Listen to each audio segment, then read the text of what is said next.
Good morning. Ik heb dat together for the 92 months. Sneaky offline subber.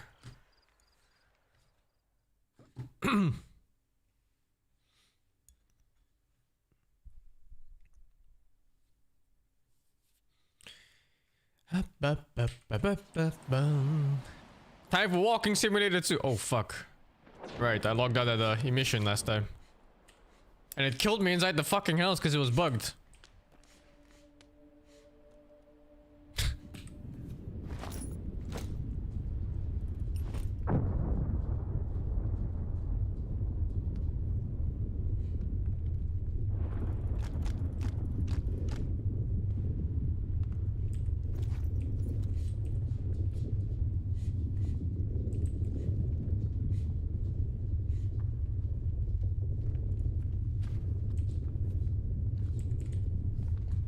I don't remember how to play this.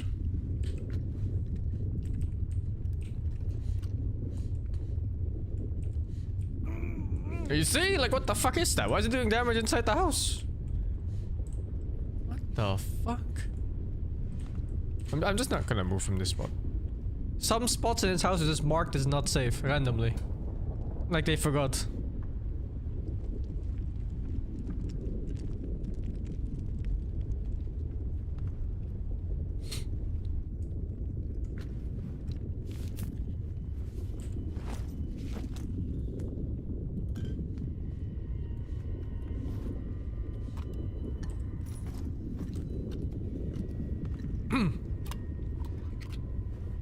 Oh, it's definitely a certain did some doors and windows. I died in that corner last time. Like all the way there. Because for some reason that's just not safe. And the other time I was in a bunker. And somewhere in the corner the kitchen was not safe. Just a small kitchen all the way in the back. All the way down. It's definitely just bugged. Oh my god, I was double clicking the fucking item pickup. What was that sound? Such an expensive ammo too. Fucking 308s. What is that sound?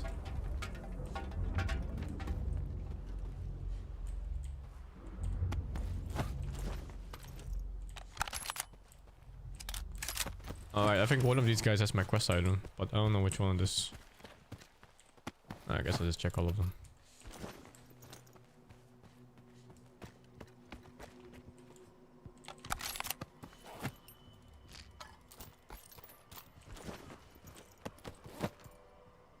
Whoa, this guy's a Saiga. Holy. The fuck?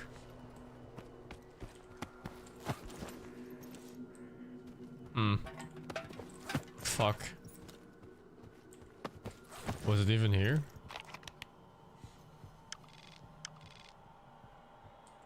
Yeah.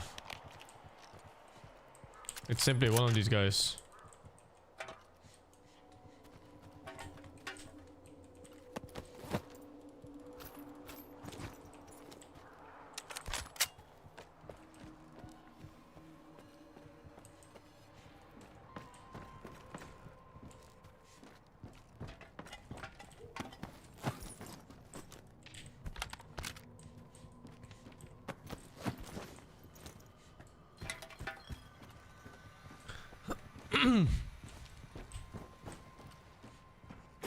This game is pretty long, lots of hours of exploration, but I don't actually think the game has enough content to have this much space for exploration. Like, a lot of the content already started looping like 10-15 hours ago for me.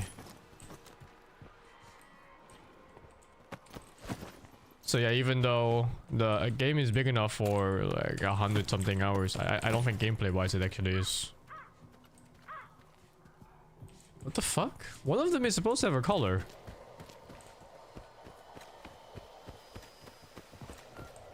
I thought it was gonna be one of these guys, because these were the ones that were talking to me.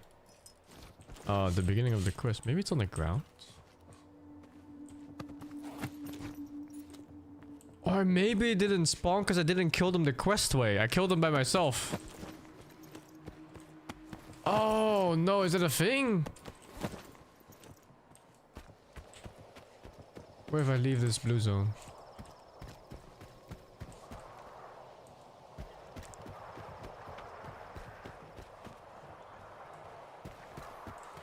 Oh, I think it might be the case, because I'm pretty sure it's one of these three guys here.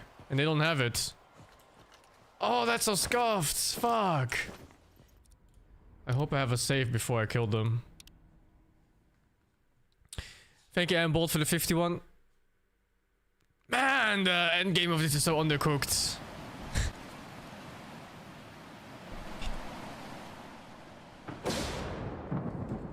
No, not here. Try this one. Is the whole game scuffed? No, I think mostly the second half of the game is really scuffed.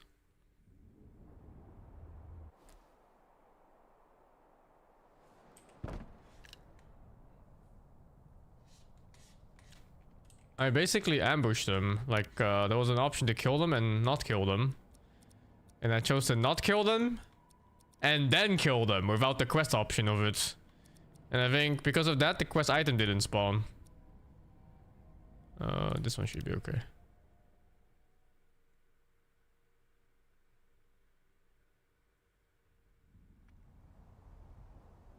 So now it just points me towards the NPC, but not the item.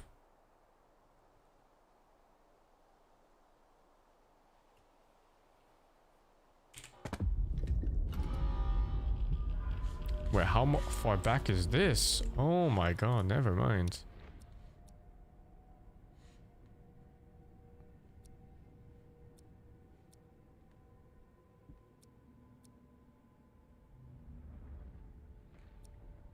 Is this one I clicked?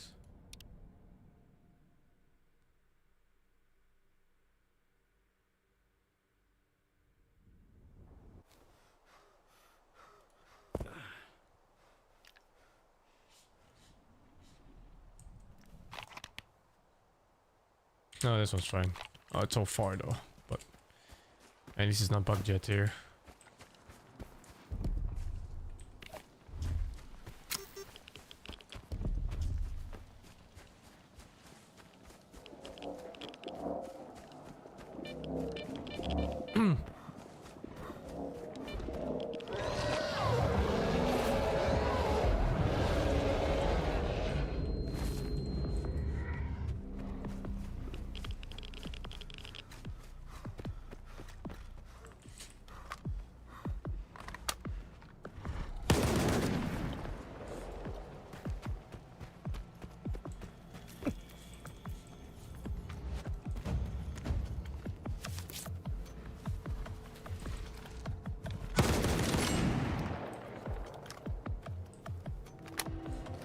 What a bitch.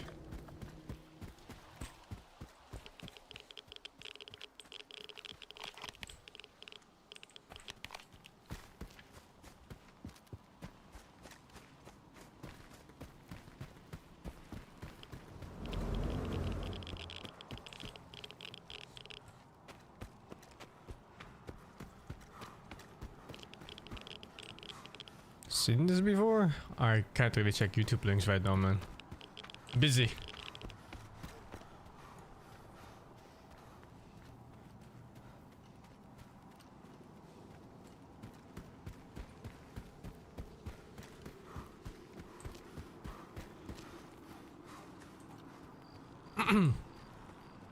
Thank you, not Smith, for the 47.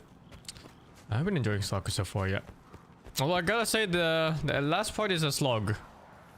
They ran out of ideas, and instead of having interesting encounters, they're making you walk back and forth a lot. And it's kind of a shame because I think the other parts of the game are pretty damn good. And the build up towards it was really good. But yeah, it loses so much steam that I'm not even sure they know what they want.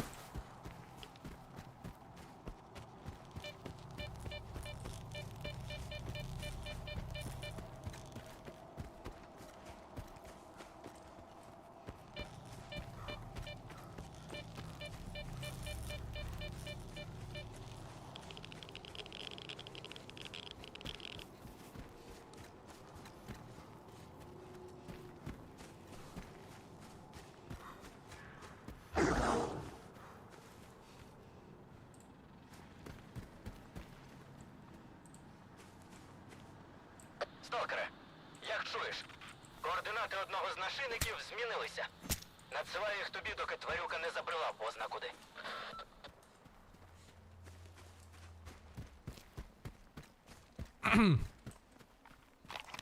Yeah, still no technician. I had to upgrade the shotgun.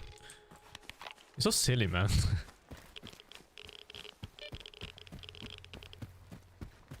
Just let me upgrade. It's like the whole dopamine part of the game, you know? Upgrading shit, progression.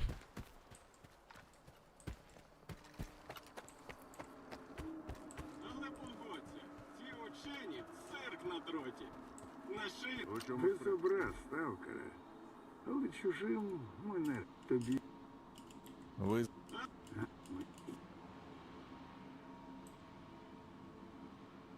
I should just give them 1500.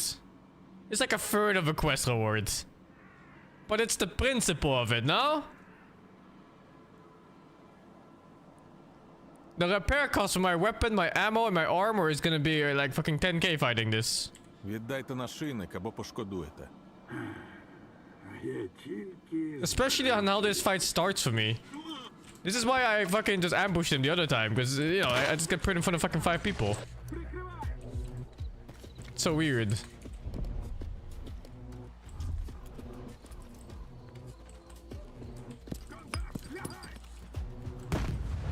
Oh my god.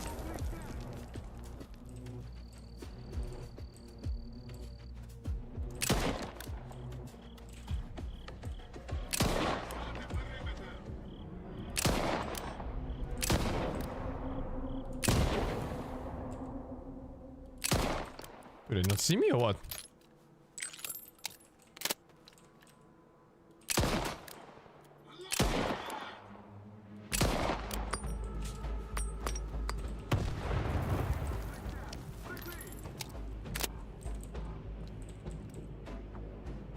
It's actually so much easier than fighting in that corner what I did last time. I'm the Baba Yaga? I think these guys are the fucking bots that usually are on my Dota team.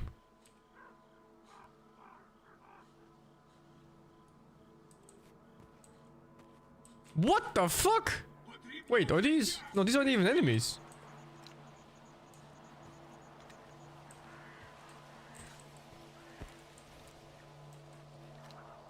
Also, some people were saying there was gonna be a patch on Sunday. But it's well past Sunday now and I still haven't seen a patch. So was that just another lie? Why would someone lie?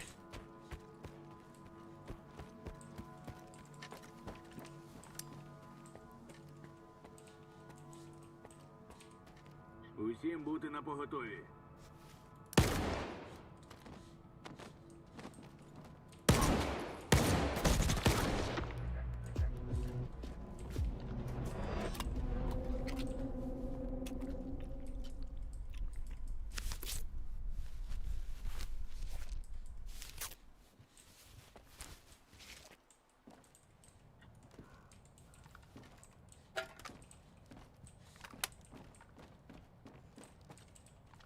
They're just not even alarmed.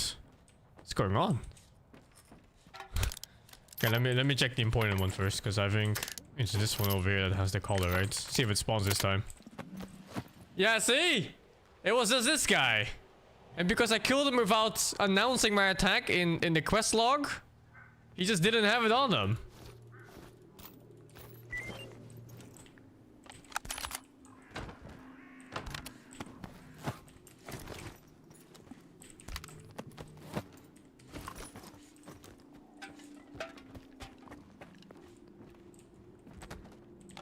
Yeah, that is super lame.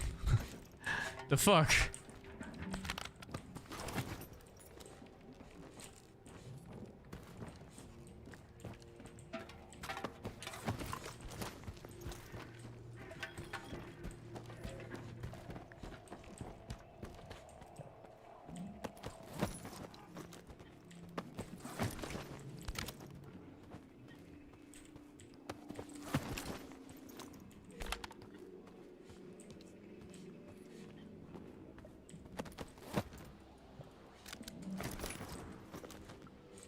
weapon.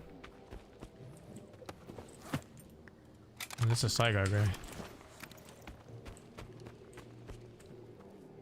There's a mission after this too, yeah. Maybe I was just faster this time?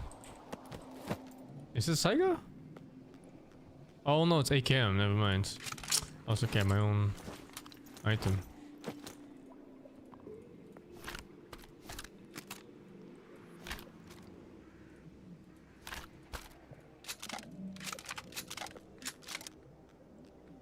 A 9k each. It's not too shabby.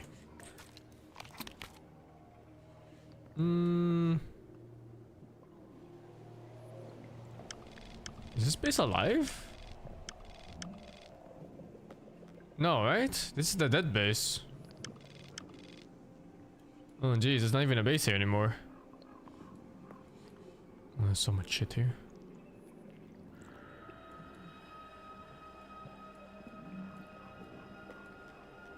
I wonder how much I was supposed to explore in that place. Because it was like a whole quest gauntlet, like a main quest gauntlet. I didn't stay there much. Oh shit. There's poltergeist there. What the fuck? Where did these guys come from?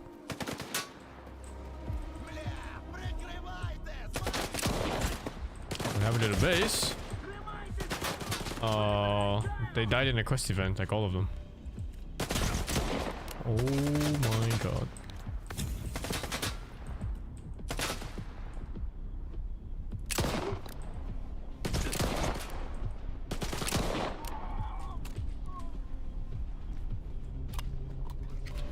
I can't even tell if that's a wall bang or a bug. It is shooting through the entire metal truck.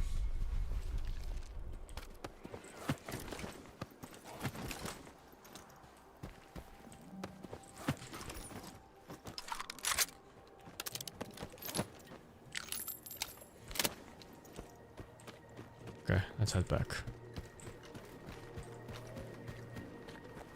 At least the pistol repairs are cheap. It's kinda OP, the pistol. It's high damage and cheap repairs.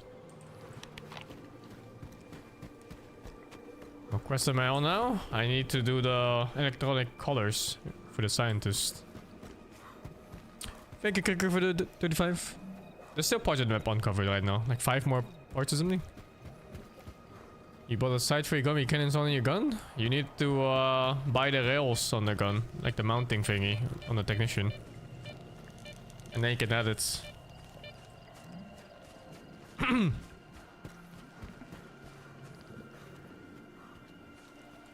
need to make sure your technician can actually install the damn thing.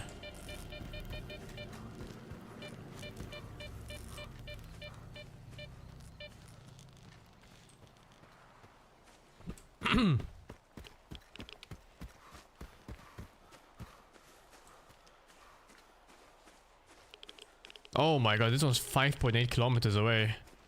Let's see how far the fast travel takes me there later.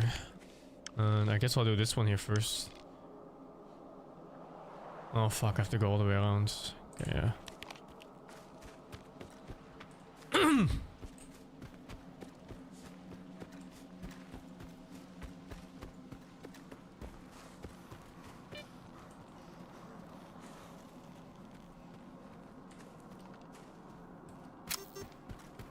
Is this what I mean when I say they ran out of ideas in the game? Because they just stopped like doing interesting quest locations and now it's just walking a lot. A lot and a lot and a lot.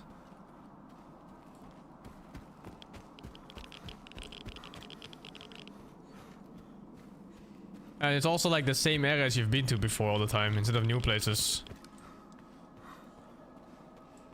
Been to the Red Forest yet? Yeah, I have. They fucked my ass there. It's messed up. Went to Bandit, and from Bandit into Monolith, and from Monolith into 3 Bloodseekers, and then 3 Bloodseekers back into more Monolith or some shit. I was not meant to survive that encounter. Yeah, it's so much filler in late game. I hate that they went this route. Because they have such a high quality game, and then it's just kind of watered down by this.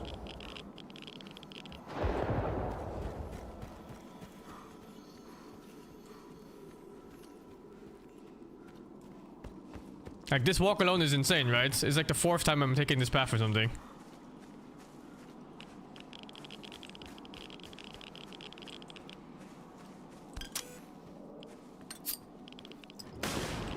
Oh shit, this is the mission. Oh shit, dude. I wonder if you can get soft locked in here anywhere by not having a shelter. 180 meters. Інститутом небезпечно. Насувається викид.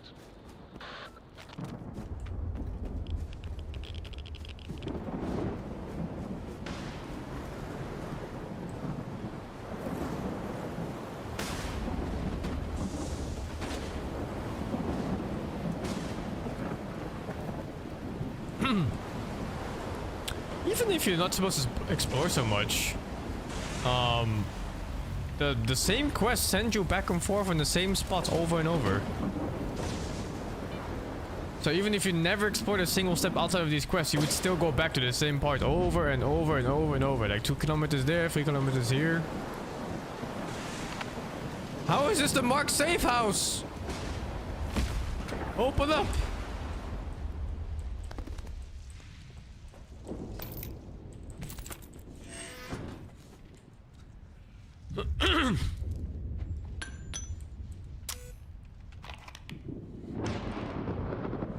Like, look at this quest, dude. There's one quest, by the way. These 3 markers here. What the fuck, dude? It's completely insane, right? Пані та панове, зберігайте спокій. Не залишайте будівлі малахіту. Ззовні викид.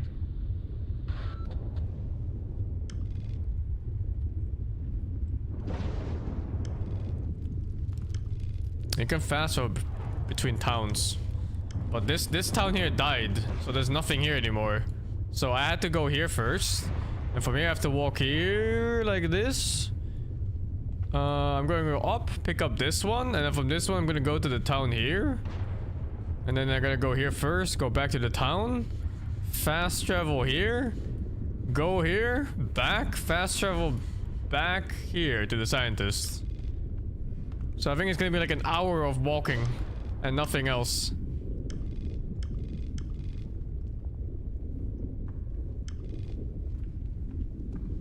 So at least I have this fast travel point here.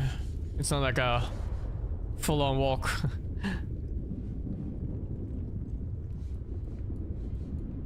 You can fast travel, yeah, but it's really expensive. And it's only between hubs. Maybe the town of Red Forest? Probably. And this one's literally called the Hunter's Camp quest, so I think there's a camp right here.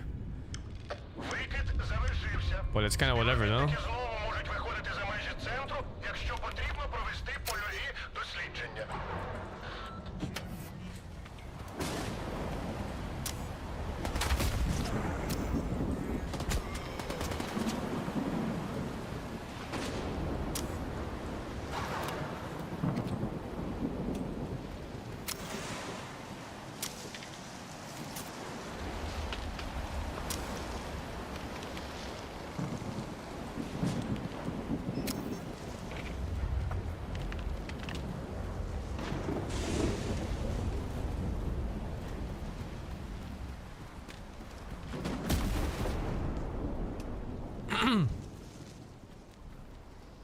We're walking!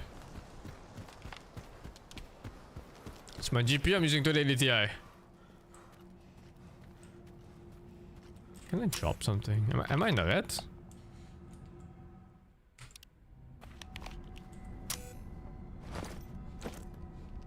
Oh no, just in the yellow. Drink some Red Bulls, I guess. I have no idea how I ended up equipping this.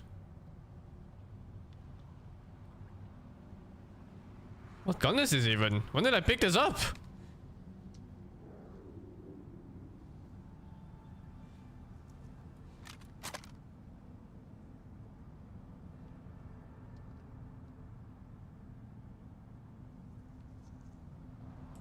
It's so weird in this game. It happens all the time to me, where it just swaps my weapon.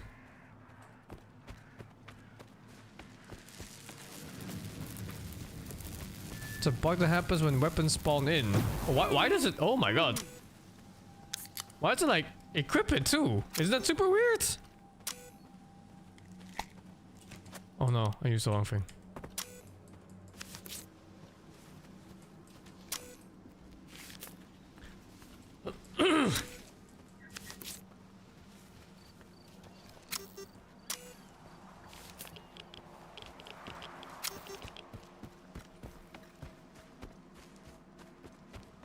Maybe we can upgrade this suit too. Would be nice. Oh wait, am I going the right way? Oh no, I need to go north. Along the coast here.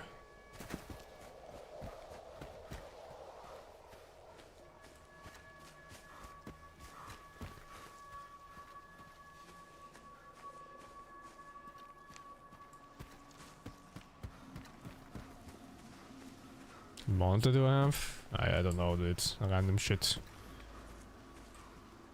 Some Asus monitor, but I don't remember the model or specs. I only have Q&A, yeah.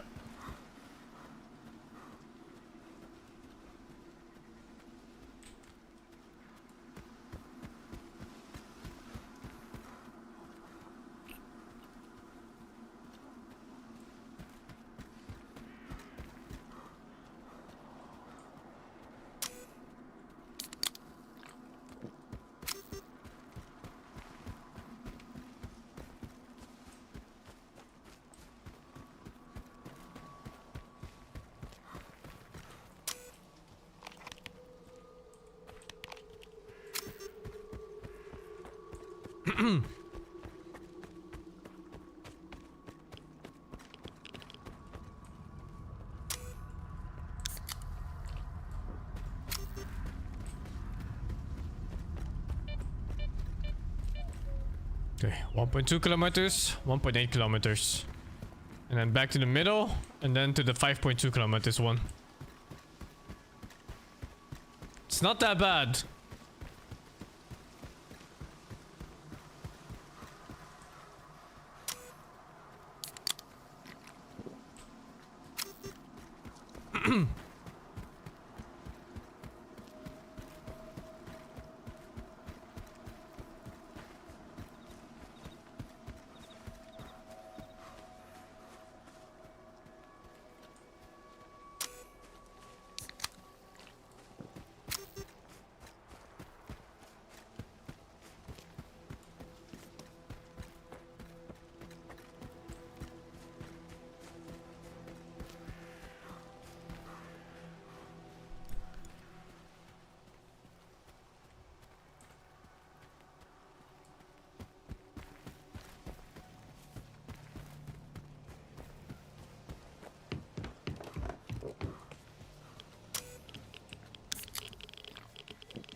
My armor.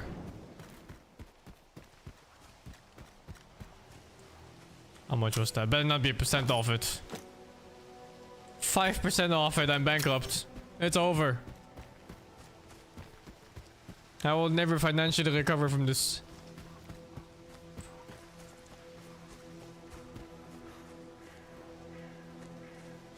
It's 5% of how much? 75k? Okay, that's already the current price, so it's like 78 or 80k.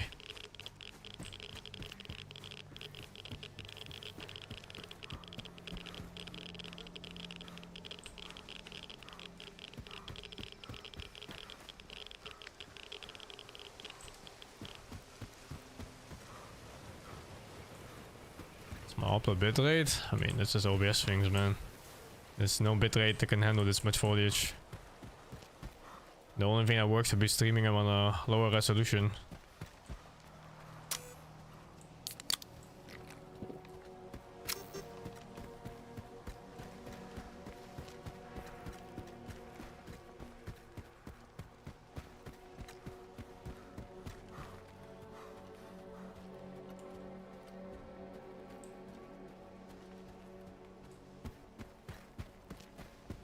Your 8K mount is not gonna see this grass clearly, but honestly, even in game, it does not look great. The grass. It's kind of whatever. Definitely seen better grass in console games specifically.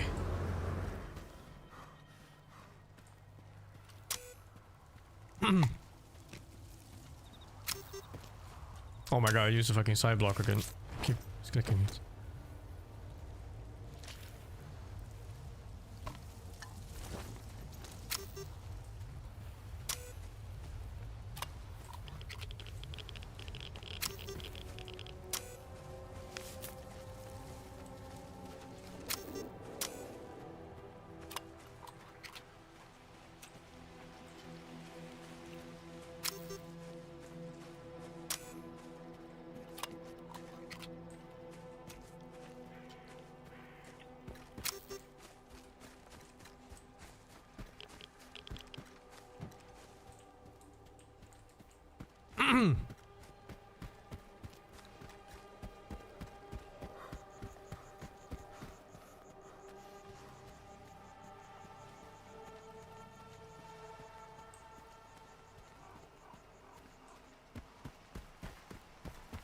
It is kind of lame that the AI can see through foliage. It always takes me out of these games so fast.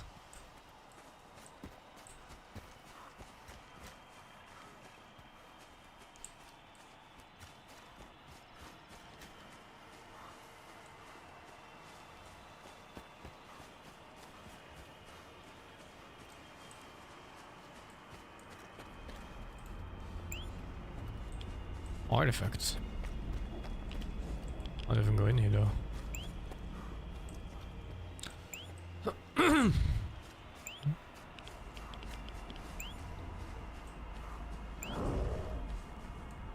What's that?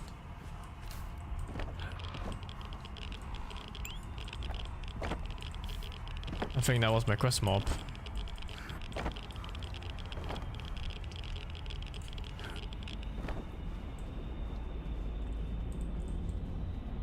And apparently there's humans here too.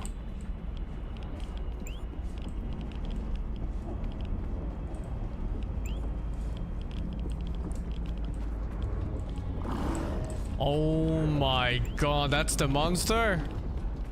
Oh my god, there's a fucking pseudo giant.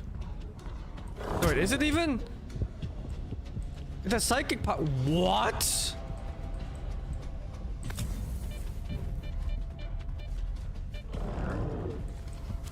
What mob is this?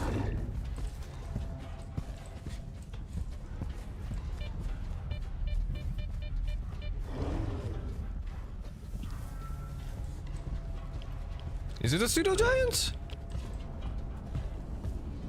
Oh my god, I guess I have to start blasting, huh? Oh, maybe.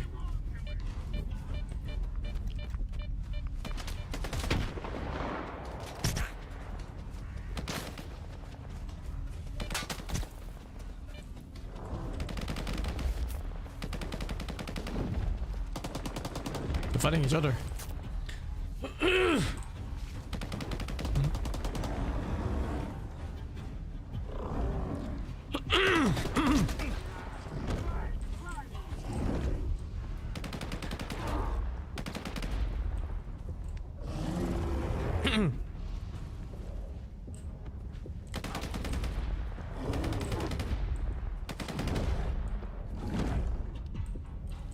What? They're already done?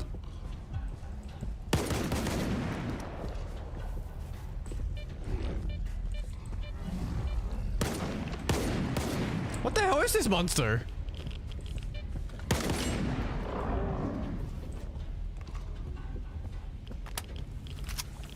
Oh fuck.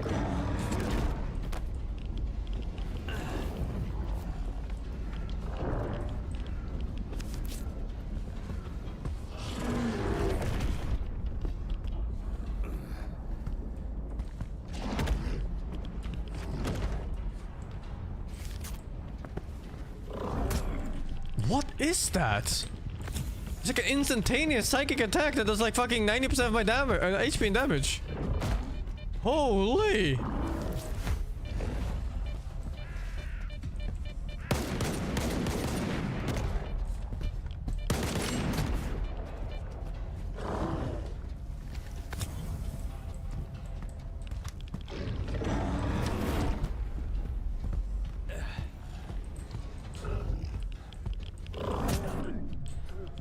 What? There's no warning or anything for that.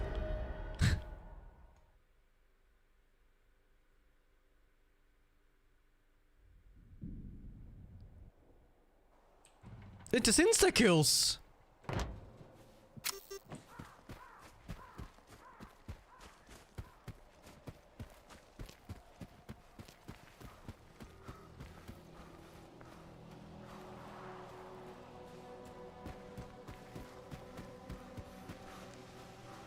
I'm telling you, they did not play these fights when they made it.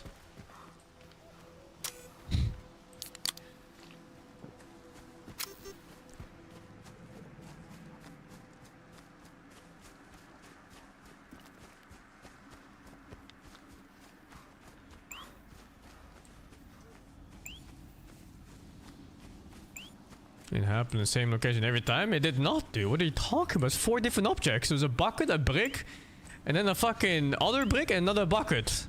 4 different spots.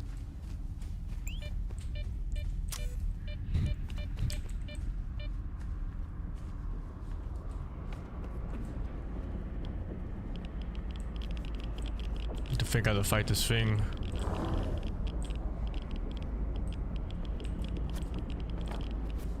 I wonder if it's even him doing it.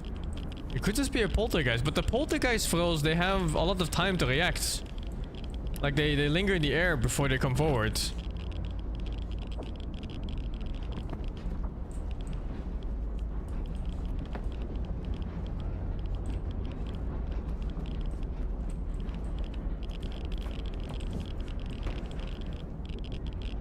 But then it should be flying out now already before he even gets there.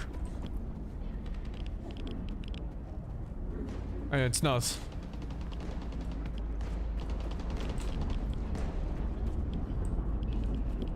Where is it even? In here?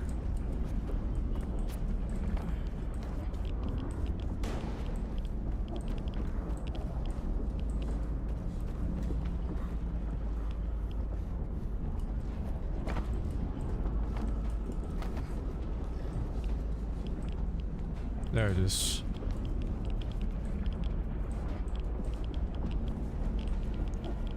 I guess if he can't reach you... Actually no, he also tossed it when he could reach me.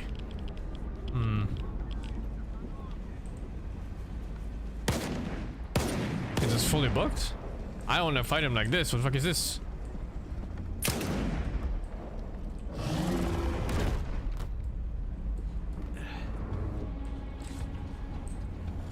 Did I load this? What the fuck is this?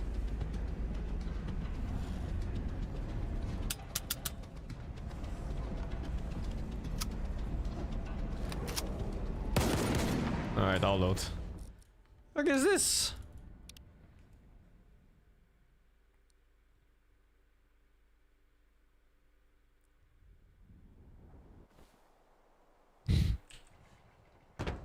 Yeah, late game is super scuffed, dudes. I'm telling you.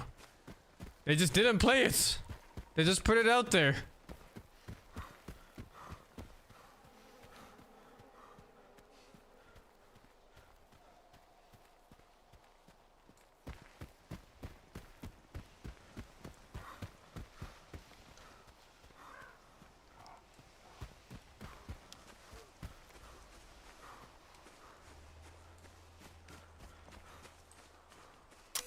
I think the late game tanks the score for sure. If early game is an 8, late game is like a 5. There's way too much walking, way too little action, and way too many bugs.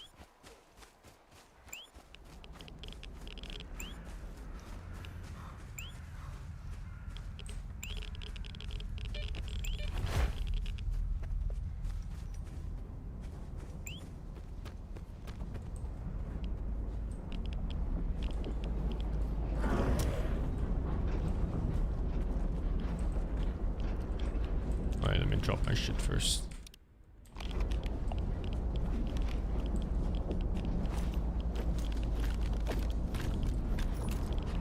And then fight like this. See if it's bugged or not. Let's save her. I'm saving her.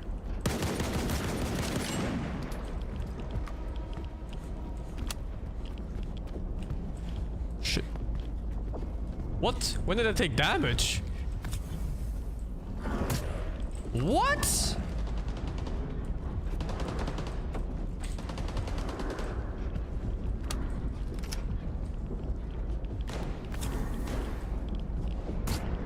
What?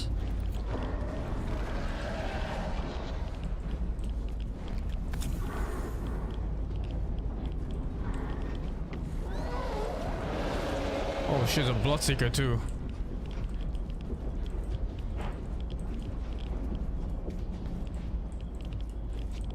I'm pretty sure it's not a poltergeist here. Because he hasn't started throwing shit at me until I met this guy. Unless he's in here.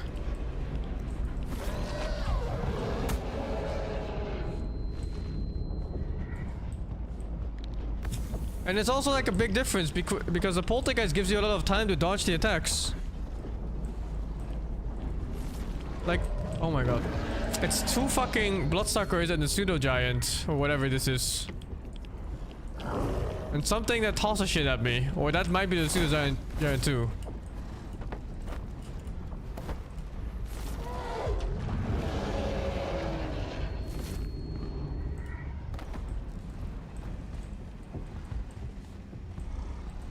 How on earth is he supposed to take this fight?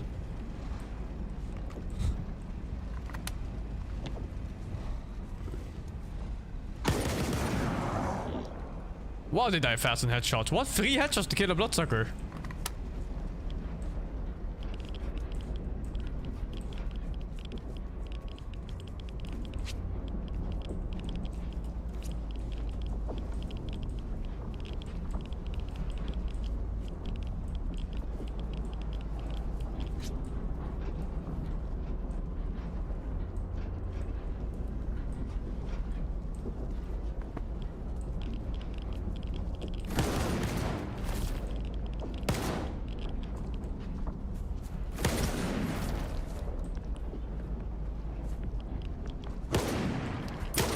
Oh my god, it was 3 of them.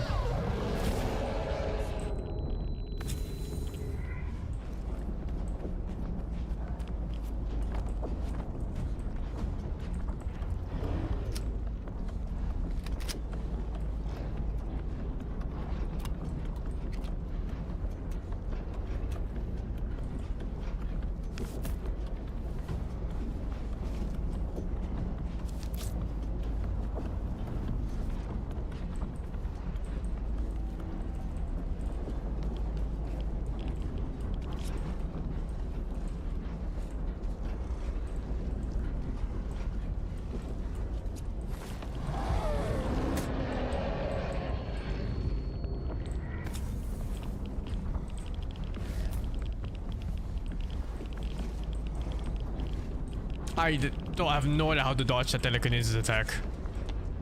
It just does not feel balanced at all.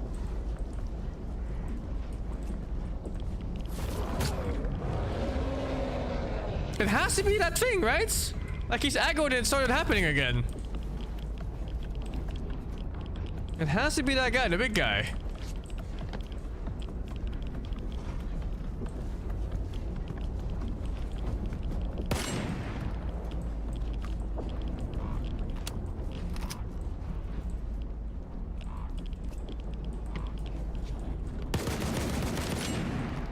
He's bugged again.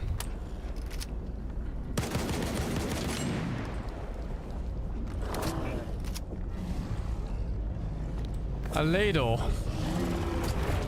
Oh, he's hitting through the fucking container. Holy shit.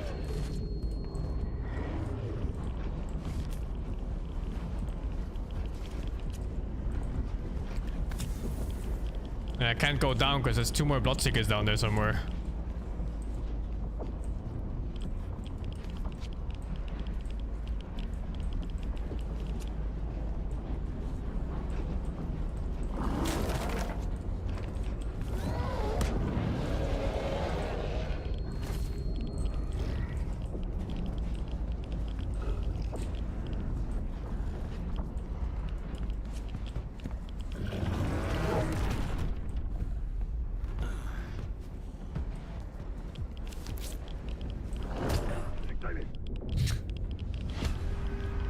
Did they play this? Did they play this themselves?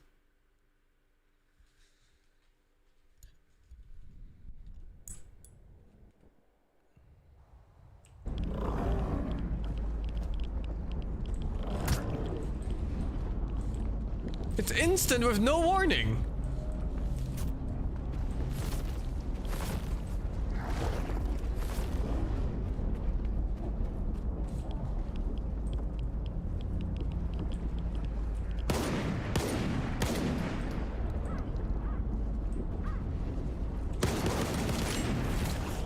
Fuck, they both came at the same time.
I don't see how any artifact helps you in this fight.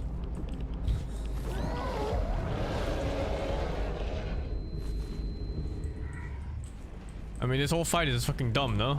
What is this? What am I playing against? Like, look, do you see how fast that is?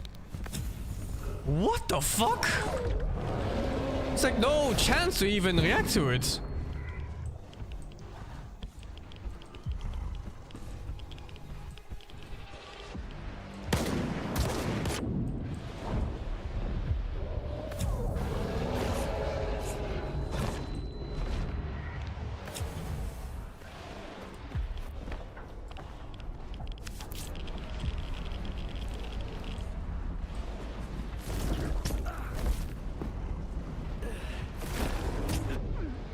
It's that attack, yeah. It's that exact attack. When he does like roar or some shit. There's like no animation, nothing. It's instantly 90% of my HP gone. And there's 3 of these bloodseekers fucking screaming non-stop. And every single one is a 5-second stun or some shit. Yeah, they did not play this fight. They absolutely did not play this fight.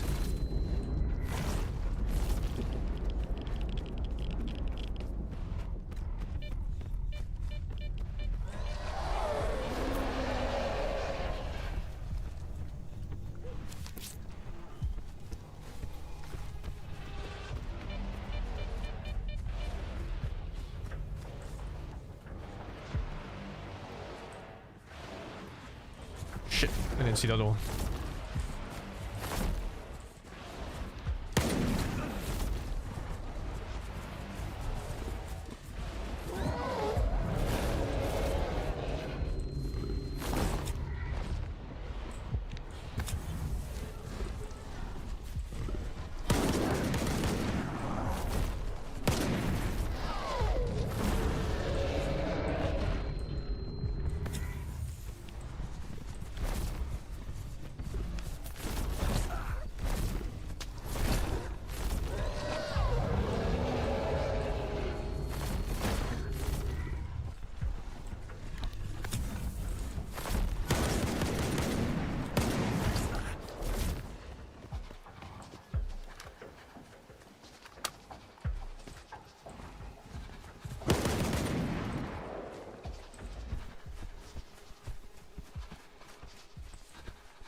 They really do overuse these mobs way too much.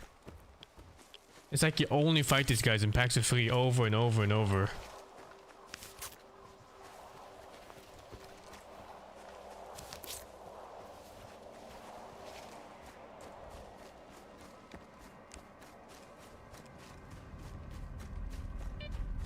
How many shots to kill at one thing? It's like 3 headshots, I think. But otherwise, maybe 10 body shots. Not sure.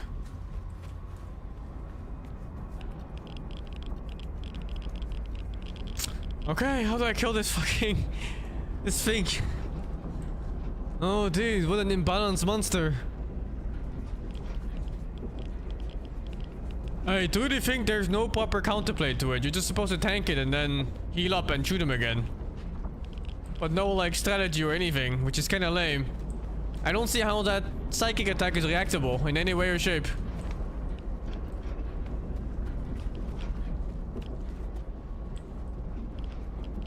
I need to kill it for the quest. He has a collar. It's basically the quest to kill him here. Where do you even go?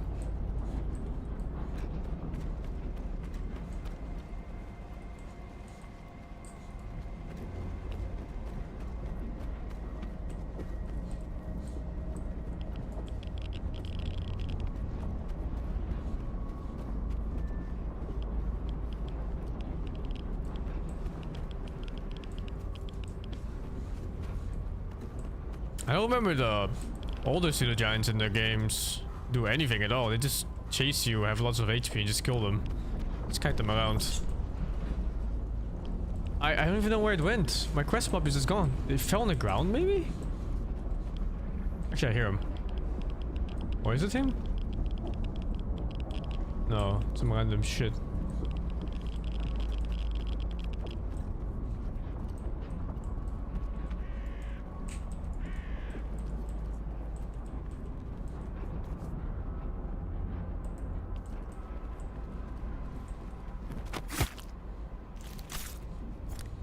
Seems like they changed something about the AI or something. They don't even react anymore. It was the same when I was doing the quest. Holy fuck, 3 more just spawned in front of my face.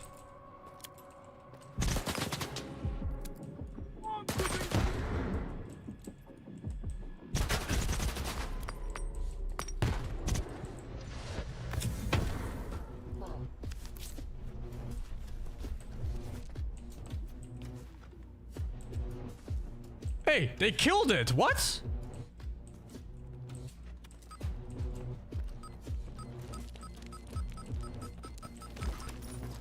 What?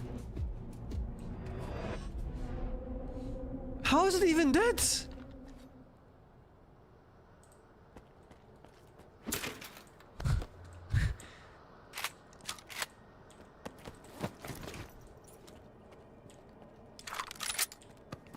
My guess is that it got stuck in the wall and they just shot it to death with like 5 of these NPCs.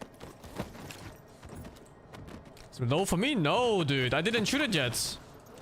I have not done 1 damage to it.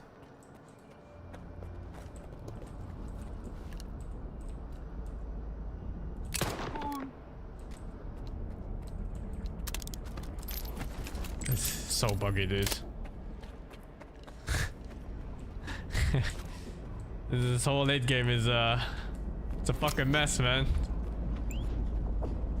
Oh jeez. I'm not sure what to make of this. I think it's reaching like unplayable status slowly.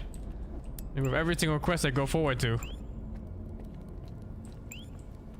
Is there a good game despite that? No, I think this late game is truly a bad game. It's barely functional at this point.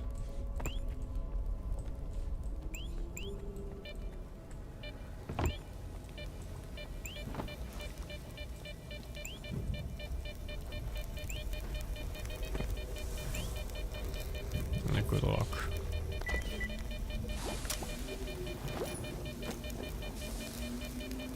Maximum radiation protection. Let's fucking go. Oh, I finally found one. Okay, I can finally use like some of the better ones. It says I want to try something. It says maximum chemical protection, but does that also mean my armor takes no damage? So I'm guessing this is I guess maximum does not mean 100%. It just means a lot. Most you can get from an artifact.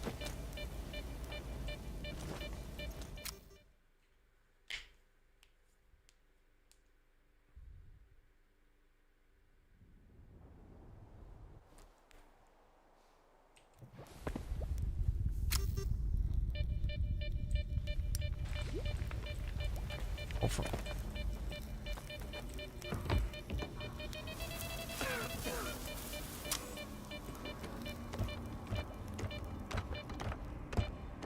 Radiation is corrosive damage? My man, it also says fucking chemical damage.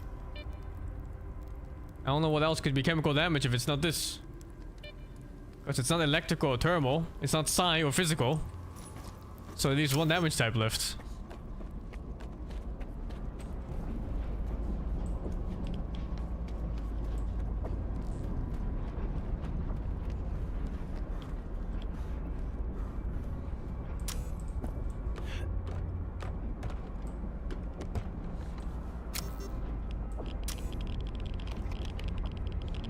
How can some people be so confidently wrong? Holy dude.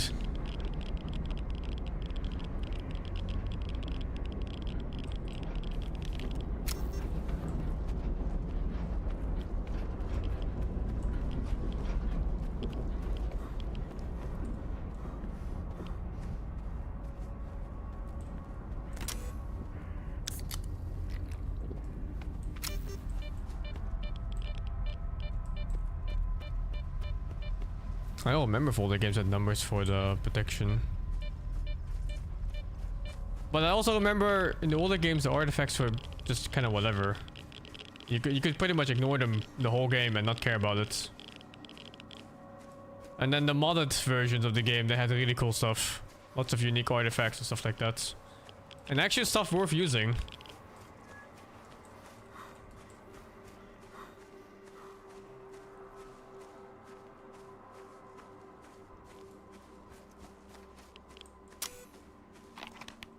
I like how that just straight up the best artifact I found and it's not even close to anything else. Oh, I think fuck that. Actually, I'm just gonna go to the town. I don't remember what mods I played in the older Stalker games, but they added a lot.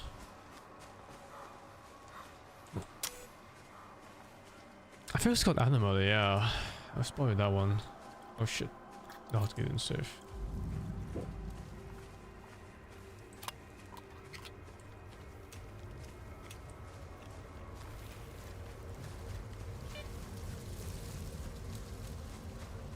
And this one's really weird.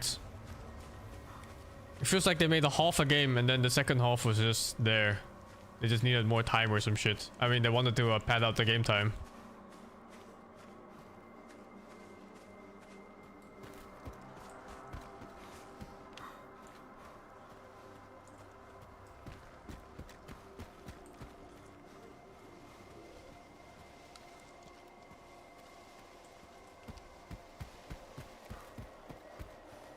Okay, 1.1 kilometer, 1.7 for the other one. And then fast travel, and then 2 kilometers to the thing, and then 2 kilometers back, and then fast travel. And then hopefully the scientist is in this base.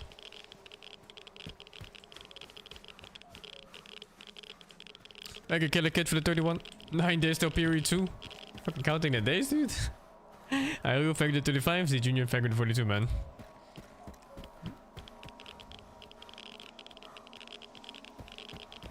I don't think being a triple A studio matters in this regards.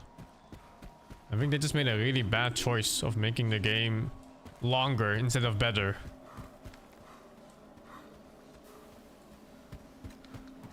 Like, you cannot tell me in good conscience that this is good game design, where you just walk back and forth between places you've already been to. There's no way.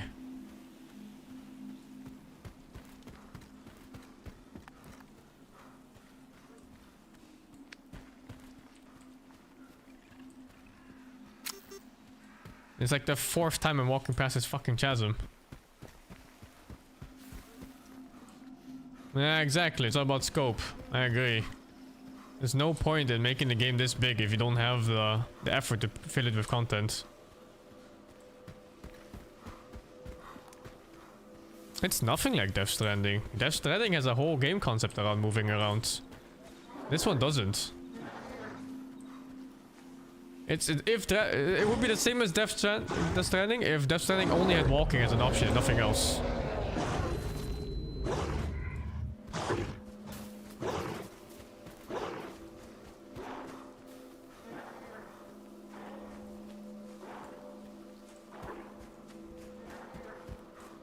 Also, I think that's a Bloodseeker dying to poison gas.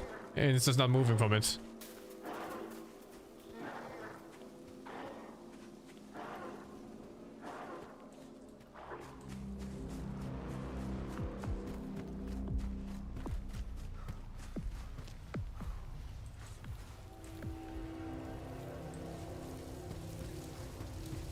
Surprised at another Bloodseeker encounter.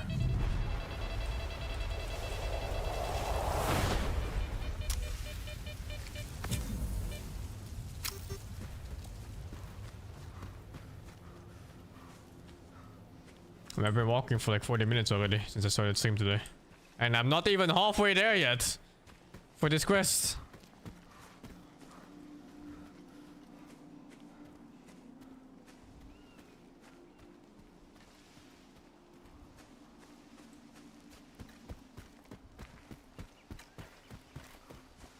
I think Shadow of Chernobyl is way better. Just because the map is smaller. It's more packed with content.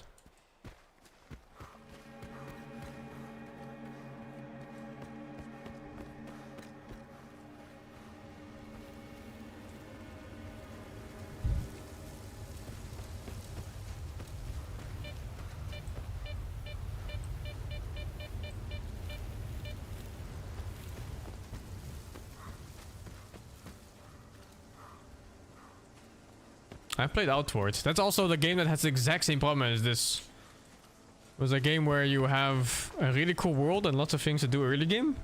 And then you hit mid game and the quest just sends you back and forth between like 5 different spots of the fucking map opposite of each other. Yeah, I know exactly what you mean. It had such a good vibe to it too before that moment.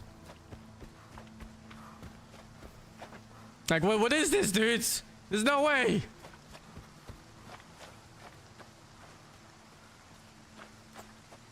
Is that an auto run button?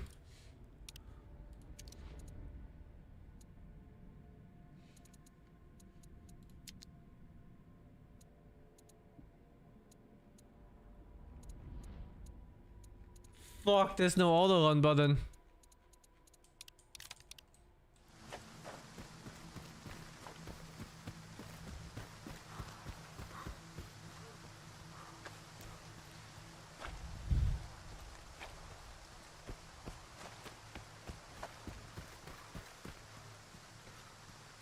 I don't remember the older games having problems with repairing and trading. I think it was fine. In fact, I don't ever remember having money problems in the older Stalker games. You just kind of buy whatever you need.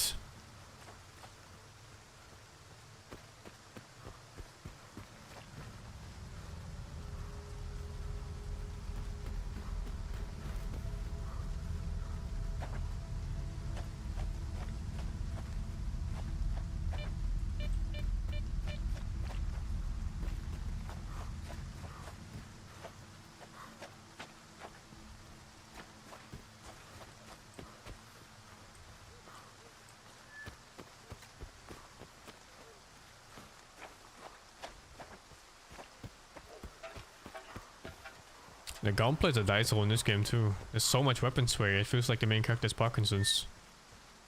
Especially when they shoot in your direction. Where's the actual town?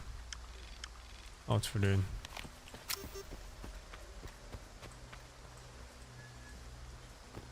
Is it here?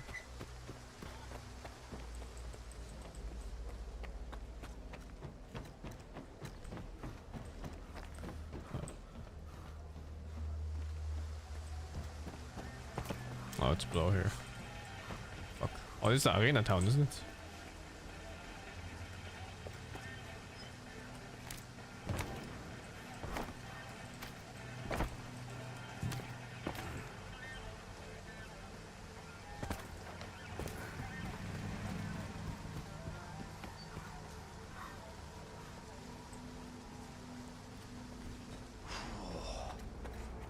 No, wait, I need the other merchants. One's here.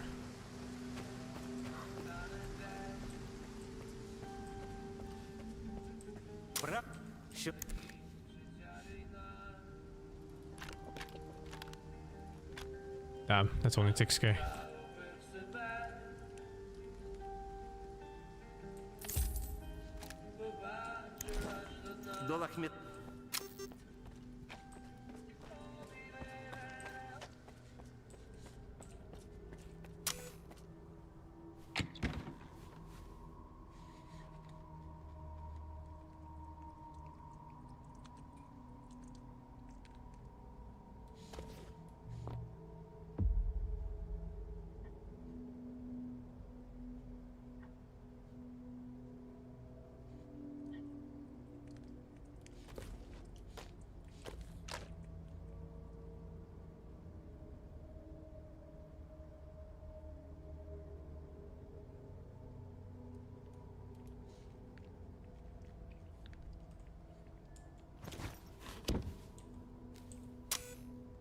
Did it switch my sniper again?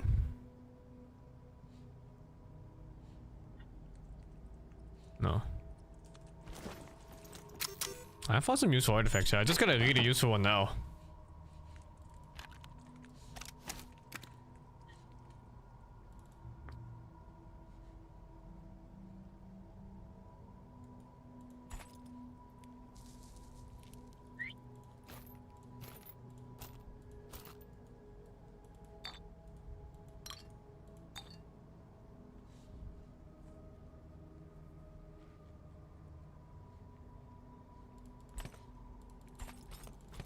Oh, I actually have so much of this. Fucking no.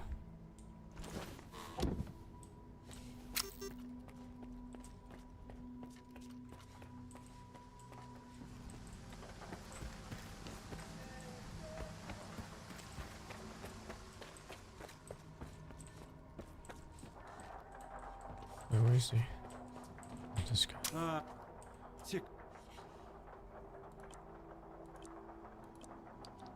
21k to repair my sniper. I have 60k. 5k for suit, 10k for shotgun, 16k for pistol, 21k for sniper. I have 5k left.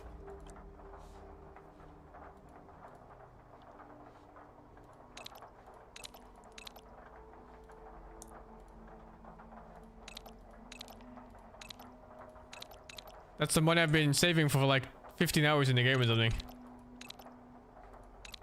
I don't have any of the upgrades for this.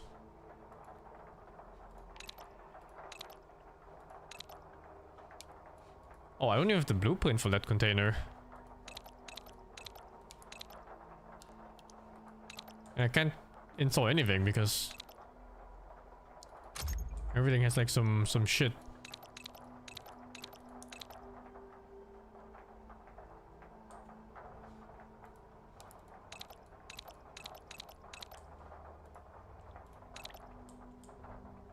Ти не соромся.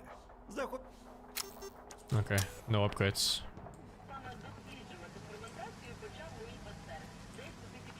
Is the game worth to buy? I would say wait a few months. It's definitely not worth.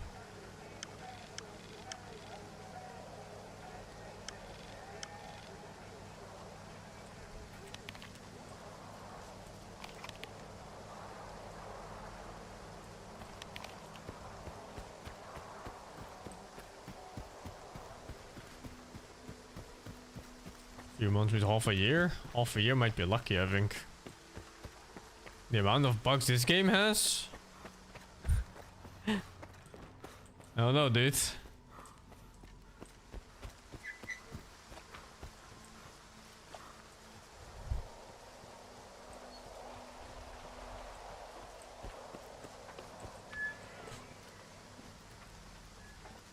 I don't remember how long it took for the older Stalker games to get fixed. But those were also smaller in scope, so they were easier to fix.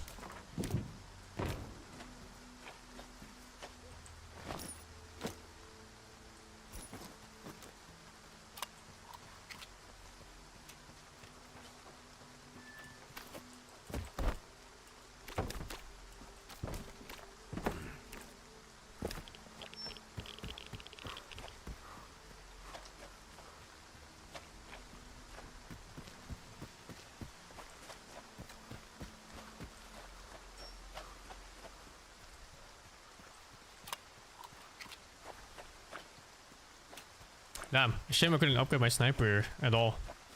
It needed like random parts from anywhere. Cheek pads and shit like that. Random blueprints.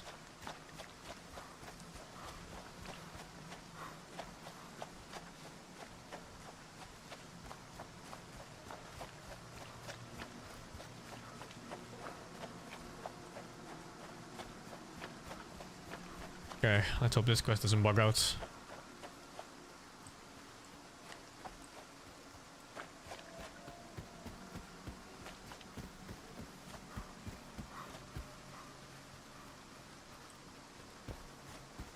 I don't play much Dota these days. Okay, it's here somewhere.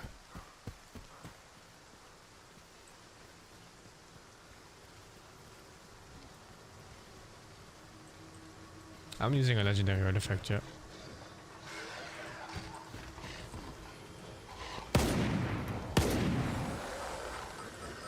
That's it? Okay. Next. This one is 4.8 kilometers away, and I don't know if I have money for fast travel.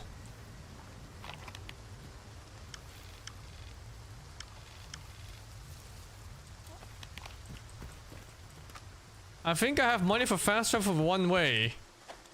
But with how scarce my money is right now, I'm not even sure if I should do it because my repair costs will be impossible.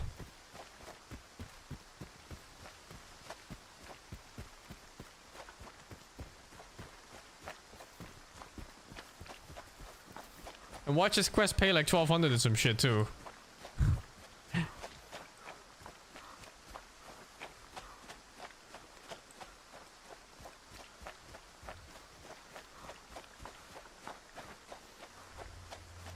I can store everything in my stash. I'll get around 100k, I think. Hopefully that's good enough.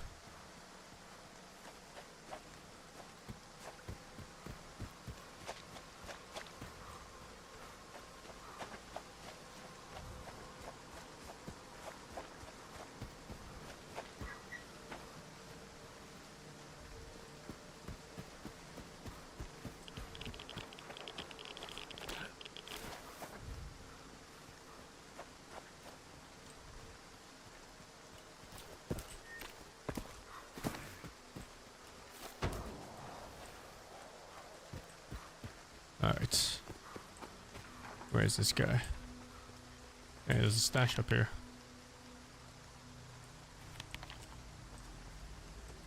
Right above me.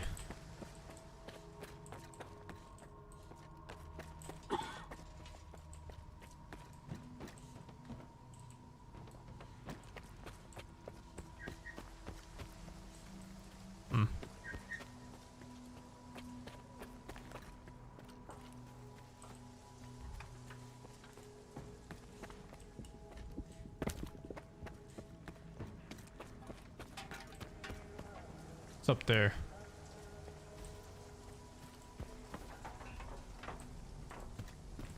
Oh, here we go. Does loot respawn? I don't think so. Enemies respawn with loot. But not loot itself.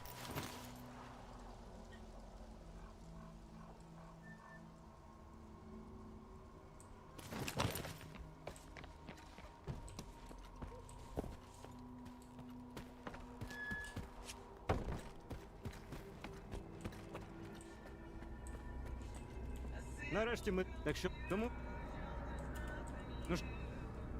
Oh, it's cheap.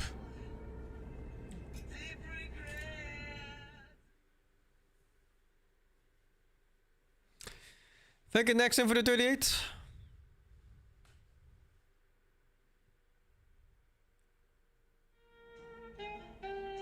Вільних м'ясних тепер хрінговних. Вони типу Okay, 1 kilometer from here.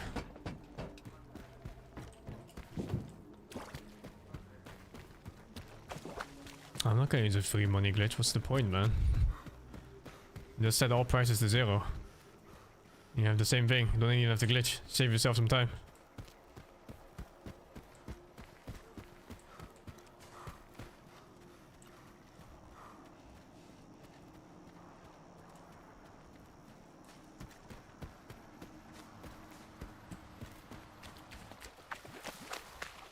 What's the point of glitching single player games? Just use cheats, man. No difference. Save yourself the time and effort.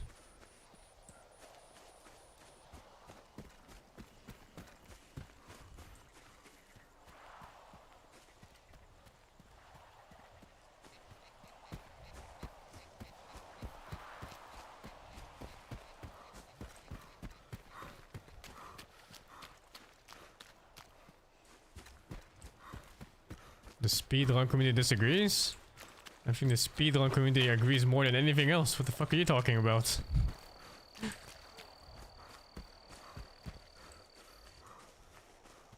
Speedrunners are like the most dedicated gamers out there. If there's any new game coming out, they would definitely not cheat to beat it the first time they played it.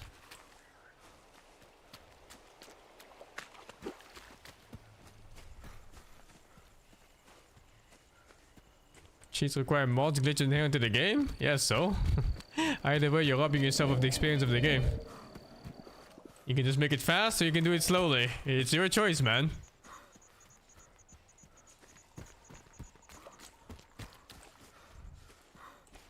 Integrity is a concept.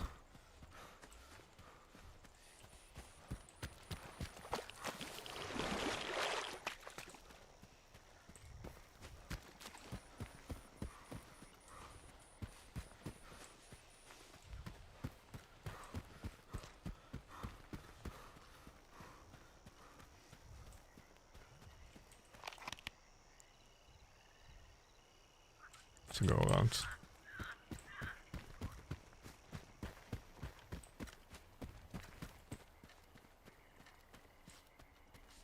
Some people don't like to install from online sites, so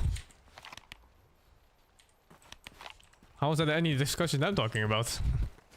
You're calling them glitches, not cheats, because they're part of the game. I'm calling you cheater regardless. What the hell is your point? Does the economy need fixing this game? Yeah, I think so. I think it needs some rebalancing. Like how I would see this game go would be more expensive upgrades and much cheaper repairs. I think that's a really good balance to have.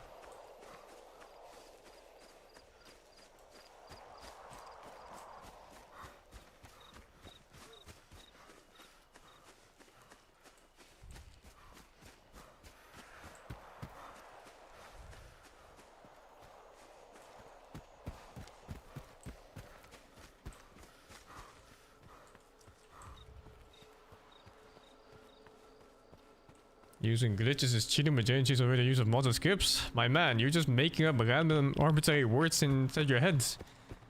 Cheating is simply circumventing the rules of the game. By not using economy in the game, you're circumventing a huge part of the game. And it's that simple. What else do you want? Рюкзачок скинув, волину на землю і КПК сюди. Далі ми без тебе розберемось. Хотя, ще розтрендиш про наш бізнес. Валимо фраєра, пацани! Брати, ні, не скоро!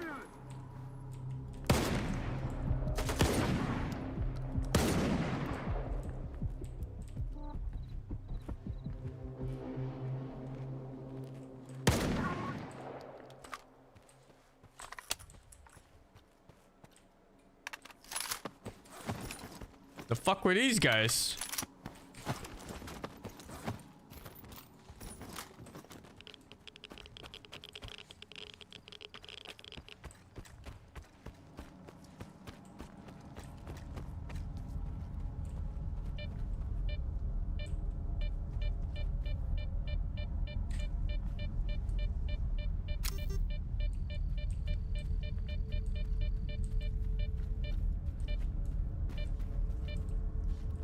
Where I get this shoddy? I got it from one of the faction leaders somewhere in the quest. I just killed his ass and then took it from him. Have I been here? First time. No, I think I've been here.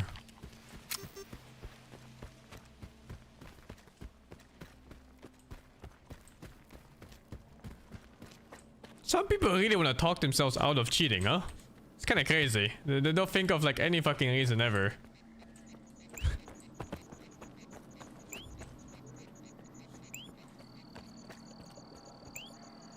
Talking about people genuinely differentiate between cheating using mods and cheating using glitches. I don't know, like, why you're like arguing inside your own head, dude. You have a terminology inside your own head, and you're using this without telling everyone first.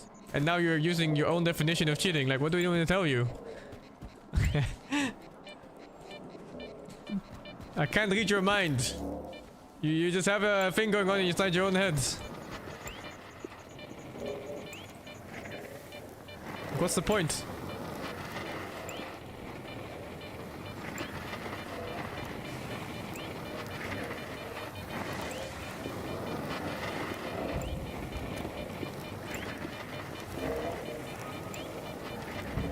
Oh. What the fuck?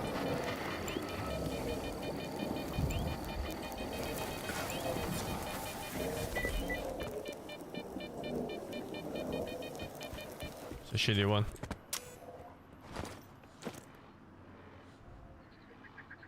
Actually, it's not shitty.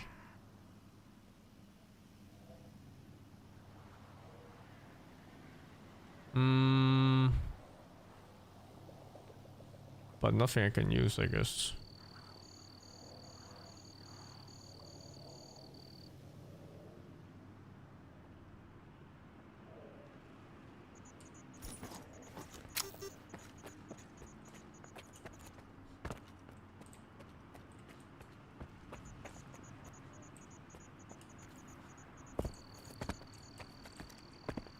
Arguing glitch is not cheating, is arguing counting cards is not cheating? I don't even know what the hell you're talking about.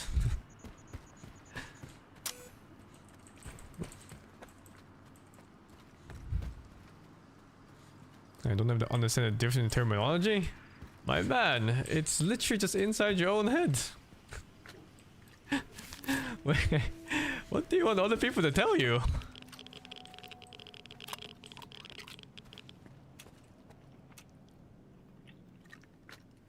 Is counting cards even cheating? Isn't it just normal gameplay? It's like mathematical gameplay.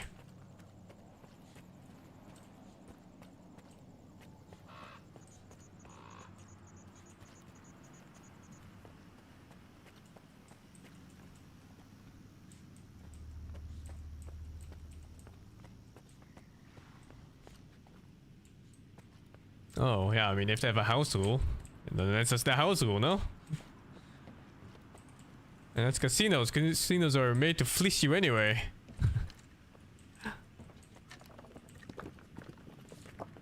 Where's this guy? He's seeing me through the fucking balcony or some shit.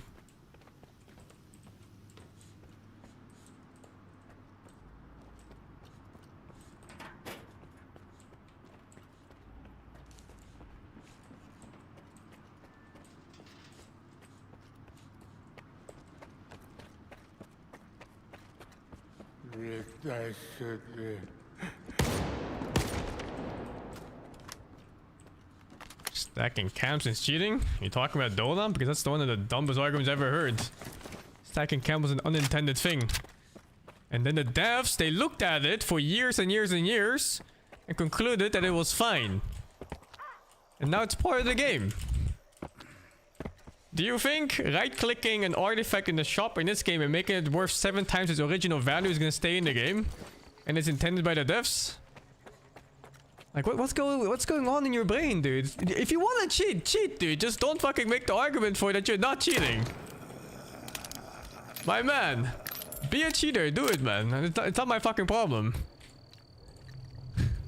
You can do it whatever the hell you want, it's your life.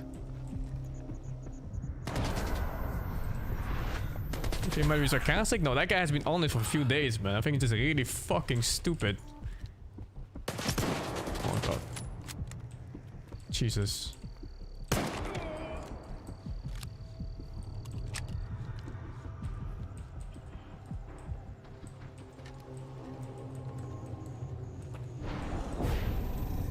Fuck, I can't even see him. Тебе буде знищено. Where the fuck did these guys come from?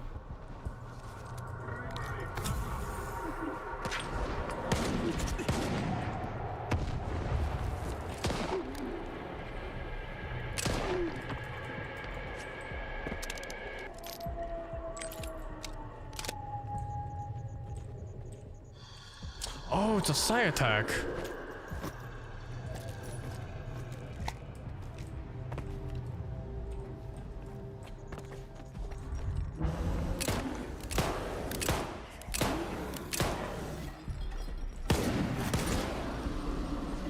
He got shot by his own friend.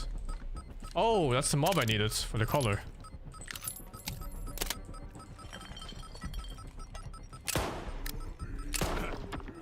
Why is it moving so much on my aim? Jesus Christ. Every time I went around the corner, it just went like this. Fucking crazy.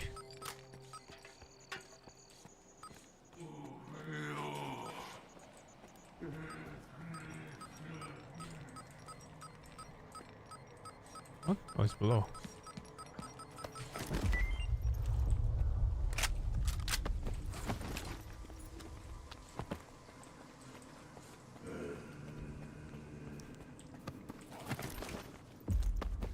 Okay, time to walk back.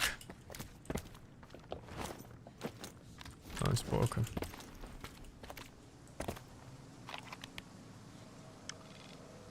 Okay, it's all the way here, so I need to fast travel the stock and then walk there.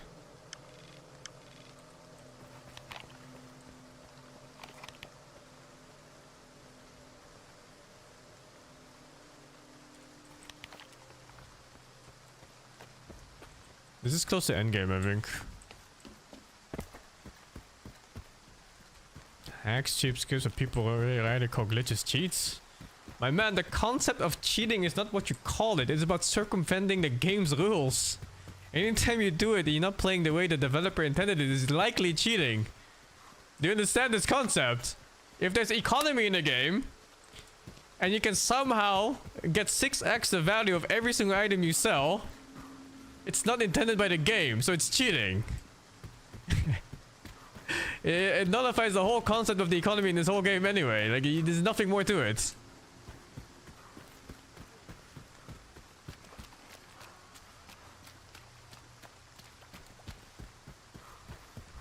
Nah, I'm still taking fall damage. That was just not high enough.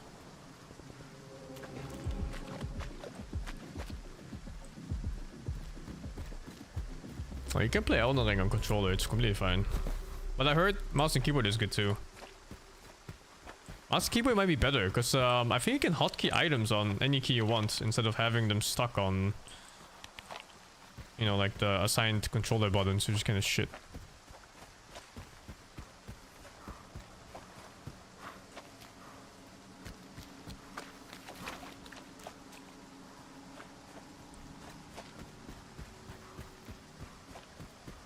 If you're dying every 5 minutes in that game, consider going to an easy area to farm up.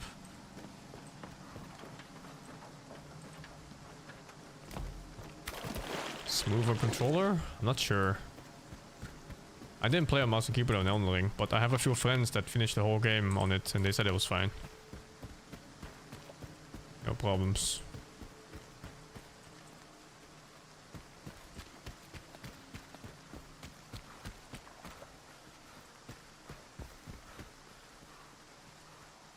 It's like Denny's and TI? Kind of. But then you look at the developer's response, right? They were okay with it at first. That bug has been in there for God knows how long. If it was even a bug.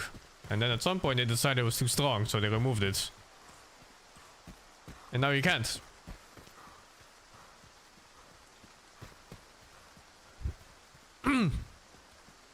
The term cheat is used by many people, including speedrunners. Another name for mods and skips is not something that's inherently part of the game. Downloading of internet makes the game easier, different when using glitches. W agree with that.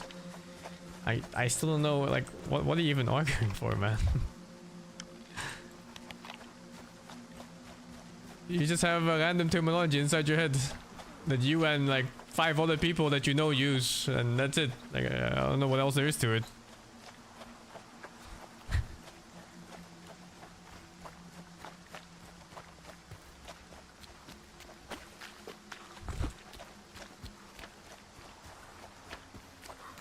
Fuck, what is this place? Oh. Oh, no wonder. I have to go south.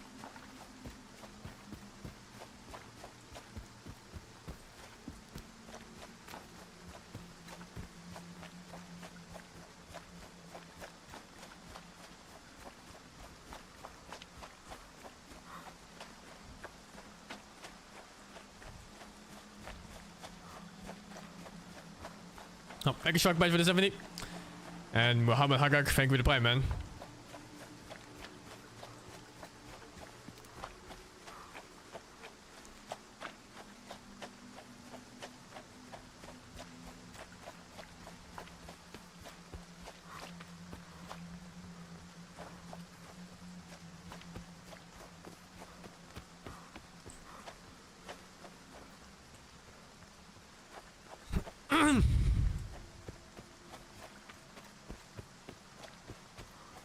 I'll be playing PoE2 when it comes out, yeah.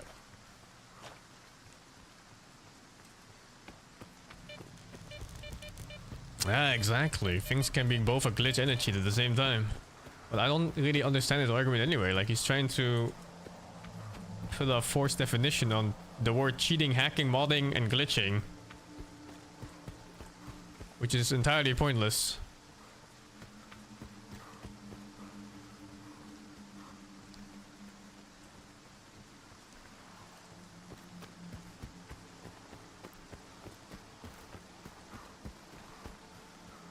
I had performance issues in Dragon's Dogma 2, yeah.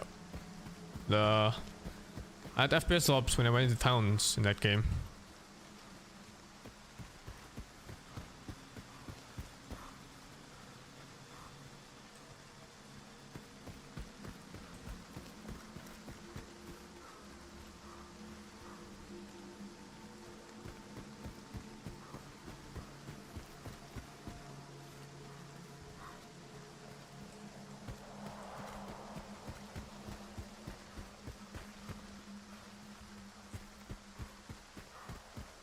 Okay, it's been 30 minutes since I said I was running for 40 minutes, so this quest has taken me 70 minutes of running around so far.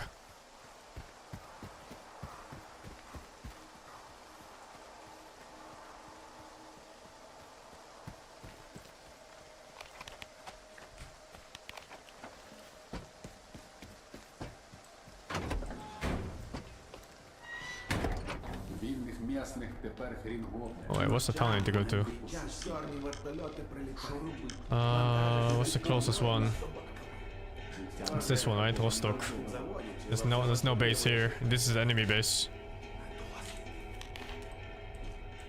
Dude, this reward better be fucking insane.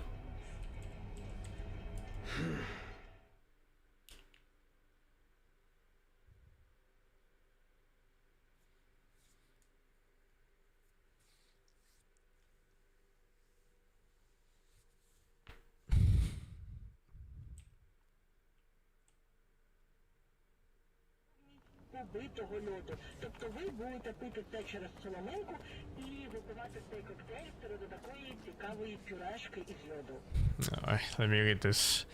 I'm saying this because you said that speedrunners use cheats, and according to you, there is no difference in using glitches versus hacked and skips, and they're not anywhere near as restricted to glitches. It's saying you can 2x max spots a month to do the glitch versus having 999 because you have need to use a save editor. I don't even know what you're trying to make of a point of this. I do say that speedrunners use cheats. That's how literally how the glitch runs work. They circumvent the entire game.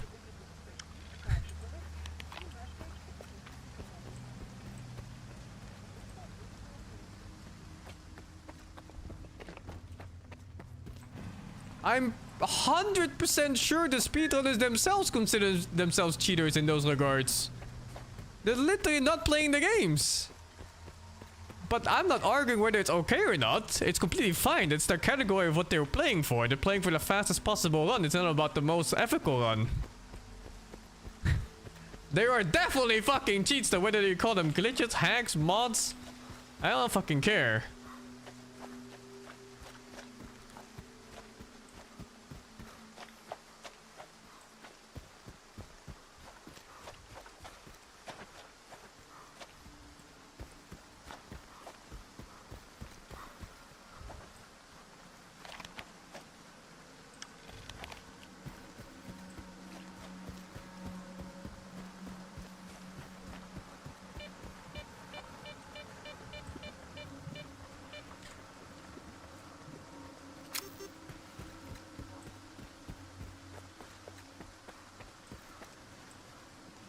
So Bacchus. Shit, do I have to go Right side. Oh fuck, I think I do. Oh fuck. The other dog is coming too. Oh my god, I'm not wasting that many shots.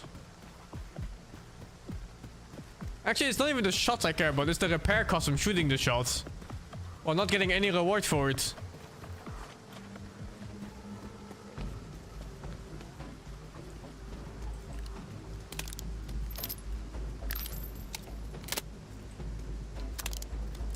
Rest of the other ammo type.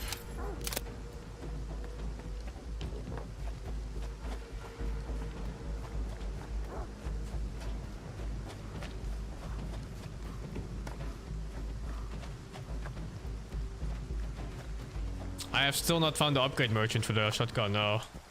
I guess it's the next tier town, maybe in the Red Forest. But right now I don't have the money for it. I might have to empty my stash if I want to upgrade my shotgun. Which is fine, I guess. It's not like I have a reason to keep them in my stash otherwise.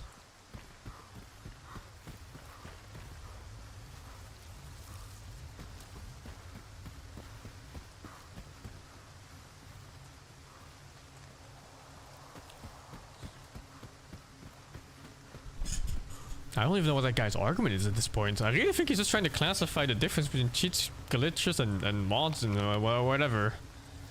When it doesn't really matter.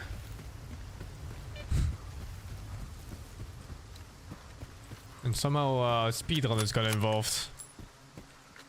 Which is also weird because speedrunners definitely cheat all the fucking time. Like the glitch runs and cheats, the glitch runs in speedrunners, they're fucking insane. Some games completely circumvent the entire game. I saw a Pokemon speedrun where you just talk to some NPC at the beginning. And then you just skip the credits from there. You know, it's like a 4-minute speedrun or some shit.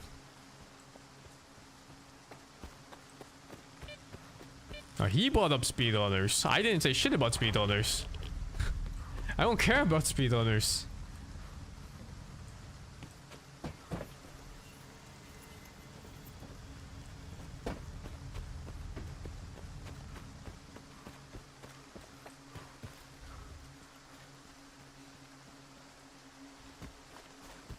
I saw the guy who played Mario 64 blindfolded. It's absurd.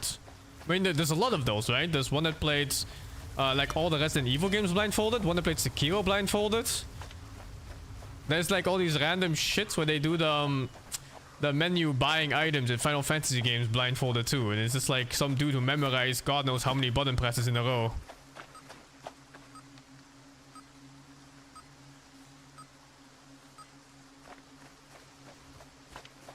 What's that sound?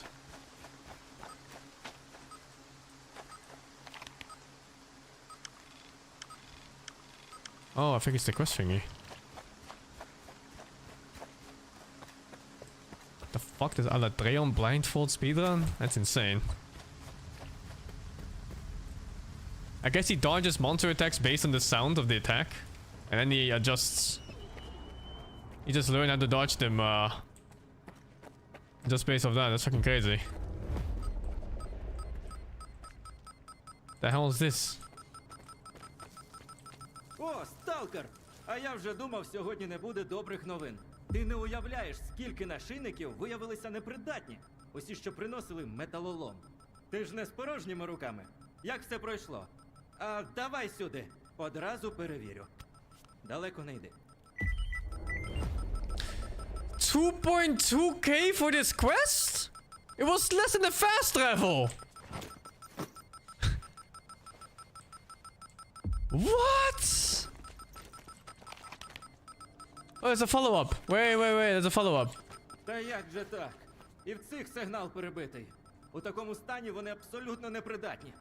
Але добре, що ти ще тут. У мене є ідея, як повернути з'єднання зразкам. Допоможеш із цим? Розповідай, що треба зробити. Уважно слухай. Щось глушить сигнал між нашийниками і мережею X. Я засік приблизне розташування пристрою. Який він на вигляд, не знаю. Але чим ближче ти до нього, тим гучнішими будуть радіоперешкоди. Якщо вимкнути глушилку, мої нашийники запрацюють.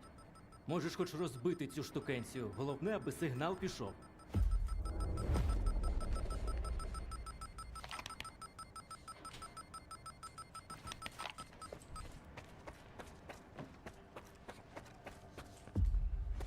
Jesus, that is insane. Like I'm telling you, they did not play this game.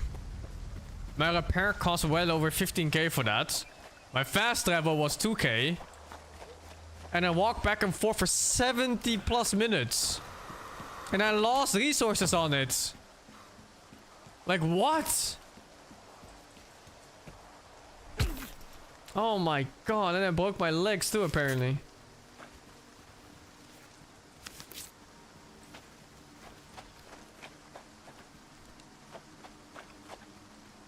I think the game is just pretty broken in general. I just think they didn't play it. They didn't play test mid and late game at all. Like 2k as a reward at this point in the game is a fucking joke. It's like 15 sniper shots or something.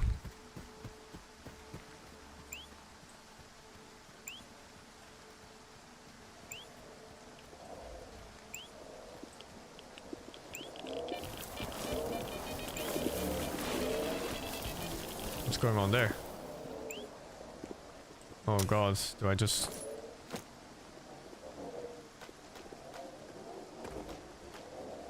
There's no way. I'd rather tank the HP damage. I think that's acid damage too, which is the worst one for armor.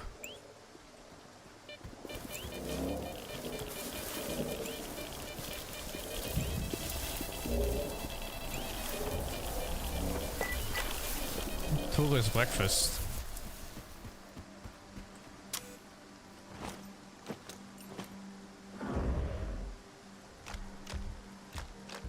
Oh my god, what is that?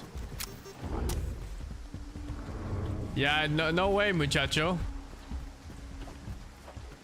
Ain't no way you ever were. Is this the musician quest guy? Oh fuck. It's come to the point where nothing is worth fighting. Because my gear has gotten so good that it's too expensive to repair. And any reward they can give me does not match up.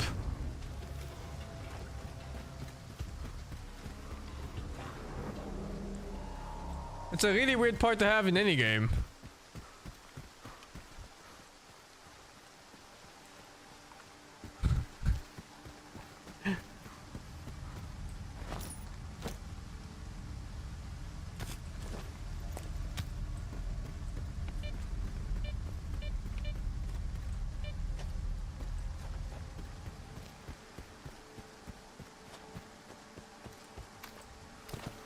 Should have become a technician instead of a stalker.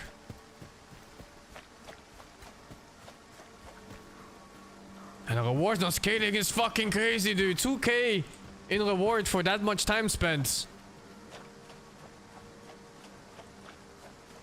It's absolutely crazy.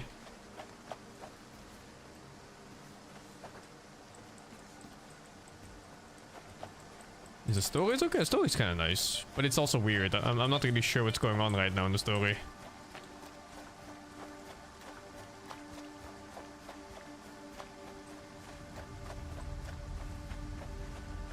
It's not possible to repair your own gear now. Find a device that jams the color signal.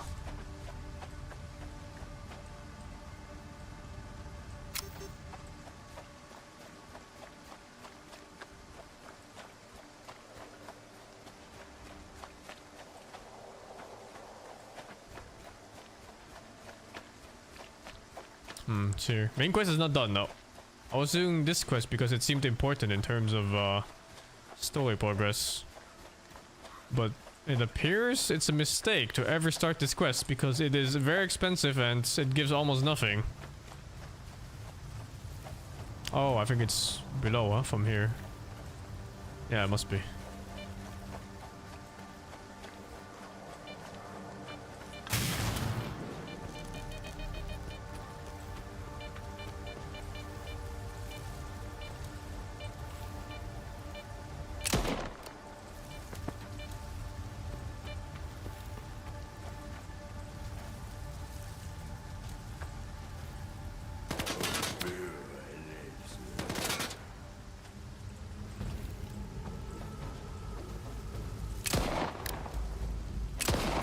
Oh, it keeps pulling to the right. I never understand why it moves so much when I come out of cover. Like the whole gun like does this every time.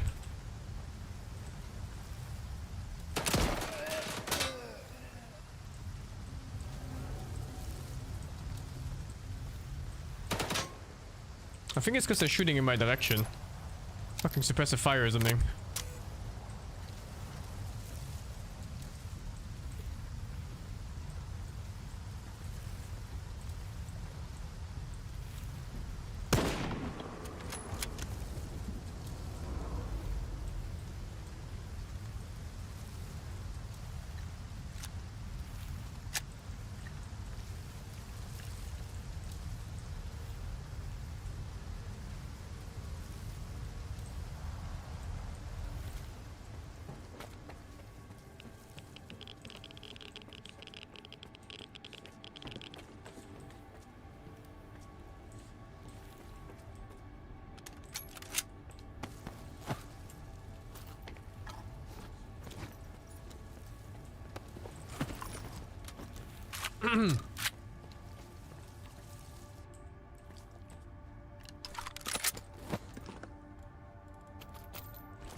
Whatever, I will finish this game.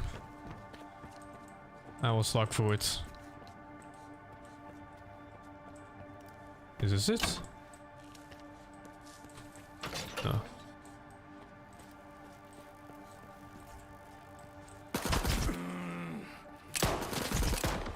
How was that a miss?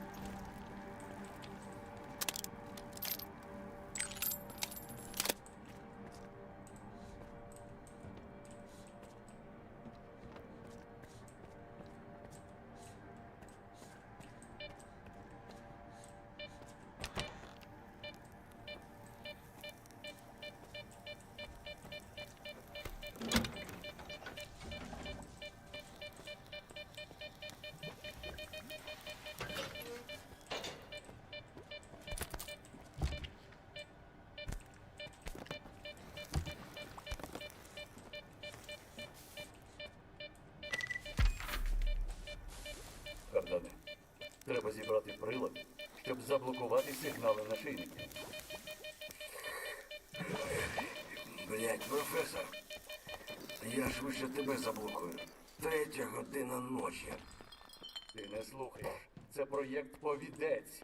Треба заблокувати сигнал. Не можна допустити контролю над мутантами. Треба зібрати і розмістити так, щоб навіть я не дістався.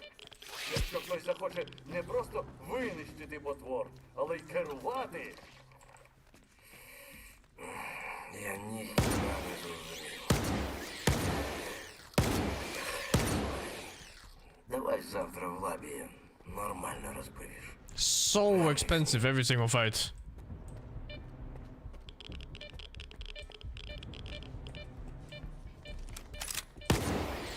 Oh my god, I wish I picked up that gun.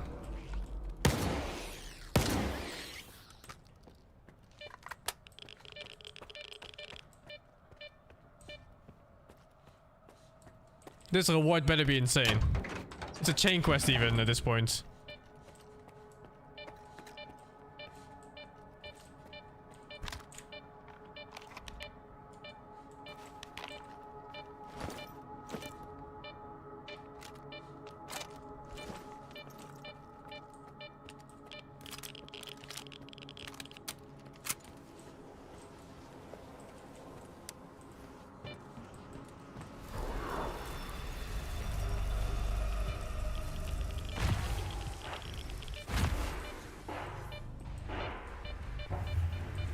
Two poltergeists.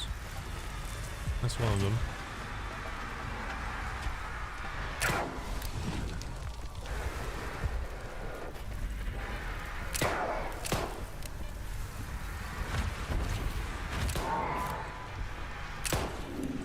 One dead. Shit.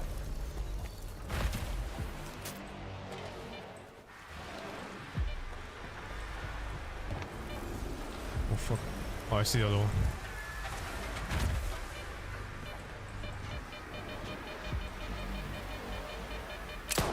Fuck. Oh my god, I'm taking off my armor. This is some shit.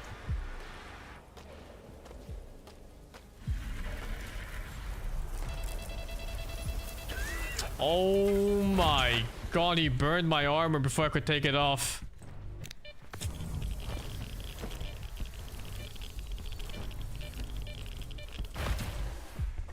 Fuck, that shit has infinite range or what?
Oh shit, it's up there.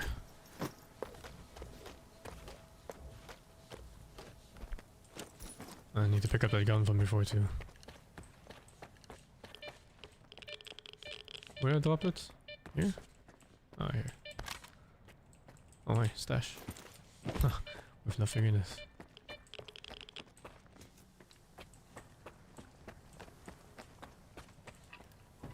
Okay, what do I do here even? Go up, I guess?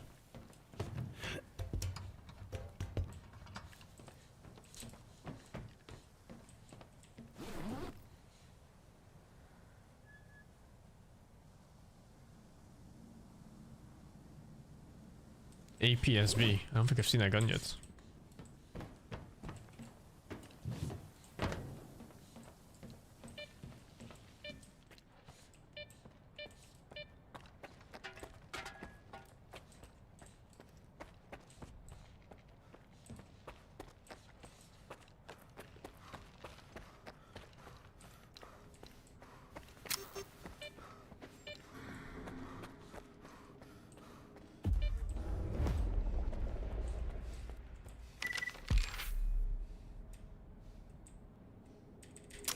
Fuck, the button doesn't work again.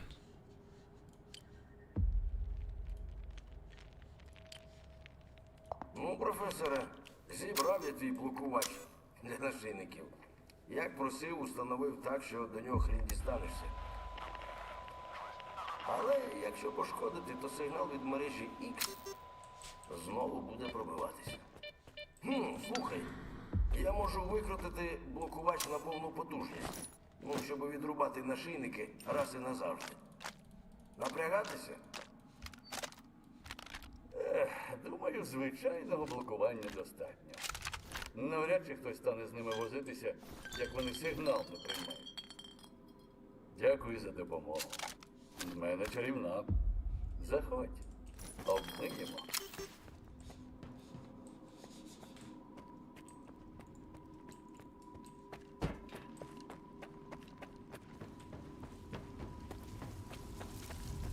Okay, time to walk back.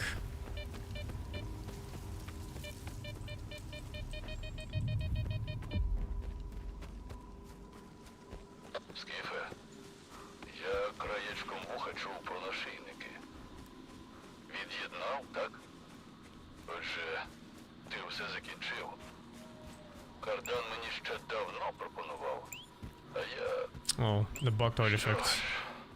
За все доводиться платити. Добре, якщо тільки купонами. Це тобі.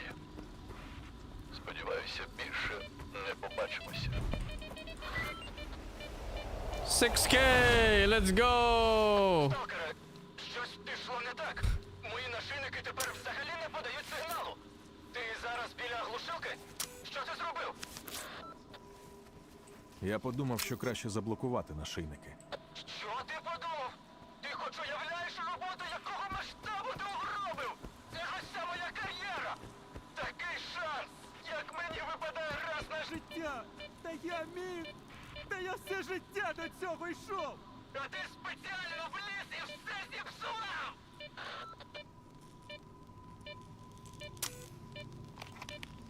Oh my god. This quest was 6k money, 8k in total. For 2.5 hours of running around. It was like 40 minutes yesterday and then 1 hour and 50 minutes today. Alright, time to run here now. Which is 2 kilometers up.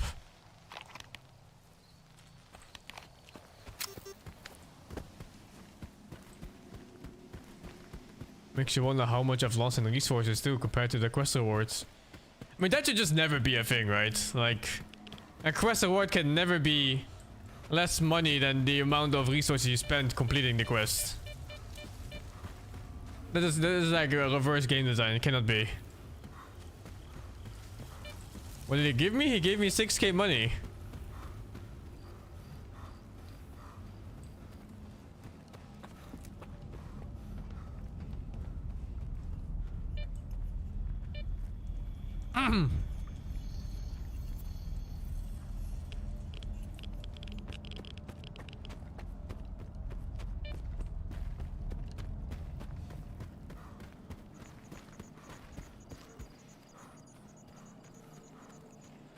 All right.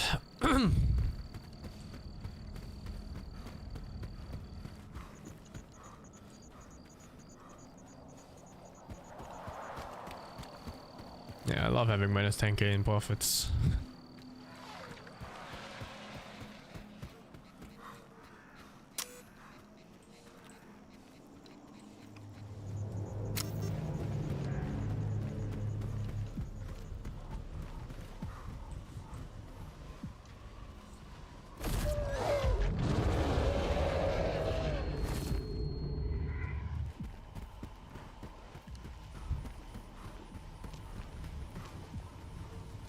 Like this second guy, maybe it's a little bit better.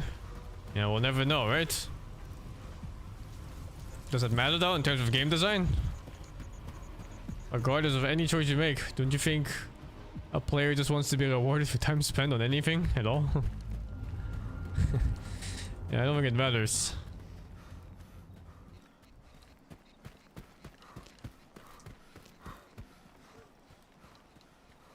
I don't know how much of the game is left.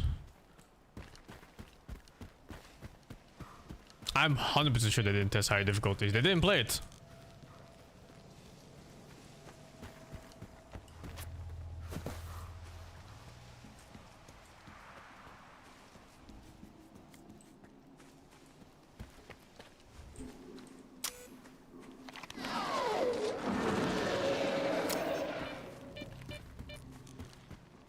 Because if they played it, they wouldn't make every second encounter in the game a bloodsucker.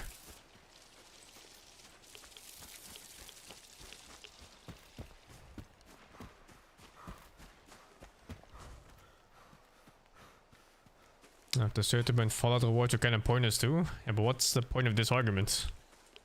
Why does it matter what they do in Fallout compared to here?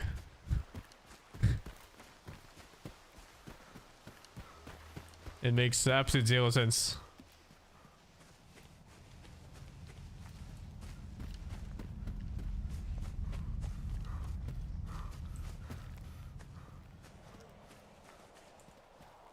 I don't think I'd play this game with normal and easy.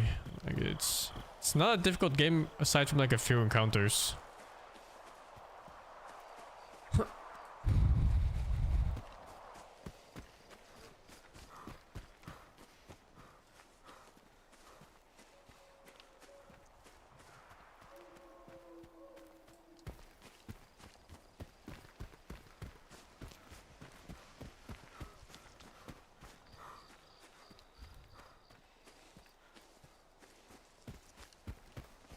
Wonder how much time I've spent running if you count every minute from the beginning of this VOD. It must be like an hour and 40 minutes or some shit by now.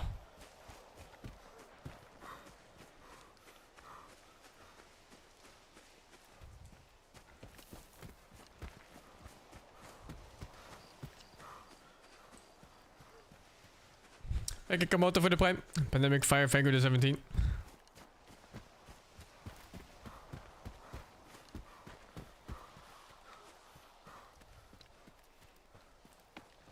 Might play any game we have to move around if you're worried about that then. I'm not sure what you mean. There's not many games in the world where you just only walk. Most games, if they have any big world, there's some form of travel. When it's fast travel or vehicles or like some skills. Like anything.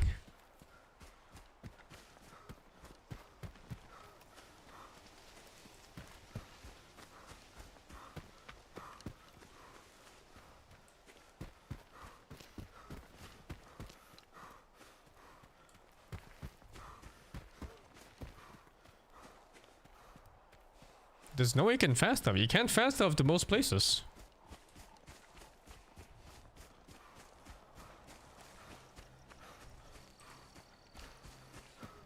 You can only go between hubs that you've explored already.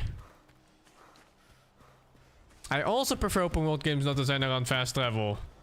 I also prefer open world games not designed around whatever this is.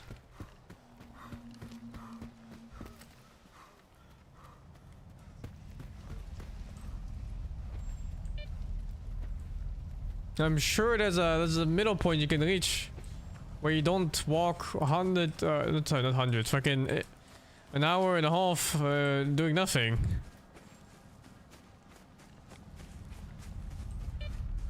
There's no reason to make a map this big if you're just gonna fit it with nothing.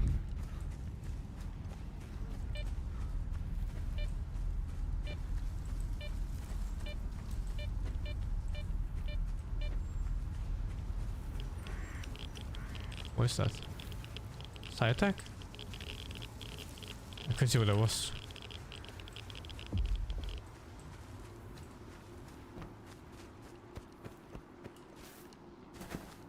Не треба було його сюди тягти. Нас могли самих убити. А ти ще хотів галявину обшукати.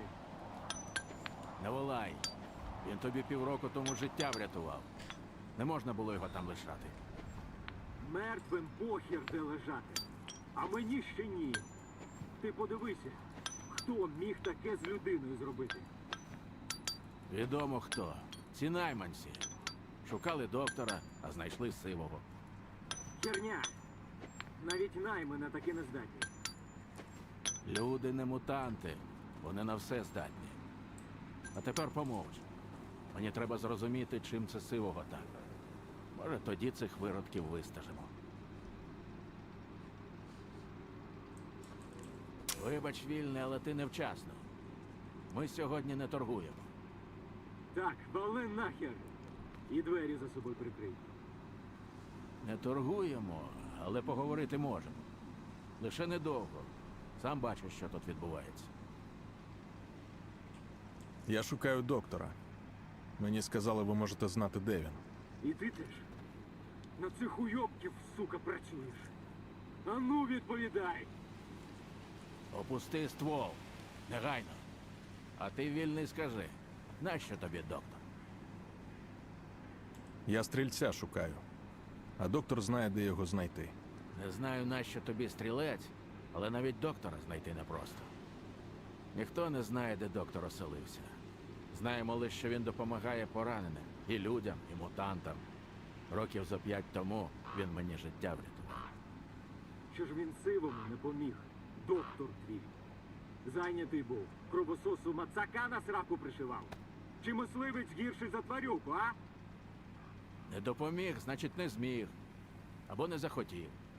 А може, найманці його вже самі знайшли. Розкажи більше про доктора. Може, ще пісню заспівати? Спочатку наймам розкажи, тепер вільним. Гірше вже не буде. Доктор – це місцева легенда. Де його знайти, ніхто не знає. Але якщо ти поранений, він сам Shoot these guys in the legs. і допоможе. Ну, зазвичай допомагав. А я тобі кажу, це все доктор. Ми його тваринок б'ємо, от він на нас і обізлився. Дурень ти, шершня. Доктор мені життя одного разу врятував. А я тут уже 10 років полюю. І все ж, з чого мені почати пошуки? Сивий мав полювати там, де доктора бачили. Щоправда, давно, але кращих зачіпок у мене нема. Якщо це були найманці, то може вони щось по собі лишили. Так от нащо ти тут ляси точив 2 години? Вирішив вільного відправити галявину обшукати? Ти, сталкера, шукаєш доктора, а я виродків, які сивого вбили. От і допоможемо одне одному. Не слухай його, вільний. За замовленням Миклухи пішло 2. Сивий і новенький. А повернулися? От, сам бачиш. Нечисте тут діло. Підеш, теж не повернешся. Дякую за попередження і допомогу. Якщо це найманці, будь обережний. А якщо не вони, то ще обережніший будь. А ліпше вали звідси, поки не пізно. І поки ще можеш.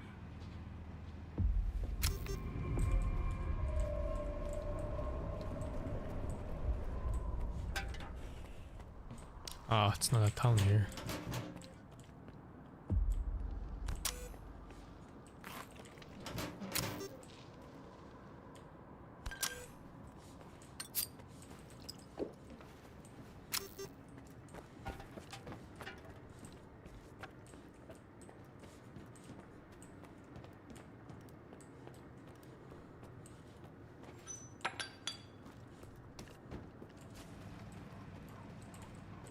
Я все сказав, сталкере. Координати галявини в тебе на КПК. Дай мені зосередитися. Я все сказав, сталкере. Координати галявини There's a в тебе question на in, КПК. but Дай мені I guess maybe it's later.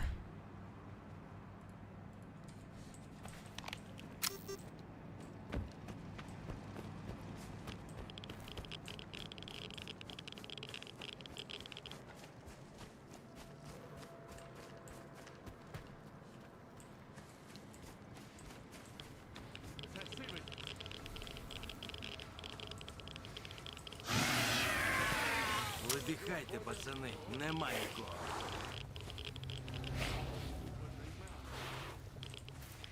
Щось тут не те. Убажай мертвий. Мужик, ти невчасно. What's going on here? Убажай мертвий.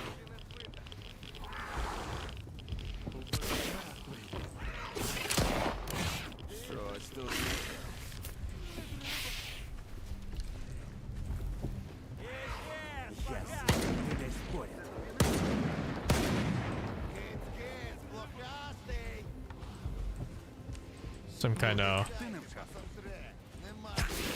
Some kind of weird schizo moment or what?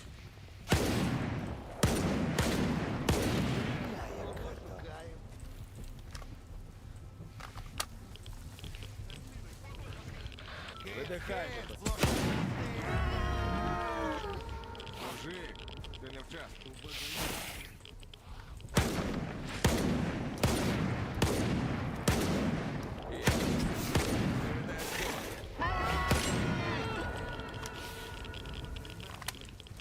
Я знаю, ти десь поряд.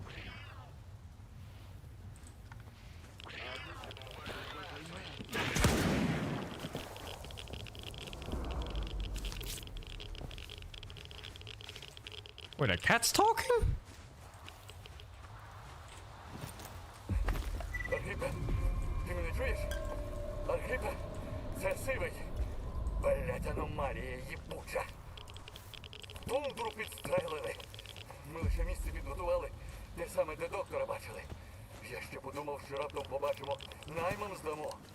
У тундрі дірка на все пузо. Я навіть не бачив звідки. Там усе прострілюється. Тундра вважай мертвий. Попередь. Будь ласка, не треба.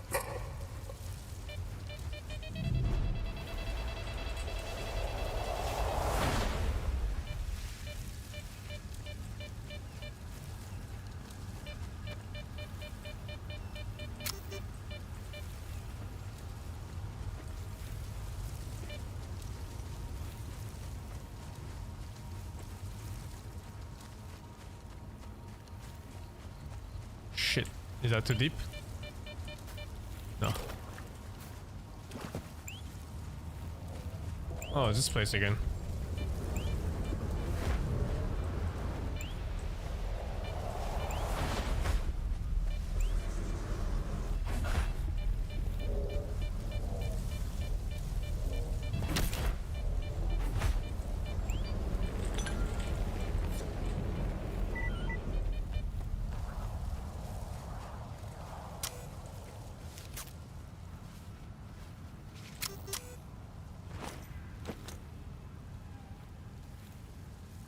Walnuts weight, medium.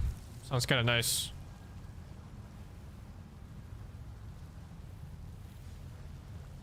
I think fuck this one. Is my radiation going up now? Doesn't look like it, huh? Didn't really count. Oh wait, I have to go in here even. Oh, it is going up. Oh fuck.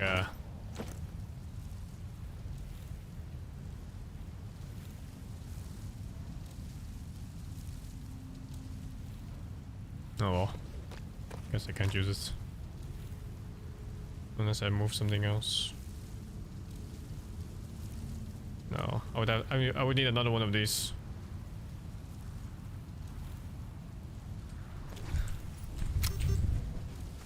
I never found a blueprint for the lead container thingy.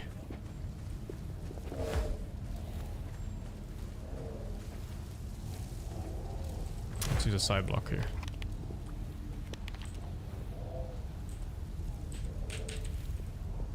My game bugged? Huh? Inventory does not open. I can't pull out guns. I can't press tab. Now it works. What the fuck?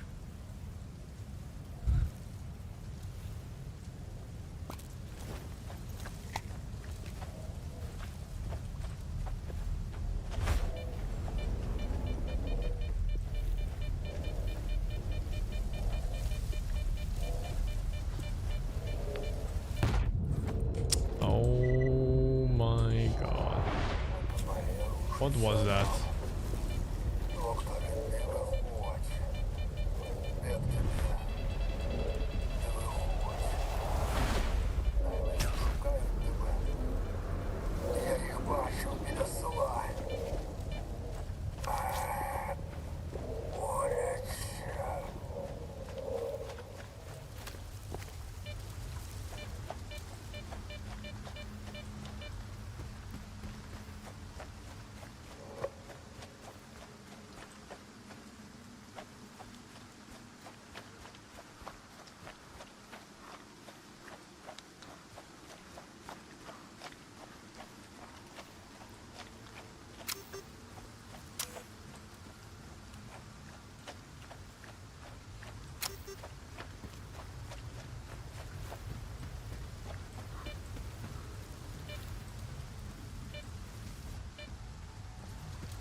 Jesus.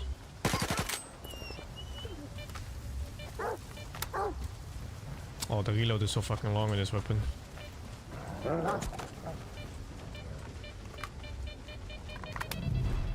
What? There's one inside the house?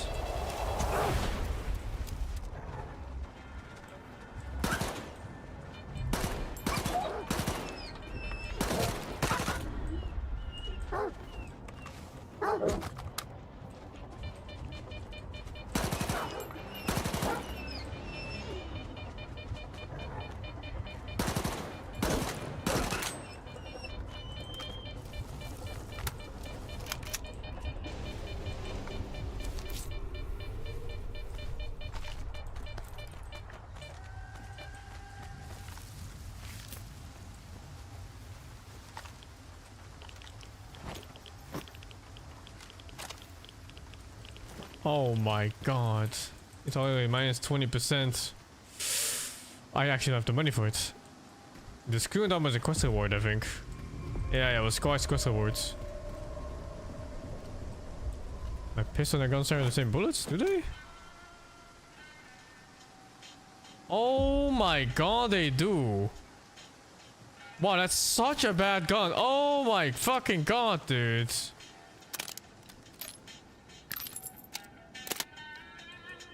What is the point of that gun?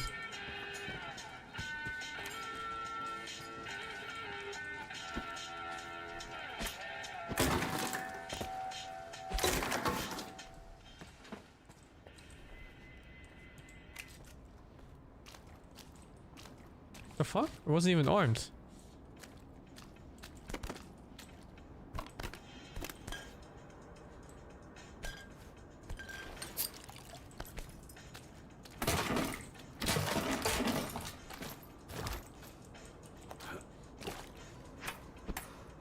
Ah, fuck it.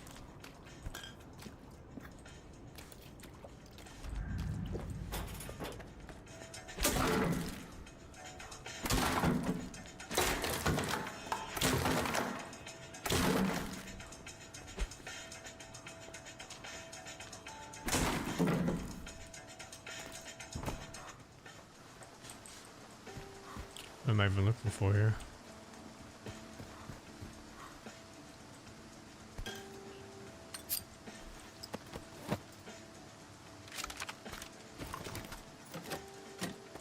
Locks.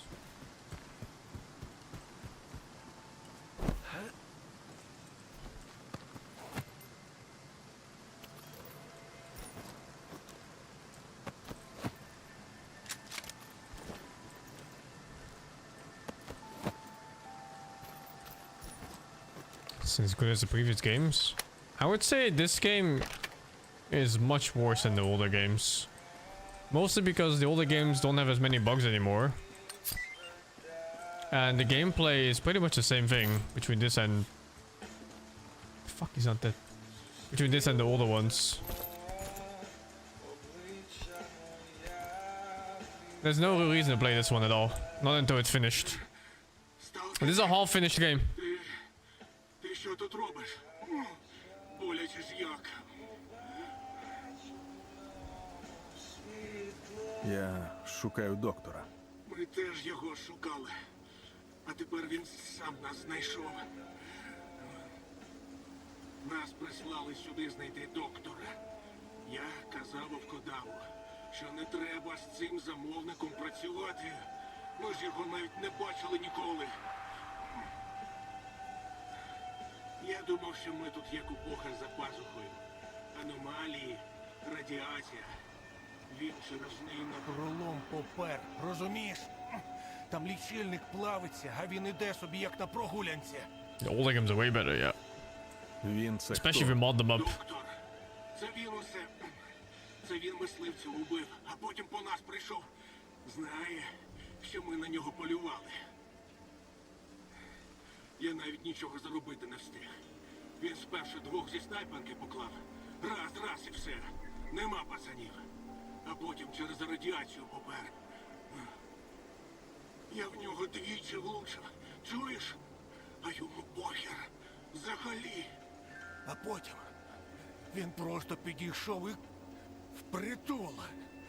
Я всі аптечки використав. Я ж не переживу цього. А? Ось, тримай. Допоможе протриматись.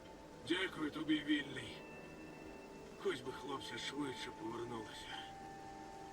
Група Альфа, ми засікли його на кладовищі. Потрібна допомога. Я повторю, блядь, пиздуйте всі сюди. Він же їх усіх порішить. Сталкере, ти мусиш їм допомогти. Він їх усіх перестріляє нахер.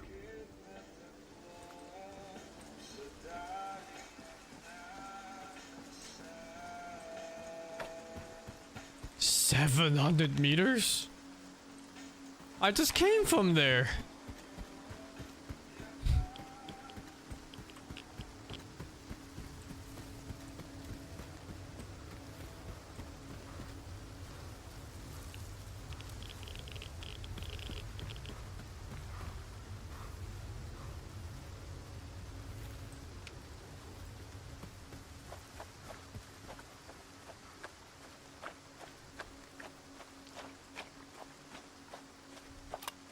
Thank you, Roxina G for the 46. Banana Boy, thank you the 23 months of tier 3.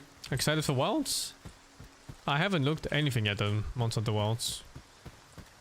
So it's just a thing I'll see when I see when it comes out.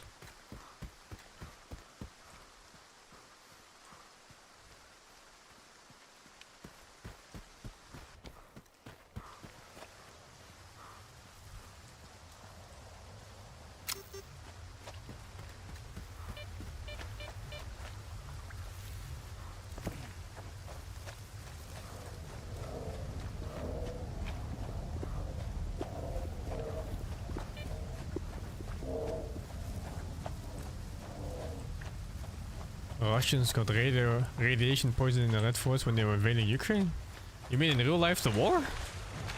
That's fucked up. Holy. Why would they invade from this angle though? What the fuck? They were sent in and told to dig trenches. Holy, the disregard of human life is crazy.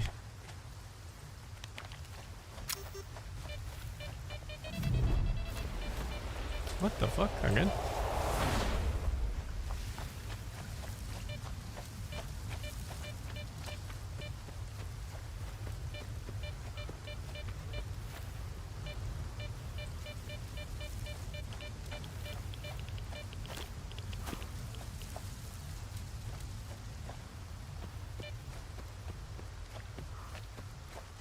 What does radiation poisoning even do to you? The only thing I've ever known about was like, you know, the video game things. Where you grow a third arm, or you become a fucking ghoul.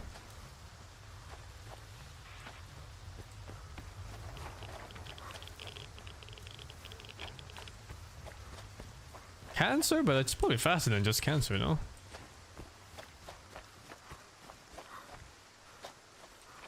Your skin melts in cancer, okay.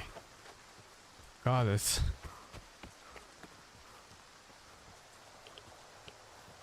Your cells have stopped working, you basically have systematic cancer. What the fuck? Oh, that sounds like a horrible way to go.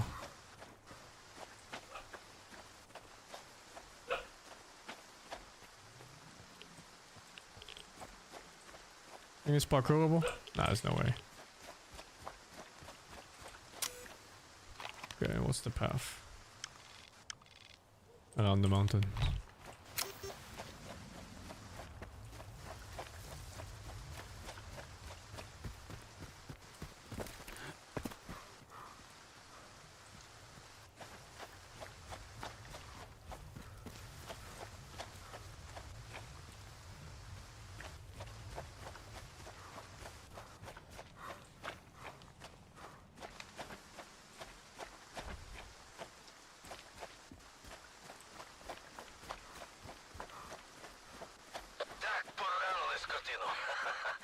Бачили, куди побіг? Відправляю координати замовнику. Прикрийте. Командири! Тут ще хтось з флангу обходить. Вали всіх. Може, сердечний пацієнт на допомогу спішить? Усім бути на поготові. Oh my god, I actually used like 60 of my pistol ammo. It's over, boys.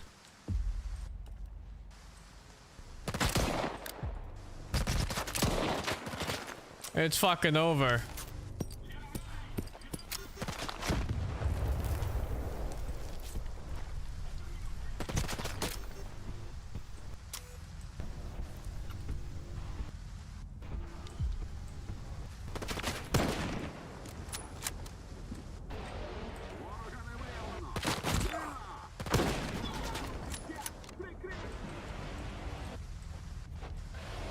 Something wrong with the aim. It feels like it's very low on my screen.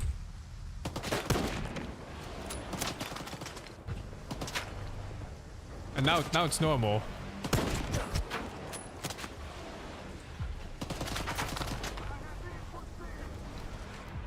Yeah, right? The aim was super low just now.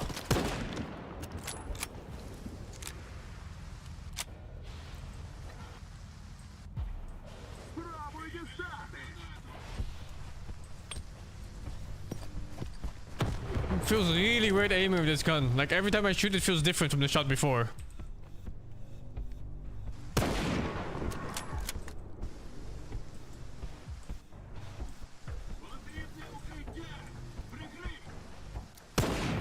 shit.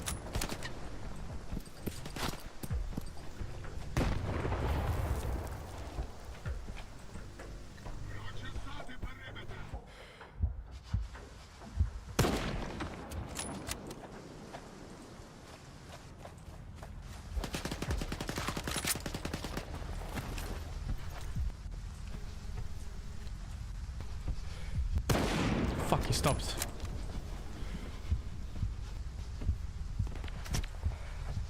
It's another guy.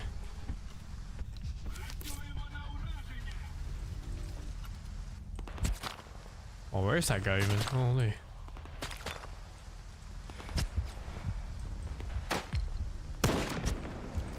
Holy, this bullet is fast. At least compared to the other guns. Like the VSS, I think it's like a second delay at that range. There's almost no delay on that one. And no bullet drop either.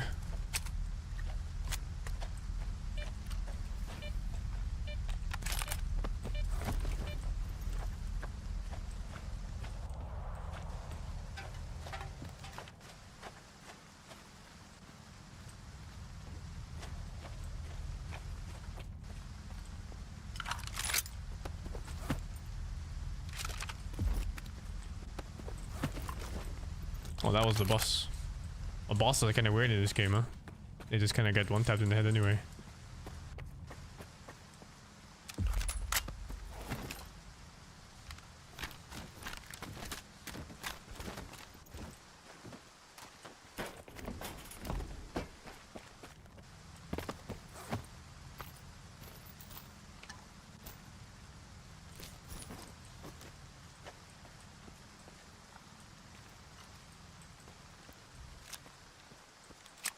Sound bugged again? Oh yeah, the rain. I think the rain bugs the sound pretty easily. It's like too many things playing at the same time, and then other sounds get skipped. I thought I was supposed to rescue these guys too, and then suddenly they turned on me or some shit. I don't fucking know what.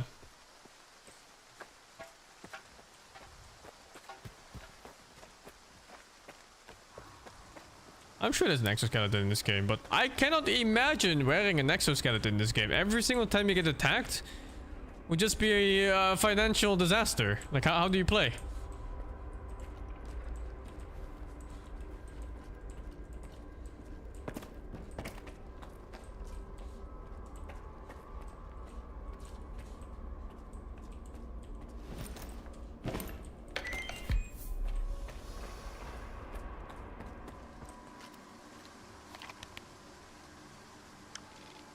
Maybe you just hold the exoskeleton with you and you pull it out when you have a hard fight.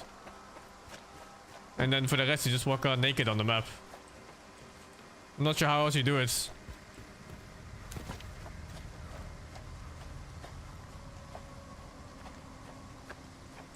Ah, fuck, I'm holding too much stuff. Fuck this.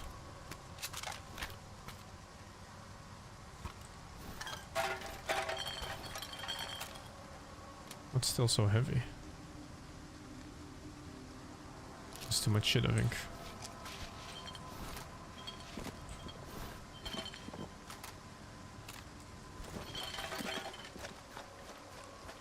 I think they overdid the repair costs, yeah. It's not balanced at all. I think they overdid the repair costs and they underdid quest rewards by a lot. There's no way any quest that takes more than 2 hours to finish gives me a 6k rewards when the repair cost of my armor is like fucking 20k per 10% or some shit, or 20%. Like, what's my armor at right now? 74%, dude!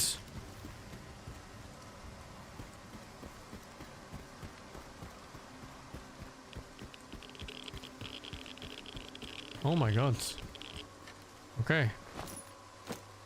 I'm not supposed to walk through this part. Oh, I think I have to go through this water path, maybe. Back the other way then.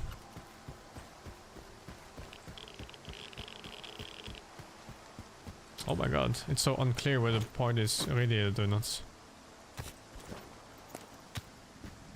You can walk around with a billion heals too. That's what I think is the answer in this game, but it's just so non-game like, you know?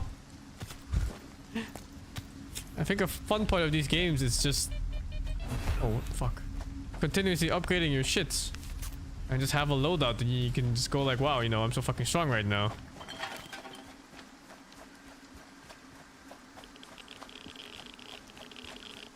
Dude, the radiation in this place is off the charts. What the fuck is this?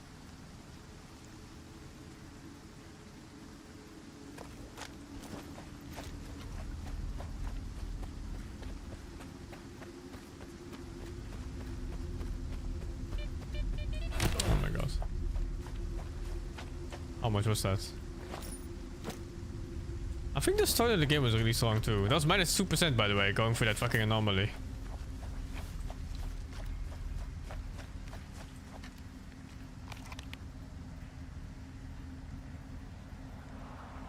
Oh, this is a path maybe here, like this one. Actually... No, that looks like a cliff.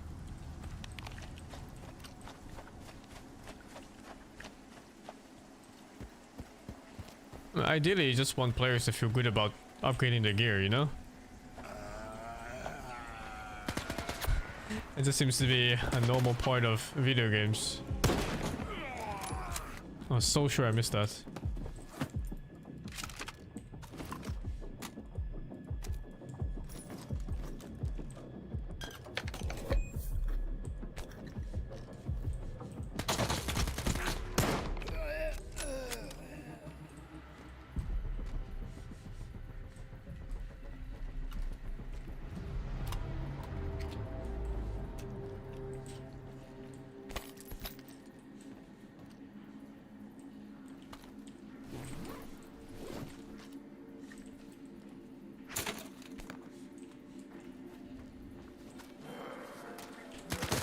Oh.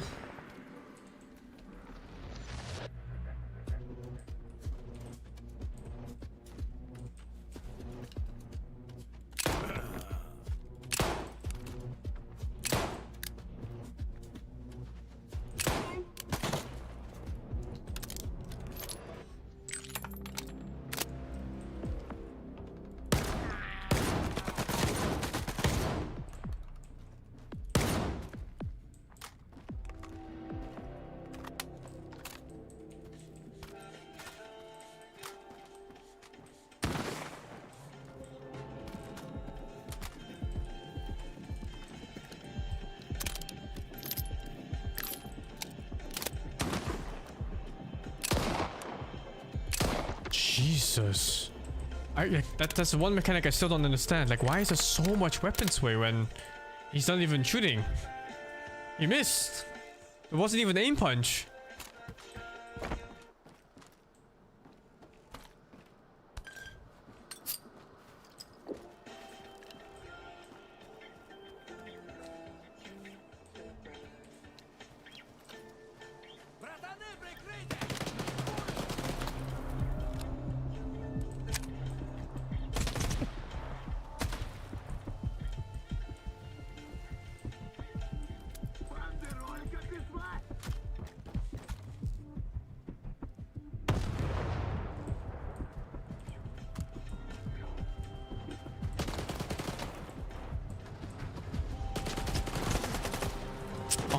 Oh my god, the bombs.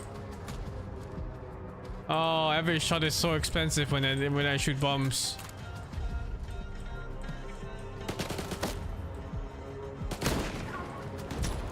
Like common fucking bandits or some shit.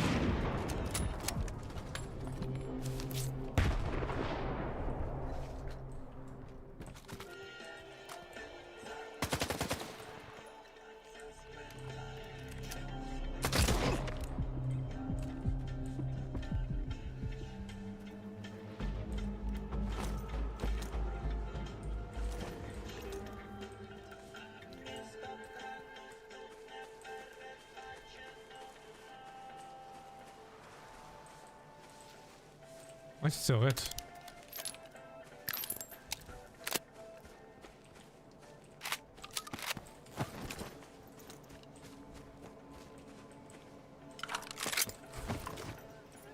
It's a mask in basement? What the fuck are you talking about? I'm in the fight!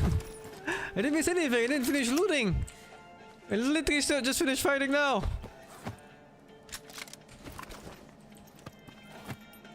Even now, there's still a mob somewhere that I cannot find. But it can see me, but I don't know if it like fell through the ground or some shit.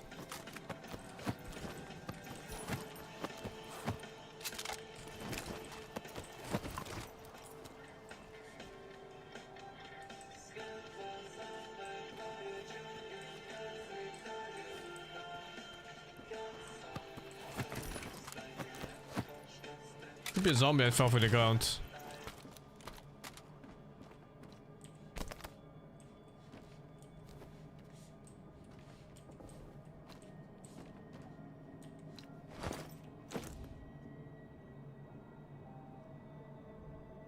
It's kind of whatever. Oh god, that's so horribly overweight already.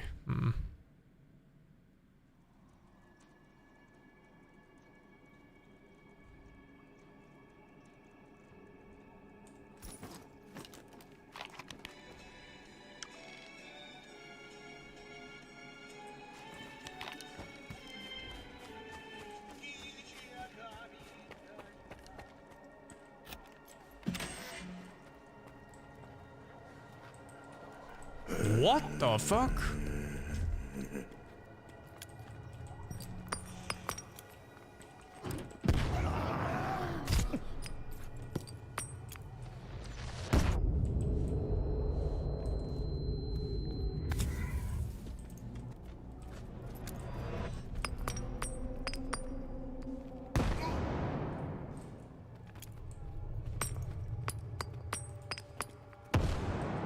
Are the grenades really bad or what?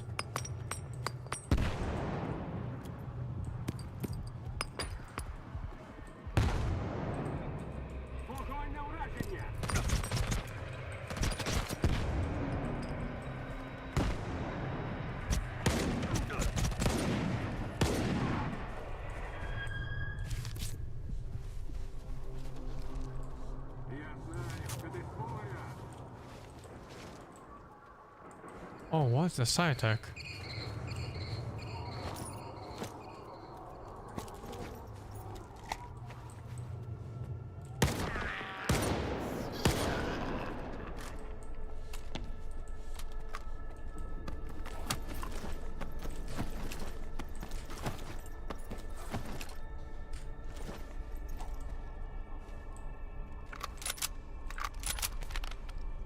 AS Lavina, what? New guns.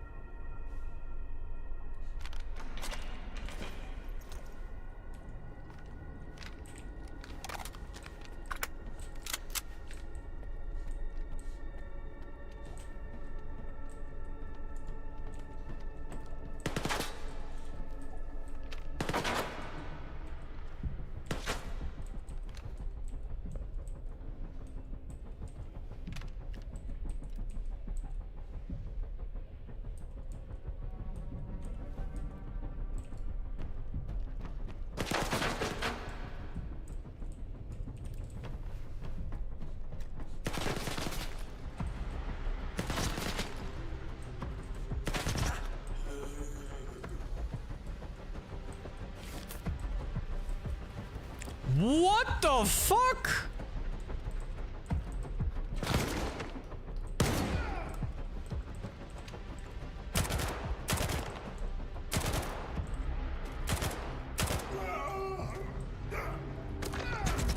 What? It switched my weapon when I was shooting. The fuck is that bug? It picked up a random sniper from the ground.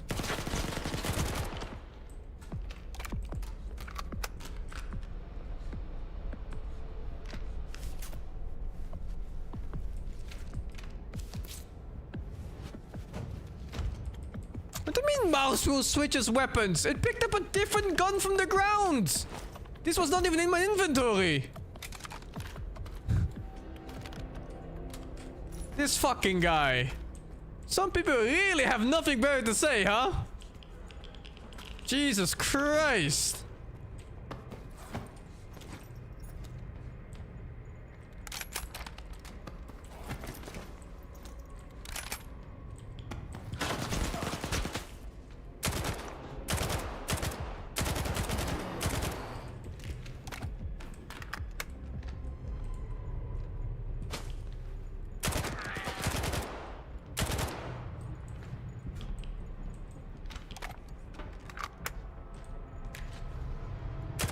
What the fuck? Was his neck bent?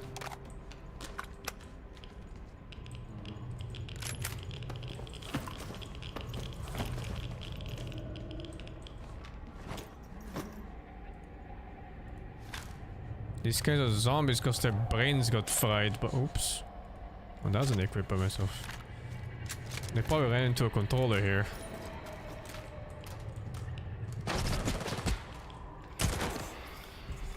Oh fuck, the voices are back, and I have no side block.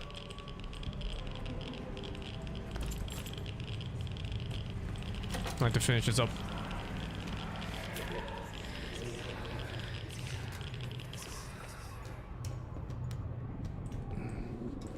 I don't know what bullet this gun uses, but I'm just picking up all this shit. What is it? The white ones. None of these.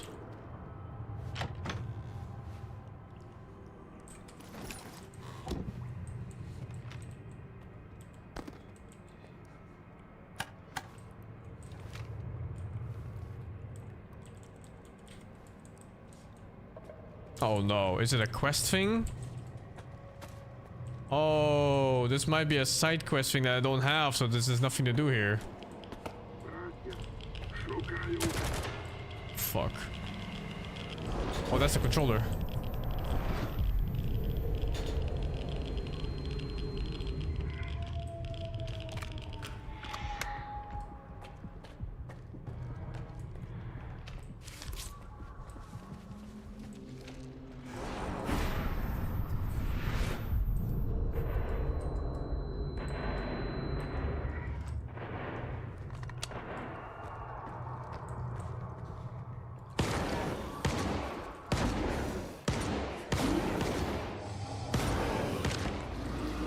Does anyone else remember controller as being way stronger than this? Like, they weren't like super strong, but they were at least pose a challenge, right?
There's some random quest armor I got. And it's breaking. It's the same gun. Oh, same gun, but 100%. Yo, sick.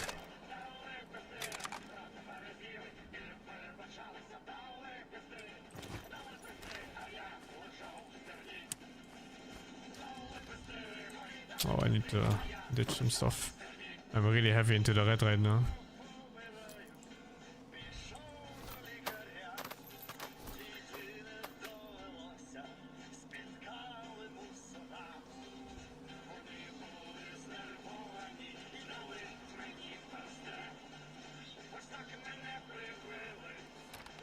Oh, dude. I need the guns to sell for money, but I can't carry them.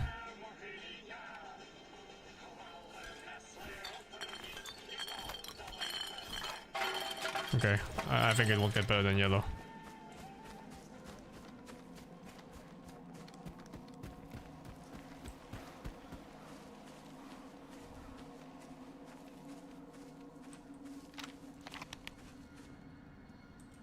Okay, let's see if we can get below this bridge for the quest area. Oh, fucking hell. How much boost do I have for this? Oh, this everything, hundreds. If I get a kill for the 67. Have I got a graphics glitch? I'm not sure which one you mean. I don't know if this is the path. But on the map it kind of looks like it's. Like I follow the water here into this. Let's see, I guess.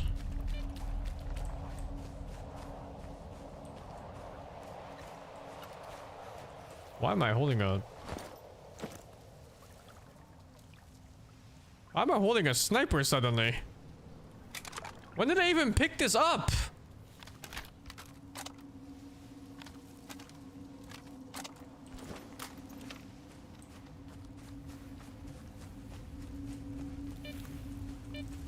It wasn't even in my inventory, man.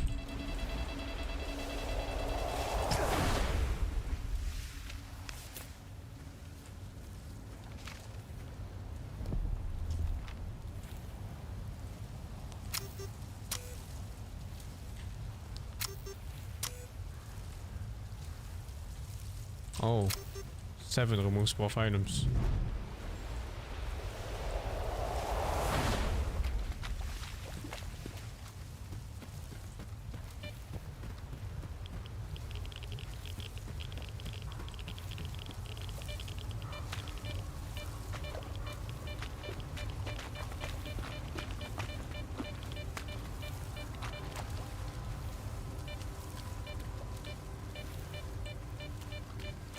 Bloodsucker cave?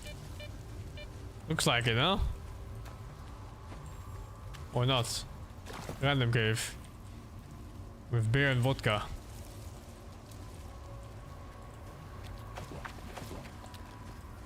Oh, the fuck is that? Stephen King book.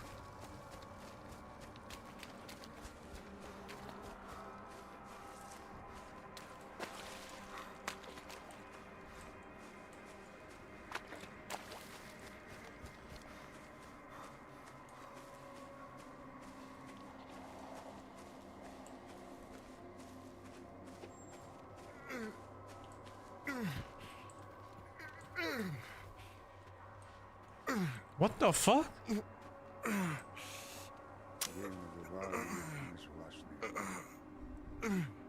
Моноліт підказав, що мене краще вбити наживця. І добити його я тобі не дозволю. Досить смертей. То он який на вигляд справжній доктор. Ти знаєш його? Монолітівця. Бродяга. Його ім'я Бродяга. Хороше ім'я. Чесне. Отже, ти шукав доктора. Ти знайшов його. Що тобі треба? Мені потрібна інформація про стрільця.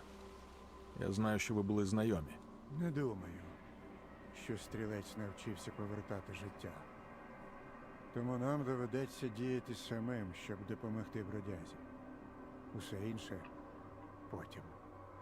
Думаєш, йому ще можна допомогти? Це той випадок, коли бродязі пощастило бути монолітівцем. Йому допоможе те, що не допоможе таким, як ми. Я позначив тобі колишній монолітівський шпиталь. Якщо вони відрили старі схорони, то там можна буде знайти регенератор. Монолітівців, звісно ж. Я попрошу тебе зберегти їм життя і не добивати поранених. Але вибір за тобою, сталкер. Чому тебе так хвилює його життя? Тому що у нас немає нічого, крім життя. Хай би яким поганим воно не здавалося. Не марнуй час.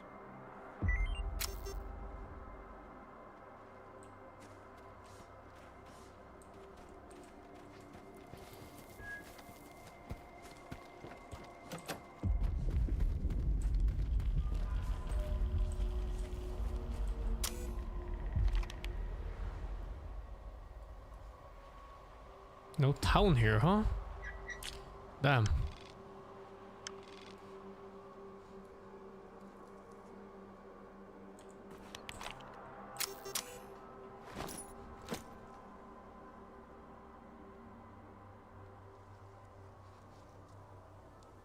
I think I have to run back to town and to sell shit.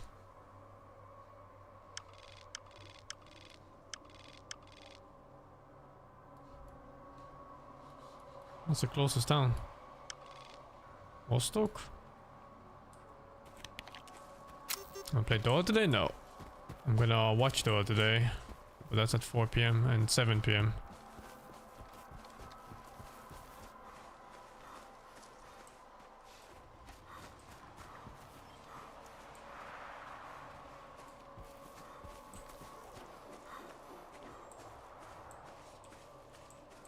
$600 meters. But it's a bit of a walk around too.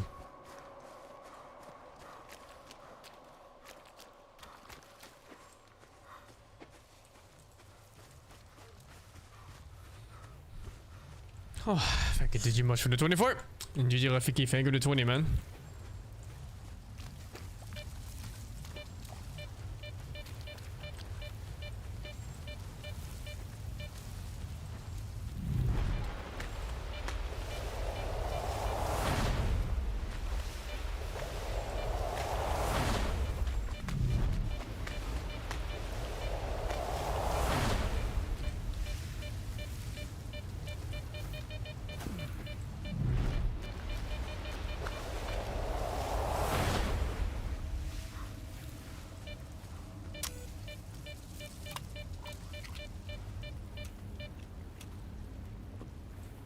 Should be worth 10k at least, the guns. And maybe fix my weapons at least. I need like 30k to fix my armor, I think.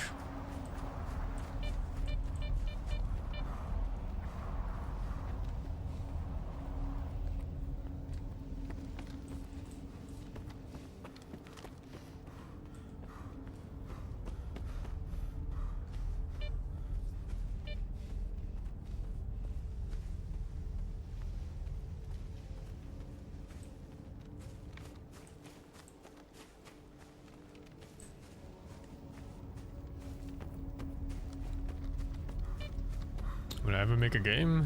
No, I don't think so. Maybe if I ever have enough money, but how much surplus money do you need to make a game, dude? It's been insane. Unless you're like the Stardew Valley guy.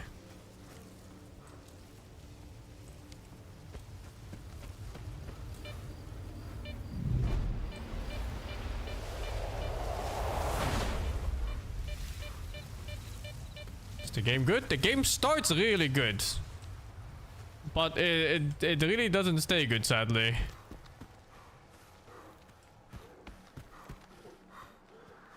At some point it stops being an exploration sim and it just becomes a fucking walking sim.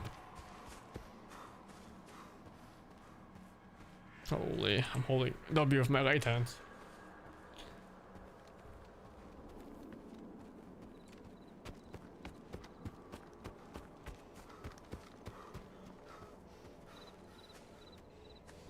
I think the economy doesn't help, but that's not even like the big issue. The big issue is that they have a giant world with nothing in it.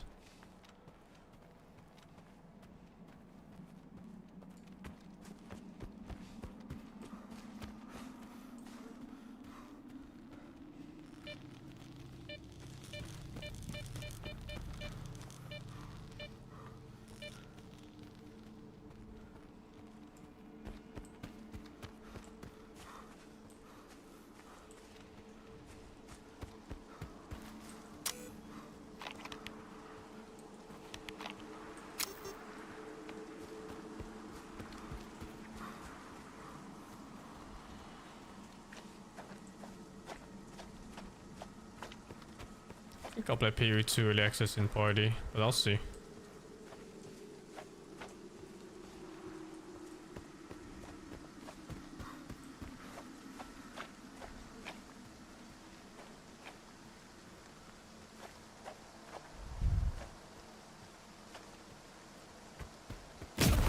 I got hit by lightning! Holy dude! Like armor durability couldn't get any worse.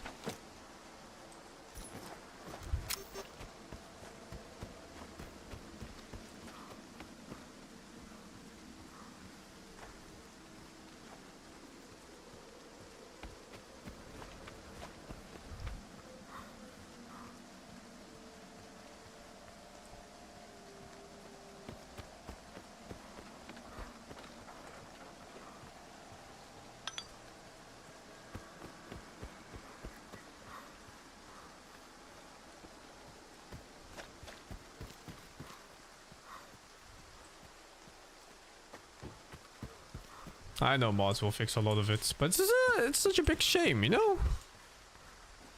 It's not like it's a cheap game either. It's sold at the price of AAA titles, which is of course 60 euros.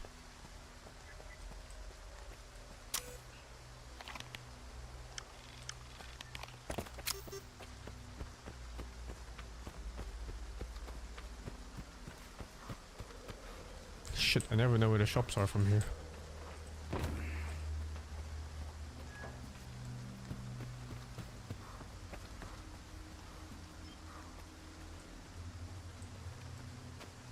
Not Starville level of shit? I think it was very similar actually.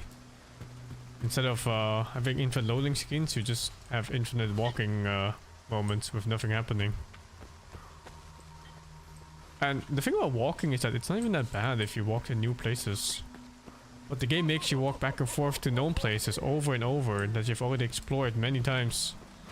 And they respawn like fucking mutants in it too that, you know, drain your resources like crazy.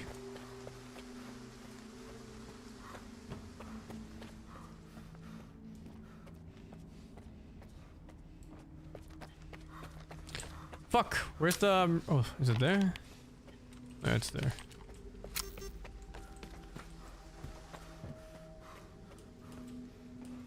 They don't respawn supplies, no.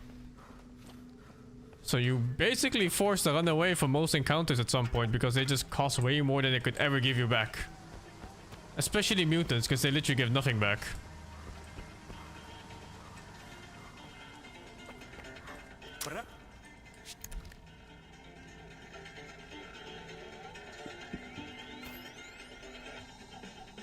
He's actually worth fucking dick.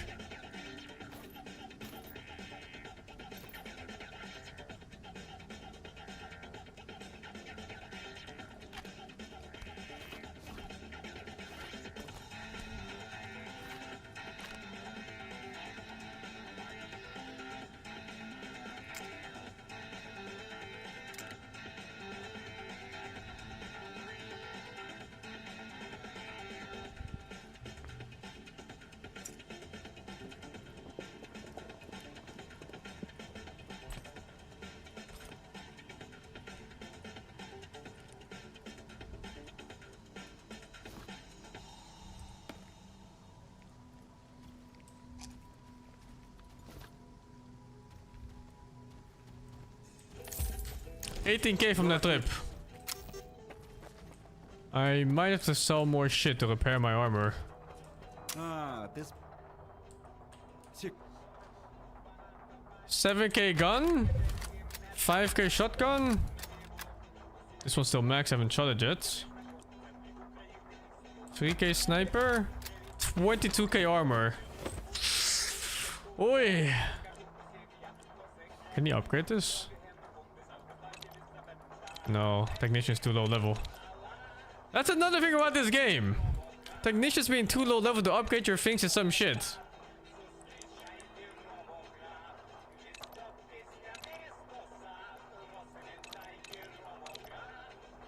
Oh, I want to buy this. This one is 13K. Selling some shit.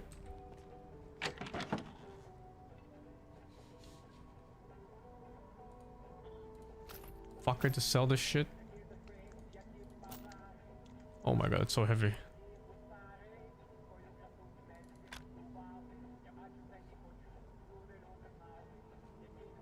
Guess I keep one spare armor. Oh, this helmet is absolutely insane. Sell one suit, sell one sniper, sell this gun. Sell this and sell this.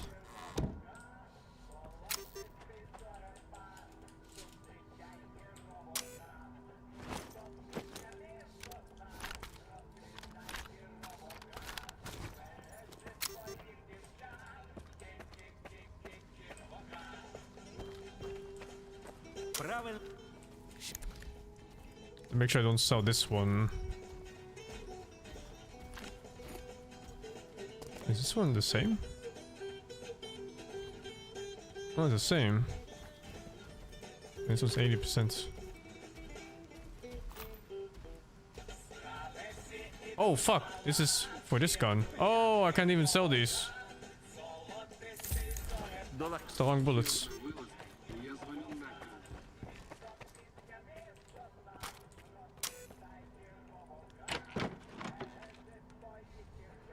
Am I really carrying an extra sniper rifle with me now?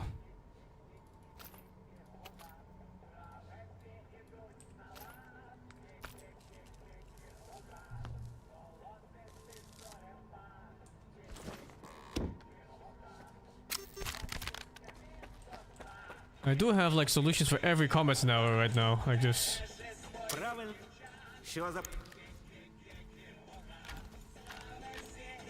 Oh, it's big money actually, wow. Oh, that's why, the links. Well, I think it's fine. I'm using this sniper anyway.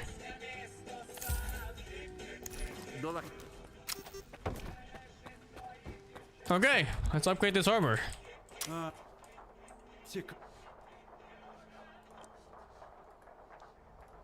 A lead container, 13k. For some reason... this one needs a blueprint for the lead container and this one doesn't. Is that weird?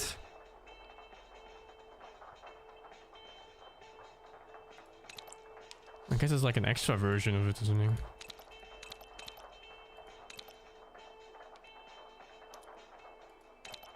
You can have 6 artifacts on this one or what?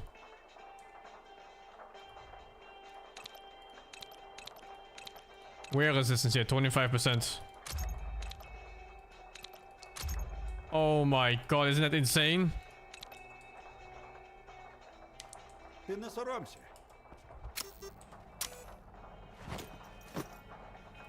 Okay, so this one is free now in terms of radiation. And then I can remove this one, I guess.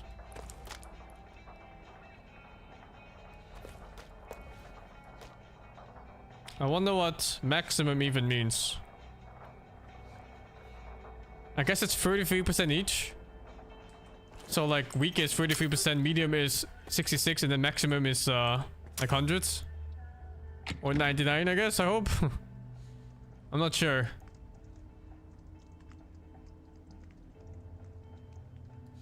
I'd be immune to fire with this one. Maximum is not maximum. Yeah, exactly. I also got quite annoyed by that definition. And it's by far the best. I'll never bleed again with this one.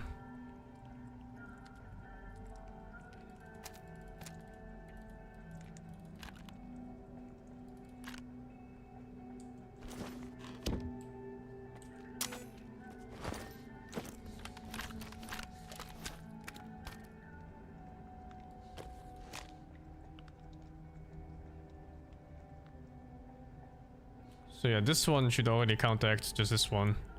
And then with this, I don't take bleeding, thermal, and chemical damage. What does it leave? Lightning? Lightning and psi.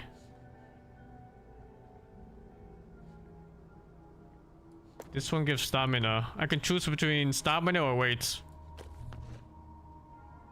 I think I'd rather choose stamina over weight.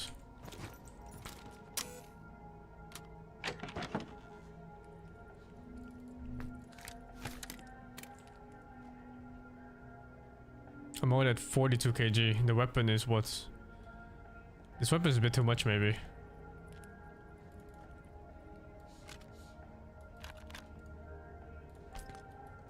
$35 like this.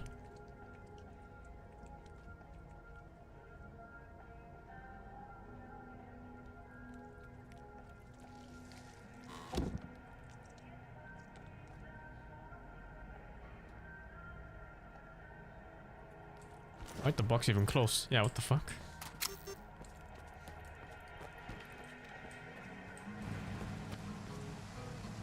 Okay.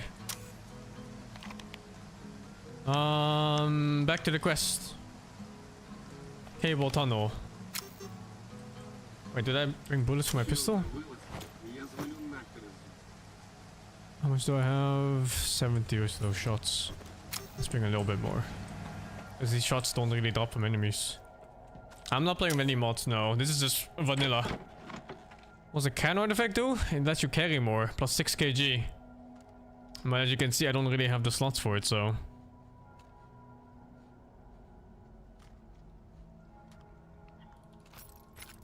should be good enough.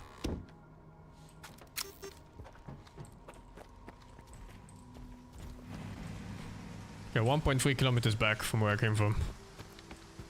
What's the endgame in this? There's a main quest. You just finished the main quest and it's over.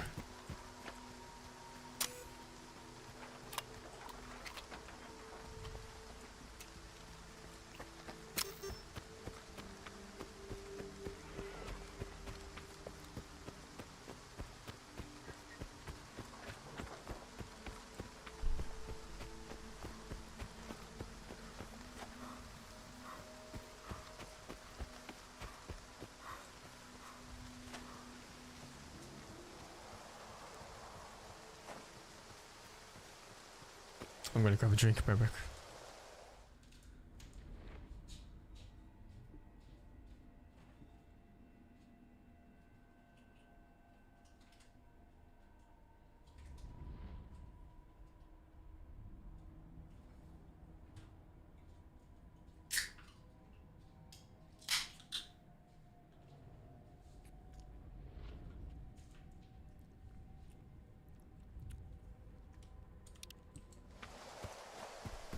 What? Was that an enemy?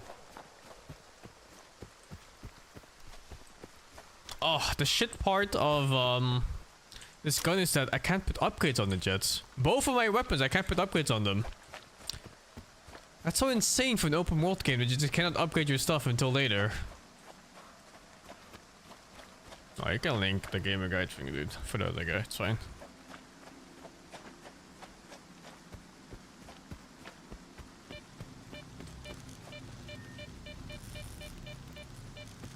The Red Force guy doesn't have a shop. So that leaves like what? Like 5 zones left here that could possibly have a shop that upgrades my last 2 weapons. Like maybe it's... oh, it has to be this or something, right? Like one of these things. Or here. Like it's taking me this path up.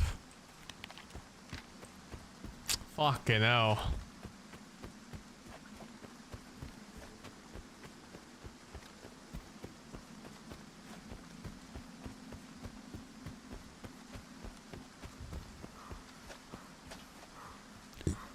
And gatekeeping upgrades in this type of game is not okay. Like at the least, it should let me upgrade the normal things, you know, like putting up a scope or something. Oh, don't spoil your locations, dudes. I know you mean well, but spoilers is no go.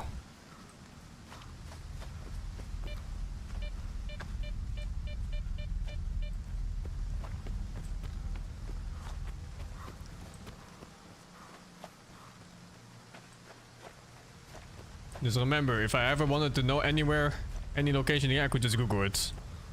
It's not really a problem, but I want to experience the game normally. As it is. Oh, there's a stash here.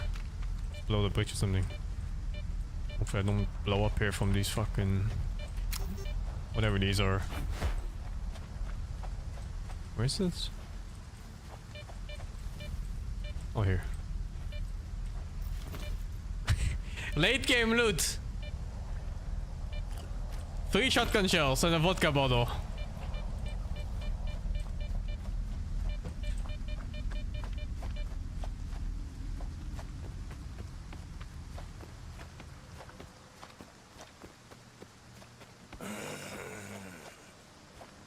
Don't you shoot my armor, don't you shoot my armor, no, no, no, no!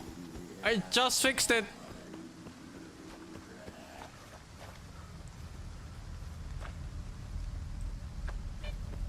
Maybe! I have a plan. What if I just never repair my armor and go for all the slot upgrades for artifacts? Because normally you can't upgrade armors when the armor is damaged.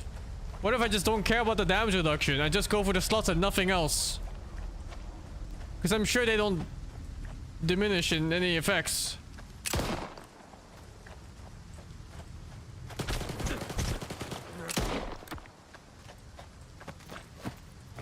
These guys drop a lot of ammo.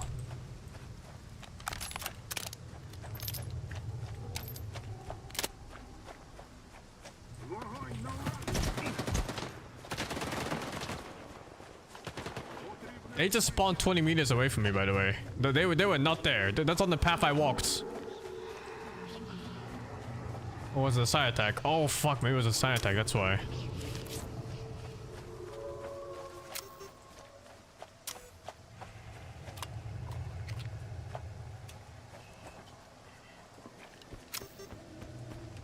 At this kind of city that in late game you cannot take fights because it's too expensive. I cannot afford to take fights.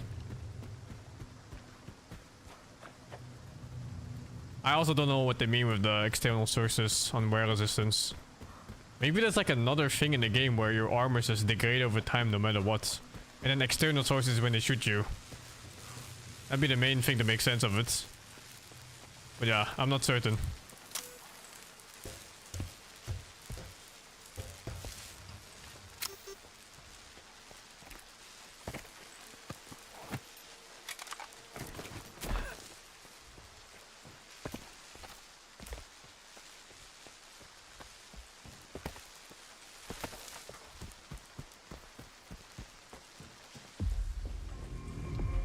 Oh, this is the quest place. I didn't even realized. I was just exploring. Yeah, like damage over time we're getting hits, but I'm not sure, man. There's a lot of stats in this game. This is not really explained well. Don't kill monolithians. Wonder how many credits I'll get for it. 500?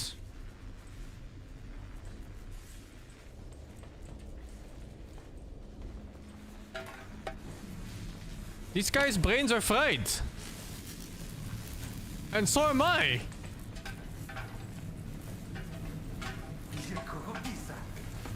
No pizza.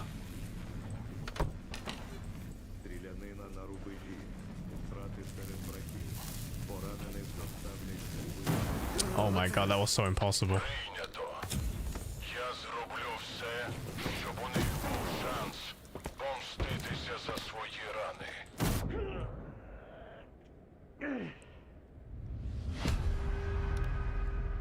I think I'm not even going for that loot.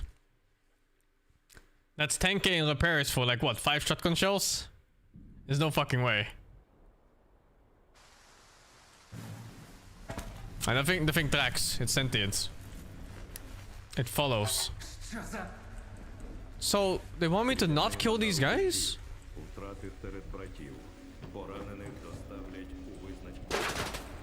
Fuck this quest. There's no way this quest is ever worth.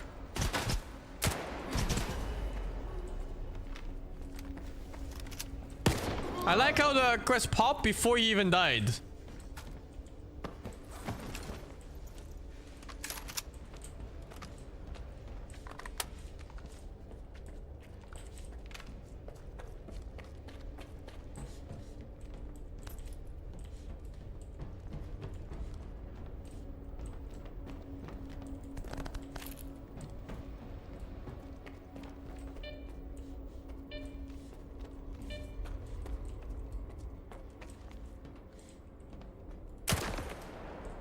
Wow, one shot through the helmet.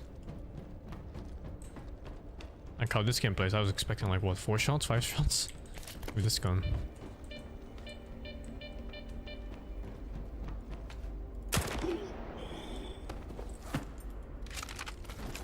What bullet is this? 545? Oh yeah. Oh dude, the enemies drop this ammo. What a comfortable gun to use. Like for the most part of the game, I've been using ammo that I have to buy or find from stashes, like the 308 and stuff like that.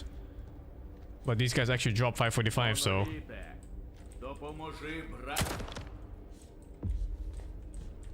So essentially, I have infinite ammo in this. What the fuck? He disappeared, no? Ah fuck, I'm tripping, I think. Too much vodka, bled.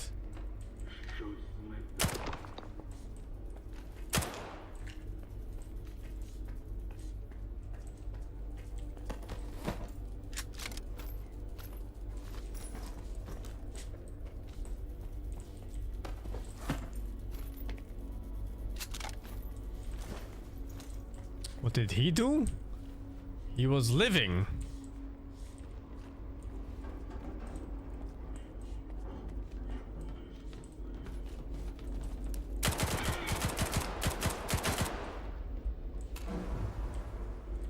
Fuck was that?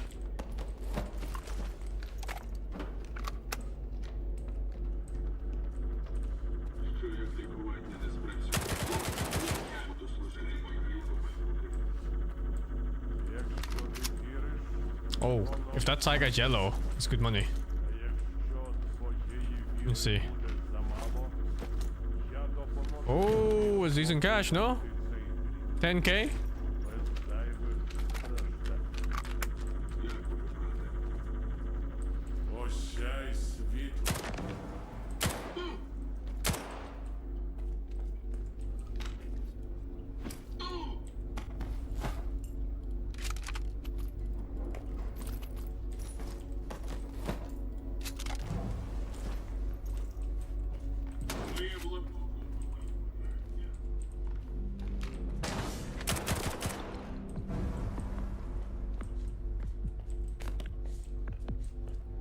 It does feel like the AI is getting a bit dumber as I progress through the game. Like, they weren't smart ever, but now it kind of feels like some of them don't even play at all. They just accept that they cannot win.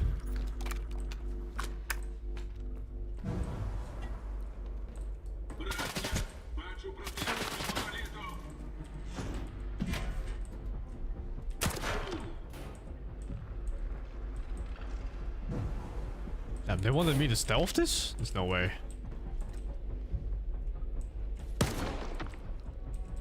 Was that kind of satisfying? I feel it's pretty satisfying. One shotgun pump to the head like that from that range.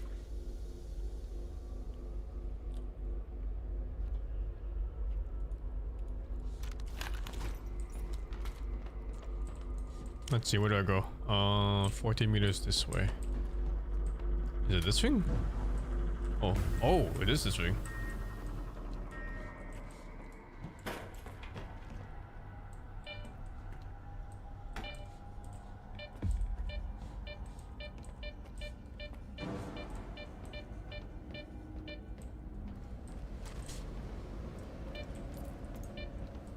No hardcore round though. Skipping it this time around. Is this even an exit? Or am I getting baited here?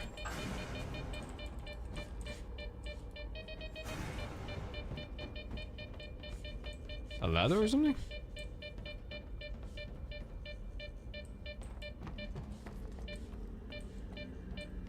You'd think that door would open so you can leave.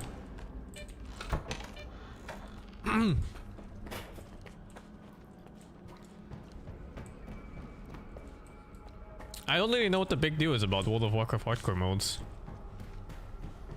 I think like the people who die in that, they're just following for content or some shit. Because it's definitely not difficult. You just play safe and that's it. There's nothing more to it. I'm not fine of Persona-esque games. I actually don't mind the gameplay of Persona games. But I really dislike the whole dating aspects of it.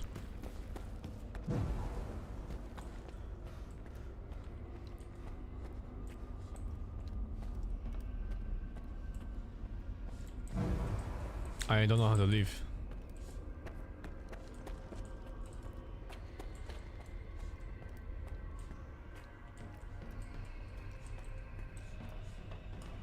I think it's a vent. I'm a girlfriend? No, I'm a virgin, dude. I'm a virgin for as long as it takes. Into the afterlife.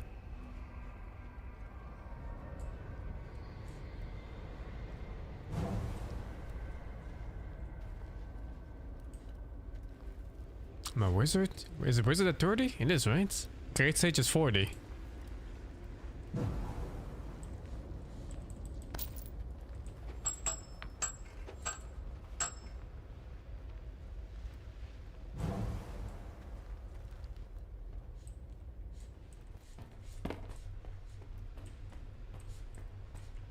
Well, I don't really talk about my relationships.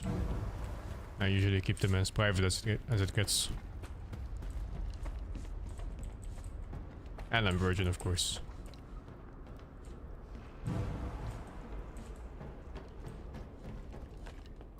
How the fuck did I get back here?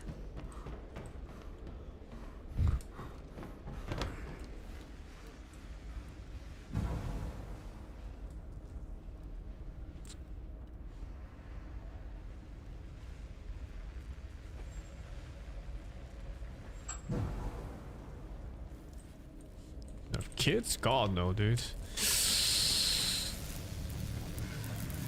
Oh my god! Fuck you!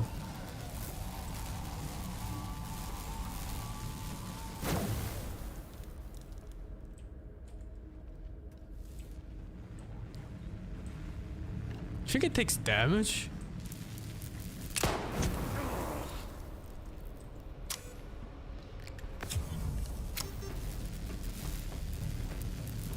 What the fuck is this? Oh my goodness, here! Oh. This fucking annoyance is so... They're so meant to fucking exhaust your resources instead of having like a skill check.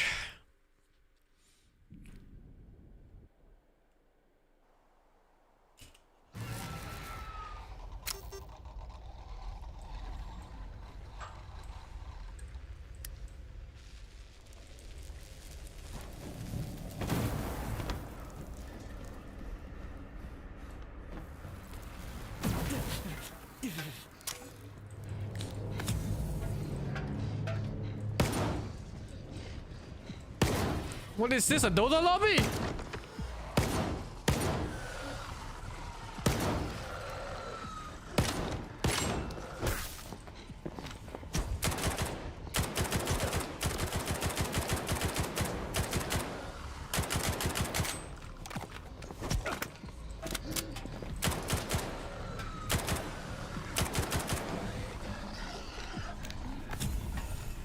I still blend?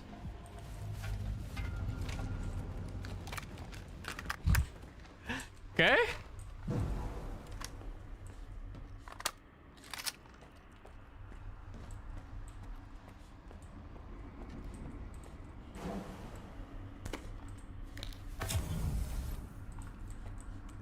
You think the game dragged itself too long? Story-wise, no, but the gameplay, yes. It's basically a case of not having enough unique content.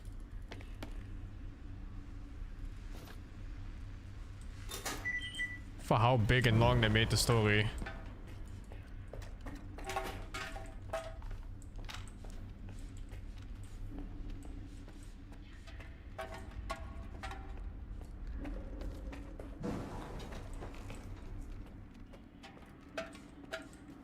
This game is gonna be insane in like 3 or 4 years when they patch it out properly. And when the big name modders they make the game in their vision. It's gonna be insanely good.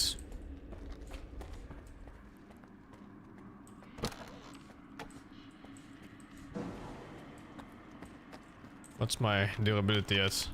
Oh fuck, I keep pressing the wrong one. Only minus 4%. It's not too bad. Did I replay it then? Yeah, I would. I think the fuck? Just some form of higher move speed or just more stamina or something. It would make this game so much fucking better. You cannot have people walk back and forth between empty places without having anything interesting in between them. Is another thing.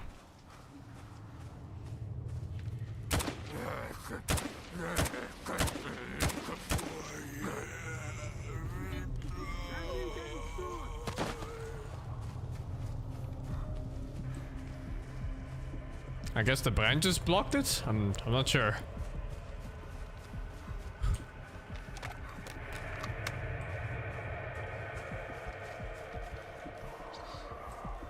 I mean, the economy is actually not impossible. Like, if I actually sold all the things I found and the things I don't use, It's pretty fair in a way. Annoying still because you have to do a lot of clicks to sell the things you want to sell. But for sure it's manageable, even on this current difficulty. But it's very, very annoying. Like essentially every single time you go back to town, you're clicking like God knows how many times, setting all bullets, setting half your heals, setting like half the radiation thingies. And then you get by. I think this is why a lot of games just have like junk items instead. So you just press one button and sell all junk. Easy. Where did this sniper just come from? Look at this. A broken sniper with bullets in it out of nowhere. The fuck? I didn't press a single button. I just walked in. Suddenly it swapped out my gun.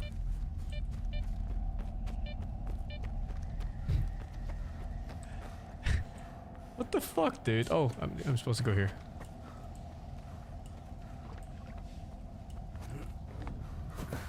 The kills are OP? Yeah, I think so too. I think they could even go as far as making heals not be usable in combat. And then you're gonna have a real experience in this game.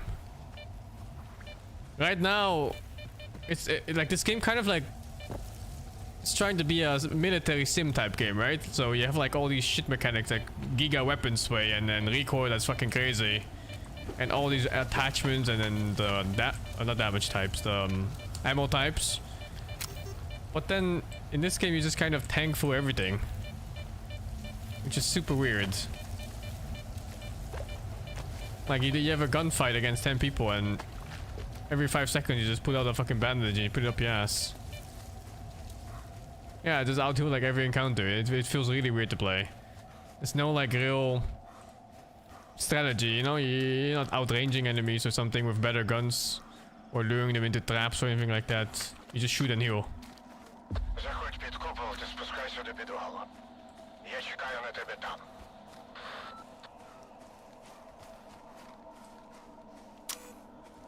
For sure it's out of place in how the rest of the game is set up.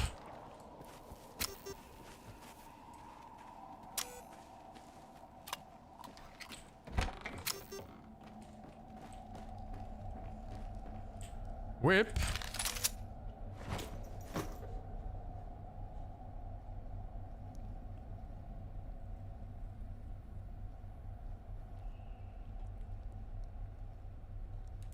It's a new sniper that uses 762. It's actually better range than my bolt action. And higher damage too? And better penetration.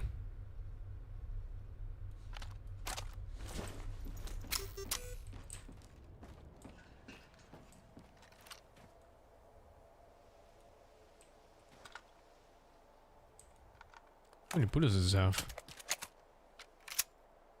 Clips of 10. What does penetration do? I'm just gonna assume it goes through armor. Including headgear maybe. But I don't think anyone can survive the bolt action headshots right now. So maybe the penetration doesn't matter all too much. Well, for headshots anyway.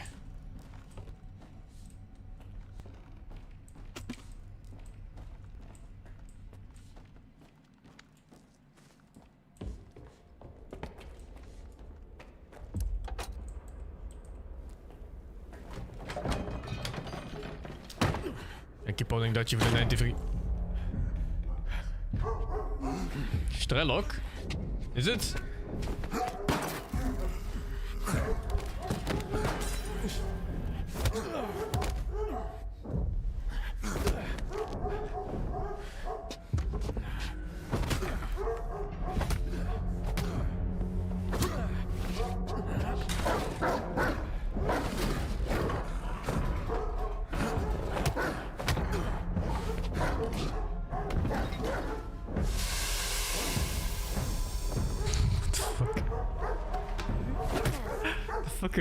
What is this guy? This guy, if it's Strelok, he's just using medkits, isn't he? He has them up his ass. Like he squeezes his ass to use them.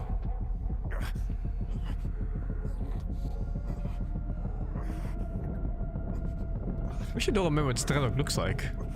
Did they ever show him even? Oh.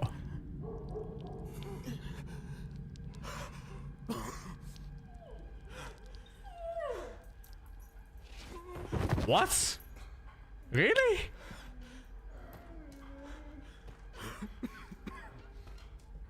Oh, that's Strider. Okay.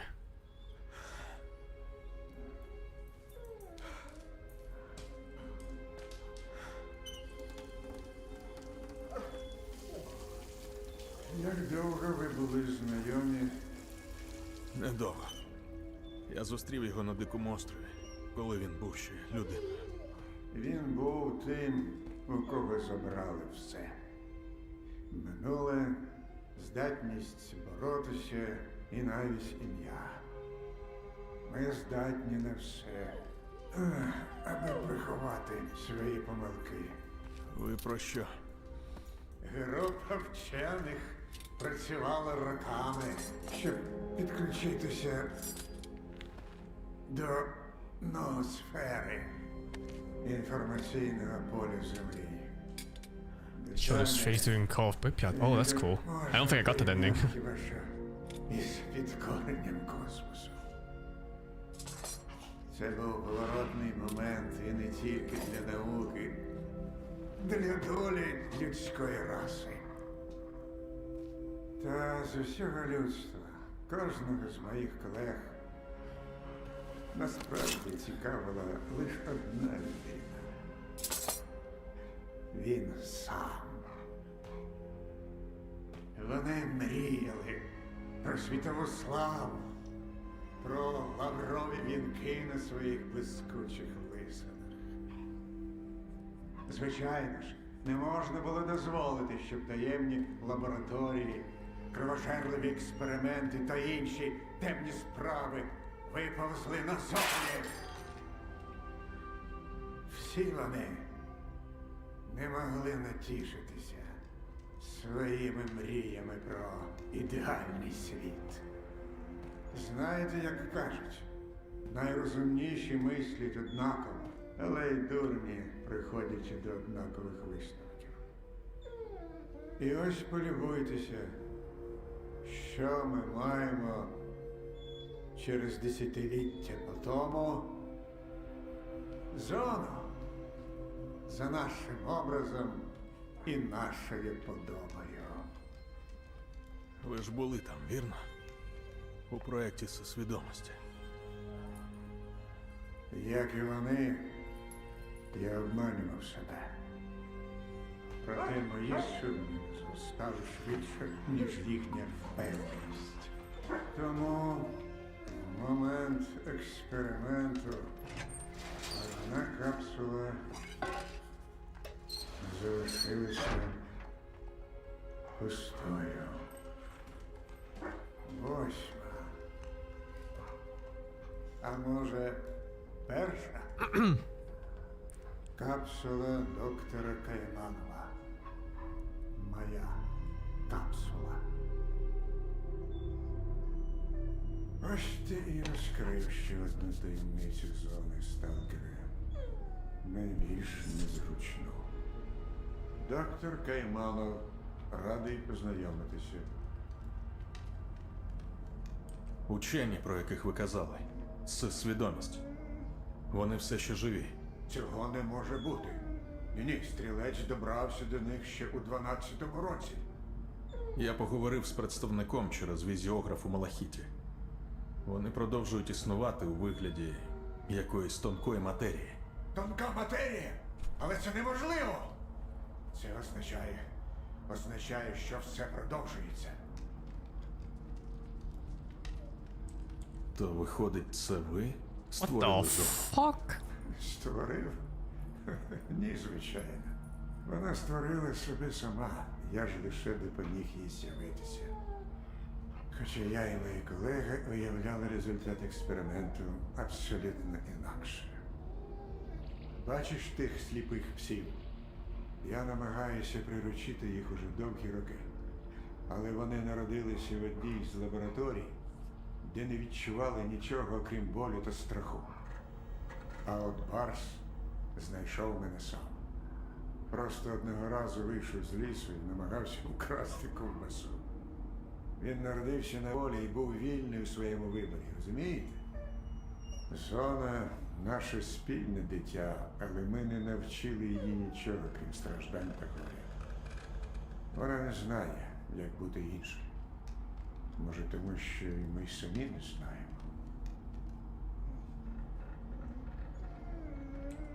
Чому ви відмовились лягати до капсули? Тому що я завжди вірив у людство. А мої колеги переконували, що його потрібно трошки підкоригувати через ноосферу. Очистити від усього темного. Як я міг на таке погодитися? Як я міг дозволити їм відібрати усього людства свободу не просто діяти, але навіть неупереджено мислити? Усе наше темне та світле залежить від нас самих. Зона з'явилася на місці трагедій та жахливих досліджень, тому і стала такою. Але я вірю в нашу зону. Зону для всіх і кожного. Зона для кожного? Звучить загрозливо. Тому що ви бачите її лише такою. Наляканою, замкненою у клітці, народженою у злі і насильстві. А якою ще вона могла стати в місті експериментів над людьми та природою? Можливо, якби вона була народжена на волі як барс, то могла би стати зовсім іншою. Зоною, що творить, а не руйнує. І тоді ми теж стали б іншими. Ми, люди, завжди виявлялися сильнішими за обставини. Доступ до ноосфери зробив би нас кращими, навіть якби спочатку було дуже тяжко. Важко зрозуміти і вибачити один одного. Що ви знаєте про тонку матерію? Теорія Валентина Даліна, керівника С-свідомості. Очевидь, зараз в образі представника. Колись він насміхався з моїх роздумів щодо існування ноосфери. А я був абсолютно впевнений, що тонка матерія антинаукова. Зрештою, я виявився правий. Але якщо він також був близький до істини, це змінює все. Згідно з його теорією, в тонкій матерії може зберігатися відбиток особистості. І якщо ти стверджуєш, що представник цілком реальний, то їм це дійсно вдалося. До мене з представником говорив лише стрілець. Давно, у 2012 році. До смерті з свідомості. Він зміг дістатися центра зони і повернутися неушкодженим. Отже, стрілець знає про тонку матерію більше за мене. І про всі технології, які С-свідомість встигла освоїти за 6 років своєї бурхливої діяльності. Може навіть бути, що він досліджує їх дотепер.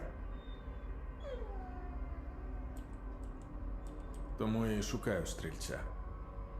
Є інформація, що він знову в зоні. Я не бачив його довгі роки. Може, воно й на краще. Підозрюю, що сьогодні кожен з нас сприймає зону абсолютно інакше. Якщо твоя інформація правильна, я не думаю, що він пішов далеко від кордону. Такі люди, як він, прикипають до місця, яке вважають своїм, і ніколи не відпускають. Я хочу з'ясувати, чи реальна тонка матерія. The other option is just Ті leaving. речі не можна залишати на війні. Interesting. Науковий метод – це не просто експеримент. Це його повторюваність. Я знаю, як можна перевірити мої здогадки. Якби лише Валентин бачив мене зараз. Може, і бачить. У лабораторії під орбітою ми проводили експерименти з під'єднання до ноосфери. Тоді нічого подібного до життя після смерті я не спостерігав. Але тепер, коли є зона, думаю, заради істини варто ризикнути. Але спершу треба забрати картриджі із сигнатурної станції в іншій лабораторії. Х3 на кордоні. Минуло 20 років, і ті входи до неї, про які я знав, давно зруйновані. Але сталкери завжди знаходять шляхи. Поговори з Сидоровичем. Він заправляє на кордоні. І міг чути пару таких історій про XT. Код від XT. камірки з картриджем я надішлю. Забереш 2 його, PM now, okay. відправляйся на орбіту. Щасти.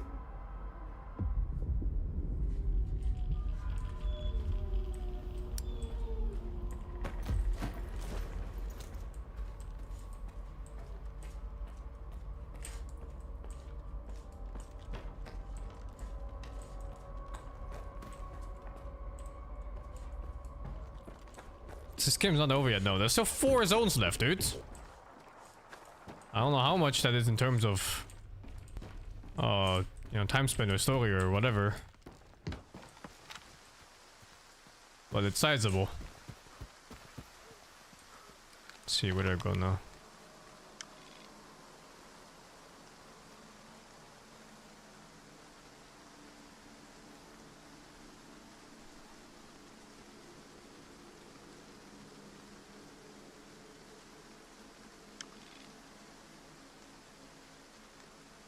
I'm checking the fucking... There must be a like a town up here. It has to be. Скажіть, ви вбили їх там, в шпиталі? Я зробив те, що мусив. Звісно. Ми всі робимо те, що мусимо.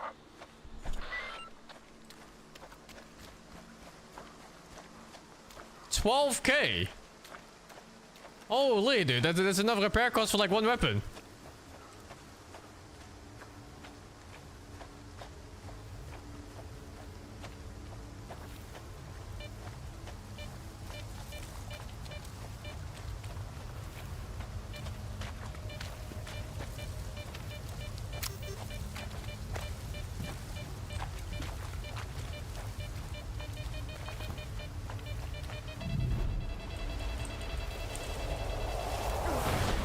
If you stealth it, you get 20K? Oh, but that's not good, no? 8K more for the cost of running past so many soldiers? I think it's gonna cost me more in repair costs.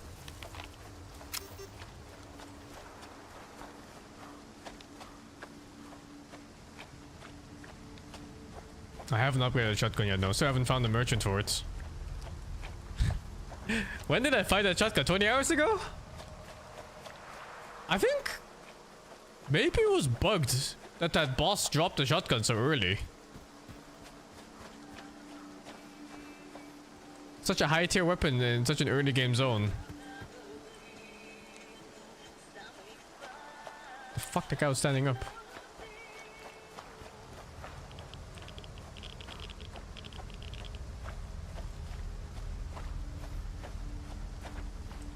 Arena shotgun is much better?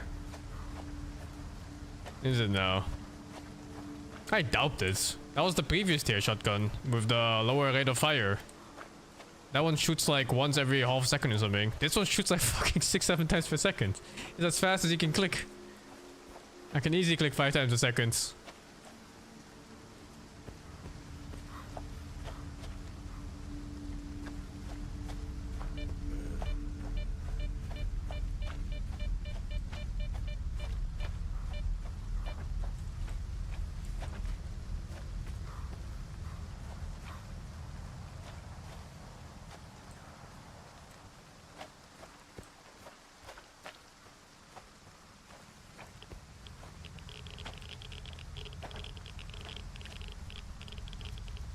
It's the same skin but shooting click it over there. The tooltip is unclear. Oh really? Oh, that changes everything. They had the same amount of damage bars, so I just assumed the damage per shot was the same.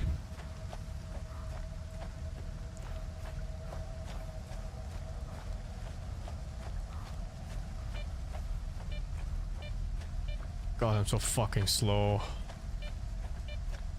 Well, I already sold it either way, so makes no difference to me anymore.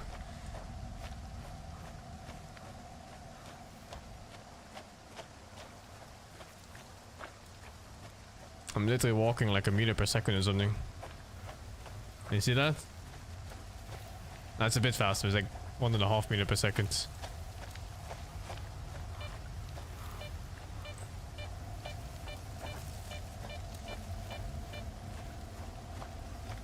I've used the in-game guide NPCs, yeah. They're expensive, man. What's my quest? I have to go a little bit out of my way back here. And I'm over here. I'm just hoping I find a town here with a guide so I can just fast travel down there.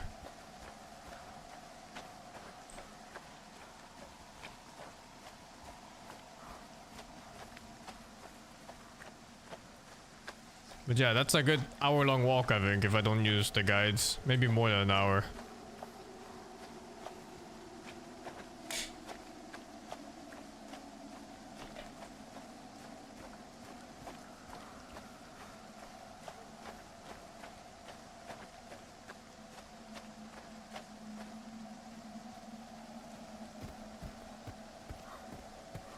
Like, how much is that? 4 kilometers. And that's assuming it's a direct line. I wish I could tape them W and go for a walk, dudes. But I think if I do that, I'm gonna get my ass eaten by bloodseekers. Bloodsuckers, whatever they're calling this. Where did I find this anomaly detector? This was a quest reward, if I recall. Main quest. Don't think you can miss it. Like one of the scientist dudes gives it to you eventually.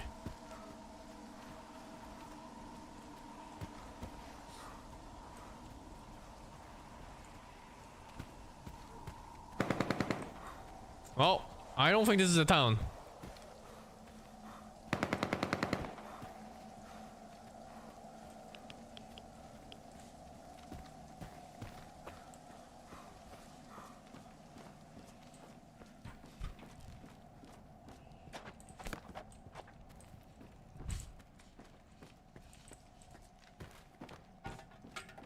Where did I get my shotgun? It was one of the faction leaders early on to the game.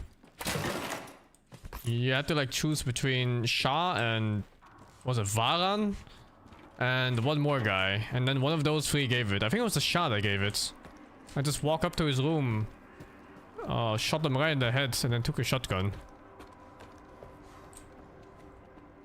Oh shit! I don't think I have the hint for this yet.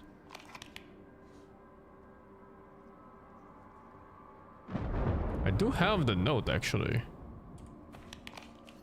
Wait, let me check. Maybe it's one of the PDAs. Oh, did I sell them all? Fuck, maybe it's on the other notes.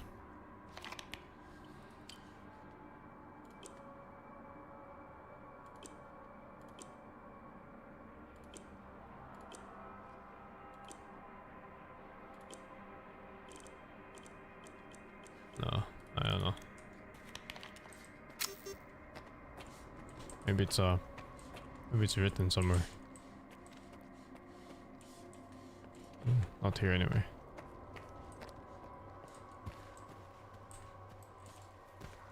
Okay, oh whatever. Let's move on to the next place then. Oh, I just hope one of these places is a base. Let's go here first.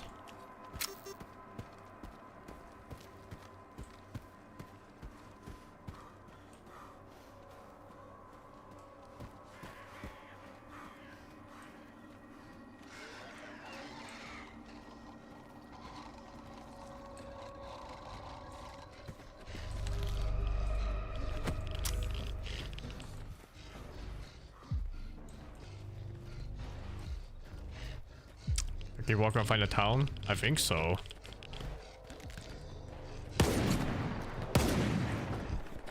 I can't imagine of not including a town in this portion of the map. Oh my god, my HP!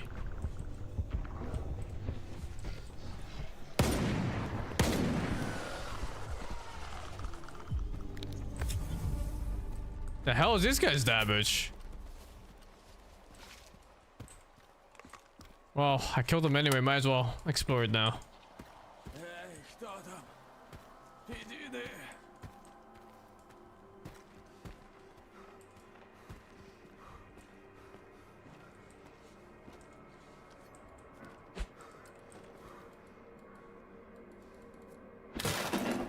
Am I in red? Oh my god, I'm super heavy into red. I got 2 more of these snipers. Did I pick up 2 snipers? I don't remember picking up 2 of these snipers.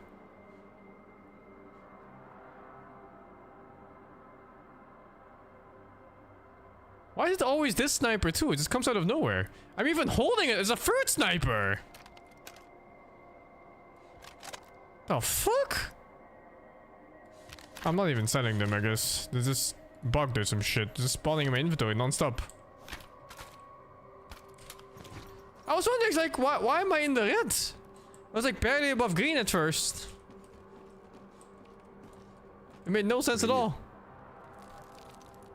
Кожен, хто вважає, що зону можна змінити чи підкорити, ідіот. Thank you, Radical Rafael, for the tier Вона one. сама зламає всіх і кожного. Бувай. Oh, he's on a quest NPC of any kind? No, he is. Привіт. Бувай. But he's not giving me anything. Oh, now. Oh my god. Кинув мене напарник. Убий цього скота. Дуже прошу. Ветелем кличуть. Він прямо зараз моє добро тирить. Координати скинув тобі. Ясно. Тільки давай спершу тебе підлатаю. Не вийде. Не гай часу. Головне, Ветеля дожени. Останнє вітання від мене. Передай. Убий цього щура. Схрон собі забери. Тільки під ноги дивись. Там розтяжки.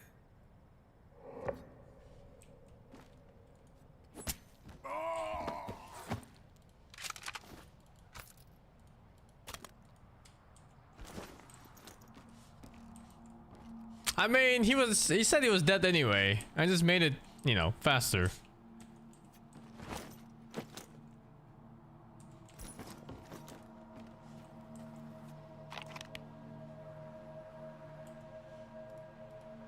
Wait, it didn't actually give me a quest.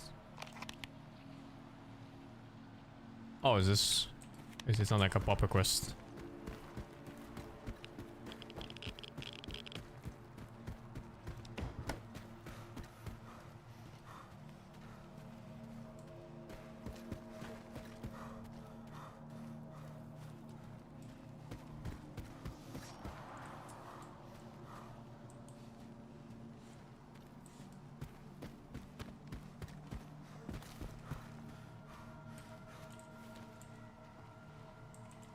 Friendlies. Town?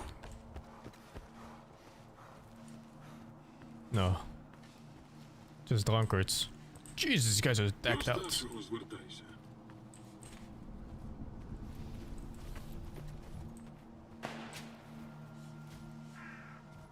Whoever is coming up fucked up, I think.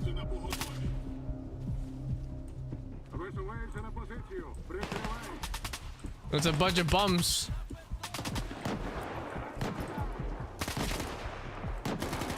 Actually, a bunch of bums.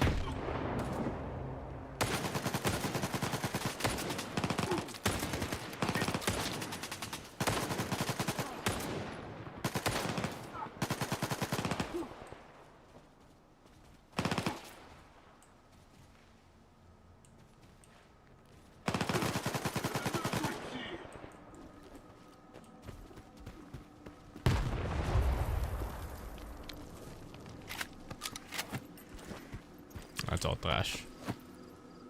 That's trash. Okay, well, let's go to the guy's stash, I guess.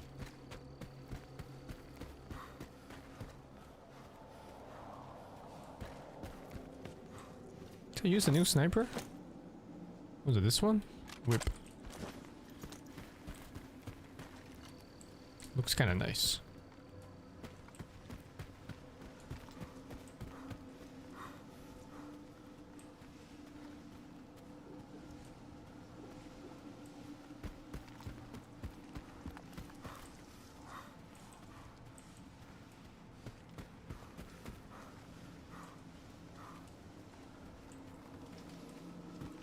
Well, you said it was tripwires, right? And also, it seems to be close range fights. What? Did I just... No. I thought I saw a random sniper aims over again. I've never shot a rifle before in real life, no. Never shot a gun before in real life. The guns are fucking hard to come by in Netherlands. It's not like Kona land.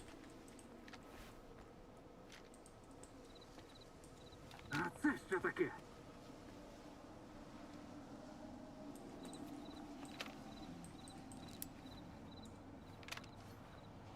Does this make so much sound that he turns around for this?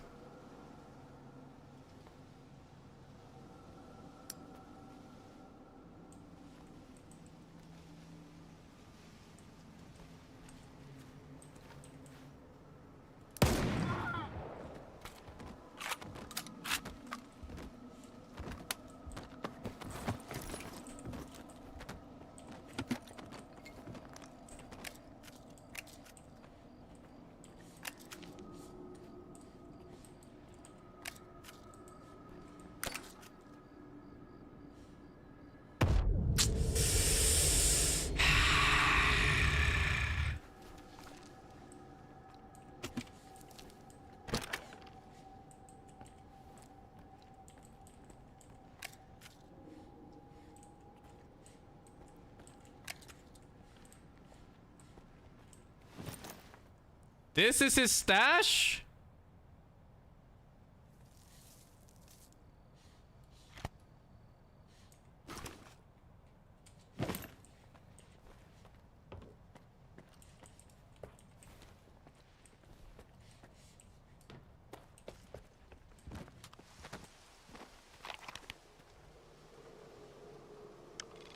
That doesn't look like a town. Or maybe artifact there.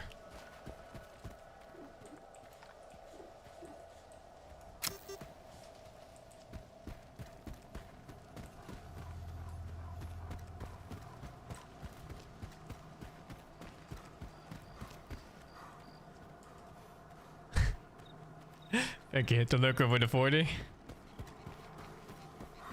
Oh, jeez. It's the fucking swamp!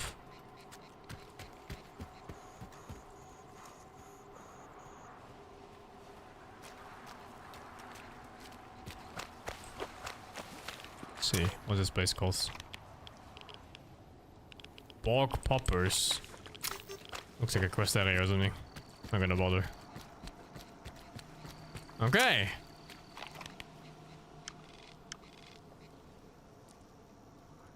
Just keep checking. This place, and then I'll loop around like this, I guess.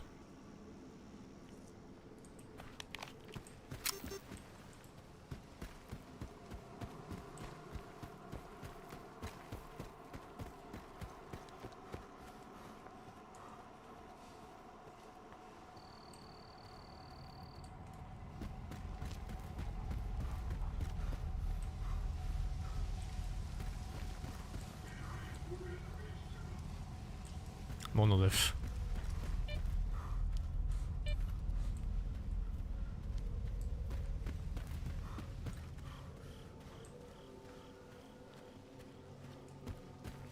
Imagine there's no town up here. I'm just walking this entire path and I have to go back at some point. Because my next quest objective is all the way back at the beginning of the game. Oh, it's fucked.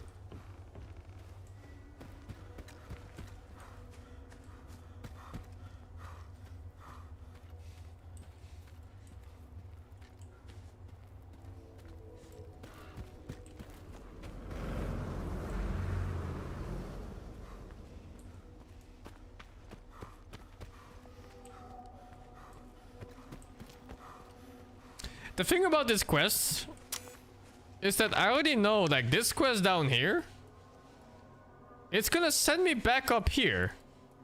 Because there's no part left on the map.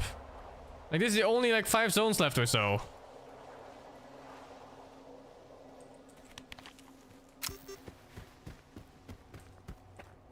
Oi! Oi! Where are these guys?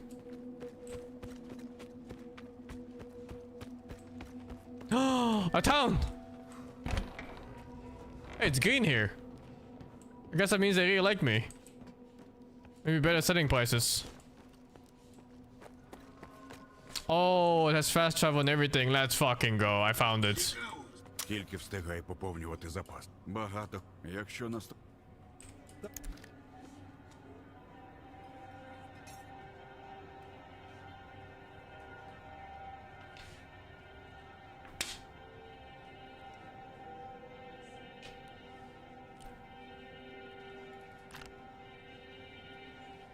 How much is that?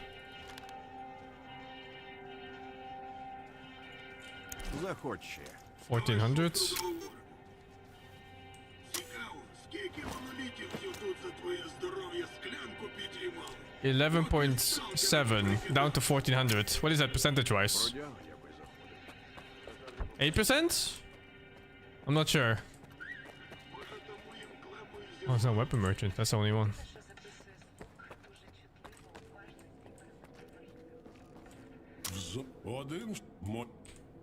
This guy's not green here. This one gives me 2.1. It's just straight up better.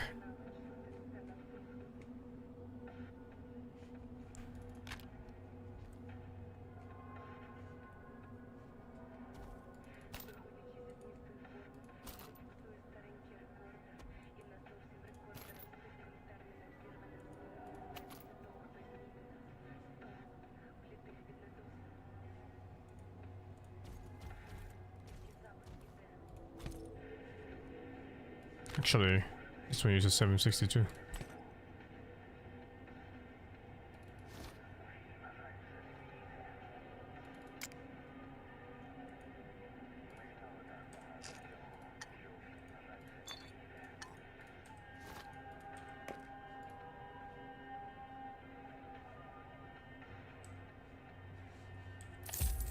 See what he has to sell. Thrash armors. Hey, the hand cannon. But I would have it.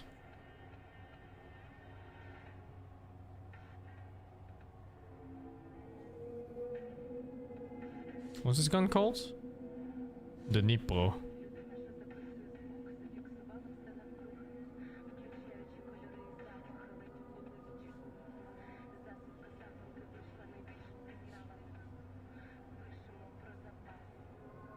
Oh, they have those sights.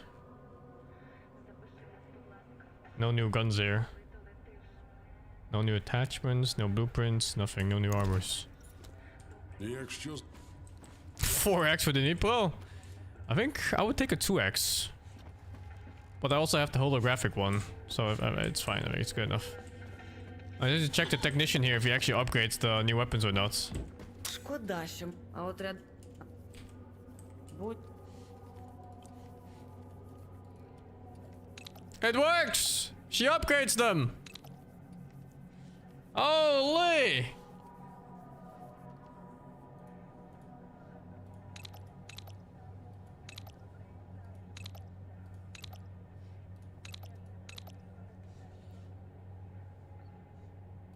What the fuck? This upgrade is 20k?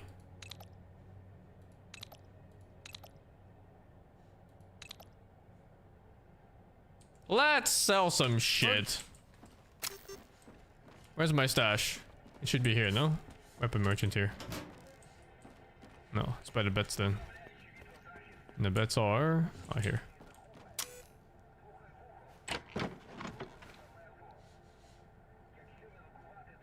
I have so much shit to sell.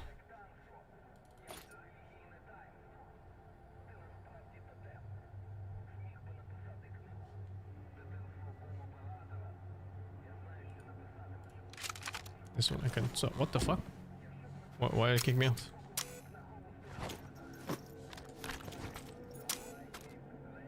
I haven't found a scientist to offload the artifacts, no. Maybe it's just not a thing in this game.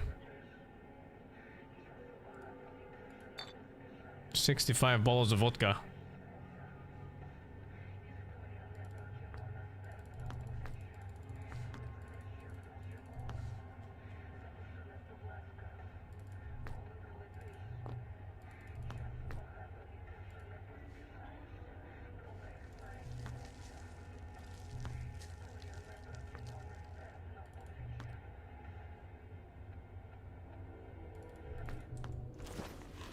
Let me check the barkeep for... Oh my god, it's too heavy.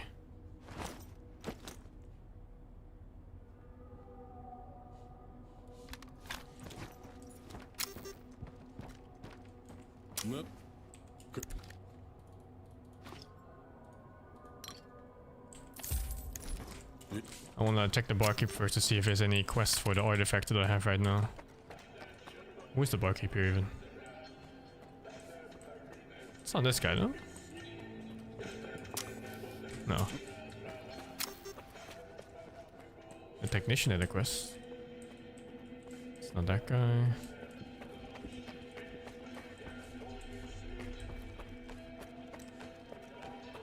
What artifacts am I using? I'm not gonna trash.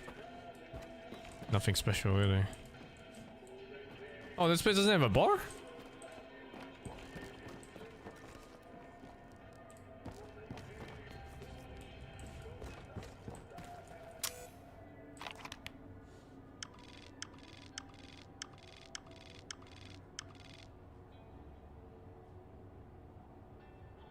Yeah, it really doesn't.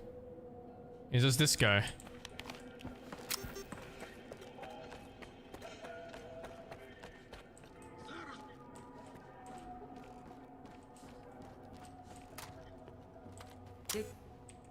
Where is this mission? Кажеш, у тебе є робота? Ну дай роздивлюся, на що ти годишся. Oh, it's this one. Okay. Буває, який-небудь особливо палкий колекціонер пробивається в Прип'ять, тільки щоб знайти там рідкісний артефакт. Тільки дьоготь майже ніколи таким не видає перепустки. І правильно я вважаю. A crest. Do I have this? Хочу. Давай ш... I don't have it. Wow. Whatever. I'm setting everything. Oh. No.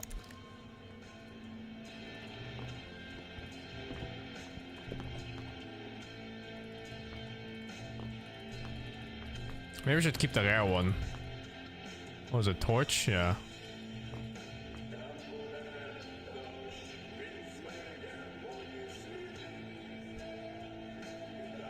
Oh, this is the wrong vendor. Holy. But I'm not sure if he actually gives me better prices for the artifacts.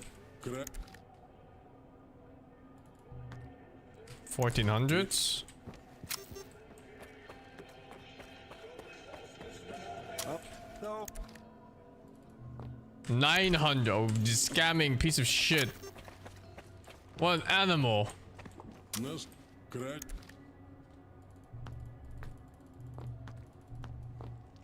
It's kind of pointless to trick the player like this, no? Like, why not just give these NPCs the same prices when they're so close to each other anyway? Like, it serves like no gameplay purpose except for maybe you'll scam the player every now and then. Like, why? Why do this?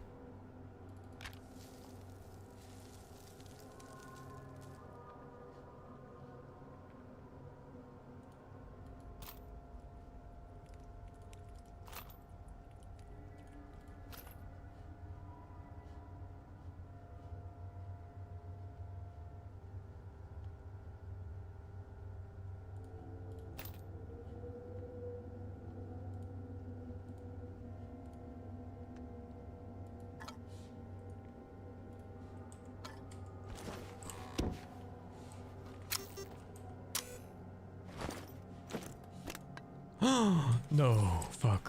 It's gonna spill on the ground. Because they don't stack properly.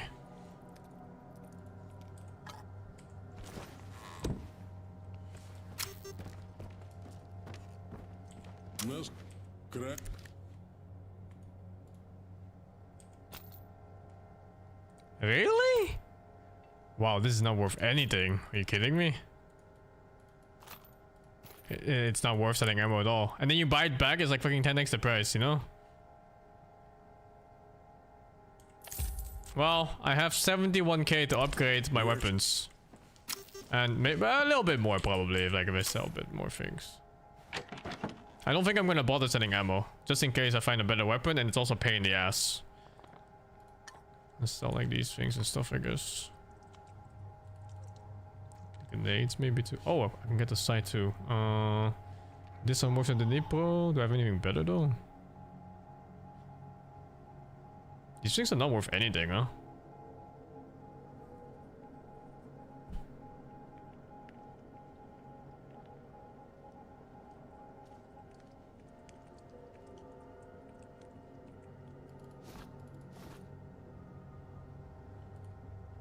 Saw grenades.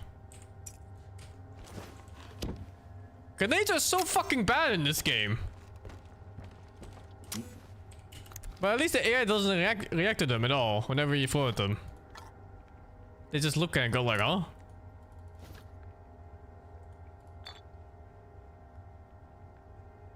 I imagine the grenades exploding in my stash. Don't kick my stash. Don't trip next to it. Don't even fucking look at it. Holy dude. I'm gonna fucking die.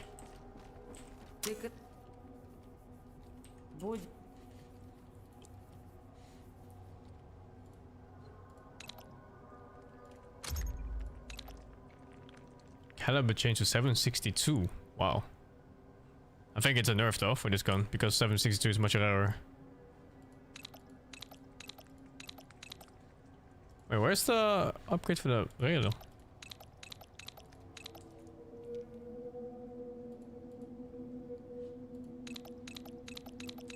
Wait, what? Oh, can I just put it on? I can't pull it out here. It only has a rail. Oh, okay. I'm just gonna put it on then. And next time I pull my weapon out.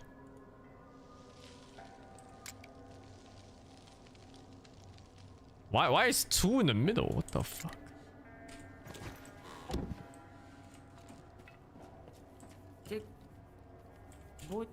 Okay, I'll try to upgrade this one as much as possible because I think this is gonna be my main weapon now.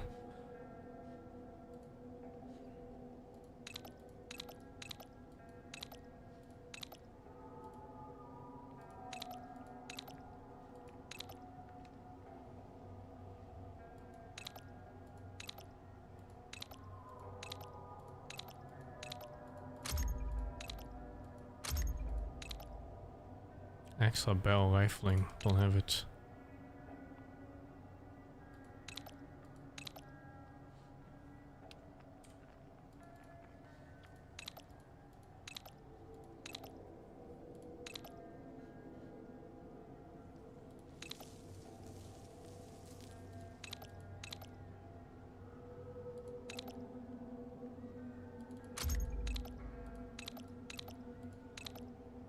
One kg.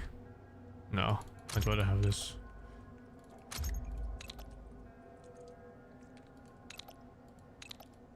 My fucking money, dude!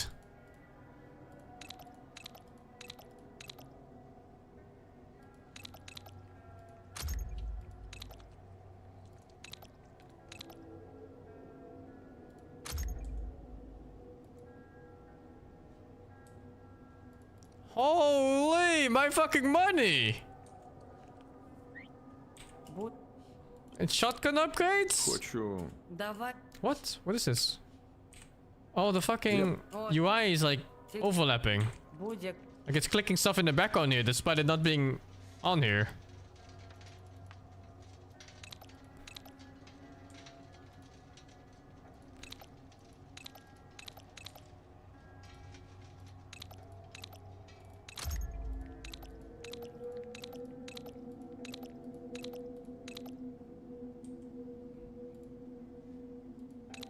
I'm not gonna up my sniper.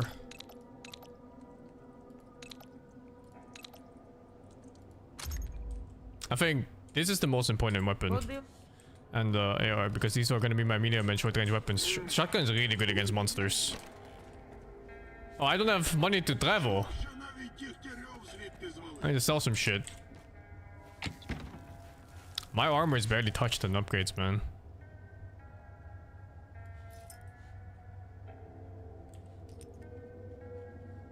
Sell some attachments, I guess. It's like I'm ever gonna use this.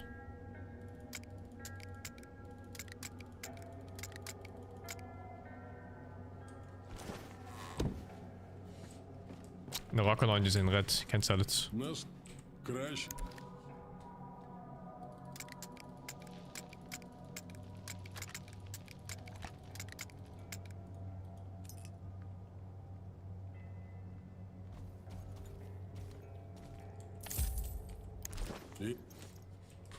I could upgrade a bit more if I sell more shit. Yeah, it sucks that you can't sell the reds, but it just is what it is. I think fuck this armor. I'll keep the helmet in case I find a better body armor that doesn't have a helmet slot. I think that's probably worth keeping like that.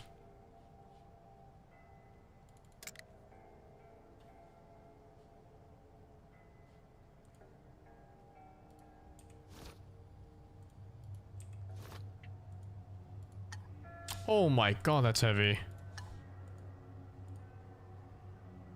They're worth fucking dick too.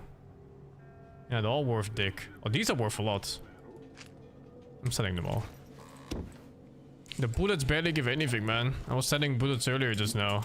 But yeah, they're not worth shit.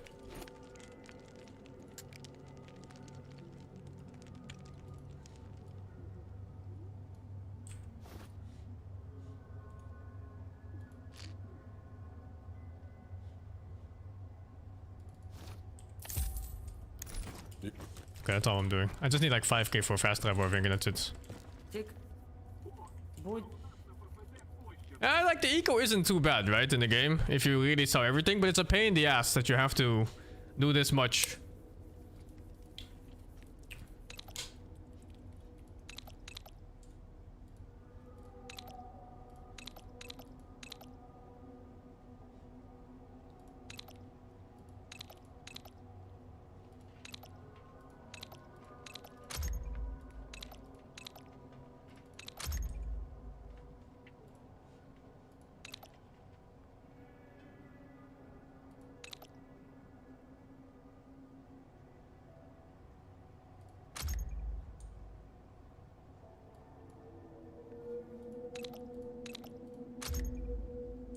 Okay, 6k for fast travel. Alright! Where's our guide? Here, this guy. Oh, I need to check which one's closest.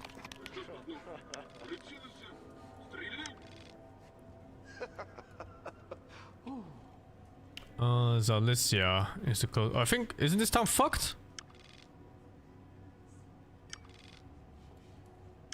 So it's gonna be Zalicia or Slag Heap.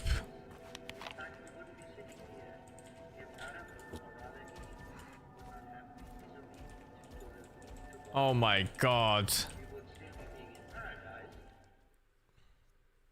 Was that free? Yeah, Zalicia got fucked up because of a bug. It's so stupid. I saved the town. I take one step out and they tell me it has fallen. Oh, this is a long walk. This is a super long walk. Let me... Oh, actually, I can't repair my shit. But it's not very damaged. That's fine.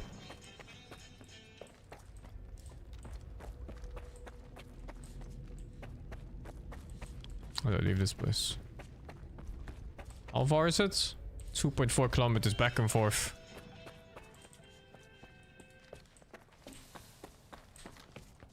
How the fuck do you leave this place?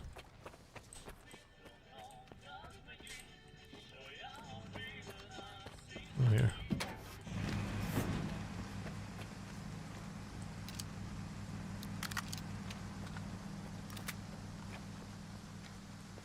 Perfect.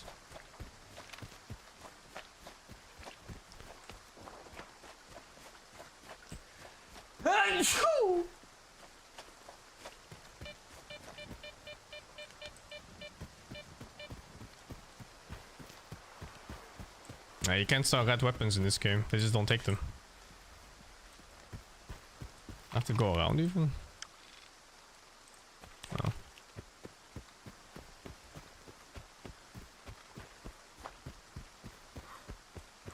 Alright. 2.4 kilometers. It's good exercise at least.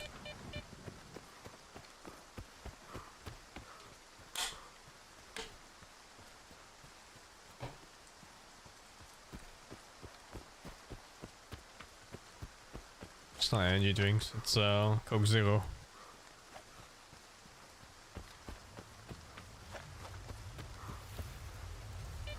Oh, you mean in-game? No, I think I sold them all.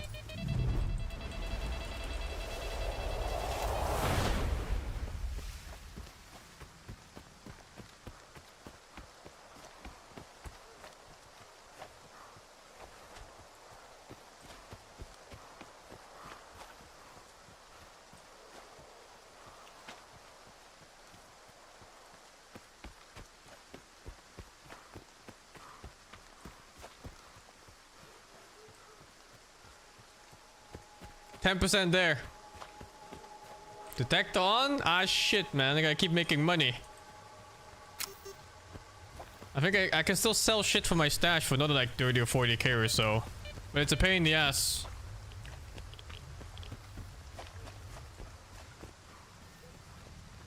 They should just have a separate tab on all merchants where it just shows your stash with it. You know, given that the stash is inside the base. Is Kalabasa halal? I don't even know what Kalabasa is. Artifacts respawn, yeah. And it's after every emission they come back, I think. I'm not sure if it's 100%. But there was a zone where the artifacts respawn for me. Feels like selling scarabs in PoE. I wish it was selling scarabs in PoE. It's more like selling 2 scouring orbs, 5 alterations, 2 orcs, and trading it for 1 chaos. And that times 1000 for all the little things that I have. It's like getting all the little shards so I can have 1 alteration orb for it.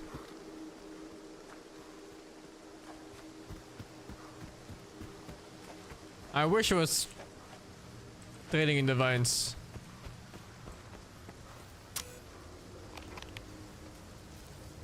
Oh, I don't even know if this is the right way.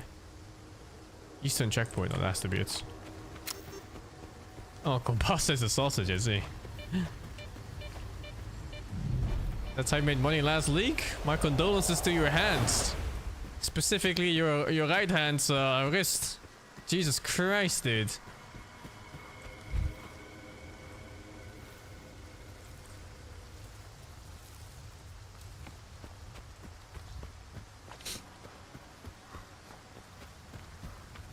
Oh, you mean saying scarabs? Yeah, me too. Scarabs was easy. I thought you meant bubblegum currency.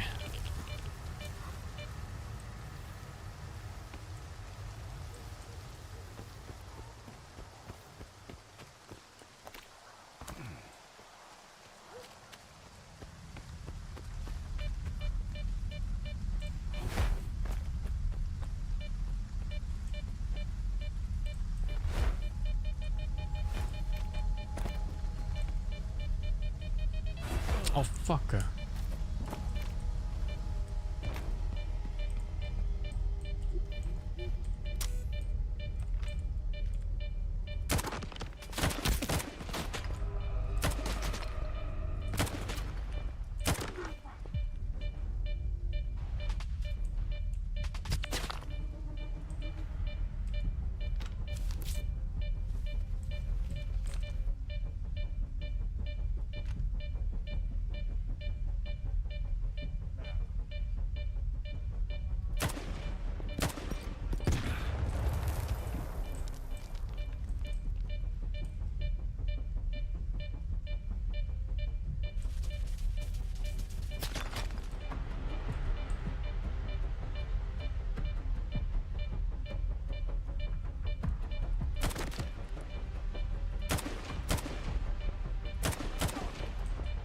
So much weapons were on this gun. Oh, it's the last one. So my playtime on this is like 48 hours or something. It's pretty long. I dislike that they survive headshots.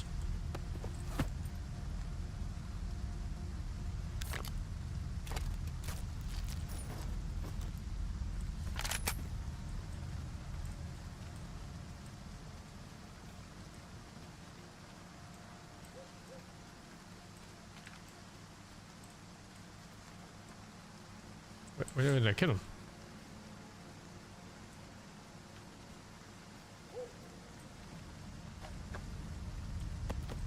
No, it wasn't this one. Wasn't back here. Oh, whatever.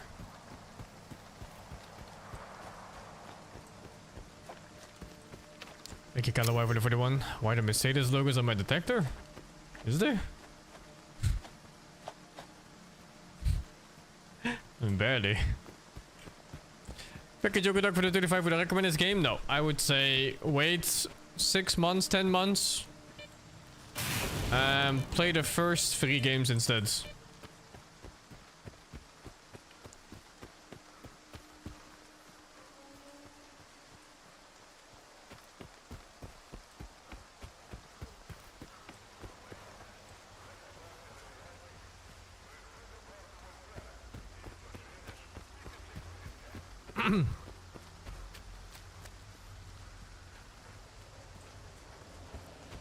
This game is a buggy, imbalanced mess right now. Like, it's not even properly playtested.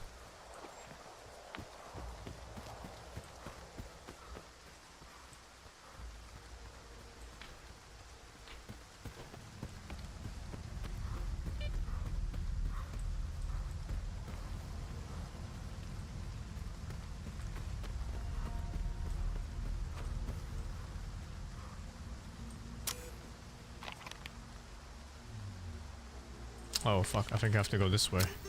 It's not even 1 kilometer, it's like fucking 1.6 or something from here. Because I have to go around.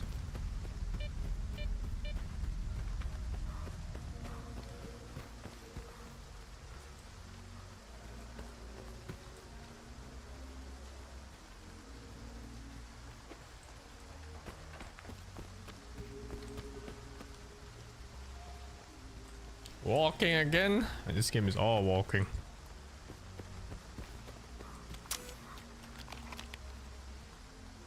Oh, I'm supposed to go east from here directly.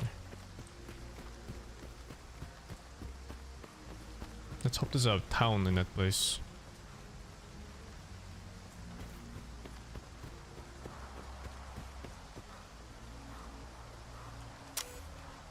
This path? Yeah, I have to follow this road.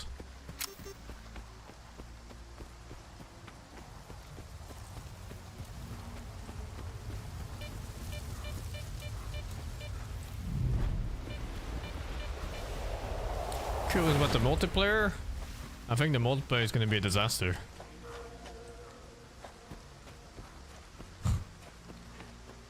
You have 2 idiots running like this instead of 1.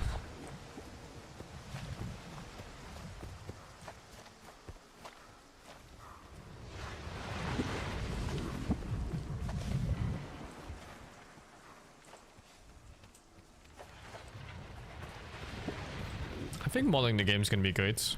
I mean, Stalker 1 had lots of great modders in it, so we just hope that many of them are gonna carry over to this and then work their magic. Is this the place? Oh, fucking mission? It doesn't have to be.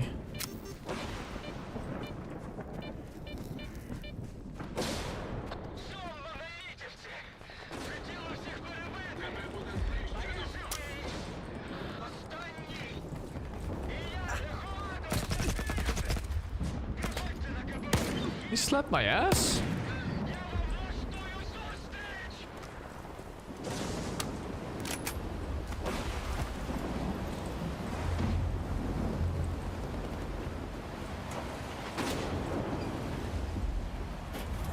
This is my shelter? Oh, dude, there's no way. I've died from way less.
Extra confidence for the 50.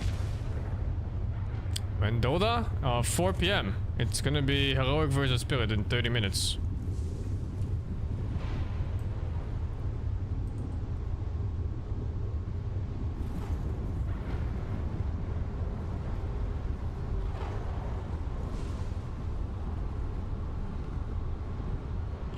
Staying from the door says buggy again?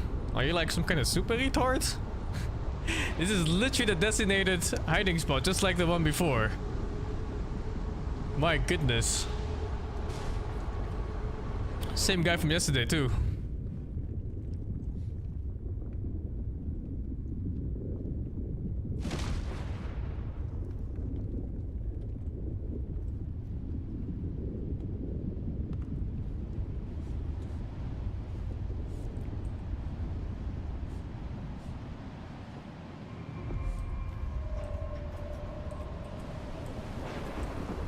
And that part was literally a bug too.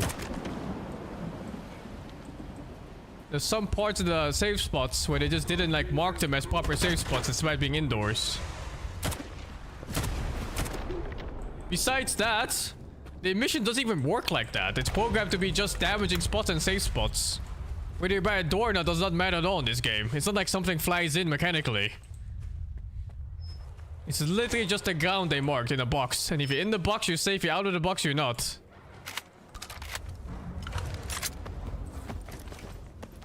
Oh, the NPCs not die? Monolith is immune to emissions.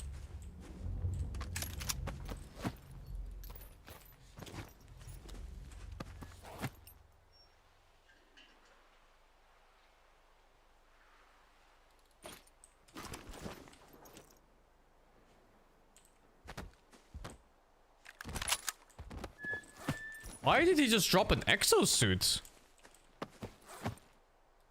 What the fuck?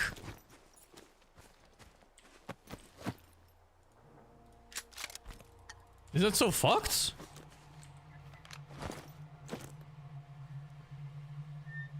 It's a bug or what? Well, it even has 5 slots on it. I guess it doesn't have the LED slots for now.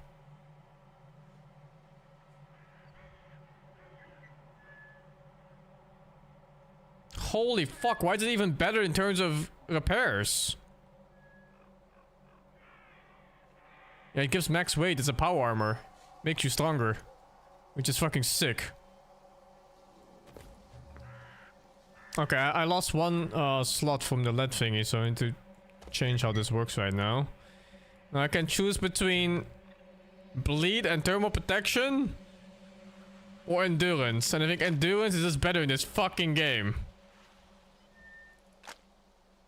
You think it's a lucky drop? I think it's a bug.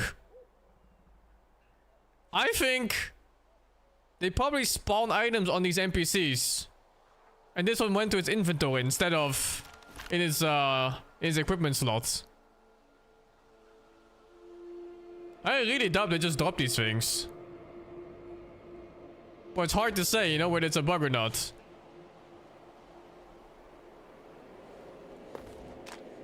Alright, so this one I can use right now. Am I cheating? I don't know. Is this a bug or not? I don't fucking know.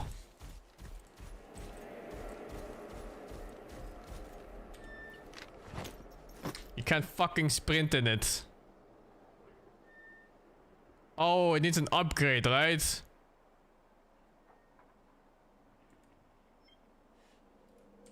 It needs an upgrade to sprint like in the other games.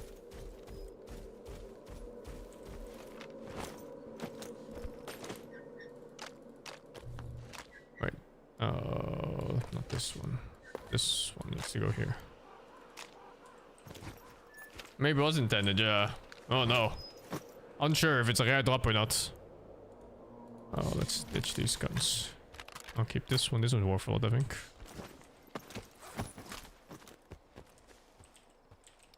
I don't think there were ever armor drops in the older Stalker games, even. There were always, like, you know, predetermined spots you have to explore. This guy's called Lucky? Wow, you don't want to meet the guy called Unlucky. That guy has 3 bullets in his back.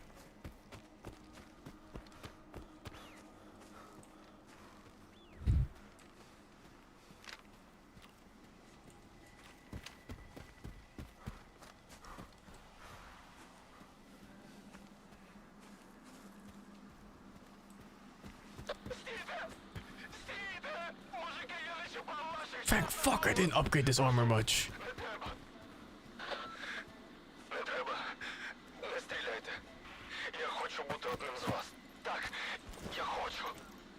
Прийміть мене. О, великий моноліте. Прийми у свої I'm down to just shoot him already. нового сина.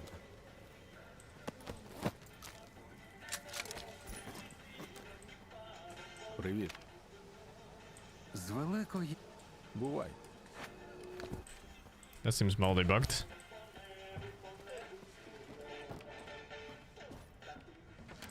Здоров, чоловік. Щасти.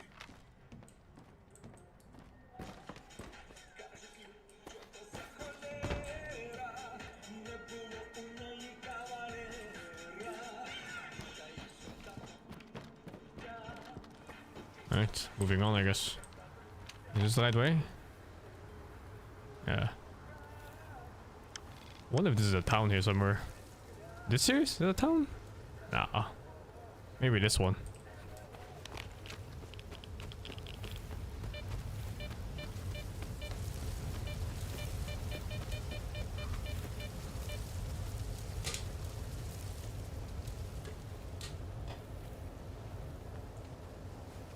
Oh, whoa. Some big whirlwinds. First with the cordon.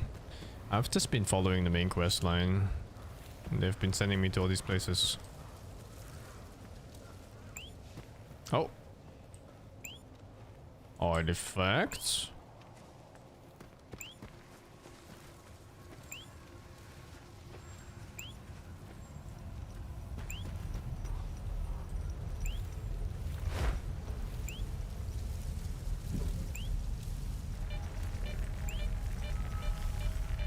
Flower bud. I don't recognize his name. It's a good thing, I think.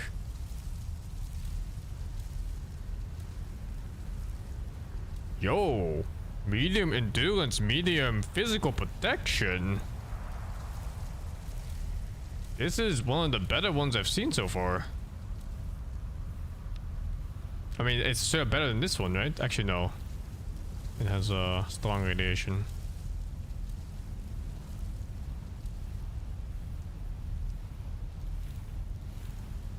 Fuck bleed and thermal rest, dudes. The hell am I gonna do with that? Just give me more endurance. The fuck? I'm still bleeding anyway. And how often do I really fight fire in this game?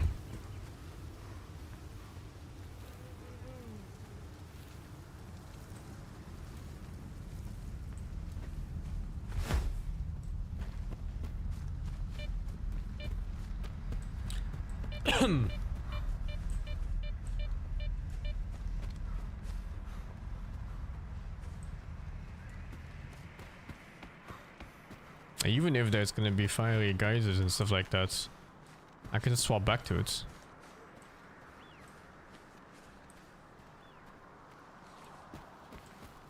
I think physical rest is the most important thing anyway. Like, you see how little damage those tornadoes do now?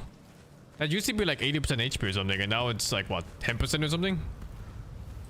Not even sure how it stacks.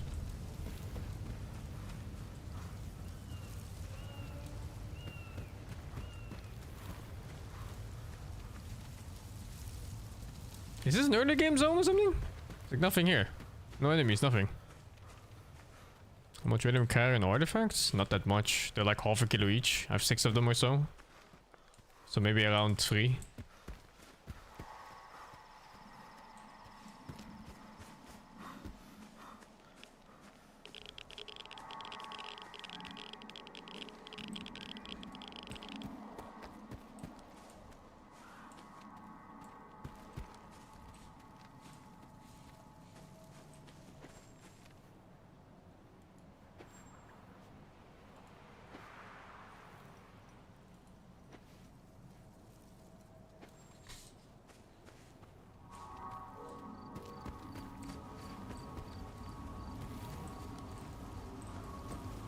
Jump into it? Think it's a portal? I mean, I would do it anyway, like, you know, I would. It's just...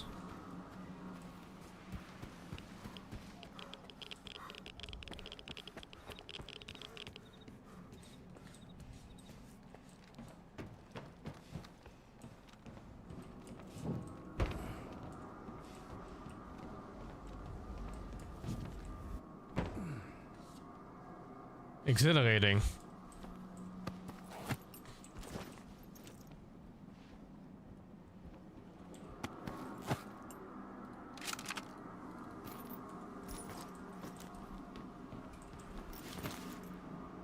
Hacking love late game loot.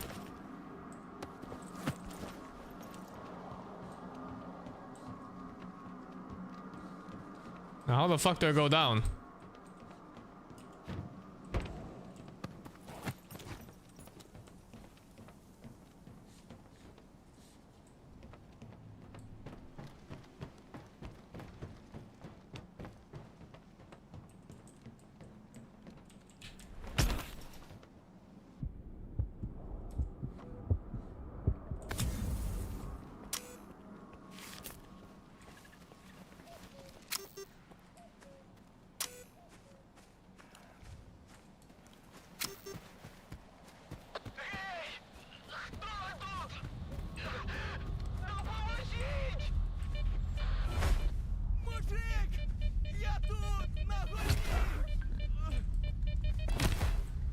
Dude, I can barely see them.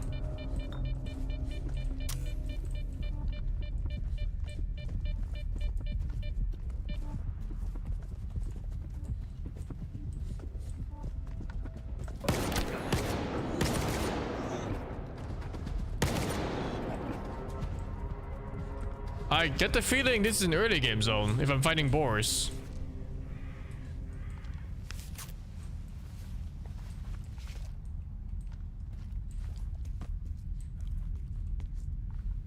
He's a buff.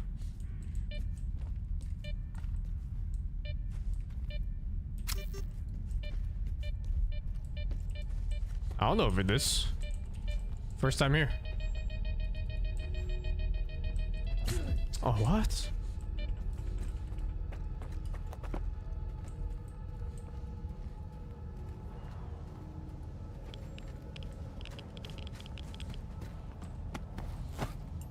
Oh, but that's a mid-game gun. So I don't know.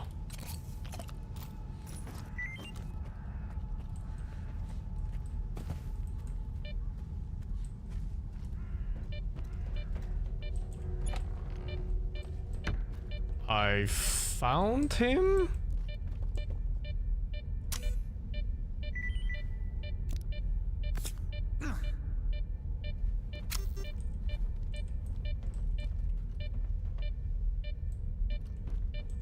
Ох, Сталкер, дякую. Я вже думав, кров'ю втіку. Сходив, бляха-муха, за схроном. Не треба було лося з собою брати. Хрьобані мутанти. Я навіть не встиг нічого зробити. Я КПК лося знайшов. Так от, Сидор підозрював, що ти в обхід нього торгуєш з військовими. А лось планував тебе вбити. Бляха! А я все думаю, чого він за мною ув'язався. Ну, падло, так йому і треба. І Сидор хай в сраку йде. Мене він підозрював. Та кожен, хто у нього на гачку, думає, як зіскочити. Ех, гаразд, Сталкер, дякую. Ось тобі координати схрону за допомогу. Я в себе прийду та піду собі. Куди-небудь далі від села.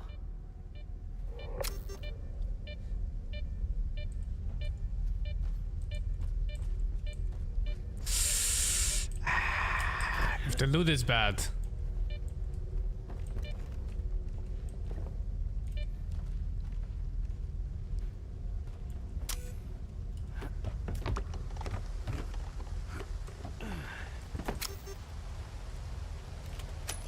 I don't know, man. I don't know, man.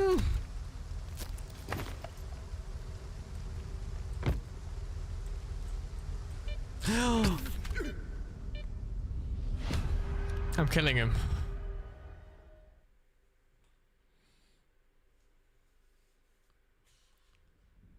I'm killing him so much.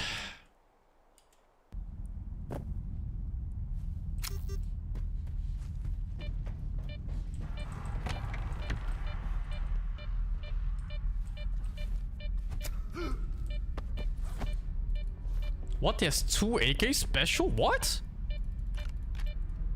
That has to be a bug.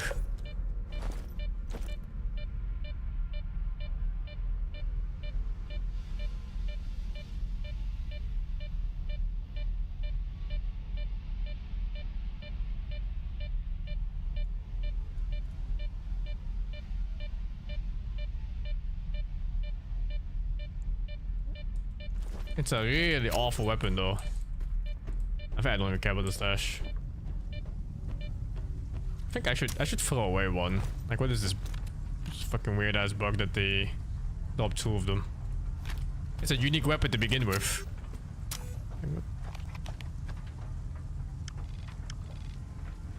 Let's see if that's a town there or not. Oh my god, my move speed right now. It's like I'm being held back by something.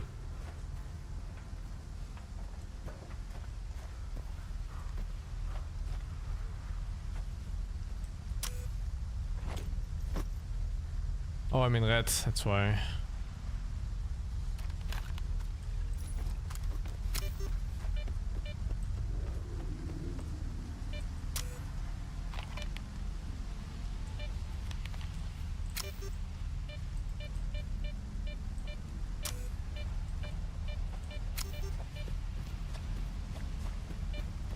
Let's hope that's a town, but I doubt it. No guards in the front.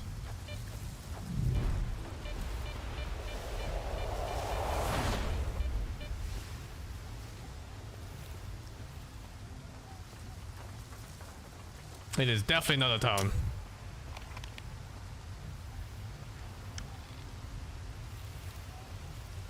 This could be a town down here. Small chance.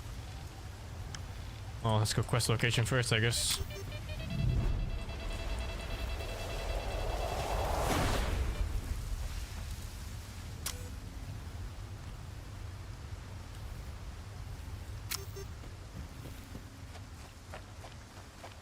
Held back from my guilty conscience? What, killing a guy who gave me a shit reward? Ain't no fucking way I care about his life, dude. All I see is 1 bandage saved. What game do I think deserves Game of the Year? Elden Ring, DLC, or Wukong, I think, for me this year.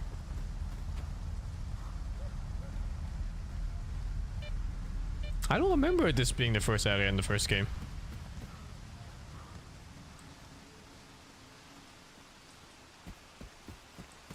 I enjoyed Wukong a lot, yeah. There's not many games that focus so much on pure gameplay.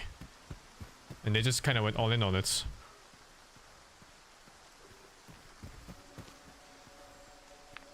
I didn't play Metaphor, no. Oh! Hey, is this a town? But I'm guessing the mechanic here doesn't work on exoskeletons.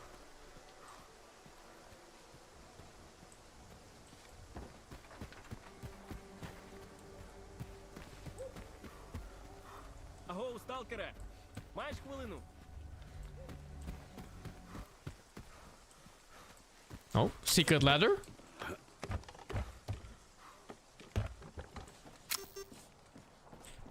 Legendary waste of time? Feels good, man.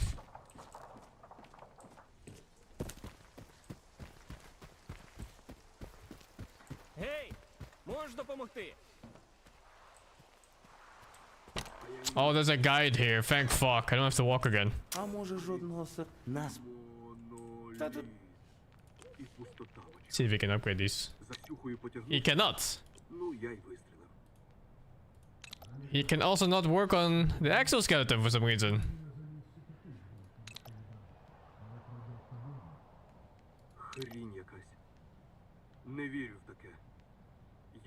Enables running. It's this one. Oh my god. Better, less weapon sway. Yo, this is the armor. This armor is the shit.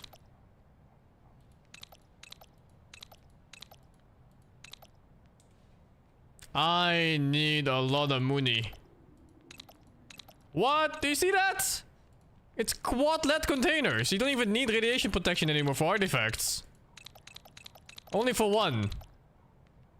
But that's kind of silly, no? Because if you only need 1, then you can't wear any. I guess you can have like a minus radiation thingy.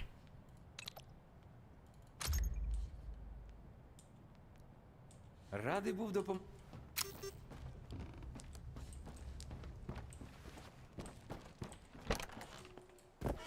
Аго, сталкере! Сталкере, маєш Oh, хвилину? there's no shop here? Maybe, oh, maybe this one. No, this is bad. Is there no shop? Repair guns? Have you seen my current money, dude? Do you think I can repair anything at all right now? Bratan, I'm lucky to eat tonight. See, there's a shop. Гей, Oh wait, можеш допомогти? there's a bed here, right? So it's gonna be a stash. I don't have to sell now. I want better rate anyway from the weapon merchants.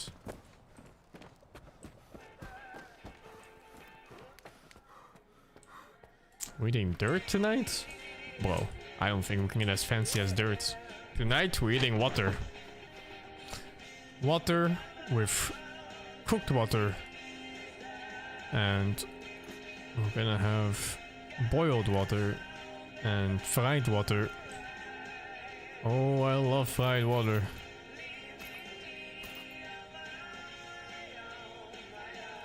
Oh, boiled ice? That sounds really fucking good. Yeah, I can't wait for tonight.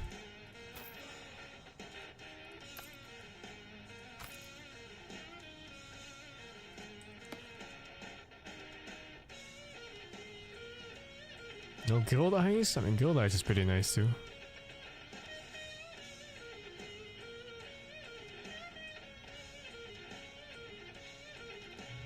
I need to find a merchant that wants to buy this for the quest.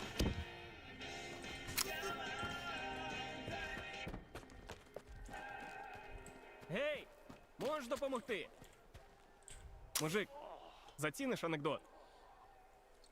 Давай, розказуй. Ідуть, коротше, два сталкери.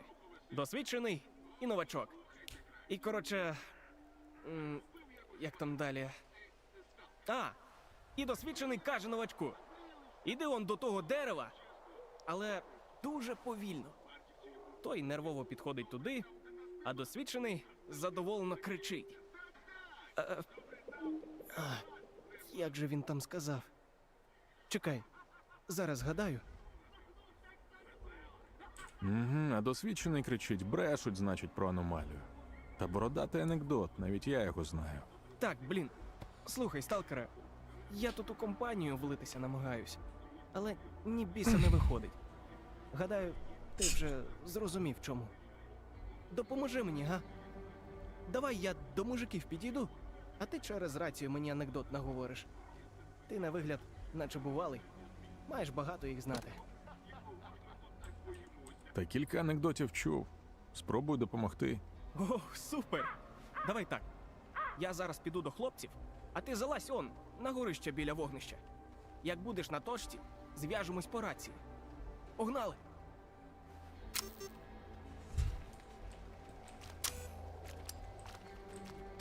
Become his friend or else.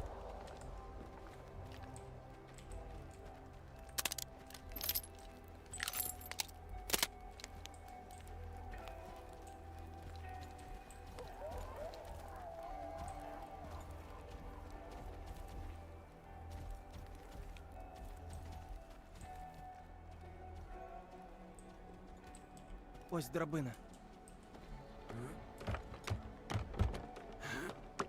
Готовий?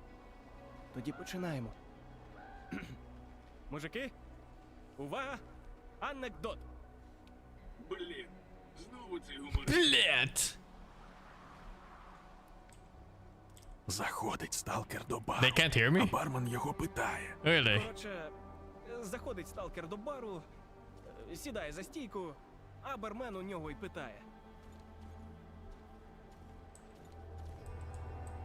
Чому від бандитів зі смітника так смердить перегаром?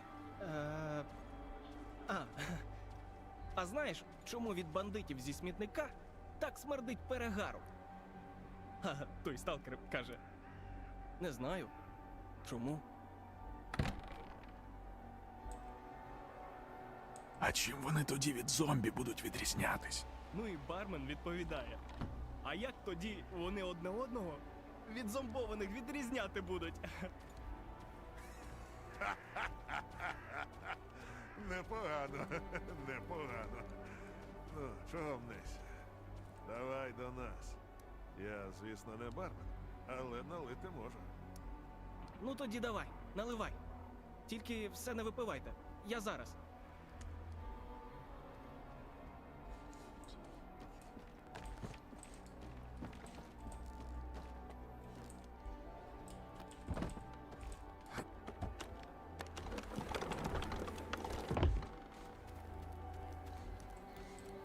Where did my quest go? Хоча б віддячу.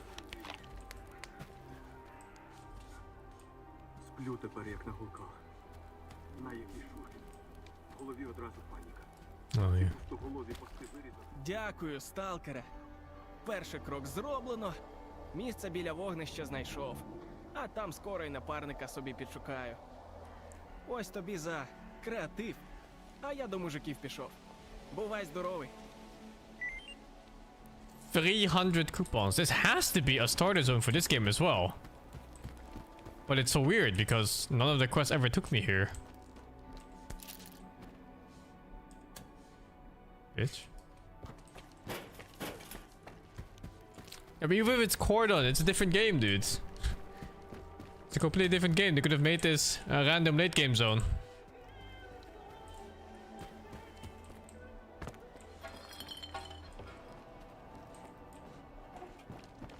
No, you don't start in this one. You start right beside it, though.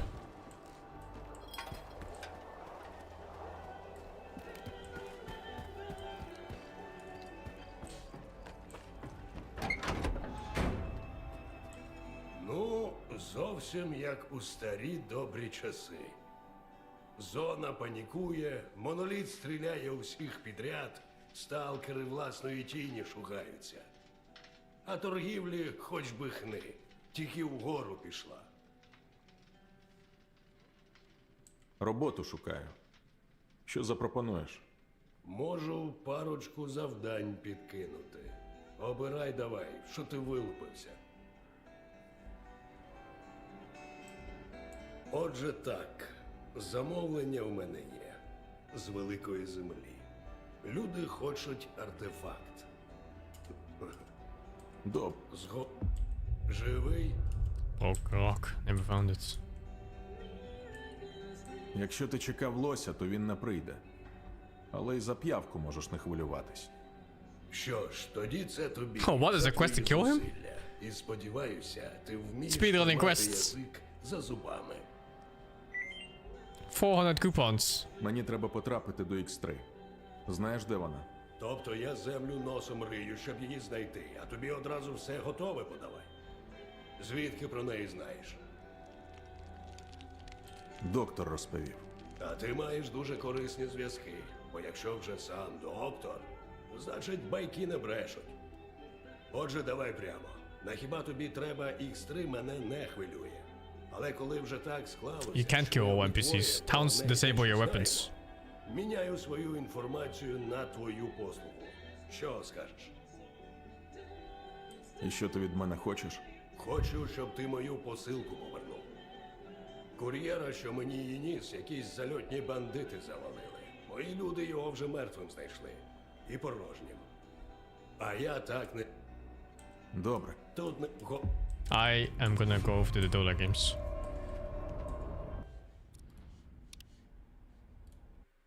Because they are starting really soon. A team that has progressively been getting better and better since.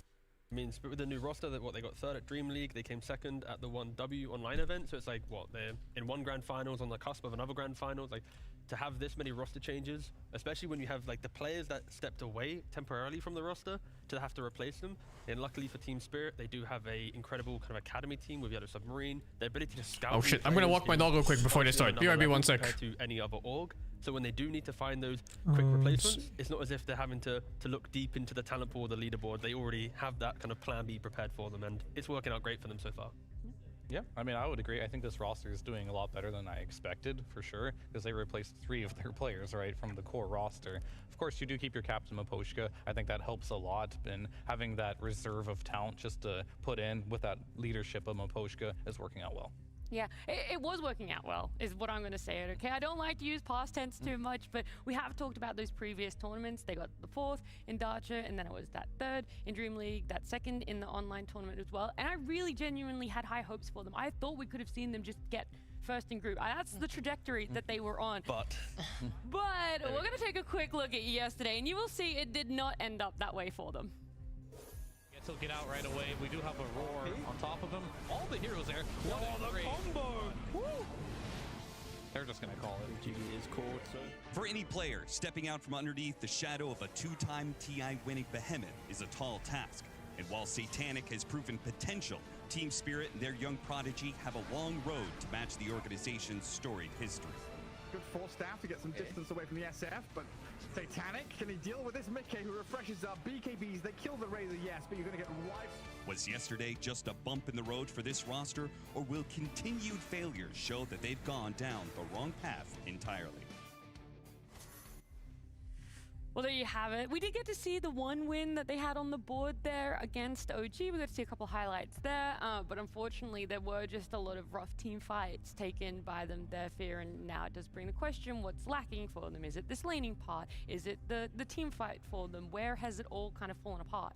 Yeah, so basically their individual skill is definitely up there. It's really good. They have incredibly good players, but it feels like the team synergy just isn't up there with the best of the teams. When I saw them play versus Tundra, for example, like they're just getting outmoved on the map here and there. They don't seem to have a good game plan or a shot calling core, I want to say. Like it seems good in the early game, but in the later part of the games, they're kind of just getting outmaneuvered on the map. Yeah, I'd agree. It feels like sometimes they need to ask for permission to make moves, where before it's like just natural to the team, but again, kind of growing pains, at least when the intensity is the best of ones, it might hurt them more. Best of 3, the team talk from Aposhka might fix that, but in best of ones, I think maybe that kind of hurt them a little bit more.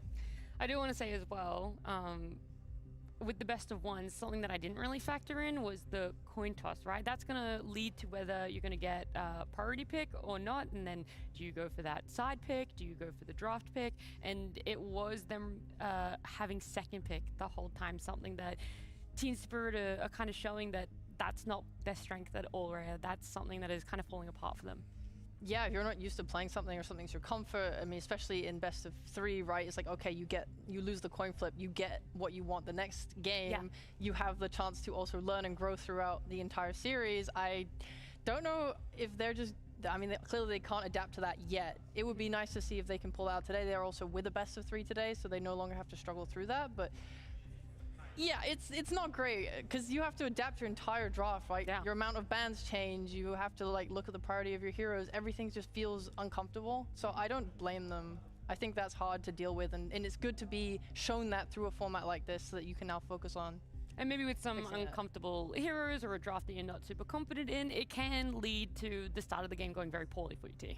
Yeah, it can. But I think that's at least a shining moment of brilliance from Spirit, right? Because against OG, their only win in the group stage, they were able to, I mean, Lyle had a terrible start, right? He had, what, 3-4 deaths in the early game? They brought it back. Yeah, they did bring it back. And of course, this is a game where they are playing up against what soon became the last place team in the group, right? So you can't really overrate this performance.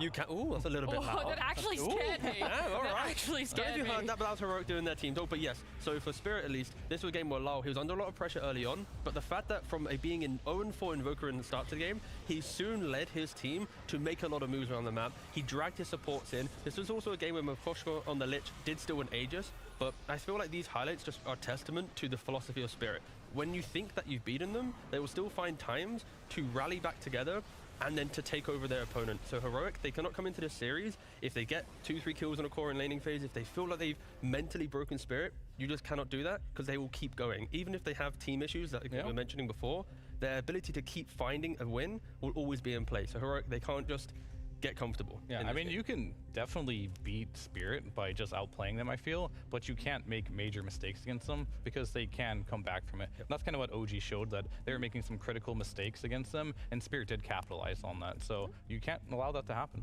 That's something Heroic are going to have to make sure that they don't do as well. Don't open up that door even just an inch for Spirit to potentially come back into it. And I was going to highlight how nice it was to have the players in the studio, to have them right there. But after Heroic just elevated my heart rate, I don't know if I want to say that at all, but they did their huddle. It does mean the team is ready. They're sitting back at their computers, and it means our series is going to be underway. But before we get into our draft and into our game number 1, let's head on over to our casters.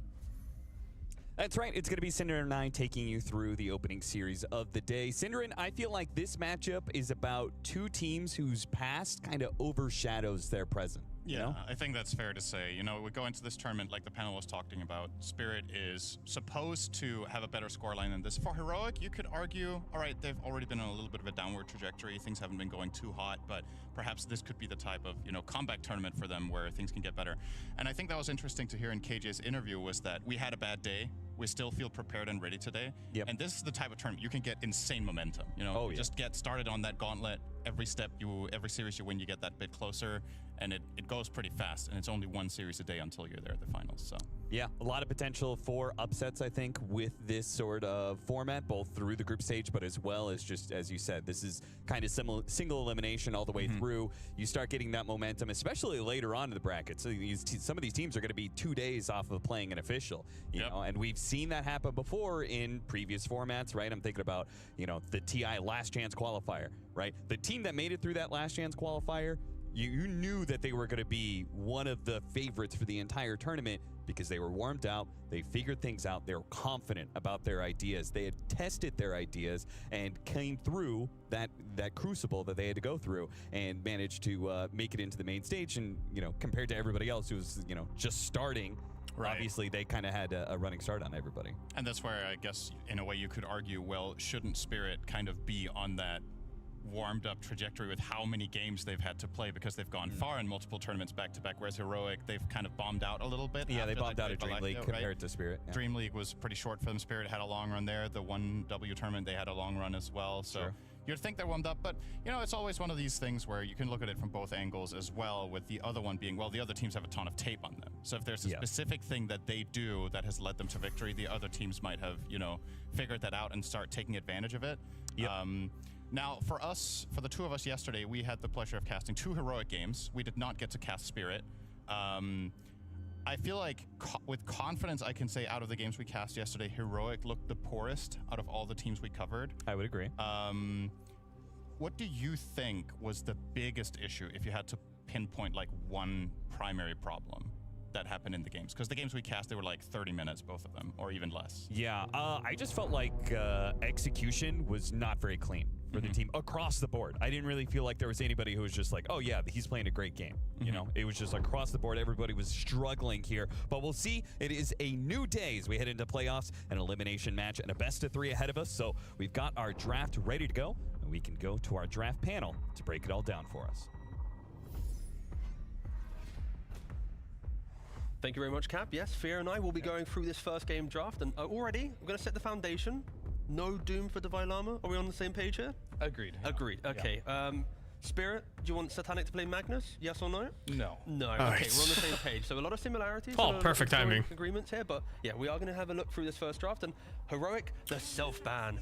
Thank you, Alex, for sources for the 8. We do not want you going near this. We don't want you to even entertain the idea of Doom, so we'll ban it ourselves to prevent you getting close to it. And a lot of teams are realizing as well, is like, Yuma's in the game. Let's do what we did when we played versus Nouns. Just ban the Meepo first phase. So that way we don't have to worry about later on. This is what happened in almost every single Nouns game. Perma-banned in the first phase. So I do love to see it. Teams are remembering Yuma is in the game, not getting that last pick Meepo cheesed against them. So other hero I do want to question. There's 2 in the pool they that are banned the still Meepo. here that I haven't seen. Interesting. One of them is definitely going to be Invoker. We've seen a lot of that hero. It's looked really good. And also the Magnus for potentially Spirit. We did mention how Satanic on the Magnus didn't have the best performance. Hey, this is not BO1. It's BO3. Malik Magnus. There we They made a mistake. So it's something they can definitely consider, but they were going to be... I'm pretty sure it should be BO3s. Yeah, that's going to be the issue for Spirit. We heard from Nat as well that Spirit, they lost the coin toss in their group stage. Yeah. They didn't ever get the choice of what they wanted. And the first pick right now, competitively, is the better pick order, right? The fact that you have the first pick in the draft, you have 2 bans in the second phase compared to 1, and you have the 4th final pick in the second phase, right? So you get to conclude the second phase with your 4th pick. You then get to protect it with bans. You have more bans in the second phase. They reserve free hours for this as well. Hero conceptually in the game. So there are 3 points of pressure compared to second. Yeah, it's insane if it's BO1, but TI used to do BO1 as this as well. When they just had like this loser bracket where all the dudes get one chance. That Meepo, for example, Exactly, right? So that's banned out. Alchemist coming out. This hero is definitely super high on the priority list. He might be just below DK as far as strength as a carry right now. Morph also is very strong. That's why it's banned first phase, but typically picked up a little bit later on. We'll see if they respond with Holy dude. something they've been doing in the past. There is some similarity on supports as well. Both these guys love the Ogre, so that is something maybe they're considering, but I don't know if that's like a high priority. They're gonna go for the Magnus. Yeah. Bread and butter. You can flex this upon 3 different roles. It can go any core role. If you're very spicy, you can put on support, but I don't want to see that, not necessarily. So good start, I think, from both teams so far. Match farming power with farming power. The only thing to think about with the Alchemist is you naturally push out your wave with Acid Spray, and you're always looking for that next kill with Concoction. So you're playing down the lane into the off lane, where Magnus, you want your enemy carry to be close to you to shockwave skew you into the tower. Right. So the natural player style of Alchemist, you can maybe overplay your hand, and suddenly that gives Magnus entry to a lane that can be difficult from the aggression of Alchemist. Yep, I mean, definitely. I do like the Banish Shadow Demon here. Not only it's a good support, but when you are playing with a Magnus, of course, you can just keep stacking, and you will have a hero that can, or multiple heroes that can clear stacks. So definitely a good ban there. I'm curious if we do see the Lich. Yep. This is something. This meta shift to first pick Alk and first pick Mag. Ran it twice already with the Magnus. There's no way. Shadow doing ban, so we'll see. What is your preference? There's no Alchemist is balanced, you can just pick him like this. Rather shut him down in And he lane, still wins games too, really and has a good lane while being jungle first pick. after laning phase, or is it kind of like a combination of the two? You want to do both, ideally, right? So of course you want to shut him down the laning stage, but ever since Greed went to a passive, it's kind of hard, right? He's definitely a strong laner, but I think in the mid game, you want some opportunity to be able to slow him down, slow his farm down in the jungle. But even if that's not an option, I think you just want an agility carry for the most part. They changed the BO3 now. Something that can just withstand the burst damage and can take him in the late game. Morphling would have been perfect for that, and we see that all the time, and that's probably why Heroic did ban it. They wanted to opt for this first pick Alchemist. Same with the Doom ban and the Timber. All 3 of their bans kind of telegraphed they wanted this first pick Alchemic. Yeah, and also in regards to Team Spirit, they've been running like support Gyrocopter, they've had the Martyr, Willow. These heroes are so good with early levels at running into the enemy jungle, trying to find the enemy, like what's happening, even contest stacks. And Spirit, they ban out Invoker themselves, and they go for the Pugna. What are your thoughts been on Pugna this tournament? We've seen it a lot, but for me, it's kind of felt like not bad, but not great either. I haven't been like, wow, this is Pugna's destroying the game. It's kind of like been there. The fact that you say that, and I look at the stats, it's 6 games played, 83% win rate. So maybe you just watched the one game they lost. You know, We did, I think, we did actually. But no, Pugna is... But even if it wins, like, I don't know, like, you go ahead, explain. No, so like Pugna is a kind of in the shadow style hero, right? Like it's the constant decrypts across a fight, it's the life drain. It's not as flashy as other position 5, right? But it's the constant little things he does that breaks open multiple fights. The confidence that cores have, knowing if I initiate poorly, my Pugna will save me. And also Pugna, he has a target on his back the entire game, where if you do not jump the Pugna, then he's going to do the saves. So now for Heroic, your team fight isn't as simple as find Magnus, stop the up. It's, okay, we've got to find Magnus, maybe kill the carry, but also stop the Pugna, saving both of them. It complicates the initiation, and a good Pugna player will always be in that position. Yeah, I mean, that's true. He buys very good support items as well. And you progress the map, right? With Never Blasted. Does a lot of things. I mean, the ward is pretty interesting now as well. I think people are choosing that fast. And one of the heroes that does shut him down, it's Clockwork. He does telegraph plays, as you mentioned. He's going to sit in the back. He's going to life drain. He's going to be pretty much killing himself from that, wanting to regen through Tranquil Boots. Clockwork gets a hook on him, pops a dust. He will die no matter what type of play he tries to do there. So I do like that pick a lot. However, the Alchemist Clockwork lane, not so good. And we have been seeing Clockwork mainly as a position 5 lately, not so much as a position 4. And we know this Alchemist is definitely going as a carry. I have seen teams experiment a bit more with the Alch mid. It is okay, I don't mind it, but we'll have to see. I don't mind the clock 5 just because you're against Magnus, right? Having the cogs against the Magnus with the mana burn, he tries to skew it, he gets hit by the cog, then he doesn't go the whole way. Like there are defensive and aggressive capabilities for Clock to try and punish the offlane Magnus. And then like the point you mentioned in the game, Clock will do fine. Find Pugna, game's good. Rocket Flare Magnus, game's good. In other matchups, maybe I'd be a bit more hesitant, but I think for this game, it's nothing too crazy here. Heroic taking a little bit of time with their next pick. Of course, we emphasize the importance of Dalai Lama having a little bit more information before picking his hero. We like the fact, at least, that his hero will probably be the big statement pick from first pick. It is the last pick of the second phase. They go for the Rubik.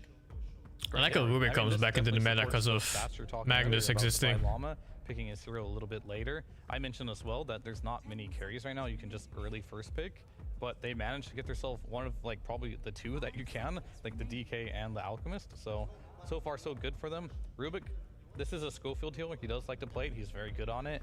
He hasn't played it yet this tournament. That's just but big there spell. hasn't been a Also ton having of an games instant either. stun against We have Magnus seen is this play against really Magnus strong. multiple times. If you can either steal the skewer, which is kind of funny to see, or the RP. Actually, the game we did cover, we didn't see any stolen RPs. I feel like I haven't seen a big Rubik's stolen RP in a very long time, but We'll get there. We'll get there. But Monkey King, this is another agility hero that's pretty good versus the Alchemist. The Alchemist is a type of hero that he doesn't really go in and out very much. He pretty much just goes in, right? So if you drop that Wukong's command and you create a safe area for your team, this Alchemist is not going to feel very comfortable running into him, as well as the Jingo Mastery. You'll have the ability, and this is actually one of my favorite combinations with Monkey King in the game. Just the lasso into the Wukong's command just makes your team fights so simple. And if that's not enough after that, you can just RP on top of it. So I definitely love this combination so far with this Monkey King pick, and you even have the Empower on top of it to enable another weak point of Monkey King, where his farming isn't necessarily as good as the rest of the heroes. He wants to seek the fight, and one small thing about Monkey King is you don't see Orbital Corrosion too much, but he is a hero that can buy it. Against Alchemist, yeah.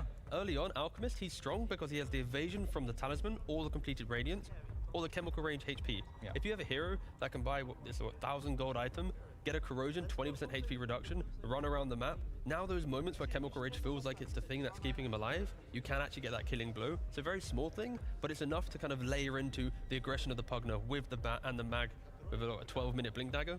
I don't mind the Monkey King at all. Yeah, I don't know how you're gonna deal with this issue, because it kind of feels like you either need a No save team for is this out. Alchemist, This or is you need it's to a make it really so weird you have format. full Like, look, threats on the map, right? So based you on can the have results more of your forwards standings where here, Alchemist isn't they necessarily seeded the you hard like carry, one because round right now forward, you and have then Lasso, Bad Boom RP, skips and like 3 someone's rounds dying basically. for sure. So you need not all your net worth just And on then one the ones hero. that didn't, they have to That's fight the all the way strategy through moving everything. forward. I mean, they changed up the pace, right? Very Now, strange format, but it's pretty He's cool. going to play the Beastmaster. I do You like want it. the Alchemist to have a better game. Now Beastmaster he'll kind of walk up to objectives and go, deal with me. If you don't want to deal with me, you don't have to go with Alchemist, because he's not going to show himself until... Don't think I've ever seen this before. An Alch with a Blink Dagger, maybe an Orchid, that's when he'll jump in after. So the Beastmaster, he's the one which should dictate a lot of that early game, because if Thank you, not, Caro. the points I can't about wait for the the mag, 18. the Wukongs, the Lasso, that will all go into Alchemist, and there just won't be a game for him to play in the mid game. So I don't Same mind as the the CS Beastmaster. It tournaments. Yeah, I reflects a lot see. of what Spirit It's very presented, cool. But Divine Lama, he needs to get through that laning It's a very phase speedy with the help, tournament. the One early day for group Helmadon, stages, and then the boom, Overlord. you start getting kicked out from the It's very next definitely- day. Yeah, it's definitely a good pick, and for pacing, I'm also a little worried, and this is kind of why Pugna might have a really good win rate as well. It's like you have the strategy where you're going all in with Roar. Using Definitely feels better than those infinite group stages where you have a group stage for a group stage for another group stage. Either getting, maybe Alchemist has to buy an early nullifier here, or they need some way of dealing with that, or they truly just have to find this Pugna and kill him before the fight starts. But if that's your strategy, that's incredibly hard to execute. And Heroic before have put Alchemist to the mid lane on analog. It's a possibility, yeah. But that can't really happen anymore, because Spirit with the last pick, they're flexing the Monkey King. Right. That's Like an the unplayable Monkey King also matchup. kind of prevents that flex. We have some worries for the outscaling. In, you know, if you think about this as like a 40-minute game, Alch will fall off. And now they can't shift it around to surprise them too much. Spirit, you know, banning out the mid laners because they protected themselves from the flex of Alchemist. Surprised to ban the Puck actually when they have the Monkey King. I thought that was incredibly easy for Monkey King, but I understand. It's the overwhelming, you know, the layers of simplifying Heroic's game, right? Yeah. Because Heroic's lineup, by 20 minutes, 15 minutes, it should already play itself, right? Like the Radiance Blink of Alch, you're looking for fights. Ooh, I don't like that one too Don't much. like the Lina? Okay. So like the problem I have, I was gonna mention like the Sniper, Lina, Vipers. Those are the counters to the Monkey King mid, right? And I feel like they're kind of forced into doing this. However, the one thing as someone who enjoys playing heroes like Lina and Sniper, for example, is being repositioned sucks on these heroes. So if you get lassoed, you get kicked by Tusk, you get skewered, like, for example, they have 2 of those 3 that I just mentioned, can be really rough. Thank you, Momo Maybe TV the for the logic tier of 1. Heroic here is you need to go on the Beastmaster. You need to find the Alchemist. And in that time, if you don't go on the Lina, she will just blow you up. We saw how Nisha from Liquid, when he got to play the Axe build, he was deleting heroes 100 to 0. He was, yeah. There's already a lot of points of hero, like, we have to deal with this, we have to deal with that. So maybe the Lina can play behind all of it. But I do agree with you, in a game where Spirit control the pacing, there's so many ways for them to drag a Lina out of the position, quickly kill her, that there isn't enough, you know, save and pacing from Heroic to counter that, but... Well, that's the one thing I will say about Heroic. Like, they do have to snowball this game. They have to, yeah. Yeah, they have to snowball this game really hard, and if Beast gets off a good start, Alchemist is way ahead in net worth of everyone else. Lina wins her lane. Let's say you're winning all 3 lanes. That's pretty much going to be the win condition for Heroic here. But if the game does get into a stalemate, you're not able to go high ground, you're going to be in situations where Bat does eventually get to his Blink Dagger, maybe a Force Staff. Magnus also is going to have like some Aghanim Scepter, and you're going to find yourself in a situation where Lina is just going to get got every single fight, and it's going to be an issue because you have no protection in this game. Maybe an early Lotus Orb can help against the Bat Rider, but nothing really stops. Maybe Rubik can go for Yules and or something. And now they're going to go Chaos Knight, which means they're probably just going to throw Magnus into the mid lane. It does look like. I mean, Chaos Knight? No, they're just going to throw... Okay, Monkey King is just going to go mid, it looks like. Yeah. Against the Lina, so that's definitely a favorable matchup for the Lina. But we've seen time and time again, there was a period where mid Monkey King was incredibly popular. No matter if you win or lose your lane with the Samian Stride, you can get across the map and make stuff happen. Speak to like more? The fact that we see CK, right? We're talking about I'm unsure. being a key thing against them, and also the need for Beastmaster to have a good lane. And now they have someone is gonna suffer mid tier. Obliterate heroes if you see them for a second. Because it's gonna be Monkey mid, right? It's not CK, it's not Mag. Actually, it could be Magnus, but it's unlikely. Because then it's Monkey off lane. Unless it's like something weird, like a Bat Rider core. Alchemist will then be hit by the BKB. But regardless, somebody is suffering on mid against Lina. Draft is strong from Heroic. What is the keep? And I think this is gonna give such an easy mid, like laning phase advantage for mid. But it does put a lot of pressure on Spirit to make sure their laning phase is ensuring that Beastmaster doesn't just take over the early game. Like, you've picked CK to stop Beastmaster from getting to early. I'm unsure. Getting to a Helm of Overlord. And Alchemist is a strong lane. Lina is a strong lane. Beastmaster can be average in this matchup. Let her be that explosive backliner. Yeah, definitely, and I think you said it best. This game is really going to rely a lot on Devi Lama and how much they can enable his game. And Devi Lama, I don't think offlane Monkey even beats Hawk. No. I mean, it's like comfortable, but Spirit, it's not a bad idea. Hawk is strong, man. Shutting him down. All right, what do you think? Quick prediction. What do you think Devi Lama's win rate is on Beastmaster? It has to be pretty good. I think he's good on the hero, like 57 all time, right? Competitively, 37 games played. It's his 4th most played hero, 75% win. 75? I have shot way low there. That is a lot higher than I expected. I was thinking maybe like 58, 60. Which is respectable. That's a respectable. That's good. But my guy's sitting at 75%. It is his highest win rate hero in his top 10. They came to play. They came to play, exactly. But this draft also... I think I'd rather play Heroic's draft.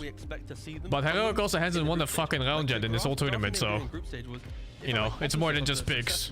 When they won previous events, it wasn't with the draft they were doing, but now I feel like they're kind of back to a comfortable position. This is a very different Heroic based on draft, but also Spirit. They've changed up a couple of things, and we get to see a first CK at the Blast Slam. So I am, you know, interested by this one, but that's less for us. Let's send to the casters. Good luck. Cap, Synderen, enjoy the cast.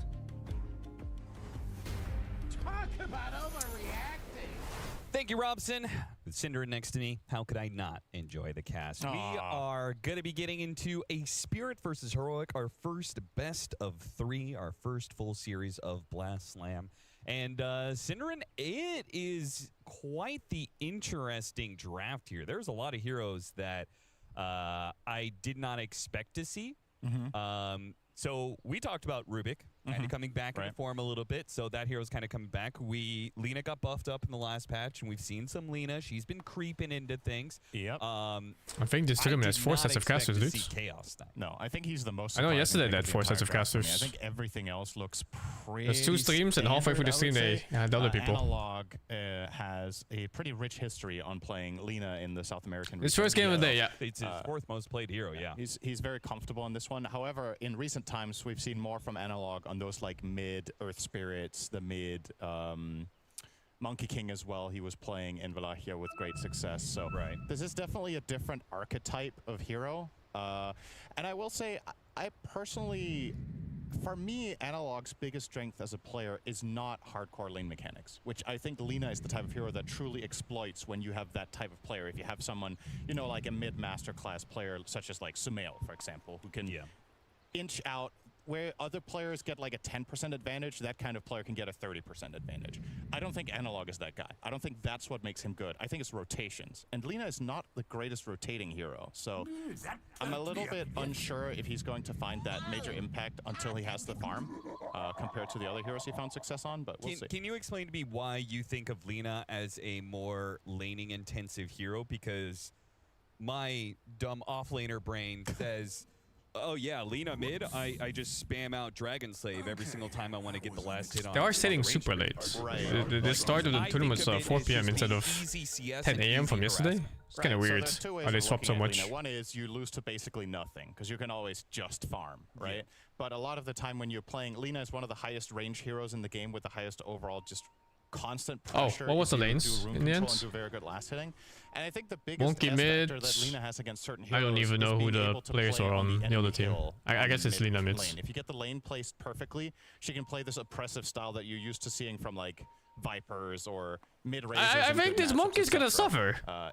There's a lot of like little details about making sure you don't aggro the creeps incorrectly, about placing the lane perfectly, about prioritizing denies and last hits correctly. So, you know, it's really nerdy, and there's only a handful of players in the world that I would say truly master that playstyle down to what I would say is like almost 100% of the potential. Yeah. And Analog is not in that box for me. That's fair enough. So, but we'll see if he can. I guess perhaps that's part of the reason that Spirit aren't as hesitant to put Laurel mid on the Monkey King. I think against maybe other players, they would be shying more away from that. Sure, the Quinn, Samaels of the yeah, world, I think Quinn, for example, would run this lane completely. But let's see. We've been surprised before. I think in a tournament I cast half a year ago, Slardar first blooded Lina mid. So you can learn your thing. And that was tier 1 teams, by the way. So there's always that surprise factor of something could happen that you just can never foresee, right? Or the Heroics food. with the Only have time to cook Alchemists tonight. are going to be able to get 3 bounty runes, so good start for them.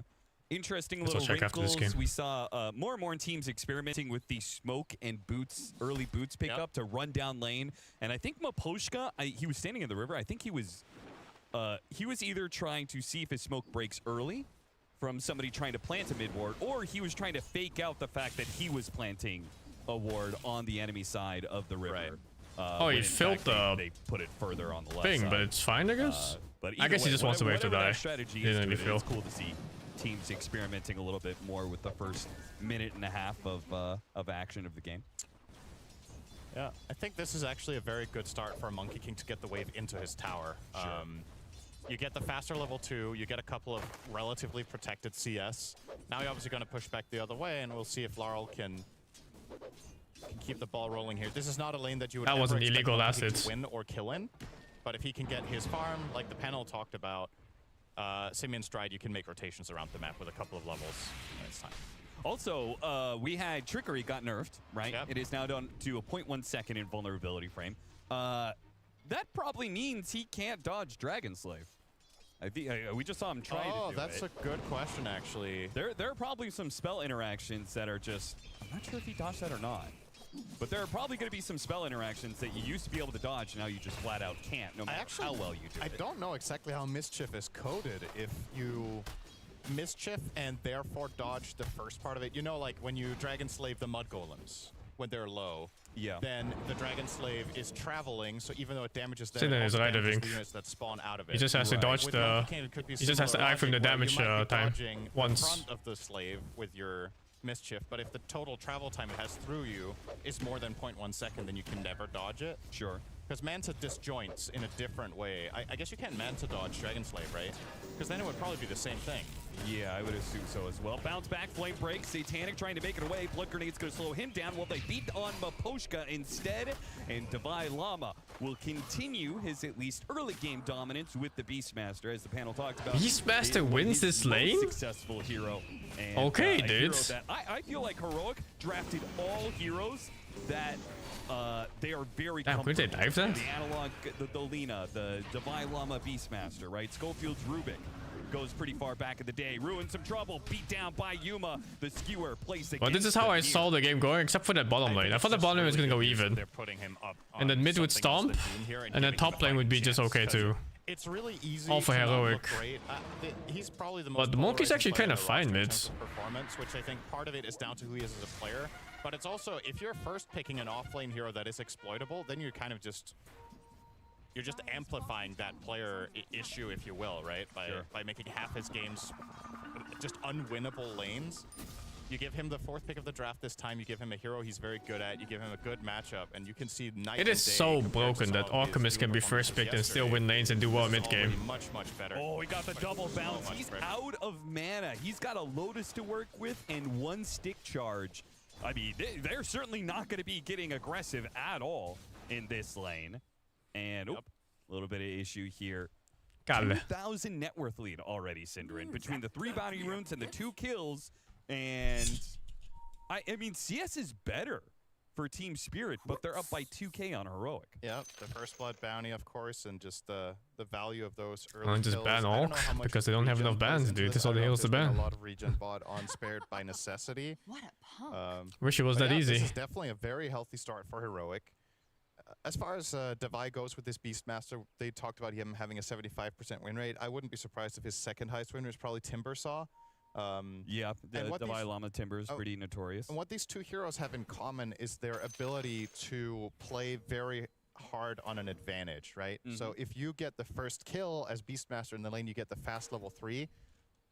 This hero is extremely powerful, in my opinion, in particular with this build where you're maxing out the Hawk and Boar first and just keeping on the aggression with your position 4, just running at them. Yeah. And in this case, they obviously opted for the lane switch up, which we didn't mention from Heroic, but putting Schofield in the top lane together with the Alk and playing the Clog Beast.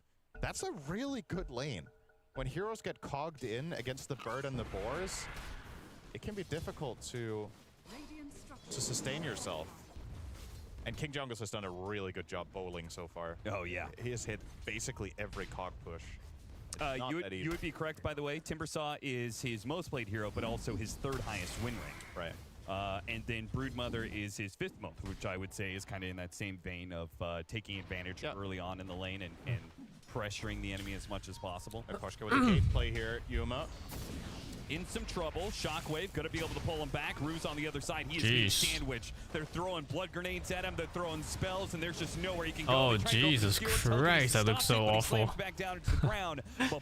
Despair. Walk away with both And suddenly the goal advantage is less than It was 1k. so hard for Heroic heroes to counterplay that. Every spell they cast, they took so much damage from the Nether Ward. The acid spray when Alk threw that out, he had to immediately stick to stay alive. Just didn't have many resources left. Now, this line mid is going surprisingly well for the Monkey King. I'm not gonna say it has me. Monkey is winning mid against Lina. Like I still stand by that. I don't know, man. So maybe just a little bit of outplay I don't know. I don't think that should be like that ever. He's gonna get ganked. The Beastmaster Clockwork lane was trying to pressure this Chaos Knight, especially with Maposhka leaving, but damn, this was the one lane they had that was going well. Pushed them into Spirit's And now it's favor. fucker too. Divine Llama hoping to Good rotation by somehow get a Monkey. neutral creep tonight. It's just not gonna Especially knowing that mid lane only gets more difficult by the level ups. Deals so little damage when he has the Helm of Iron Will, but still was able to ensure it in the end. I was curious about that, if he was going to go that build or the faster Aghanim Scepter. I thought it was going to be the faster Aghanim Scepter because of Decrepify, that he has to contend with that, so he would want more magic damage out of his Roar.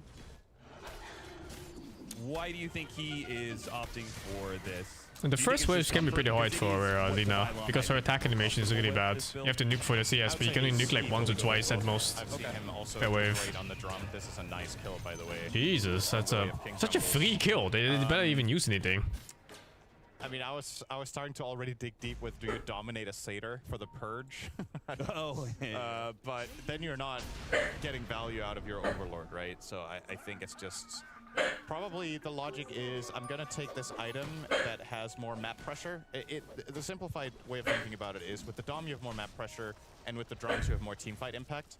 With the when you're playing with Alk, I think there's a lot of benefits to pushing waves and just constantly pressuring out and forcing the enemy to make reactions, because that's the best defense for Alk, is that you're forcing the enemy team to respond to you all the time. I gotta order some so food. perhaps that's his line of thinking. Because these games go late, I don't have time to cook anything tonight. Laurel plus Miposhka, really good.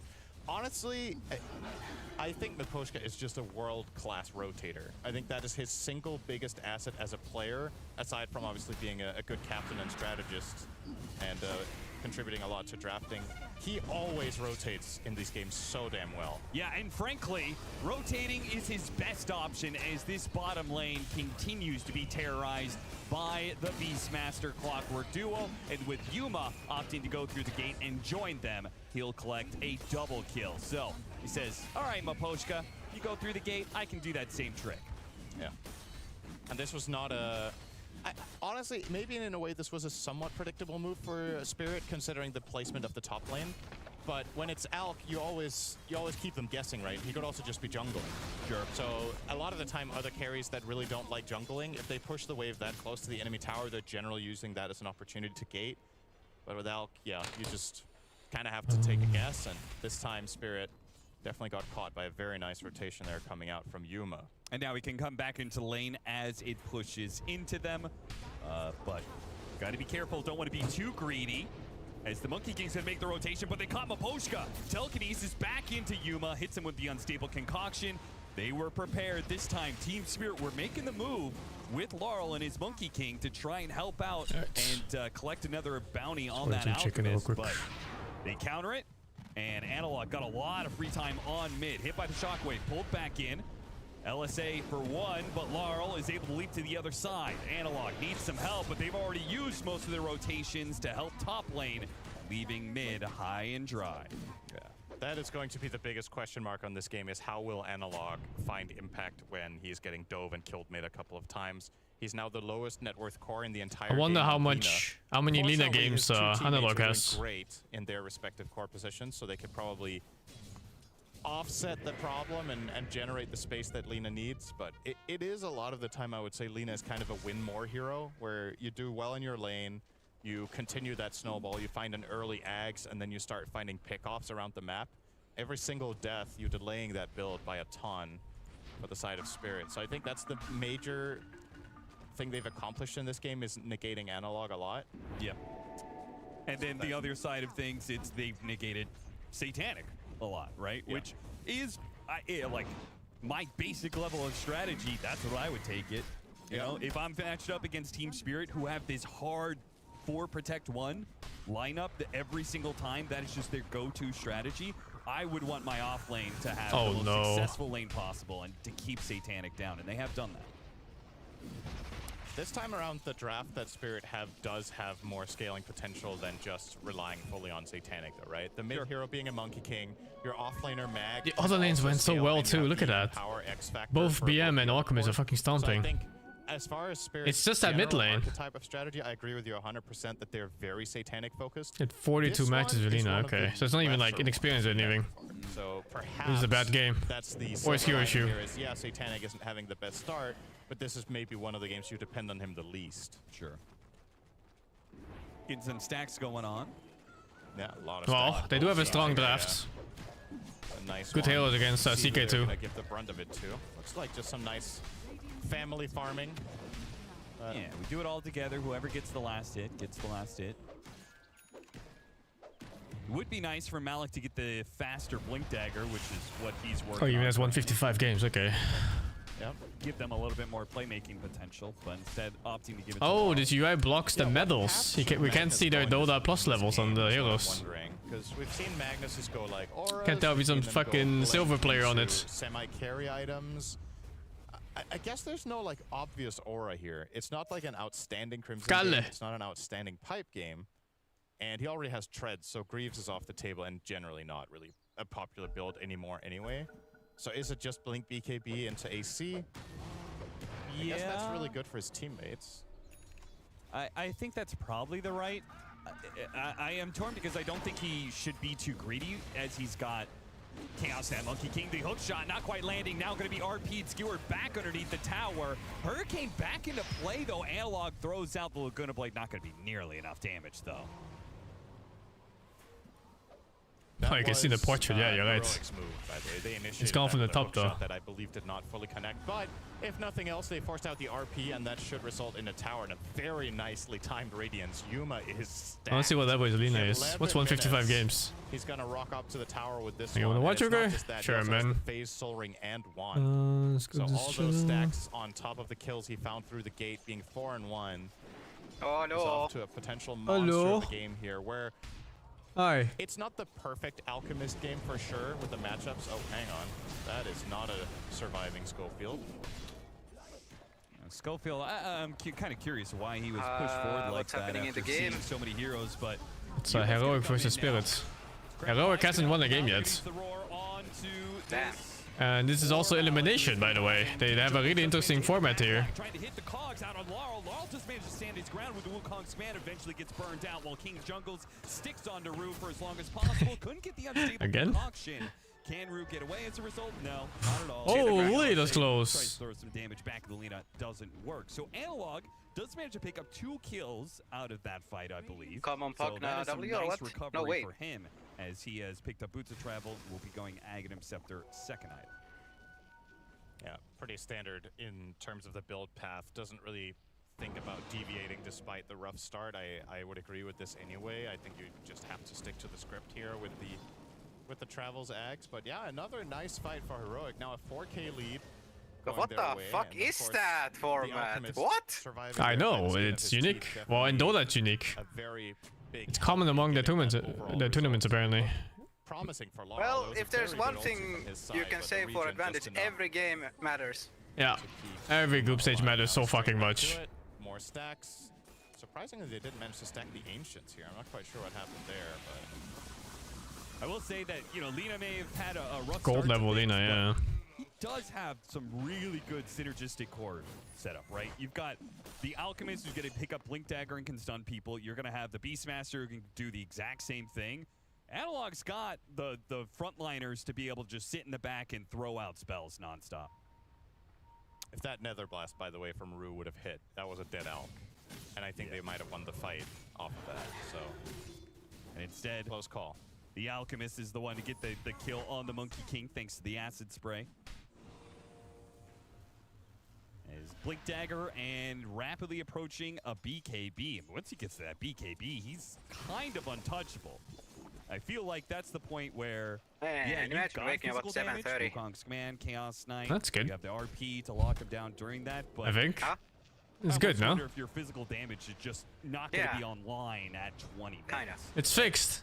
Now keep it like this. There's a couple of maybe not too obvious X factors here, such as like Fate Bolt against Chaos Knight can actually make a pretty big difference. Sure. That percentage-based damage reduction on multiple units, you get that on the Monkey King as well. Perhaps your Alchemist survives on 10% instead of dying, and then, well, if there's one thing Spirit's lineup feels like it does, it commits, right? Yes. You use the Wukong's Command, you use the RP, and if heroes don't die, you kind of run out of steam, I feel like. There's not like a lot of poke, and we're seeing the... Oh, trying to push him up to the high ground, doesn't quite work. The LSA lands on it too, trying to get away from this pug. Now the blast Oh comes my in, god, that's enough and he damage. does manage to finish him off. Rue Nice kill. gets his life 2 TPs with the forced. kill on Analog. Still got the mids. Very well worth it for Spirit. They also forced 2 rotations, so... That's the common Pugna W. Very happy with that exchange. Pugna for Lena plus TPs. And in the meantime, of course, Chaos Knight will be farming away now. It is highly unusual to watch this team play and have Satanic 4th net worth in the game. Yeah. And part of it is that he got bullied in lane as much as he did by the side of Heroic, but it's also the nature of the hero. Chaos Knight is just not the fastest farmer compared to what we see played out Satanic a lot. Yuma. Oh, get that fucking bat! Follow up from the Rubik. What is it, AoE? Roar goes out to finish off Malik. Now they have to turn back to deal with Laurel. Blow him up quickly if you can. Survives long enough. The Wukong's command will finish off Alina. Sure, he's dead, but at least he got his man. Managed to kill the enemy mid laner once again. Yeah, gotta wonder if that Roar and Magnus was worth it. I think that could have gone on the Monkey King and you just clean house, but he knows there's no RP because that was just used on that top play, but maybe Devi wasn't in range. Maybe it was the only potential target he could find. At the very least for Spirit, they get that turnaround on that, and now they're gonna immediately turn this into a play of their own. They know there's major cooldown. Oh, look at this drawing. They want to go to bottom. They see this wave pushing in. They're gonna run into the Rubik. A little sad, just because if they committed to going to bottom where they drew originally, they could have gone for the Alchemist. That was by choice as well. They didn't break. The smoke was still running. Miposhka just chose to grab the Rubik there instead of continuing the potential move to bot, which you could argue was actually even more camouflaged if the Rubik didn't get caught. Yeah. Because then they might feel, on Yuma, you might feel very safe that Rubik just cleared the river path, but they settled for a support kill here and can't say that they will be too happy about it on the side of Spirit. And now with an Alchemist continuing their free farm. 16 minutes in, they are up by 4K. I'd say that's about the correct Alchemist amount for, I would say, kind of an even game. But you're about to hit that BKB window. And this item on the way for Beast is huge. So Devi is going Crimson Guard second. I'll be playing PoE as soon as Talk about possible, a yeah. game for Crimson. Oh, Chaos Knight Monkey King is S tier as a choice here. I really like that he went for that over blink, because I don't think he has to initiate for his team. They have Clockwork who can initiate. They have the Rubik that's like a pseudo catch. We've seen the Alchemist get in there and find nice concoctions, so you don't necessarily have to lead every play as Beast. But if you show up with that Crimson to team fights, it's going to be massively impactful for the foreseeable future here. Big item pickup for Laurel as well, though. Gleipnir. Always one of the bigger spikes, I would say, for a mid Monkey King. Yeah, you know, having your own extra bit of lockdown for the Wukong command. I think it's the best hero in Dota to buy this item on, in my opinion, right now. Just, it sets up, it gives you the time when you start your play. It gives you multiple options. You can start with your stun into Wukong, and then you can Gleipnir to keep them in. You can start with Gleipnir to reach, and then that can be used to set up your stun so your teammates can connect when you're ahead. It's just plenty of really nice utility, and then of course the damage and farming speed. Another catch on Schofield. I mean, this is classic Schofield, though. These deaths don't feel significant. Oh, the Nether Ward. It warned them of this approaching gank. As a result, Rue backs off, gets off the Decrepify. He's going to live a little bit longer here. Oh boy, the clock dies for nothing. No, what? Getting off the hook shot. Now Mouth's going to throw. Try and hit the RP. Oh, this is so disorientated. Now they're going to get roared up with Yuma. Pop of the BKB. Tries to commit. Has to go for Rue. Once again, the Decrepify dodges some of the damage. Where did CK go? Well, but the advantage, the net worth advantage of the Alchemist. What the fuck? He just sold them all. I thought he was killing the clock there, and then they reset. He pump faked his roar twice onto and then the Magnus committed because he saw that CK went in, and then CK went out and Magnus committed already. It's fucked. With that skewer into RP, but just barely missed the beast. I think he just thought if he goes for the clock, he's gonna die. Heroic get themselves a very nice outcome here. 4 for 0. Straight into the Roche. I guess you got the Schofield buyback, but that was still a follow-up from the first death, right? That didn't happen in the fight once more. I don't think so. Yeah. Now a very healthy 8k lead. They get the Philosopher's Stone to further that advantage on the Rubik. And Schofield, despite his many deaths, first big AUK, by the way, is closing in on now what is going to be a Blink Dagger to give them even more utility. Now they have the Aghanim Scepter on the Lina. Not going to die easy to magic damage, but Satanic brings the physical. Is it going to be enough, though? Yeah, they got it. The final crit necessary to blow up the Lina. Analog game continues. Selena in this game. Oh no, man. It's definitely good enough, though. This fight, you see it there, the sidestep from Divide. That allows him to avoid that RP and get the Roar and the Monkey King, forcing Rue to help. He immediately gets isolated by Yuma. Clutch plays from Rue in that fight, to be honest. He played that pretty much perfectly. This is dangerous.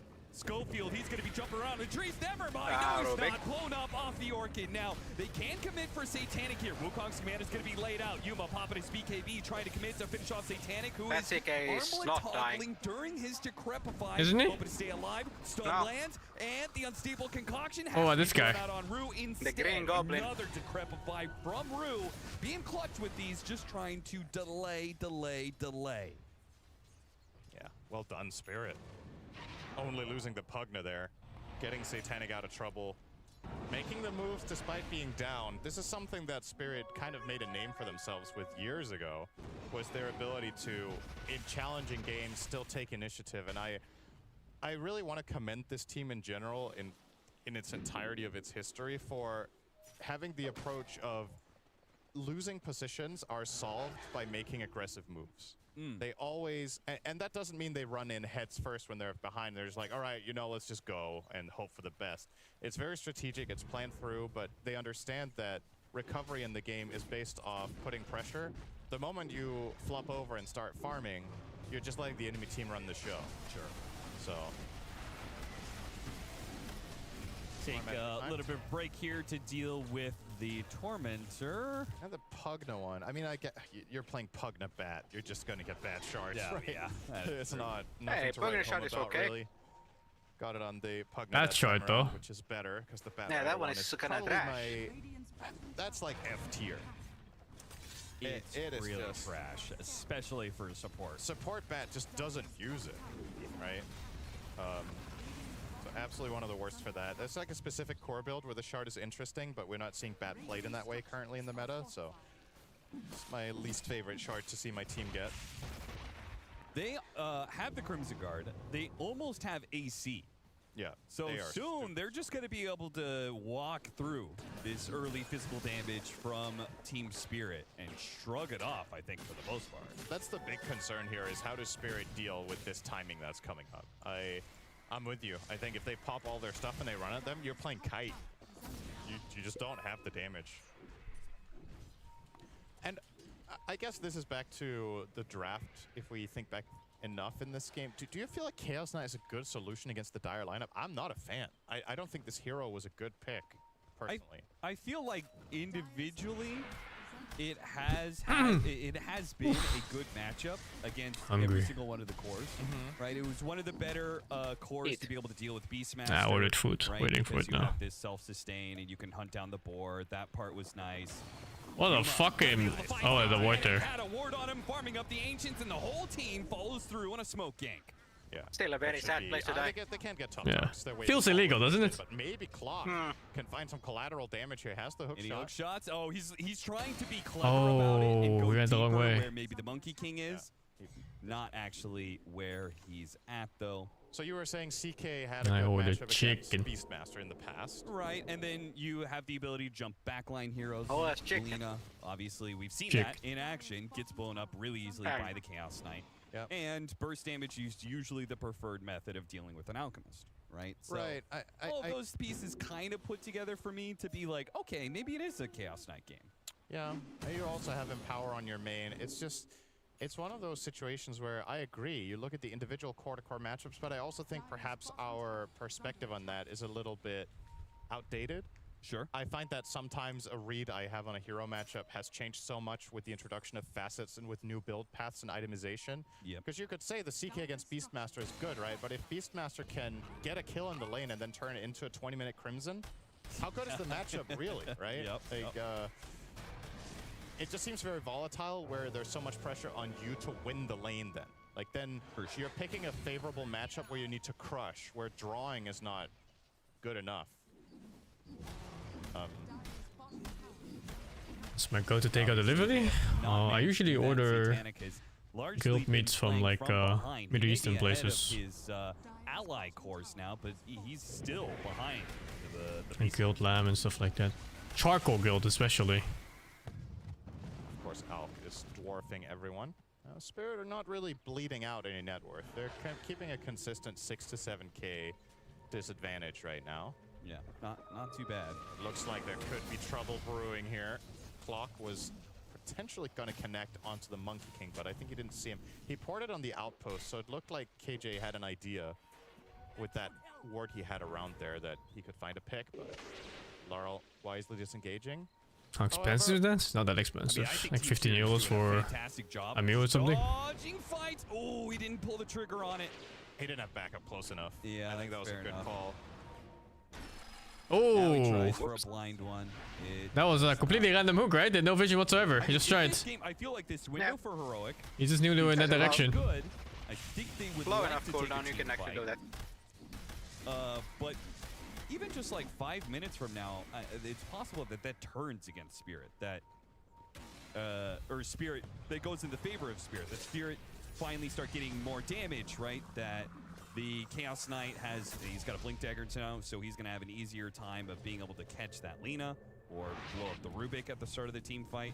We're gonna have BKB on the Magnus, so he doesn't have to worry as much about the Rubik counter, right? That there's no instant telekinesis to stop his play for the RP.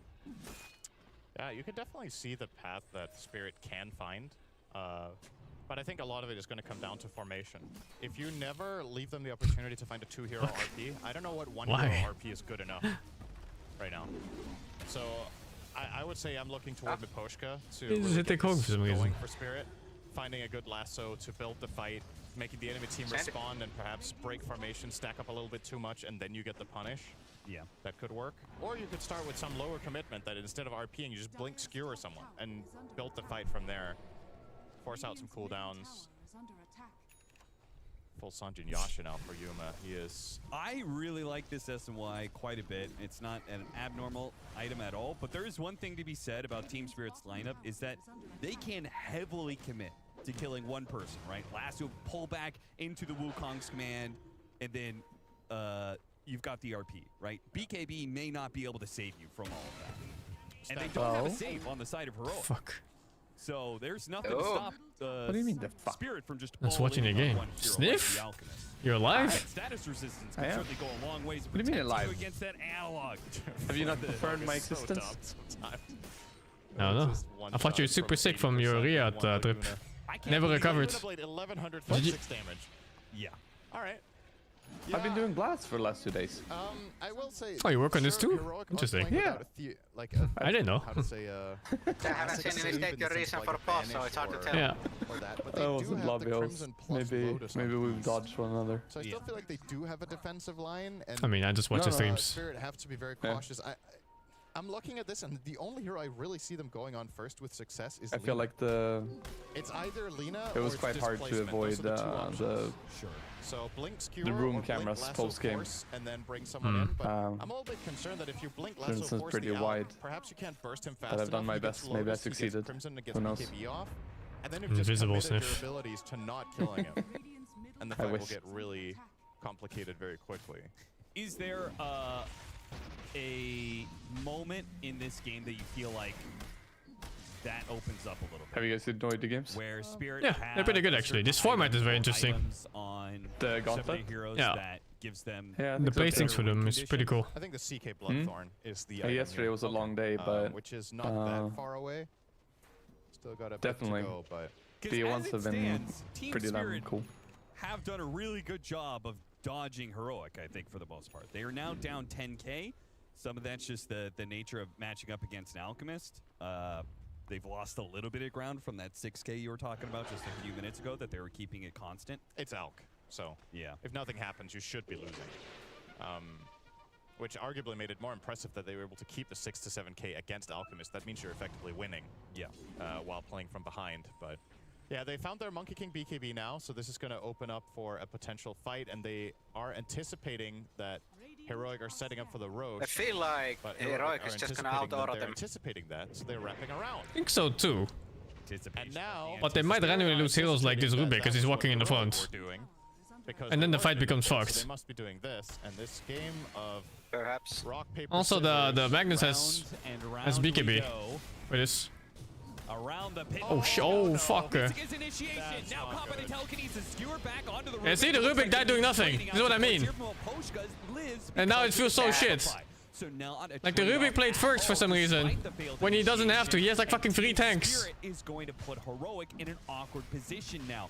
They are going to force Roshan and dare Heroic to try and contest them. If I did not want to roar the bat, which I understand, but maybe somebody could have stepped up to the plate like a hook shot. Malik got the BKB off as the roar does. Now the Gleipnir, now a Lotus, backing away. Divine Llama trying to get out of the Wukong's command, gets RP'd. Oh. Not dead yet though, force staffed out. Oh my god, the Batrider got caught 2 for nothing. He blinked into fucking Lina's stun. Oh shit, he's dead. He's dead. It does take him out. Satanic dies for it. Back into it. Yuma chasing after the Monkey King. Let's Goes say, back in with a the Valley Strike. Finishes off one. Now funny trying to finish chemist, off Team man. Jungles, but cannot be It's saved by Rue unstoppable. this time around. Surely not. Rue side supports! Malik skewering on through. Yuma's just so tired of this Pugna. Rubik died again. Goes back to dealing But I think it's fine. I think he got it. I think he got it. This time out of the team fight allows him to hop into the trees. Oh and my away he god, the supports didn't bring Drew side. Jam. Contact there with Yuma will spell his death in the end. Yuma is the That is a certified case of supports not valuing their lives. Heroic and is able to push Did through. no one have Drew side there? There was like 3 heroes alive. Yeah, that was a very close. One of them was a Rubik, I think. That didn't really feel like Heroic gained much from that. Side for what? But perhaps they Drew will be able side to for claim the what? Roche ultimately here with Yuma already in the area. Can Open your start setting eyes. up, maybe find a little bit of an angle onto potentially approaching Monkey King. There's no way supports fed before he could use Drew side. The Rubik was in that fight for like what? Beastmaster and the Roarons A good 10 seconds? It's like Beast and Mag just decided, let's not kill each other, but use our Like what else did he have? He wasn't So dust. they roar the Mag. with Fucking no real Quelling bullets Blade to and BKB Wind Blade and instantly, so that wands. didn't really work. And then Malik turns around the RP on the Beastmaster. He has a already wand. used everything. He has a And bottle. that's just Yuma saying, okay. He is no well, good. I'm He in doesn't there. have slots. And he has a gem on him and he had sentries, but he was dead I think on clock. And Wukong's command. Now they definitely had the chance to carry some dust there. No fucking way. How is that team fight not better for Heroic? I think, again, the fact that they managed to get onto Analog with the CK was really the difference maker. And now it's going to be easier with the Bloodthorn. Yeah. This is a big moment. And Analog, he is the one that could be finding the smoke running right into him. He has a Shadow Blade, of course, and he has a Flame Cloak. If he's playing around trees, might be able to get out. Or maybe the smoke just doesn't find him. They might realize that this just got taken now. The Watcher, did they notice? They didn't. It's really fucking hard to killing the 3 that Monkey's on. So they know they're not there. It's like near impossible. Get some vision. If they see the Lina, they're certainly going to commit. Oh shit, he didn't get anything off. Oh, he's fucking dead. No, no, he lives! He lives! Oh, so close! Here's the spell! Whatever it was. Llama commits to be able to get the Chaos Knight kill, but One too many. now it is Team Spirit. Now they're committed. I think it was all then spray, no? Juicy target. They killed the Alchemist, and that Oh, means at the the very whole last team second, fight he is cracked tried to use wide one more open. spell. And Oh, try and I get didn't as many see. heroes as Whatever they it was. can. It's 3 and a 4th in this. Maybe charging stun or... On the Oh, nice. and they hit him with the balance strike. Take it, Get him boy. to the other side. He's done. He's done. King Jungles. Huh? Surely there's no way out of this for him. Maposhka is going to chase him down with fire and flames. That is a low impact TP. I'll tell you that. He TP'd next to himself and canceled it instantly. But yeah, huge moment for Spirit. That's the entire lead gone now for the Dire, and the big difference maker is they do have the burst for the Alp this time. I still blame the Rubik from that Roshan fight where he blinked in first for no reason. And he almost lived anyway. I think it was all the win if he just waited for Magnus to play and then stole his RP. Clutchness there from Heroic could have maybe just been a game there. If Alp lives, they're gonna run that fight completely. I should chill back. Just narrowly able to I should pass on greetings from Chrysalis, by the way. We were discussing Dutch players. To protect each other. Was there? Oh, Chrysalis? That's our fucking boy, dude. Onto the target that got jumped, so maybe heroes could have been placed in a better fashion. But it is very difficult to see it here. They were kind of owning. Finally gets. It's The Alchemist actually got away. Then he tried to do something. Did he press? Yeah. If that's Stun, he pressed stun. It has to be. Yeah. Yeah, because he used ult already and Spray needs to turn. And as a result, Team Spirit, big team fight win. Get an objective out of it in Roshan. He might have actually They gotten away even up because he was the net reasoning. worth as well. So against an Alchemist, that means you're winning. You get the Aegis onto Satanic here. Come on, Could have Pugna, chosen Laurel, W. I would say. Was a valid Come on. option here to put it on the Monkey King. Come Chaos on. Knight, not exactly the best Aegis. It's player. not, come on. It's not even that he had to wait for Magnus to play. It's also that he never had the chance of playing first there at all. Like, he just gets killed. There's so much shit that just kills him if he wastes his blink to go in. I don't know what he was thinking with that play. There was no positive outcome. Even if he got all his spells out there, he still dies like a dog like instantly. A graph that has been heavily Heroic favored for a very long time is now finally 50-50. It's rare to see been a that. major favorite the whole time. A relatively even net worth game with an Alchemist in the game, and they say it's 50-50. Yep. I almost always Alright, feel like I'm if gonna the grab some Alchemist food. is ever close Enjoy the to games. an even net Good worth luck. game, Bet. then you have to lose. Bye, bye. But apparently not the case. Dota Plus. Dota Plus just has the data set of one game because Chaos Knight never gets played. Yeah, so it doesn't know. It's been a minute. Maybe Chaos Knight doesn't count in the graph, so it's the 4v5 that's 50-50.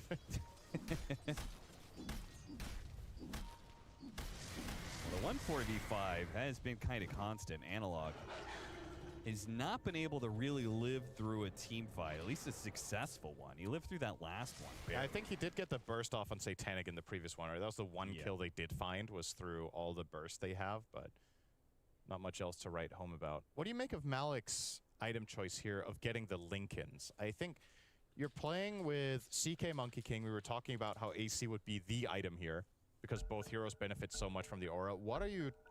Is the Roar just absolutely everything?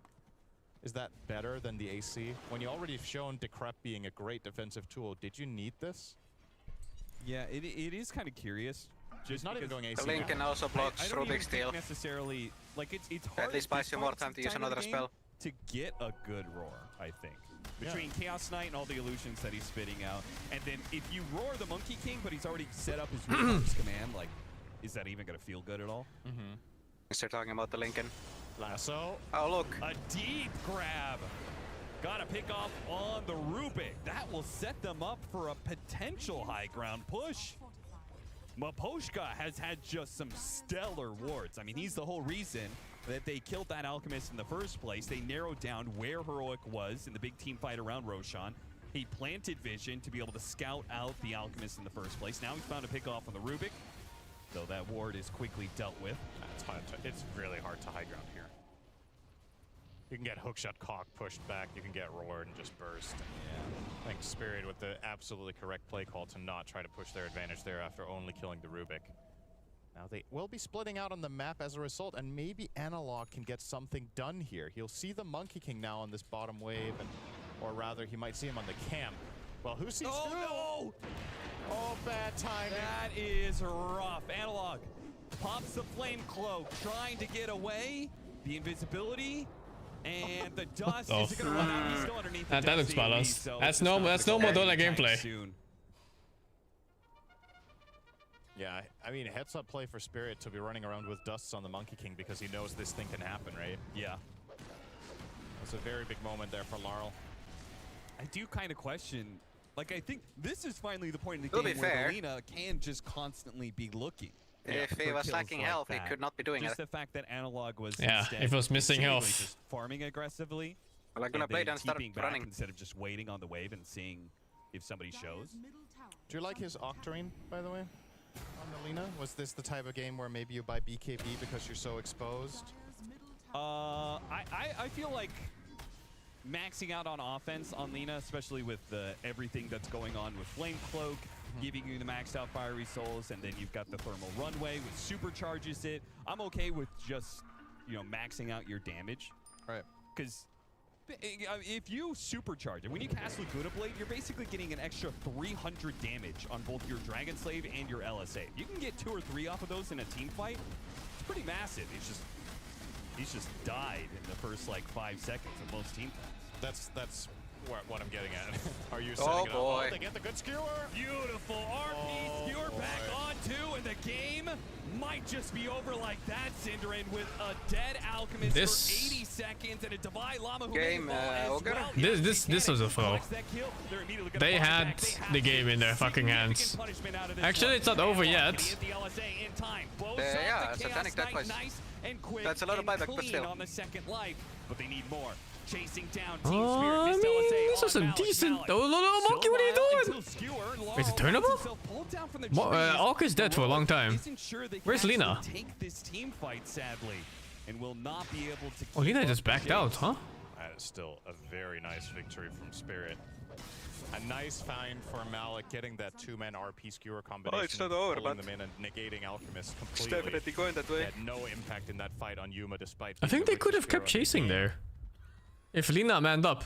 And it begs the question, did Heroic have any But I'm not business really being sure mid-range there?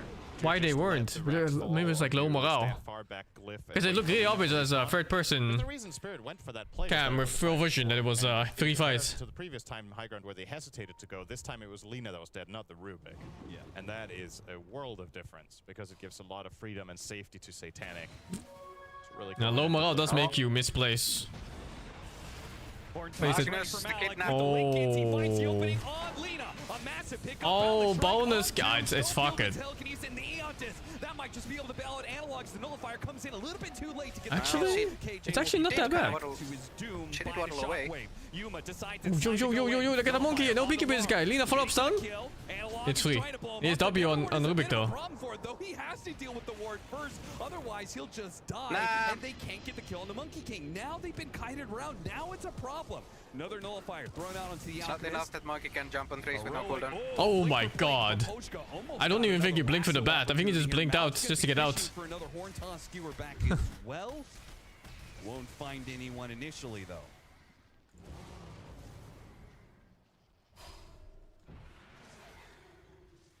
Biding his time, heading up into the triangle, but Heroic has already well retreated.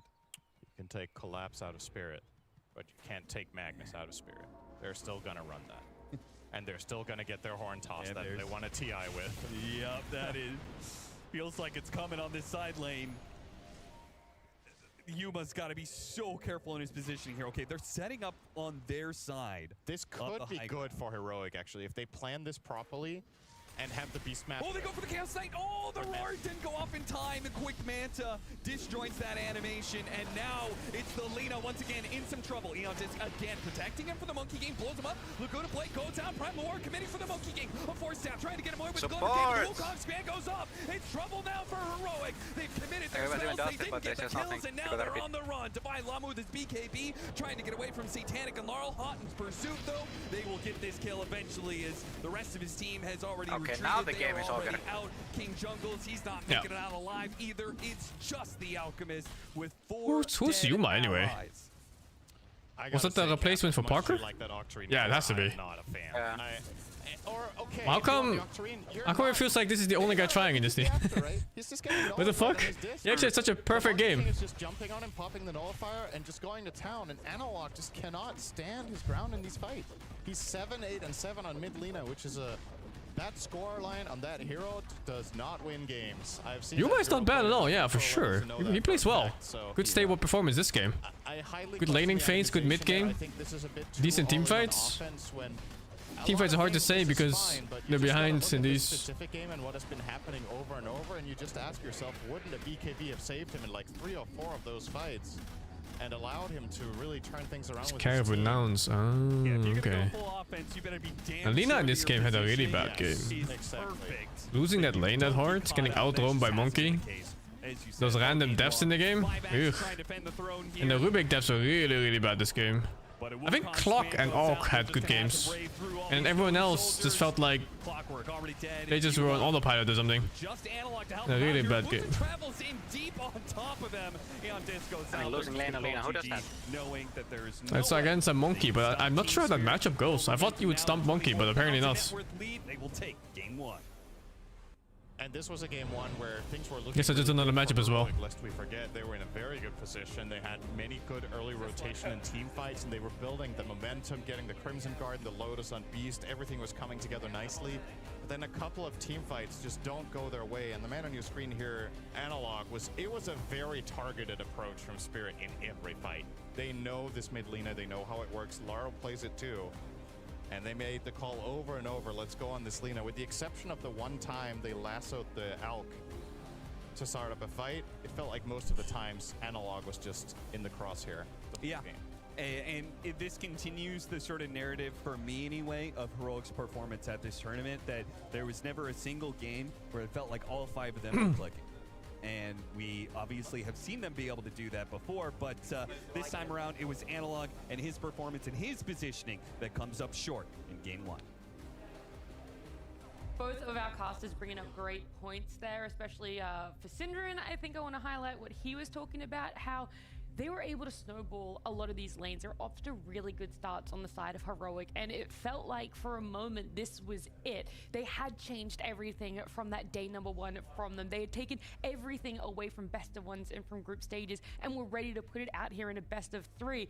However, it then kind of faltered. There were certain team fights, that just couldn't end up transitioning into something for them, and slowly but surely it fell off to a point where they weren't able to take team fights. Yeah, again, like this was a refreshing start to the game, at least for Heroic, right? Like you're saying, they're dictating the game, they're making the moves. It feels like they had everything in their own hands to control their fate on if they want to win or lose this game, right? Like to me, this kind of feels, if anything, like Heroic had lost themselves the game. But of course, Spirit, they capitalized on it perfectly. And that is where, you know, in the pre-show we're mentioning, Spirit as a team, even when they're down, they're always looking for that moment to capitalize. They're always looking for that one mistake to get back into the game.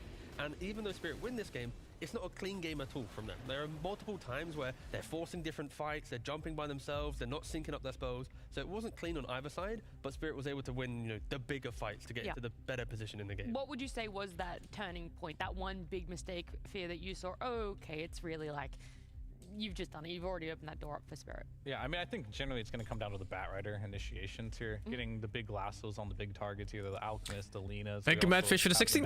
Thunderbat, thank you, 27. Oh, this fucking... Apex Giver, thank you, 13. Oh, not late at the bank. Actually helped with checker bounce, so you pushed her over. Havix All, thank you, 7. Purple Monk, thank you, 60. Hype Master, thank you, 16. Carol the North, thank you, 3, man. If you do manage to grab a hold of her or lock her down, she will die almost immediately. That last pick CK was also great in that regard, but it does come back as well to Heroic. Like they were in the driver's seat as well. If they played an absolute perfect game, they could have won this. However, Heroic is not really looking like the type of team that should put themselves in positions where they have to play perfectly.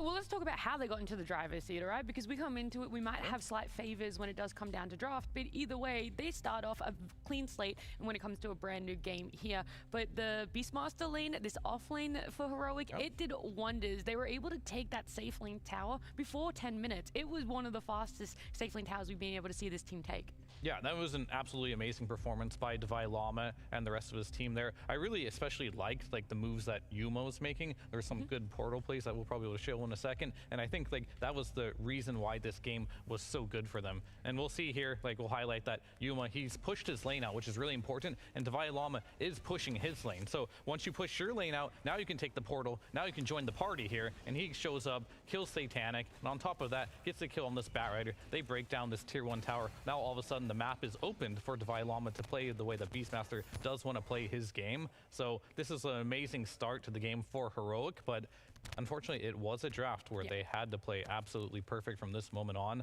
Unfortunately, we're not able to capitalize on that. Is that the only scenario in which we could be seeing carries portal through and have success, is when both their lanes pushed out and your offlaner is also willing to be pushed up? That's the ideal situation, right? The other situation is like you're being pressured, you can't really be there anymore, so you take the portal just so you don't get killed by the aggression of the enemy. Yeah, I mean, there's also the variation where the enemy carries pushed down towards the offlaner, the carry sees it, now chases down a carry that's out of position himself. So like there's so many variations of how to use a twin gate, but at least in this game, Heroic were using it very well, right? But then they fall short later down the lane. Okay.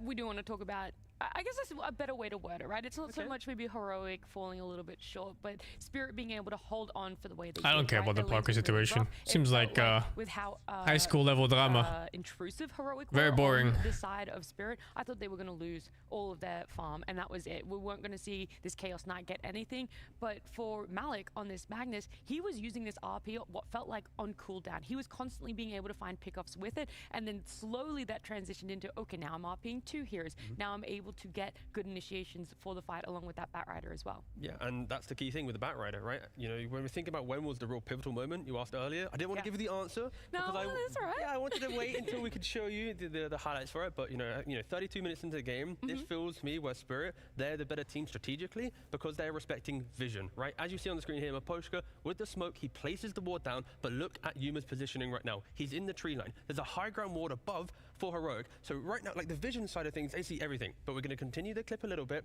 and look at Spirits, they're not here, Spirits vision. They see nothing, but Yuma, he gets impatient. He clicks away from the tree line. If he doesn't just leave this tree line, if he just waits and holds his ground, utilizes the high ground vision that we just saw, you know, frames ago, seconds ago, then Yuma isn't the one getting jumped. They're not the one throwing away this 8,000 plus gold lead.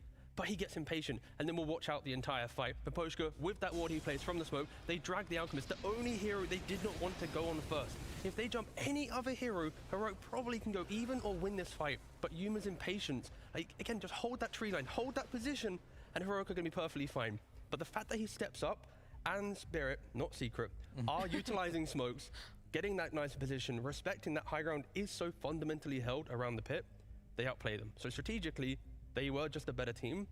And if Yuma and Heroic, they just played a little bit better, that fight is going to go their way. But it's just a small thing that Spirit were doing better. So you think patience, that's something that might need to come to Heroic a little, which is funny because it's like they're in a great position for you. They have this net worth lead. You want to keep applying pressure, and in that space, your mind goes, okay, we just keep going.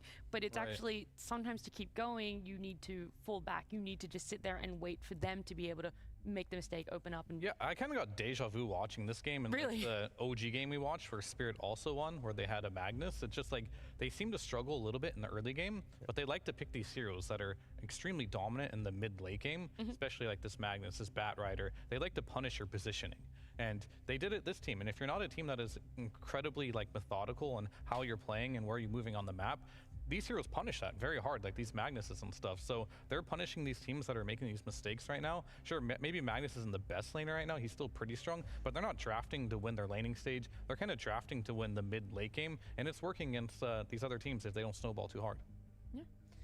that is one way, I guess, to be able to draft for yourself. Jeez, it's gonna go so late, actually. Spirit. It is always that we're very used to. If you're gonna lose lanes, then there isn't much space for you. But Spirit, there are a team time and time again. Doesn't matter what roster they have it with them, they're able to bring it back in that mid game, close it out. But that's only game number 1. We do have a game at number 2 because this is a best of 3. But before we get there, let's head on over to a break.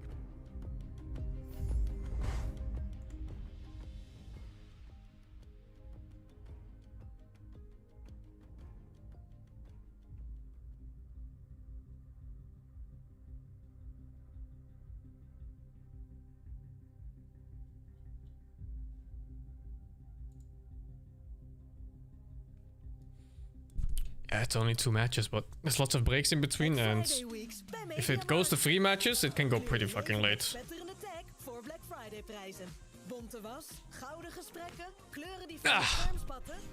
Fucking ads. Stel je een magische quest voor. Eén die je dichter bij je favoriete Disney characters brengt. I give you some tidings for the 85. Miss playing Invoker. Begin met Disney Lorcana Gateway. Yeah, Invoker is a nice hero to play well. Check het in de McDonald's app. So unique too, even like in terms of MOBA heroes in any MOBA game. Check dit! Kun je allemaal scoren. Hoe dan? Giveaway Island. In de app. En elke dag weer een nieuwe lekkere deal. Check de McDonald's app. Black Friday deals bij Odido. De Samsung Galaxy S24 nu met nog meer voordeel. Tot zo. Het water loopt me in de mond als ik naar je kijk. Zo, die zijn cheesy. De nieuwe McCrispy en Maestro met Swiss cheese. Wat is een wapen? Kan een pen zijn. Vriendschap. Een mindset. Maar soms... KFC is terrible in the Netherlands. It's like one of the lowest rated fast food chains here. Generatie D is misschien wel belangrijker dan ooit. Wat pak jij op? Het is met slimme data, de nieuwste technologie en gezonde intuïtie. Zoeken naar nieuwe manieren. We better have any Filipino food here. That's super rare. Nederland komt verder. Door de douane. Introducing Gillette Labs in samenwerking met Razer. For gamers, by gamers. Nu bij Bol. I've never tried Filipino food now. I mean, it's so rare, man. There's not many Filipinos in Netherlands to begin with, let alone restaurants. I think you'd have to seek it out. Not a restaurant, you just walk in the city and go like, oh, let's go there.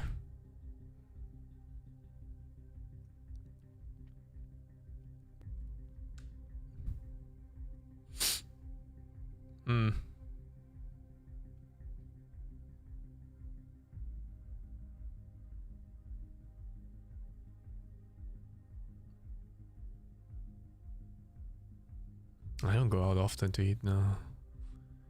I mean, especially now, I have like no time. There's a lot of McDonald's here, but McDonald's is also not great in the Netherlands.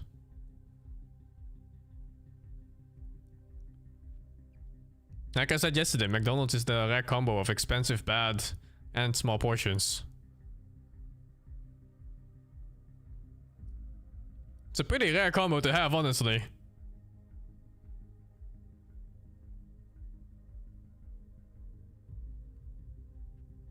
And go-to fast food is usually Turkish food. And kebab and stuff like that. Shawarma kebab.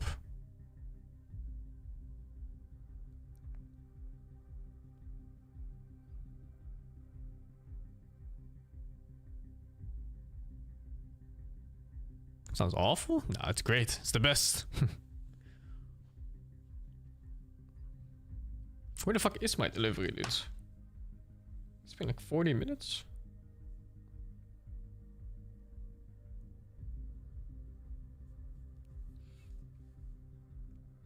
It says 30 minutes remaining. Wow. 70-minute delivery is insane. What the fuck did I order from?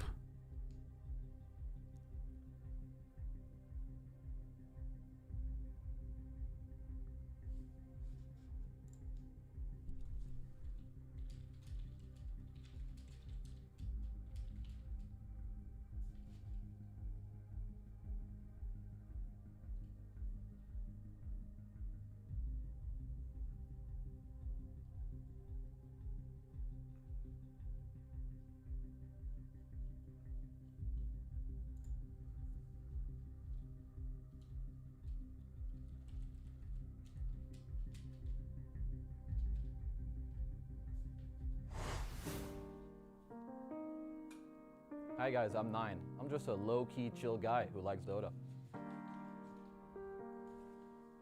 When people flame me in pubs, I don't speak back to them. I just start yelling in the mic in German. Not because I'm angry, but because the language is so nice. I'm just a chill guy who's enjoying the Dotes.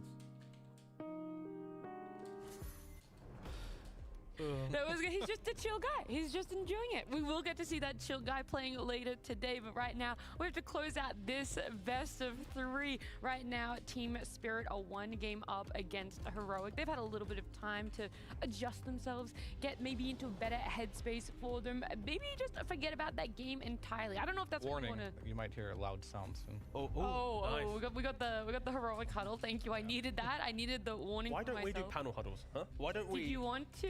You want to scream into the mic altogether? That is probably my issue. We haven't run it through production, but I feel like they can do theirs, we can do ours, you know.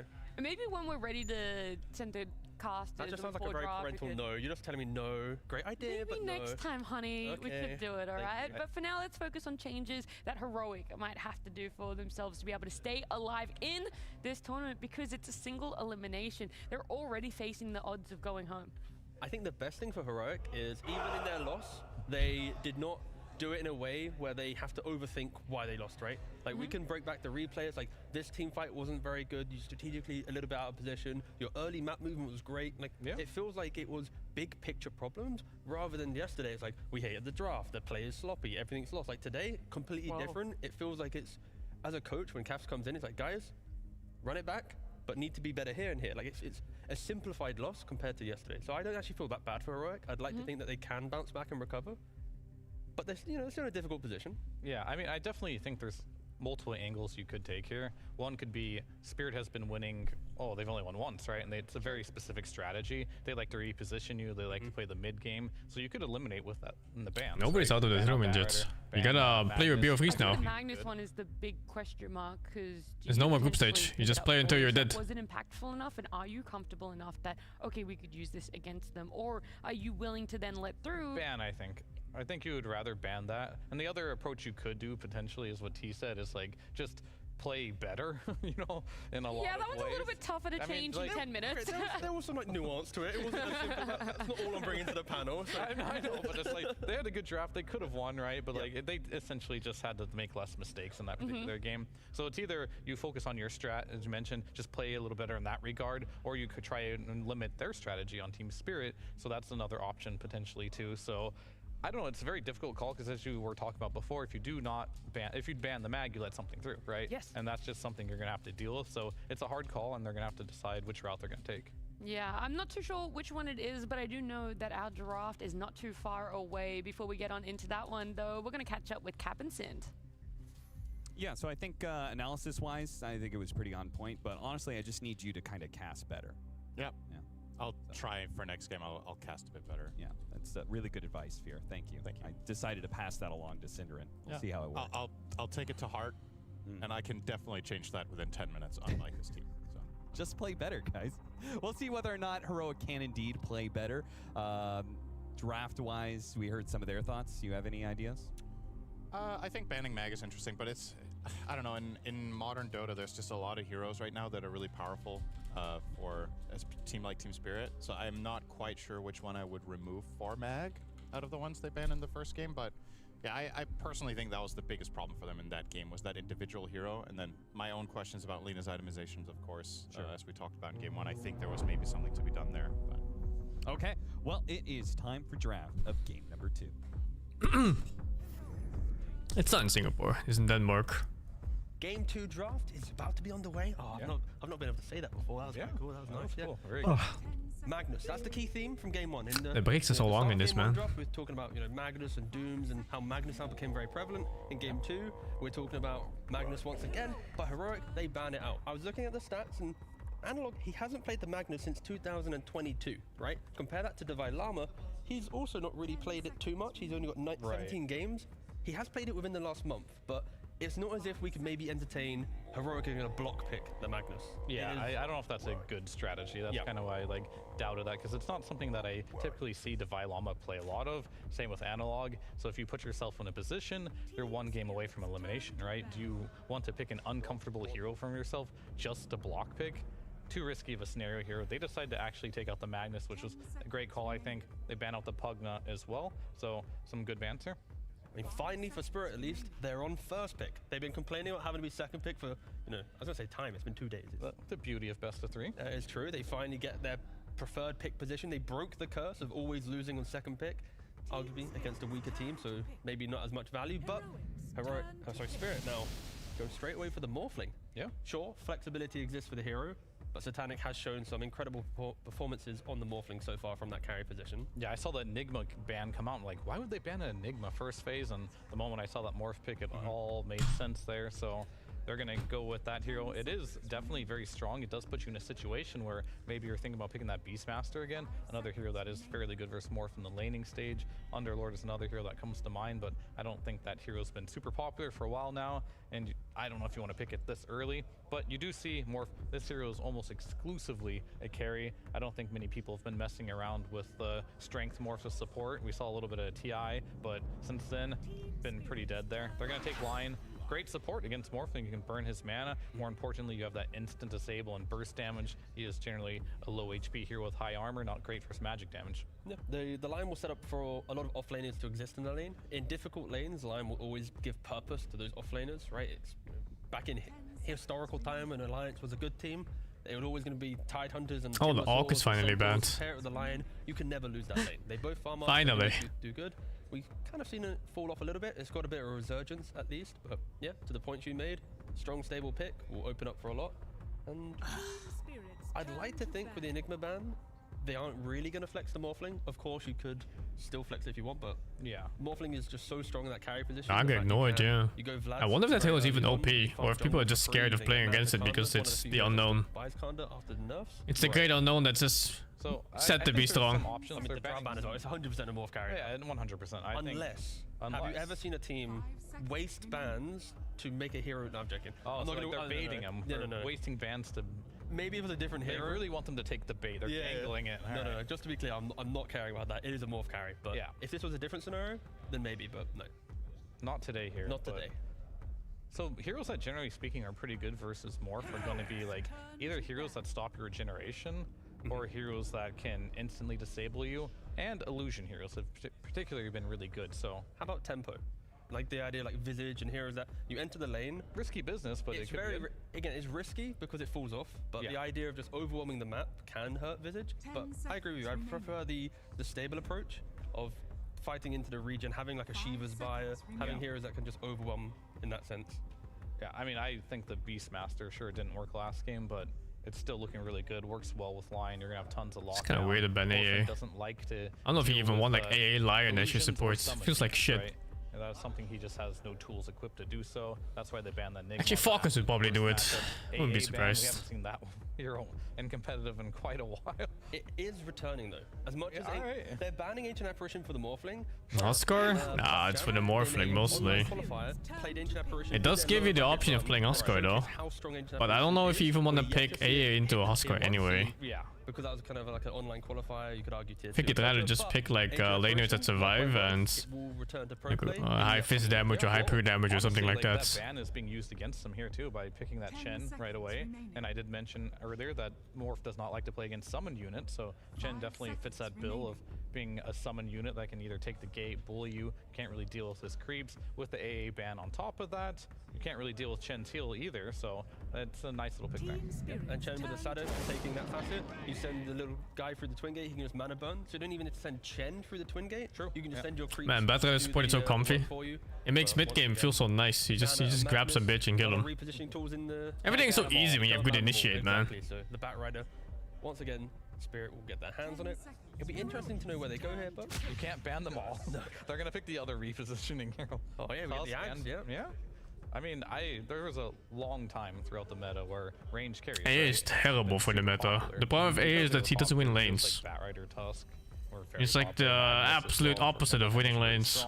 So often what happens is that you just get overrun from early game and then your game's over from there. Even if the hero counters like certain ones like Morphling and Husker or whatever. But their exit of laning phase, they don't really crush their opponent, right? Morphling wants to farm, Bat and Tusk enable other heroes to do Absolute damage dog water hero. So there's a little bit of a damage requirement from the last two core picks if Spirit want to play the early game, and if they don't, and they want to scale for that kind of mid portion of the game, Heroic has a very good window to utilize the chain and the line that we've been talking about. Is this not like a dream Beastmaster game still? What, like Heroic? Yeah, for Heroic. Like, I know they just lost with it, and I don't want them to like, oh, we lost with Beast. We talked about before, Defy Llama had a 75% win rate on, maybe 74% now, I guess, but it's dropping, yeah. It's still incredibly high. He had a good game overall, and I would say this is an even better Beastmaster game than the previous game, so... Why not like Beast plus Earth Spirit? The hero's also horrendous in teamfights. It's like it's just the ulti, that's it. Everything else is very bad spells. I think that makes the most sense here. Especially you have this kind of like death ball kind of lineup, but you also have elements of catching rats too with the lion. So it's much more well-rounded here, where I don't feel like Heroic is in a situation where they feel like they have to end the game, but I also don't feel like if they're in a spot where they're really far ahead, they have the option to end the game too. So that's nice to see. The one thing that they have to deal with, a lot of teams have not done so far against Spirit, is how do you play against the reposition? Yes. This has been like a big... But maybe that's the Chen coming into play, right? Additional auras, the hill. Oh, a rare Slark. Very rare. We do not see it. Yuma does like to play it. Luckily, for Heroic's sake, Divine Llama's already got the Beastmaster because he likes to play it as well. But Slark is a hero, Diffusal Blade, Mana Burn, we've already mentioned that against the Morphling, against Batrider. Imagine if it was Slark in the previous game, right? He steps up, the Batrider jumps in, he'll break that initiation. Right. So he's now fixing the problem of the previous game because he can frontline very nicely. Sure, you could argue it is putting Heroic maybe on a little bit of a timer. You're expecting Slark to take over the early to mid game. A 1v1 of Morph Slark ultra late. I think A needs a bit of a rework, yeah. I'd say ultra late game. I'm leaning towards It's, Morphling. it's a weird hero. I think it depends how the team fights plan out, right? Because like if you manage... Ever since they changed AA's chilling touch, the hero has been really bad at laning. Like before that, he was strong. Detrimental, burning his mana. Especially in dry lanes. I feel like Slark is a favorable matchup in general. But then they like changed it into like this weird cooldown based single hit, and then he just became so fucking trash. And you think Slark would be good against melee offlaners? He is, but the Primal Beast, pretty good, right? When Slark locks on, you just press trample, you run around in circles. You're probably going to be laning with the Tusk as well, so you can snowball save, you can tag team, just punch the Slark. There's a lot of ways. Like look at the heroes being picked right now. They're all fucking insane laning heroes except for Slark and Morphling maybe. Everything else is just absurd. I don't think it's going to be as easy as the Alk lane last time. Exactly. I mean, unlike heroes like Alchemist or Luna, CK, whatever these heroes might be spends, Slark has to have a good laning stage because this hero needs at least level 5 before he can even think about going to the jungle. He's just gonna, because Death Pact does take your own health to use. So if you're trying to kill a camp and you're not even close to level 6, it could be an issue. And he's Radiant side, so he's gonna have the mana regen from the wells rather than the Mighty Mind's giving HP. So if he was Dire side, yeah, Morphling even cheats the lane, you're right. And Morphling also randomly wins some lanes super hard. Yeah, correct. But I think if you're doing well in your lane, Radiant's better because if you get level 6, you kind of want the mana regen over the health regen. I had a defeatist mentality there. I apologize. Yeah, good point. We are playing to win. My bad. Of course we are. So yeah, if you're ever doing poorly and need a jungle pre-level 5, it's always better to be on Dire. Dire, exactly. So if you're expecting to lose your lane, you're a Dire player. But Spirit, again, the Primal, we would mention the lane. Even in the game, I think Primal Beast does incredibly well against Zeus strategies, because he doesn't mind just running through that front line, pressing BKB, Shiva's Ags. Like, it's so chaotic that to then kind of reform your positioning on Heroic can be difficult, as once you're set up, you want to play that area. It's like, I'm taking this tower, I'm not taking the tower, then running back. Like, you are somewhat locked into where your zoo has been moved towards, and that's where Primal, with items, can deal with that very nicely. Yeah, indeed. I actually really like Heroic's draft right now. I must say I'm not feeling Spirit this time around. Okay. I feel like you have a lot of everything on Heroic. I think Primal somewhat is an answer to a Slark, but I've also seen Slark do incredibly well versus Primal in the laning stage. You just keep poking him over and over again. If he tries to get aggressive, you can just kind of leap out, right? And not really deal with that. So it's really going to come down to that. The one thing that I do think Heroic is, Spirit does need right now, they need a way to stop Slark from just pressing R and TPing. Otherwise, he can split push to his heart's content. But then also, on the flip side, Heroic, would you agree with me here that they need their mid laner to be a playmaker? Right, Beastmaster wants heroes to come to his lane, Slark wants heroes to come to his lane, right? They want to overlap, and Slark will naturally twin gate, and they do ban the Earth Spirit. I feel like that would have been, that's the hero that we called earlier, it does get eventually banned. Sniper here? They go for a sniper. That is, it feels like just anti-zoo, right? Like you go to a tower, there's gonna be shrapnels, Primal standing his ground. Once you deal with that, then there's the potential chance that Morphling will just jump in and shotgun you. I don't mind it. I'm worried that the draft lacks damage. To be the aggressors in this game. Yeah, definitely. I think this this sniper pick overall, a lot of these mid laners are kind of just counter picking the overall last pick of the game. Like when you pick these Linos, you pick these snipers, it becomes very difficult to what you want to Tiny pick. mid. They're gonna go for a Tiny. I have not been impressed by this hero for a very long time. Could be a rough lane in the mid lane too. Of course you can't. You do have the Craggy now, so you can reduce some of that peep harass that he's gonna keep throwing your way. But overall, I still just like the composition of what Heroic has going on here. Like they have really good playing the map. They can take your towers. Chen and Beast can always just show their summons on the map, and Tiny, Slark, and Lion can just run across the map. But that's really contingent on if they can break down a couple towers. Tiny probably gets beaten by sniper lane, yeah. To just use the map as well and be ahead in net worth. I mean, the sniper pick, it was preventing heroes like Puck to come into play for Heroic as well. And I'm actually a little worried for Heroic that, yes, the early game is meant to be theirs. 25 minutes in, they're controlling everything. But at that 30-minute mark plus, the mistakes that they make will just make this game really hard to play, right? Taking towers, do you really take towers when they have the shrapnel, the primal?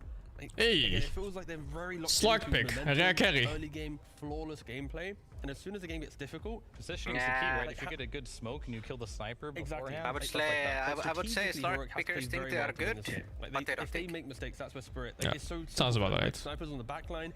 Even if Slark gets the sniper can go for the grenade, his shard. He has Hurricane Pipe, Silver Edge, multiple utility to disengage. You either have Morphling to deal with. Like you have a lot of scaling on Spirit, and then you have a lot of tempo on Heroic. So it does feel like this game is going to be, how does Spirit survive the early to mid game? What fights do they want to take? If they do blunder, then Heroic will just rip open this game. Absolutely. You were running around, dewarding everything, not allowing the vision advantage that Spirit had in that previous game. But yeah, we'll see if they can do it. Just Heroic, they can't make mistakes. Yeah, I mean, I think they're going for the approach we talked about. Heroic is doing something similar. They just need to play better this time around. Or Spirit is going to have a very similar type of strategy with the reposition, especially if they do get to that Agnes on the Tusk. Putting heroes like Tiny, Beastmaster, and Slark in a position they don't want to be in is very uncomfortable. So we'll see if they can get to that stage. And Heroic, it's all about tempo here. Will they have the tempo to be able to snowball, play the map they want to? I mean, they're going to need the tempo because they're a single game away. If they lose this next game, the gauntlet, it's not forgiving. You're going to be eliminated, you're going to be out. So for Heroic's sake, they're going to have to hope that they have the layers of aggression in this draft to get themselves to a game 3. And also, who's going to take you into game 2? Capitalist and Syndrome. Tiny's okay against sniper. You're just gonna farm. You're gonna lose the lane a little bit. Mid game is super strong against sniper. He can fuck his positioning up, of course, by tossing him away. Or just jump him and kill his ass. But they do have some heroes but to it's take over the game. In fact, they've decent chance of getting crushed too in lane. Especially if you get cocked on like 1 or 2 runes, on the water runes. Against Heroic, this is their Tiny's first like chance 0 to armor get boy their early. hands on the So the harass actually hurts. It's banned against this team a lot of the time for good reason. I think it really plays into their team identity. And I also think that's part of the reason why Davai Lama looks the strongest on this team when he's playing a hero like Beastmaster, is that I think it really ties things together for their other players too. It's not just that the individual player is good at the hero mechanically, but it gives them guidance in the game, and it makes it more obvious for them what they are looking to do next. They have very good cohesion when they're playing around Chen. Oh, late smoke runs into Oh each my other. God. 3-man Earth Spike, but they don't have any heroes behind it. Schofield caught by the shard, bumped back down to low ground by a great flame break from Rue. And now they're even going to get some damage on Divine Llama. Not enough to threaten him, really, but they'll kill his Hawk, they'll kill his Boar. That's a lot of experience. A lot of experience, a decent amount of gold, and still getting 2 bounty runes out of the situation. This might not sound like a lot, but Morphling is going to lane with 47 experience. And the reason this is perhaps not the hero. I never understand those splits they do at level 1. When we see a kill on They went like 2-2-1 or something. First and pounces on the opportunity, right? There's like no positive outcome on that. Someone's getting fucked. This top lane, the Tusk will get level 2 before the Lion, and then all of a sudden you're looking at a Shards into tag team play with a Morphling Waveform or Adaptive Strike, and maybe you get a secondary kill. Sure. So, gotta look out for that if you're heroic. You should know that they will level up first. But overall, a good start here for Spirit. And I pretty much agree with what the draft panel was talking about, right? It feels like pacing versus late game. My biggest concern is I am not a Slark enjoyer. I'll just say it. I don't think this hero is particularly good. Okay. And I don't know how much I like it together with Chen. I feel like they might not necessarily play the same game. I find Slark to be this strange hero that has, if you draw his like power curve, it's like very up and down. He's generally, a lot of the time, quite weak in lane. Obviously, this lane matchup is decent with the Chen. Then he gets quite good when he gets his first and second item. Then there's like this awkward mid-game timing where enemy heroes have BKB and you can't really fight them. And then eventually you get 4 items and you become strong again. But how does Chen play that curve, right? It's like, obvious carries you like to play with Chen is something like Alchemist, because then Chen gets his auras, you take Rosh and you end, right? You just win the game. Sure. Slark does not hit towers for anything, and he also isn't the best team fight hero. Slark is very good at like skirmishing and scrappy fights, whereas Chen is very structured. You know, you group up, you go do something as 5. Beastmaster plays into that nicely, but we'll see if they can overcome that discrepancy between the two. Can you tell me why the argument around this Chen Slark is centered around them having combined synergy at the right time and not, well, this just makes a more well-rounded draft, right? Slark gives you a lot of the things that Chen lacks. First of all, I'm not. Oh, hang on. Oh, Schofield still blocked in by the shard. It was Nice shards, wow. Similar situation, and as you said, the level 2 timing, the tag team is enough to get the kill. And it looks like they were level 2 at the same time, but Devi was level 2 and Lion was level 1 there. So yeah. He didn't have anything to fend for himself with the side from the US spike. I think pro players and teams in general over the last few years have mastered playing timings much better. So whether you're with or against heroes that reach a specific critical mass point where they're very strong for say 5 This looks so annoying. really look to put the pressure. And that means that... And then he fucking denies one. Let's make this simple. Let's say Chen is really good minute 15 and Slark isn't. Okay. And then you could be like, well, Slark is very good minute 40 and Chen isn't. So you could think of it in the sense of, oh, well, that's good because then they're good at different times and you always have a strong timing on someone. Sure. But I think it's better if they all overlap. Otherwise, oh. Tag team's trying to go to work, but this time around, it is the boars that may make the difference. A beautiful air spike once again by Schofield, and this time it goes to the advantage of Heroic enough. That's their level 2. Now they got Hex. True. And it just makes things a lot easier. Just to finish off on that, that tangent then. If, let's say your 4 heroes are good at 15 minutes and then you have the Slark, and then your 4 heroes want to do something, but the enemy team can actually defend because Slark isn't available, then those 4 heroes are missing that critical mass timing that they would have had. And then when Slark is online, maybe they don't feel the best anymore. So I know it's like, it's maybe a little bit oversimplified way of thinking about it, but I think there's some truth to it in a lot of games that if you can have all of your heroes play to the same time, that's why we also see teams get like lining up their BKBs That lane looks like shit. Slark is owning his lane. Right. Going for a smoke when they just Oh, Primal doesn't need alone this, huh? because then they know I thought maybe we just go on the Slark when he tries to trade on you. Because we have new information that they don't, and we converted our gold into actual team fight impact. Yeah, it's, but nah, he just hits back and he wins. Great example of a team that totally understood the Chen timing. Guess which massage is trying to talk while not wearing the headphones. Strongest punch possible you? to get that knockout in 20-25 minutes. Nice. So, no, it totally makes sense. And I think they're a good team to reference for this. Obviously, they're not. Yeah, a good the Chen team is right kind now. of joining just 2 heroes alone. Such a good yeah, it's a normal hero. Where this is normal. I don't think I saw them play Chen Slark much. When they played their Chens, it was always with some sort of like faster carry, like Alk or Weaver or Chaos Knight, where he was really joining the plays. Nice pounce from Yuma. Should potentially get the job done. Oh, gets the flame break off just before he gets his mana burned away. So strong. Nice separation.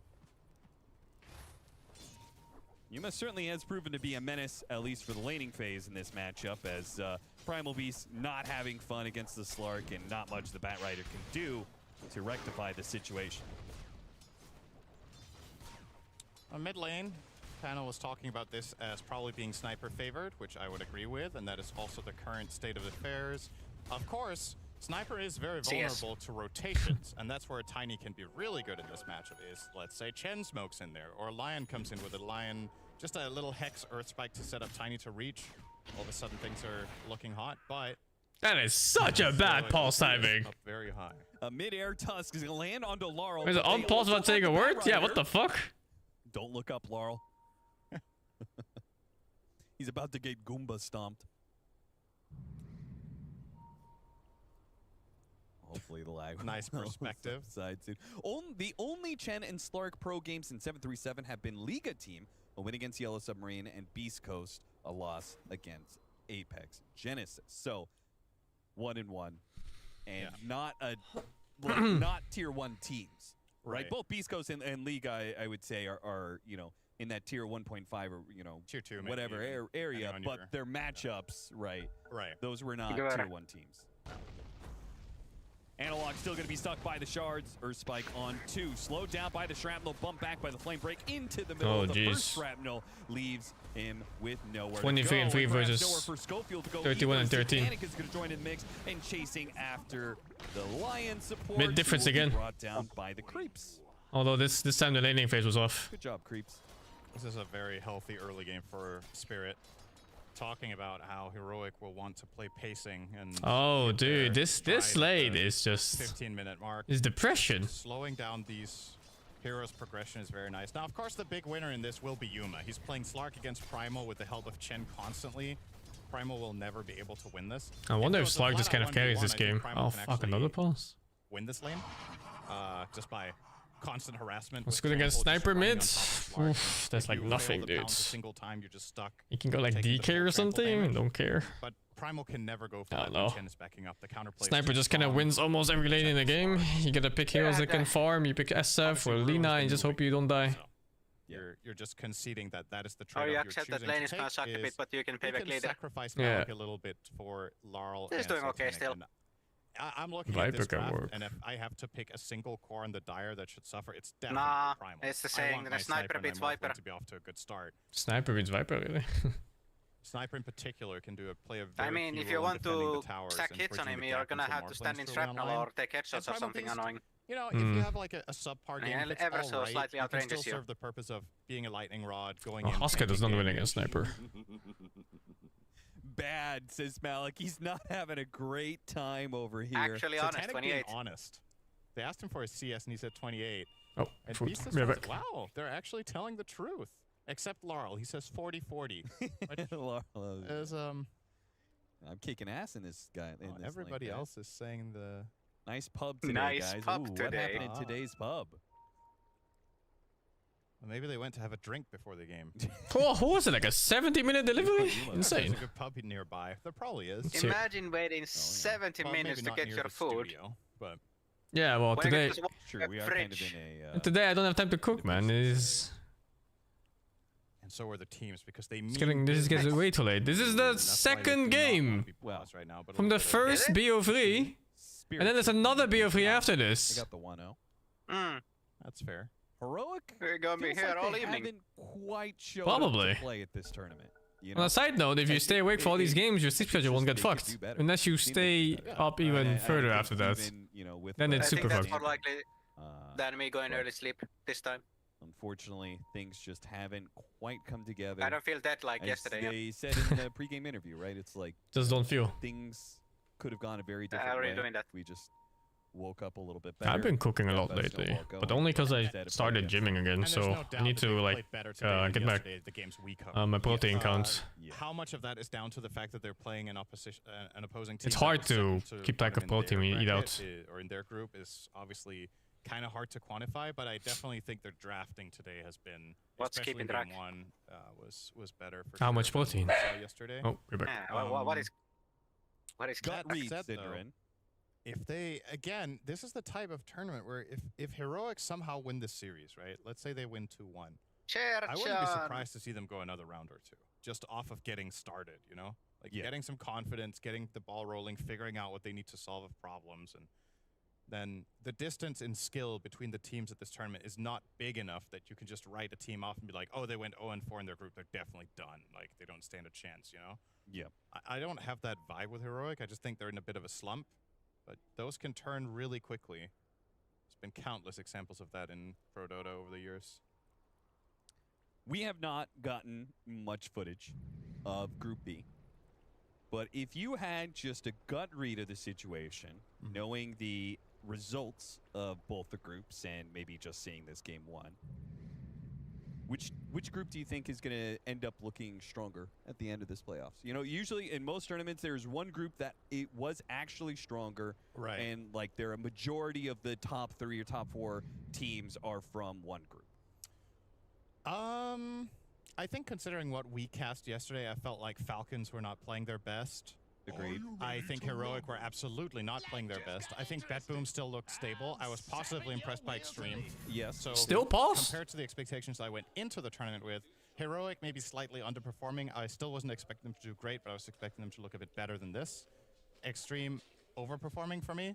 My expectations, Falcons underperforming, and then BetBoom maybe on par. In the other group, Tundra were smashing it yesterday. OG were not looking great, which I also wasn't particularly expecting. I don't food prep. So all in all, when I look across these groups, I don't know, my gut says I think Group B is maybe a bit stronger. That's what my gut says. But it's not by a lot. Food prepping. Is people cook for like the whole week? So for reference, in that group, Gaimin got 2-2, Liquid got 3-1, and Spirit got 1-3. That was a harmonic group. It's a very nice. Whenever I cook, I always cook for many days. Another team is 0-4, and then it's 3-1, 2-2, 1-3. Just perfect arrangement.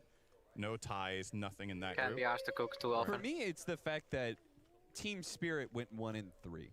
Yeah. Because I thought their form this year has been pretty solid. Like, I did not expect them to knock it out of the park the way they did at these previous tournaments. Like, I thought they had very respectable performances, and Satanic, you know, showcase all of his skill and all of his potential. But I also think that, like, Malik really was stepping up to the plate. It felt like Maposhka got everybody in line. Rue has been an excellent stand-in / whatever he is for Team Spirit, you know? So I thought, like, the whole squad looked pretty good in these previous tournaments. So I was rather surprised that they were 1-3 and got outdone by Game of Gladiators, who has been struggling a bit more. But maybe that means Game of Gladiators feels like they're back into form. I guess we'll just have to wait and see. That's the thing about a group like this, right? The sample size. It's fast. Yes, one it's all game. best It's like of ones. you don't want to conclude too much. You just get a vibe. I'm not really necessarily looking at the scores the teams got in their groups to justify it. It's more like the vibe I got when I watched them play. Yeah. I feel like a team can be 2-2 and look great. To be honest, it's just, you know, that game one thing went wrong, or they played against an opponent that surprised them with a pick, or, you know. And you can be 0-4, and you can watch the team be like, all their games were close, you know? They could have done it every time. It wasn't out of their reach. The Heroic 0-4 for me that we watched, 2 of the games one of them was hopeless. Just flat out homeless, minute 10. Like, that was unwinnable. And the other one looked kind of grim 20 minutes in. So that was not an impressive 0-4 showing yesterday. I believe we have some context, by the way. Knoxville just had a little bit of a look at what they were referencing with that pub comment from earlier that you pointed out. Okay. Supposedly, I believe it was Laurel and King Jungles that played a pub earlier today to warm up, and they were feeding relentlessly. Both of them? In the same team. They were just having a bad game against, I believe... All right, Laurel was doing well, and King Jungles was feeding. Oh! That's why they're... Okay, Laurel was doing well. All right. But it looked like there was no malice. I think that was with a smile on their face that they were typing that, so all good. Oh, Schofield! Classic Schofield He's got play. this. He's got this. There's nothing you can do about it. What a steal from Schofield. Gets the double He's wisdom fair. room. He's like, my job is done. Hands off the keyboard. Do what you will. I like it, just gave up. Just standing still there when you have Yeah, your just Stalker run. run is still a mistake. You should run. Oh, like around make them top waste side, extra force them to seconds run away. chasing you. Should waste toward their time. base. I know you couldn't fight back. You could have attacked them for 50 damage. That's literally the but, I best mean, part of sacrificing your life maybe it like looks this. cooler Wasting the enemy time as much to as just be possible. like, Yeah, especially in the mid. Maybe the mental damage is better. Yes, that's what I think. I think than the running. efficiency is actually less than the mental damage. Of just standing there? Yes. Maybe.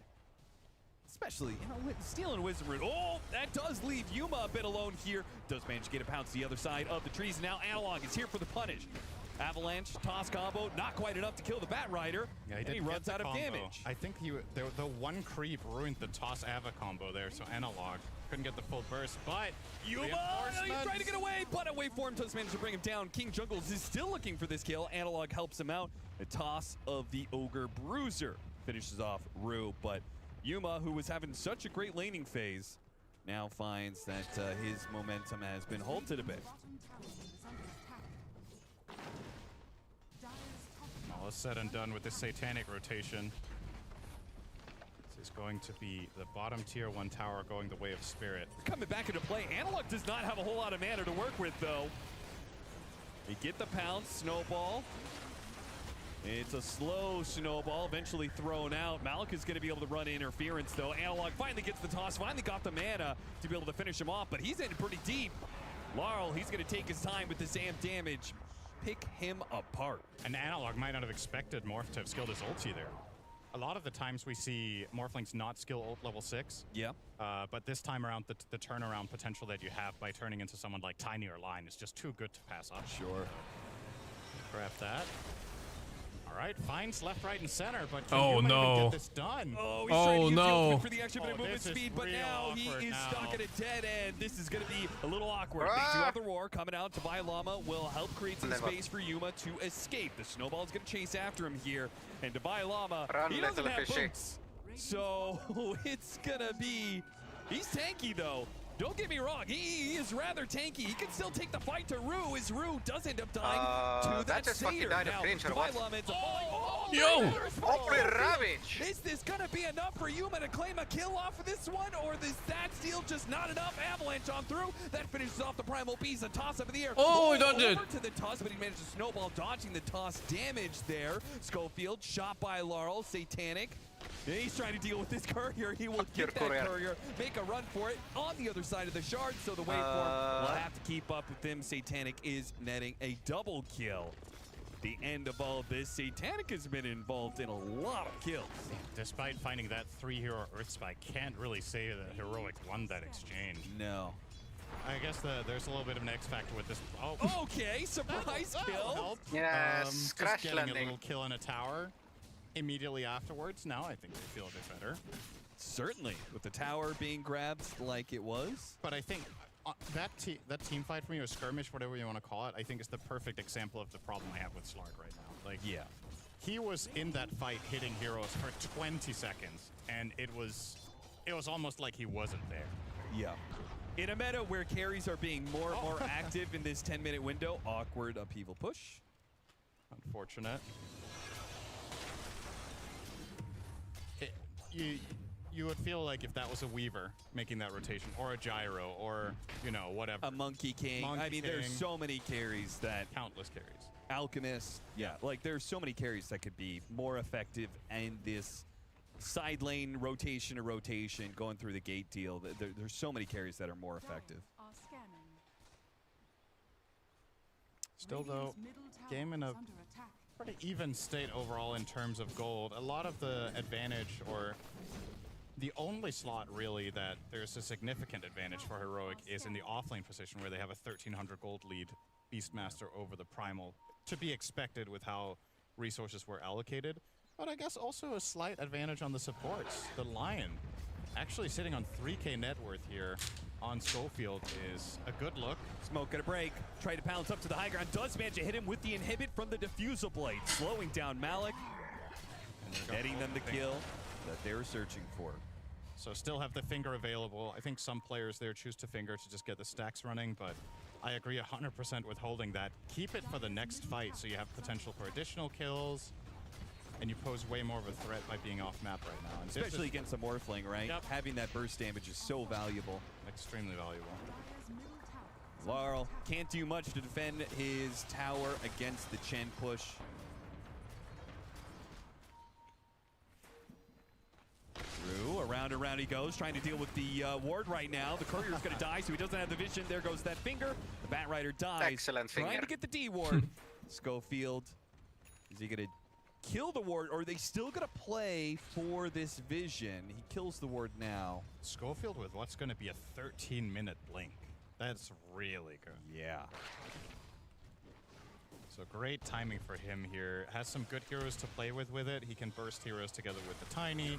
He can kill heroes together with the Beastmaster. And honestly, Lion Chen can kill cores. Yeah. So if they do want to go for that angle, there is the possibility for those two together to kill the Morphling or the Sniper. Notice how I didn't include Slark in my options for Lion. No. Because he is, I guess now with Diffusal, he might be looking a little bit more at the into the kill side of things, but a lot of the time Slark kind of wants the second item before it really starts being interesting, like second item eggs. Sometimes you see Echo Sabers, sometimes you see BKB. Mage Slayer is the one in this one. Gives you a lot of tankiness and damage. Double blinks, Helm of the Overlord. They are hitting all their timings all at the same 30-second window here. Okay, don't click him. What do you think Slark's health is right now? I'm gonna say 1350. 956. Oh my god! That's terrible. This hero's stat gains and base stats are atrocious. This is another part of the problem. You compare it to other carries in this patch that show up at level 9 and they have like 1.3k, like you mentioned. They have some sort of whatever. The Slark build doesn't buy stats. He needs this Diffusal. And now he's going for the Mage Slayer, so... Laurel's got 1,300 when he's on Strength Treads right now, but it's not the HP that's the problem, it's the movement speed. Nice find. That's really, really good for Heroic. They get that kill streak ended, and they get the gold onto Yuma. That was the ideal situation, the perfect target and the perfect killer, putting them in a nice position here. And despite my concerns with Slark and Chen's timings together, if they do manage to coordinate these moves and they get the right type of fights that are not the full-on 5v5... Why is Spirit just farming? Because their mid is a sniper. Any sort of skirmish situation, whatever hero should play with, as long as they have CC and damage, you can definitely... Their mid is a sniper, the offlane lost his lane, and their carry is a carry. Already was prepared for this. So you have no fucking playmaker. They'll get a has punish no actual item. on one hero. Maposhka is making a run for it away from Divai Lama. Now, Heroic did bring all of their heroes to this side of the map. It's still completely fine. Oh, they still find Maposhka. Yeah, he did not expect there was still going to be a 5th hero in the neighborhood. CS.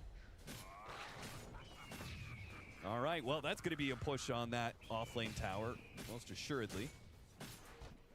Time to make this Helm of the Overlord pay out something for them. And in classic Spirit fashion, Satanic Morphling will be top 1 net worth in this game and probably stay there for the foreseeable future, but he's got his work cut out for him. This ramp up from from Heroic that we were talking about being a real possibility with the Chen Beast really kicking in right now, and I guess we didn't cover this too much. I actually very much like Tiny together with these two because that is a trio that's fearsome.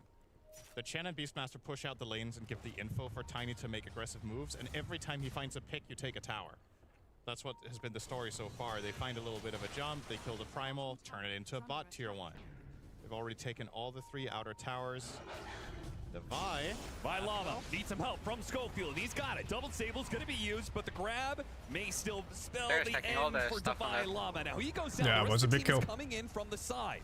Chasing after the Lion is Malik. He They wants keep the Field fight to up. get I this think kill. it's Schofield, not though, good. has the disabled. Meanwhile, Heroic coming in from behind. Oh, the Tiny showed up with no mana in this fight. Able to get that kill right away. Satanic is weird. Yeah, that's kind of fucked. They'll kill the entirety of his army. Hellbears and 3 Centaurs. The Zoo and is they're out. going to deal with the Helm of the Overlord creep. The Dragon can't get out either.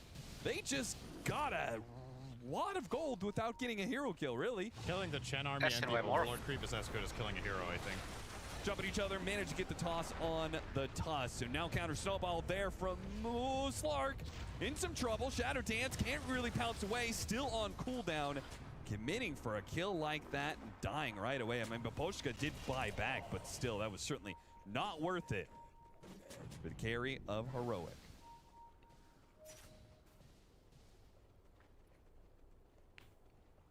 They still maintain control of the area, though. That's the good thing here for Heroic. Losing Slark did not force them. It did not flush them out of the triangle area. So they stay there. Chen rebuilds his army, and think it's understandable. These three heroes should play a lot This together. is home in my now. opinion. Yeah.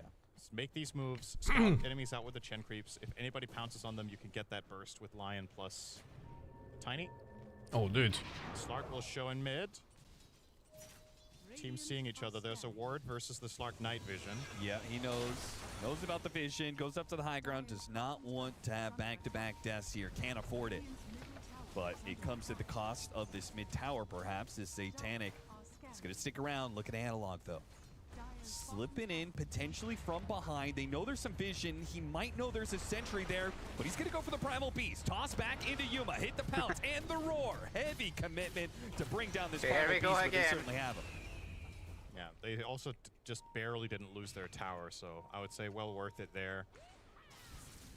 Schofield's still searching for more. Team Spirit saw him, thanks to the Watcher, though.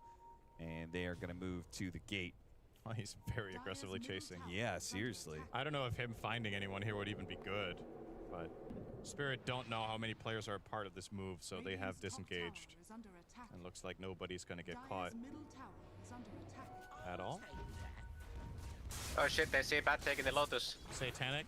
Oh, they do found him in the end. Oh, wait, what? nice. Oh. I don't think he had vision. That's a bit of just a swing and a miss from Schofield. That's We the should kind know. of Earth Spike that you're just The supposed to bat- hit 10 out of 10 times on the Hex. But He turned to, he got hexed and then he went to threes, I think. Just click the hero for the Earth Spike Yeah, as he but- fogged. So And then careless. while you need to ground cast it to hit him in fog, he gets the blink. That's likely what transpired in that situation. So a bit of an unfortunate miss there. Little losses like that are not going to be the biggest deal if they can continue to find good pickoffs like this. Toss back into here the we Centaur go stun, again. and then plenty of disables to follow it up. That is the one thing that Heroic is certainly not. That guy has lacking no ever. game. When they get a toss back, they've got stuns on stuns on stuns. Yeah. And no Agi They're either. definitely making Malik's game difficult here. His itemization, you see he's rushing the phase Sanjin Yasha just to try to deal with all of these stuns, and begs the question, is this what you wanted to go for here? Was BKB perhaps a choice? Because the only BKB pressing stun there is the Roar, and if they try to kill you during Roar, I think they're going to fail. Like, Slark needs a lot of time to get through that Primal Beast, especially if he gets to get his armor off with the Uproar afterwards. But it is Sanjin Yasha Blink at the current point in time that he's looking at. Satanic also went Sanjin Yasha on the Morph. Common theme. Yep. Do you think Heroic are doing enough? I think it is dependent on this pipe finishing up. Right. They get this pipe. So pipe Crimson. I need a lot to be done in that like 5-minute window of where you've got the double auras. You should have a huge team fight advantage at that point, right? Yeah, I kind of look at it the same. If you're itemizing like this where you get Crimson and Pipe, you really want value now. But initiation on the Beastmaster, a huge pickup, trying to save him. A little bit of heals coming out. Divine Llama still managed to get off the Roar. Divine Llama, he might die for this, but he's gonna make Team Spirit. Jeez, he lived long. Malik's gonna go down. Half HP on Satanic, who gets hexed up. Have to pick him inside. Oh, that's Snowball, a good- but he's gonna be the pulled up to the snowball. high ground. This is a little dangerous now. Heroic. They're playing it slow. Hurricaned around, and it's Okay, it's because fine. Analog is still trying to deal. Oh, he managed to blink away. Oh, just the in time, sniper. but if they find a beggar kill, nice play by Satanic, turning into the Tiny, but he's still going to be tossed in the air. That's Rue, rather. The sniper still able to get away, and Laurel bailed out by his carry. Well, he's not out of the woods yet. Analog still searching. Hit the hex onto Satanic. Not committing quite yet. Meanwhile, Yuma catches up to Maposhka, gets a snowball out of him, and looks like that's the hero that will be the retreating victim and will not make it out. Satanic and Laurel do manage to get away, but 3 kills to the favor of Heroic, all in exchange for Divine Llama. I wonder if we can get a replay on that, because Malik never used his Pulverize until the fight was almost until he was almost dead. They got the jump on the Beastmaster with the lasso. They pulled him into his teammates. They used all of their spells except Pulverize, and the only 2 heroes that How were is there the at the standing point getting in such a time good were performance Beastmaster every time? and the Slark. So I think that Pulverize would have stuck. They wouldn't have been roared. But maybe he just thought the line was going to counterplay. You see it here, right? So he gets in here, Simply very good. trampling around, no Pulverize. Yeah, he could have stopped that Roar, depending on what the counterplay was there from Heroic. I kind of get it. He's trying to maximize damage, hoping that his team will have enough disables, but... Yeah, it's either that or he thinks, well, the moment I pulverize, I'm going to get stunned by a lion, and then I don't have pulverize in case I survive, but I think the better play there is to then force out that Hex, at the very least. Sure. Because if you don't pulverize, you're not getting it off anyway. And yeah, sure, he did cast it in the very end, but it was literally one slam on the beast, and then he died. And then it doesn't continue on the Slark, obviously, so... Maybe a bit of a misstep there from Malik. Average daggers per game. Heroic is 3rd on the list. Team Spirit 6th. Fucking Patavision only building 4/5 of a dagger. Are probably the team that looked the best from at least what we saw in Group A anyway. It's interesting that they are top of the board with the Blink Dagger purchases. There's the pipe. Almost have an Aghanim Scepter on the Slark. Things are coming together again for Heroic. One full release and one early access. But if they let this Roshan get stolen away from them, what's the point of hitting this timing if you don't get objectives like Roche? It's already gone. That's tag team for you. They're going to be too late. The question is if they can get a fight afterwards. Yeah, they might be able to, depending on what Team Spirit does off of this Roche kill. Do they immediately grab and TP out?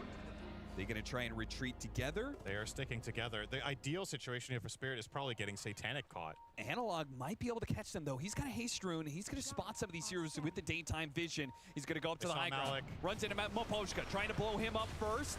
Does not manage to do so right away. Meanwhile, the Primal Beast controlled up by the Centaurs. There goes out that pipe. They're trying to focus on the Primal Beast again. Laurel, he's caught from behind by Schofield, though. Yuma's going to start focusing on him. Laurel trying to do what damage he can to finish off Schofield before he goes down, but down he goes. Now, the Slark is fucking, no? He's gonna fuck this fight. Satanic does what he can with this Aegis, but he's losing allies, and he He's got still the stack, hasn't finished up to buy Llama. Malik comes in and managed to help The finish dust is that only kill. to die. Yuma and Analog, though. Yuma's stolen a lot of stats so far. Malik it's playing around on the carry roads. He's action trying to in a chase bit. away from the Slark. Does he win this, though? Stands his ground, delivers damage out, I and forces think Yuma he away would. from the offlaner.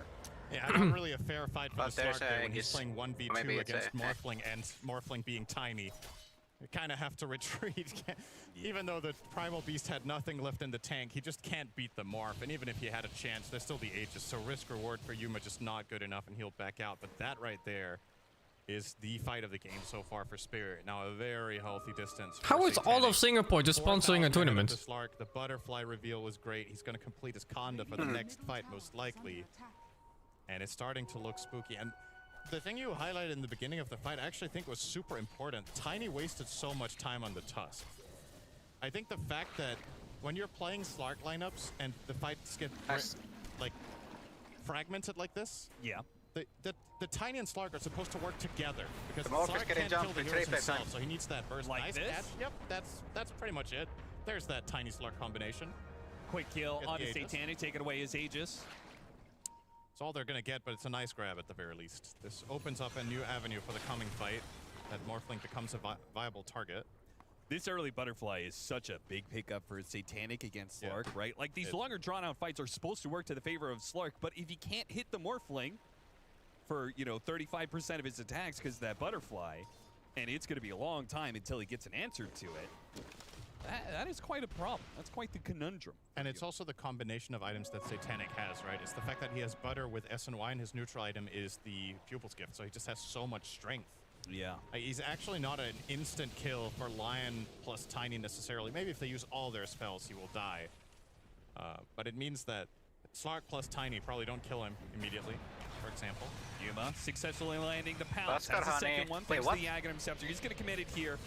Tiny helping him out with the Conda tree throw. He actually remains stunned with Dark Pack Taking from the face. last hit, Huh? but yeah, Slark still gets those permanent. Is that normal? You sweep up to the top. Actually, lane no, with this spells Satanic are normally, no? making that read. TV's Yeah, that's what I was thinking. That's weird. Holy shit, that was close. Schofield That was so close. was wild.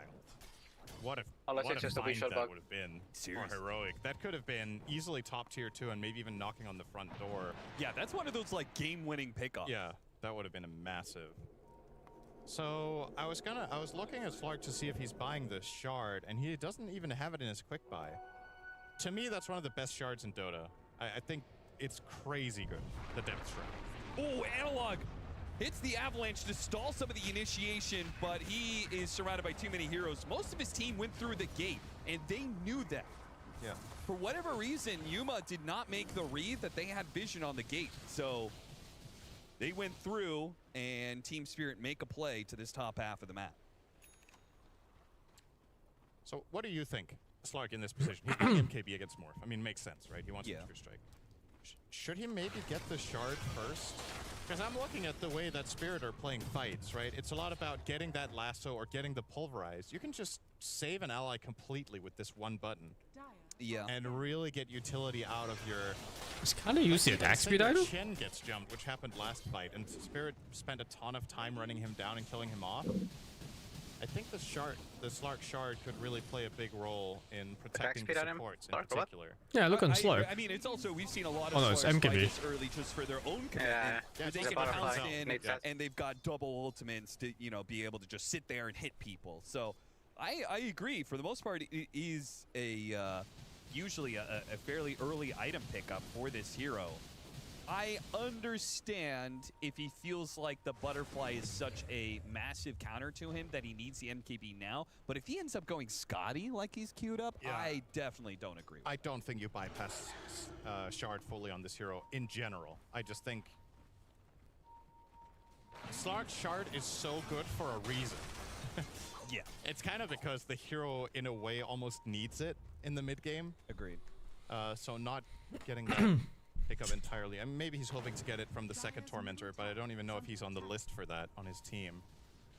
Oh, they know Satanic's farming this grid camp, and Analog gets the jump immediately. A Hex Finger of Death, all the damage being thrown at Satanic. Is it going to be enough? A Primal Roar, a Snowball trying to help him out, a Centaur Stop. Oh my god! Enough. Satanic gets away. Analog somehow got That's normal. on the high ground there, but it looks like I he's guess not gonna damage be went to victim buy of some World milk. just yet. The fact that Satanic survives, that's just flat out crazy. They didn't even get the Snowball save, and he still doesn't die. Yeah. Vindicator's Axe, good point. He was stunned, so he had 60 armor. Oh, that's fine.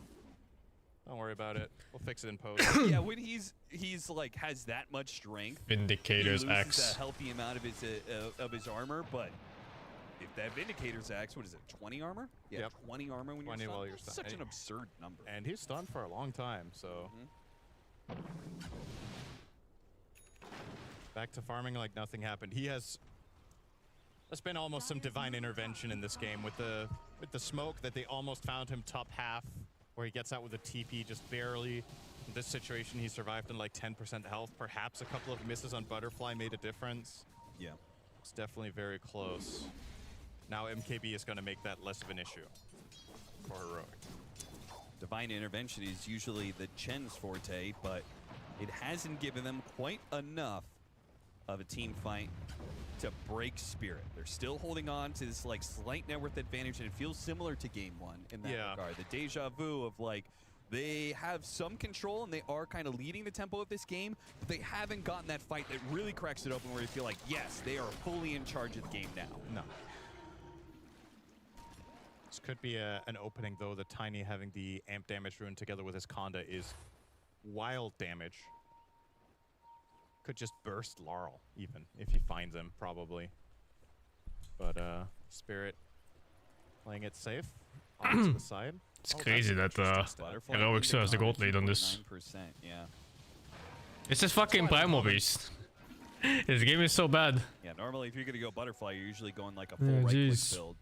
You know, Butterfly into Scotty or something. Yeah, or you get them in Just opposite a order neutral sometimes, too, animal. right? Where the Conda is the first Yeah, choice. it's like 3 stats right now. I think that's gotta just be a Slark matchup thing, right? Feels like it's definitely a big part of it. Dire's middle tower is under Both teams very cautiously stacking S5. There's a lot of map efficiency being lost, but the uncertainty just too much. I mean, look at this. Just Like, what happened here? He just stopped taking damage. From Spirit didn't even connect fully. The Primal stopped his onslaught on the first target instead of charging through all of them. And the Snowball didn't reach. And he still didn't die. Yeah. That's obscene. All right, He missed like 1,000 times or something. I'm not sure. Or he just didn't click him. The MKB on Slark, so he's supposed to have an answer to the Morphling. Longer team fights are maybe back into his favor again, but you really want that extra life. And we'll see whether or not Team Spirit looks to contest this. As Laurel's going to be playing on the other side of the map for now, but the rest of the team is setting up in a way. Setting up to take the tournament. Yep. They lost some health on that. If this fight is about to break out, that could make a difference that Morph shows up with 60%.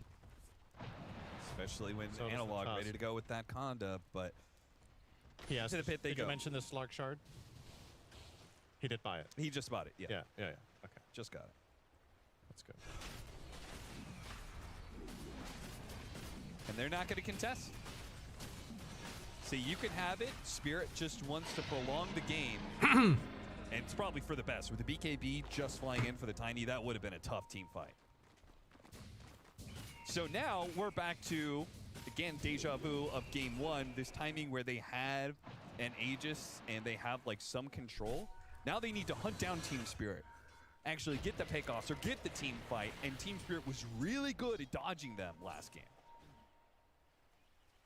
Yeah, it's a bit harder to dodge them if they just force high ground with Chen Beast. But the problem is, Slark doesn't really hit the high ground very well. No, he doesn't. So there's something about watching Dota that makes me sleepy. Same. That is, of just showing up at your base, you can probably just force them back with just Primal and Sniper.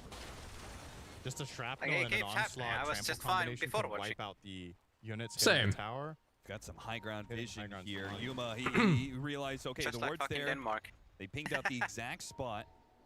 Heroic, despite having an Aegis, are playing very defensively here, seemingly having a read that Team Spirit had smoked up and are trying to fight into them.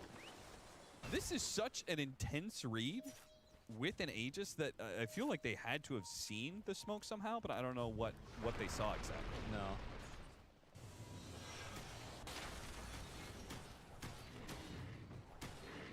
I mean, who sits on their side of the map on their own high ground, cuddled as 4 with the extra life, you know? In the meantime, they're sending out Lion to be a scout.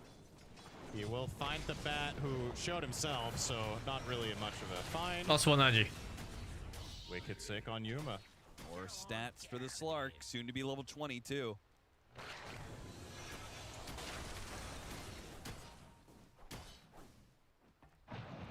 Soon to be level 20 as well. Is this the left talent? Do Slarks always take that on 15? The Barracuda regen versus Dark Pack damage? I remember it used to be the Dark Pack damage because that was way better for farming. But it was before there was Barracuda regen, right? What was? I don't even remember what the other talent was back then in the 15 line, but it wasn't regen based, right? I think it might have been something else. But yeah, it is interesting. I wonder if some of that has to do with the fact that you've got your shard. Probably a big part of it, yeah. Yuma putting himself on the front lines with the gem, with an Aegis. Does get grabbed by the lasso. Immediate response from Analog. They all in to try and finish off the Slark. Oh my god, that dust was so late. He's on top of Satanic with pops BKB. Wait for his sword. Goes for Divine Llama. Met by Primal Roar. The long toss over from Rue by Analog. They do still have the Slark in the back line. So his Team Spirit are trying to retreat through. They're running through a Slark, which is not the best position, especially with that extra life. Schofield getting the Hex down the finger. All in. Oh my god, Titanic died too. He came in for the snowball.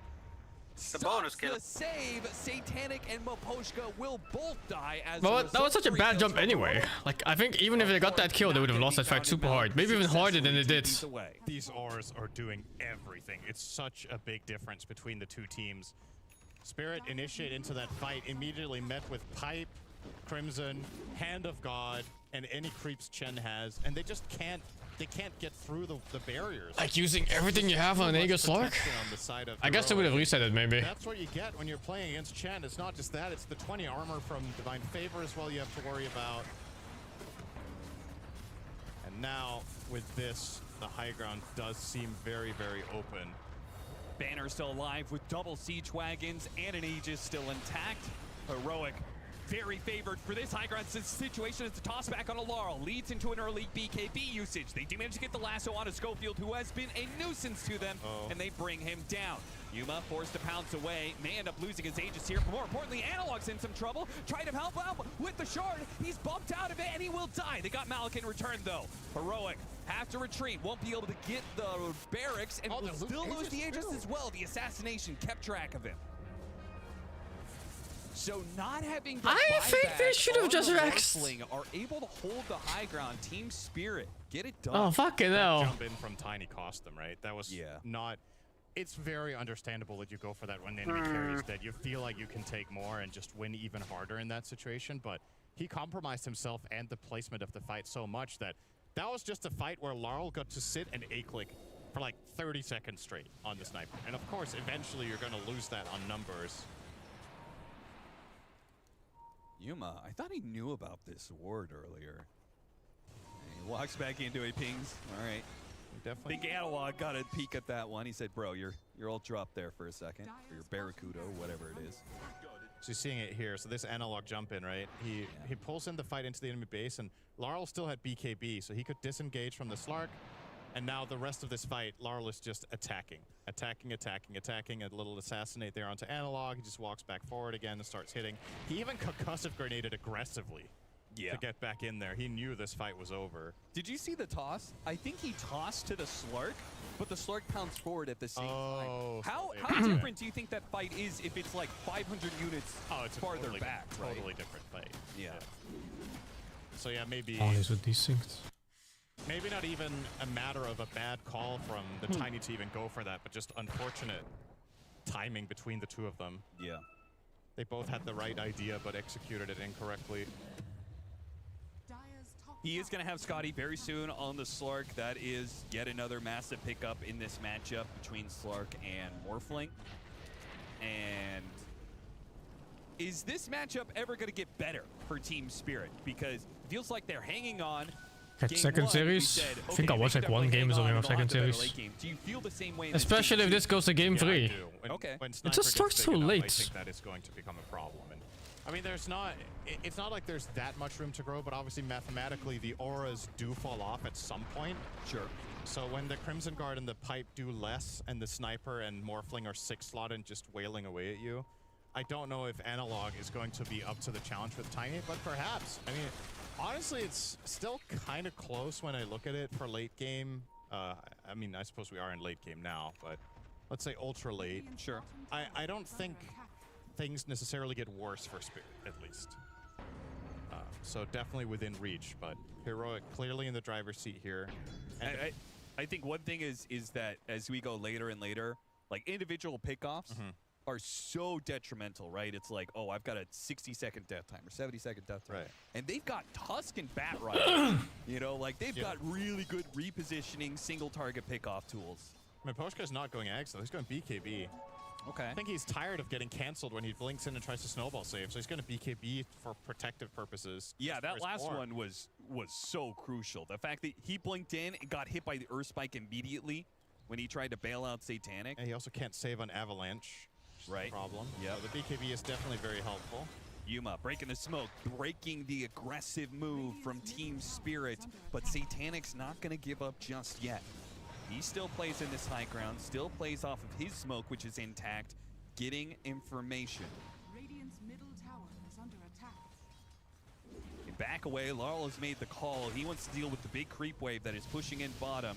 A full retreat from Team Spirit back to their side of the map. I believe they didn't even leave any wards behind, so this aggressive move didn't even give them any sort of control of the map. What do you think of Sniper Axe here? I don't know if it's... Is that I was going to ask you that question.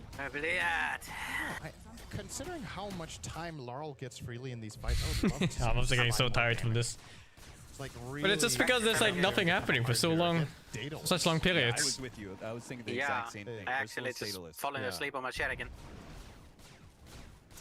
Maybe it feels like, oh, he switched to MKB now. Okay, I mean, whatever he chooses, I would just like it to be right click and not X. Oh, Satanic. That's a big catch. This is trouble. Away from the Slark? Come in with the onslaught. They do manage to get off the BKB on Satanic, but they're still Agent Tiny! Llama pumps it twice, doesn't let it go. Instead, they go back for Malik, who charged through the entire team and got behind him. Now he pops his BKB, and there's the Primal Roar. To buy Llama, patient as always. Delicious agility stick. Moment finally strikes. Still, the kill is finally A second achieved. finger, one The fight? finger of death comes out from Schofield. The problem in a situation like this for Primal is exactly what you're seeing on your screens right now. When he pops his uproar, he stays alive for so long. It's like the dream fight for Slark. Just getting to... He hit the Primal 24 times in that engagement, or 20 maybe. But if he pops uproar and he has agonies, he's gonna break Slark. That takes some time. He was Yeah, just but you sticking dispel on it him instantly, so no? long, and if a follow-up fight now breaks out, the Slark shows up with an extra 4,000 net worth, effectively, or 5,000 if you will, in just raw agility. So... And another Rose shot. An early spawn here. One single pickoff is all it takes. God, I love that. Do you see it? No. On his player cam, he went toward Roche, popped Dark Pact, and started attacking it, and he just leaned back and stretched his arms. Like, my hero will do the rest. True. Hands off the keyboard. We're killing Roche. It's looking good here. Another Aegis in their hands. Yeah, what are they going to do with this refresh? I'd like it on Beastmaster. Yeah, I think so. Double Roar allows Slark to be really, really sticky. It puts more pressure on Miposhka. He has to save against the Roar. At least one of them. Or they could 100-0 Satanic in Double Roar, I think. Slark just gets to non-stop hit. Miposhka can buy out his BKB. Yeah. I'll get no drink. Bye for now. Yeah, I was probably thinking about that buyback. Yeah, I feel ya. He's close to having both. Needs another, what's that, 300 golds-ish to have both of them. A little bit more, 400. And he is working on it. They're prioritizing giving him a couple of jungle camps so he can get this. But still, Spirit out in decently aggressive position given the circumstances. Not hiding away in their base. They're still taking a position around this ward. Hoping to get a jump with their bat. Analog, he's got a shield rune, so they 6,000 health. Go for this big, beefy boy.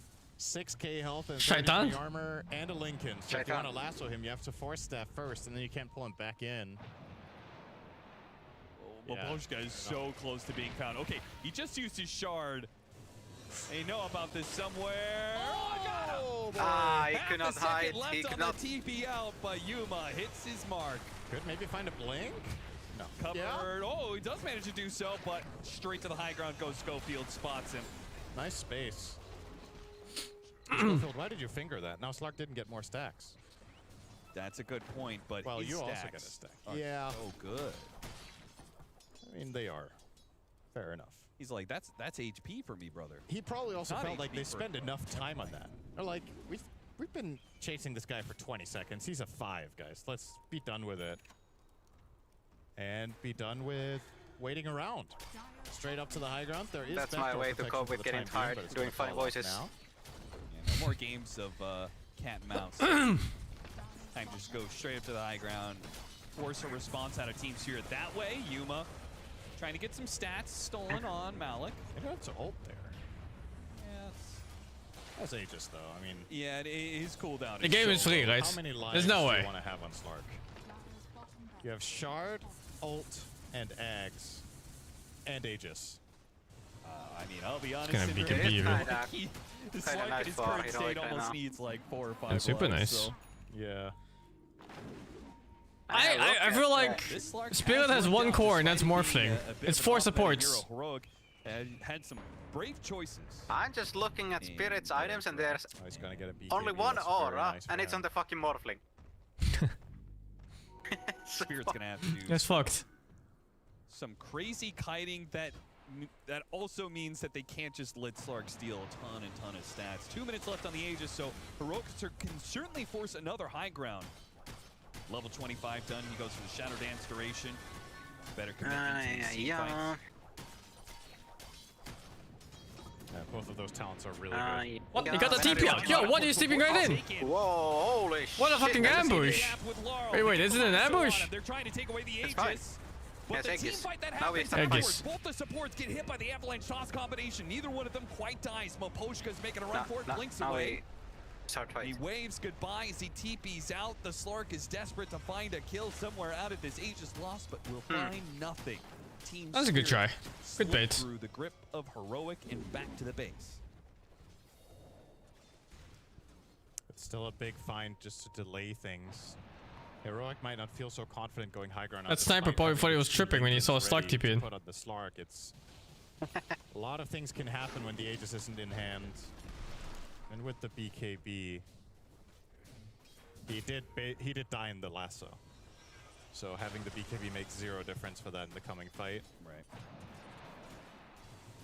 Maposhka smoke breaks right into Schofield. And this time around, they were slow on the snowball. And is any AoE damage? Not going to be there. He blinks backwards. He does not have a TP scroll though. Nice shard. Maposhka again. It'll be a situation where he dies, but he managed to draw out as much time and attention from Heroic as possible. He almost had Snowball blink again. Instant TP to the outpost because they know Team Spirit. Every single time they've been pushing out the other side of the map whenever Maposhka shows himself. They don't get there in time. Now that's a swift blink completed for Satanic. He's basically capped out on the morph. There isn't much more to gain. I suppose. He's found a home. But this hero doesn't like buying eggs. Feels good, man. Moonshard and Scepter is what we're looking at now. An enemy jungle to save a spot on the map. That feels good. Oh, they find this primal. But yeah, these heroes are tanky on the dire side. And despite being this farmed on Slark, the hero still doesn't burst. Like, the fights have to be extended before he slowly whittles them down. The good thing, maybe Slark is bad at hitting high ground, but Tiny's great at it. Well, if he stays alive, that is. And not this tiny build.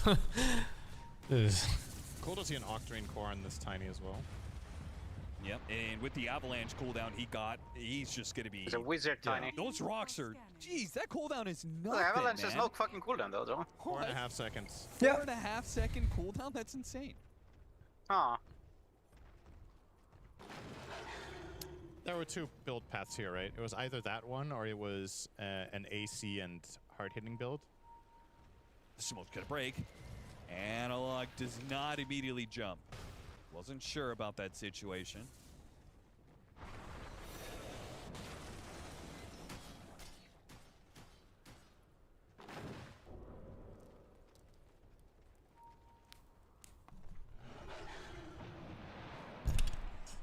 I don't know, I kind of feel like they had the right idea before, where Analog, they put the linkage on him, he just goes up to the high ground, hits the buildings. They have Depth Shroud to bail him out. He's got BKB. But they're not sure about it.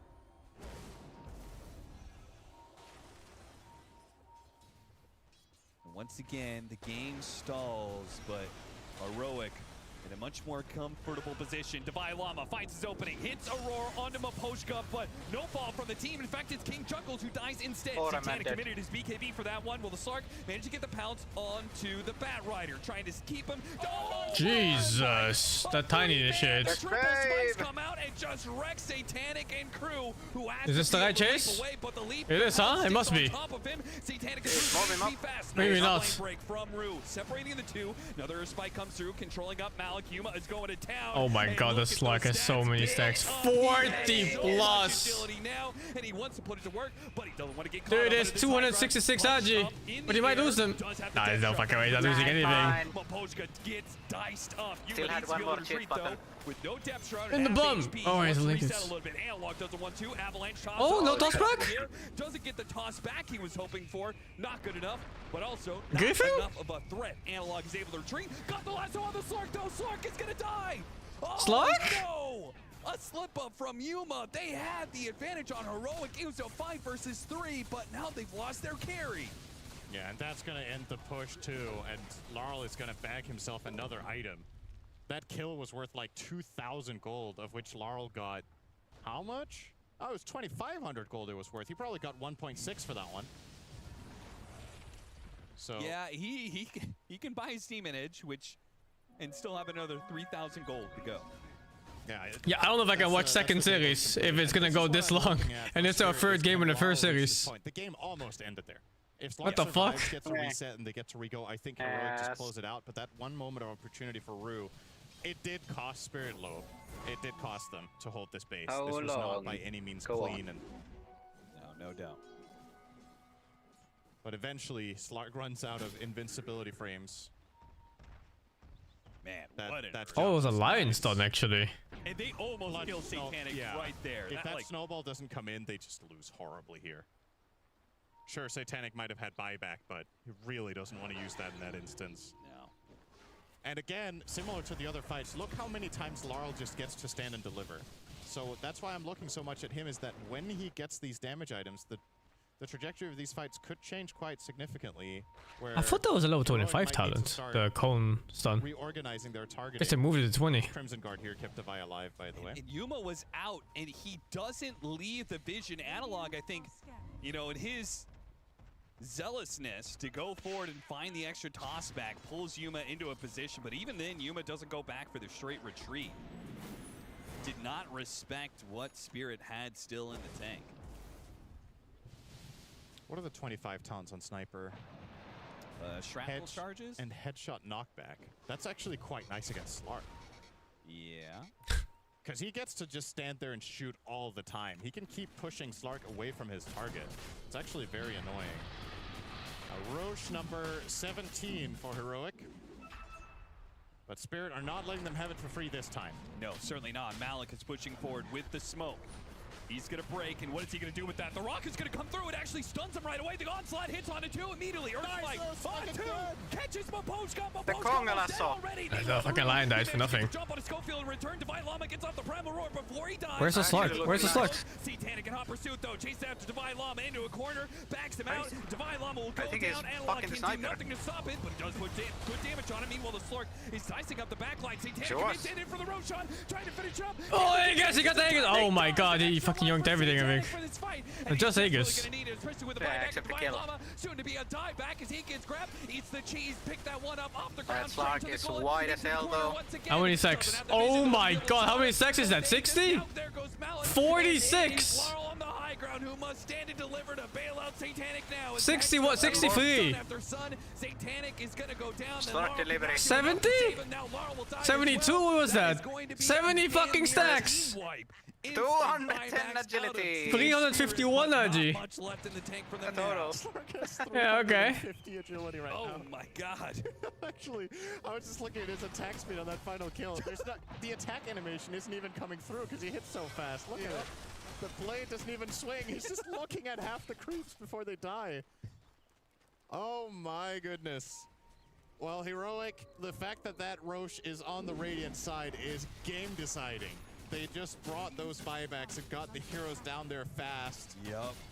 And they have the numbers, and now Spirit, with all of their own buybacks expended, the only one left is the Slark, but it feels like he doesn't even need it. He is stupid strong for the next minute. And yeah, with this much agility, he is now a building hitter, and they're going to take that damage and hit the big buildings. The tier 4 is not even going for Megas right away. Putting Analog in the front lines. Maposhka gonna cut in from the side, trying to get a quick blow up on his Slark. This is a must-get kill, but they can't seem to do it right away. Yuma gets off his BKB. GG. And now Satanic is dove in. He got GG before he died. Kill on the enemy carry, and we're going to game 3. And even if they did, he had buyback, right? That was the one hero that wouldn't even have mattered if they killed, so that was just done and dusted. Heroic. We're actually down for a minute or something. Their first BRB. win of the tournament. Now 1-1 in this best of 3 after being 0-4 in their group. Obviously, Spirit were 1-3 in theirs. And now faced with, well, what both teams should be kind of familiar with at this point at the 0-1 is what we have left. They've had a couple of those to warm up with yesterday, 4 to be exact. Heroic do pull through. That was a great game. It it's really my felt stream like now. anyone's game for quite a long time. But they keep the composure, and again, for me, the Auras, the big winner of funny that voices was time. having Chen plus What you got for me, chat? How are we doing? Yeah, as Nat pointed out at the start of it, right? This first opportunity that they managed to get their hands on the Chen, it makes all the difference for Heroic when they need it most. That's it. They were facing elimination. I mean, they still technically are, but the win comes at the perfect moment for Heroic here. They have kept their lifeline in the Blast Slam still alive here. This best of 3 going 1-1 right now. So let's break it down. Heroic, they had a good start in game number 1, couldn't close it out. Game 2, it felt like Yes, there my could lord. be similar things here, where we might just see Heroic lose it in that mid to later part of the game. Yeah, well, actually, I'll take that one. I'm just too excited to talk, so my apologies.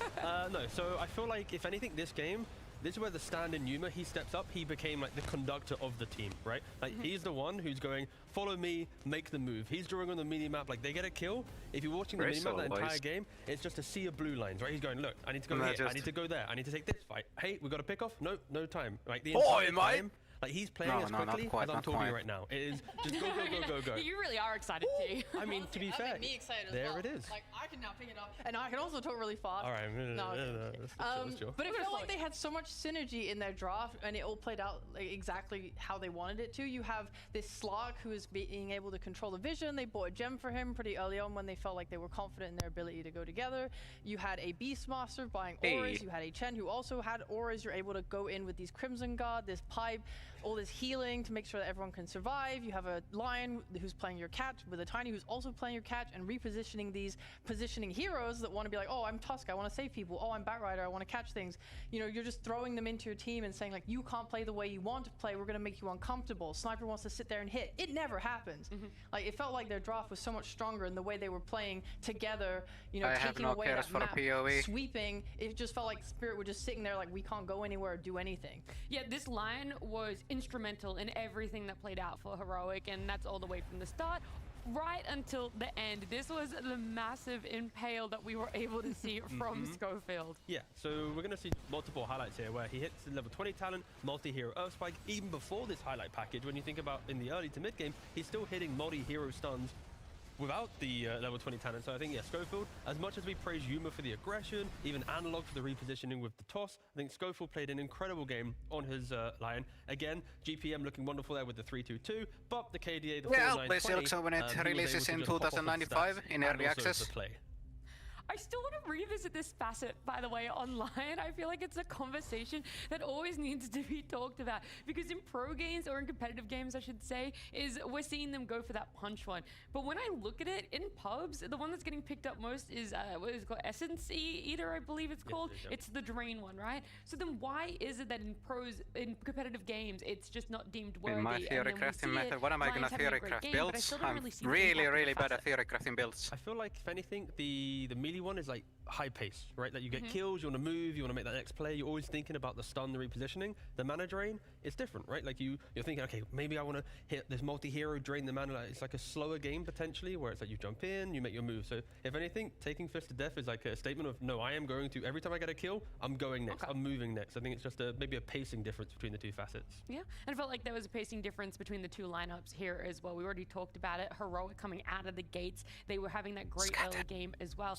There was a little bit of a falter for them when it does come to Roche. Thank you, Van, for the 23. Vapo, thank you, the 97. Hatsu, thank you, the 49. Game where Satanic was able to snatch the Aegis, but the previous one before that, as previous two before that one, team. Yeah, so this is a Roshan where Spirit, again, strategically, they are showcasing that they do kind of play the map a little bit. I think I'll just watch one more. I wanted to watch both series, but Heroic, there's no way. Now, kind of this image of the fight. You've got, was it scheduled for 7?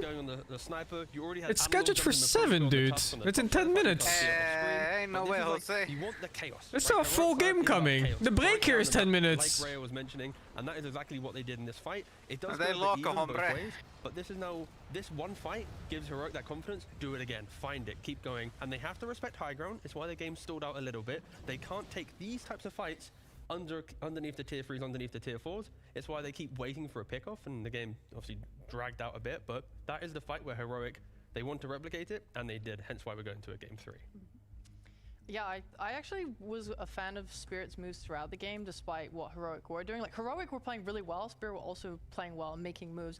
There was a time when I think Heroic had Aegis, and Spirit is still like, okay, we're going to smoke up and look for a move together. We're going to go across, you know, into their jungle, but Heroic are like 4 men. If you want to pick a teammate to win, would you choose one who is high performance is going to be trusted when it's so trusted with low performance? Of course high performance. What the fuck am I going to do with a guy who is low performance but can't be trusted? Can I trust him to be poor in every game? Like, what the fuck? What am I gonna do with that shit? I can always count this guy to be shit. What the fuck am I gonna do with him? You know, Heroic hadn't gotten a win for themselves yet, but on top of that, they're feeling confident enough to pick up Slark. The first time that we're seeing it for Blast Slam in quite some time as well. What are the weaknesses and the strengths of Slark as a hero, and how were Heroic able to cover those downfalls so that he could still have a good game? Oh, one of the things is they gave him a Chen lane. Sure. Right? He was... I think Slark can be quite That is a very shirt on the shipstick. But they gave him a really good lane, and he was able to use that. What is that from even, do you know? Defusal blade, and then that let him come and link up and take final skirmishes. And like we talked about the Vision game, right? They were able to take a lot of wards, and then they were able to push deep into the enemy side of the map, and we saw them placing deep wards down there as they did so. And Slark kind of enabled all of that. Obviously, I think his health pool is still a bit of an issue. Oh, is it their own avatar? Happened where he did die. That's probably the biggest. Yeah, I'm not even sure. Yeah, I mean, draft-wise as well, you need to have reliable stuns. Here you've got a Tusk, I don't think it is. Rider, Primal. All these heroes don't really like trying to kill a first Slark, especially if you have to chain all 3 of them. It's not the easiest. And then again, from death. No, that might be actually. Mentioning. So draft-wise, it was a really nice. What, the big kitty golf girl, the blonde one? I don't think they'd pick it before the previous rosters, but because you. Nah, I don't think so. He sees the game for it. He picks it. He conducts. He leads, and that's kind of what you want. I mean, it's a maybe possibility. it took time for the stand-in to mesh with the team, but like this Slark in this position. Thank you, Milker, for the 133. If you play well on it. Speaking of Death Knot, weren't we supposed to play that at some point? Yeah, we were, man. It's so hard to get people. I think we're like 6 people or something at most, but we need like 10. That's so awkward. I mean, we could probably play on 6 too. Now this Slark is to the point where he can really control the It game. is. And now we're at a point where the late I mean, if it's based on 10, I guess it's like 1 per 5, so maybe we can play on 5. Like 1 killer per 5, if it's like that 2 versus 8. For the early game for Morphling, you then have Scardy for the HP yeah, but then you're losing a lot of the dynamic. You have MKB yeah, you do. Butterfly pickup of Morphling, right? Like every item you buy reminds Morphling there's like a Kira assistant. Will kill you. It's just Slark struggles to get the farm, like Rhea was mentioning. In this game, he gets the farm, so there was never a point where Morphling had the butterfly, and there wasn't really like an MKB, right? It wasn't reactive for the Slark, he was always proactive. There was that one fight where they went on the Morphling and they couldn't kill him, and then the next fight he had the MKB, and it's like, okay. I haven't started on the PoE box yet. He was always like, with that next item. Oh, well, it's great so to see it. though. Heroic, they are showing signs of life here. It's a best of 3 right now. Spirit having 1 game. Heroic as well. We just saw it winning their game number 2. So it all comes down to this game number 3 decider, which will happen after this break. I'll get to the puzzle box once I'm done with, what's it called? Stalker. That game should be done soon. It's 5 more areas left or something.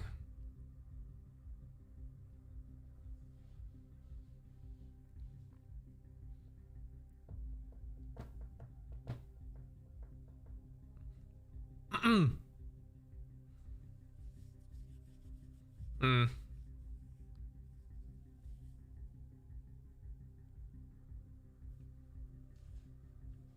they're doing a break after every single map.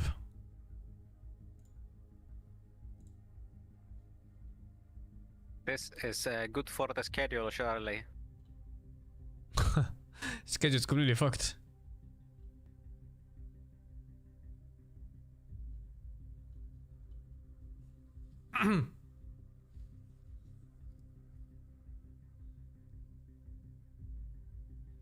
It is quite fucked, actually. 3 hours passed for 2 games? I guess there were lots of pauses and stuff.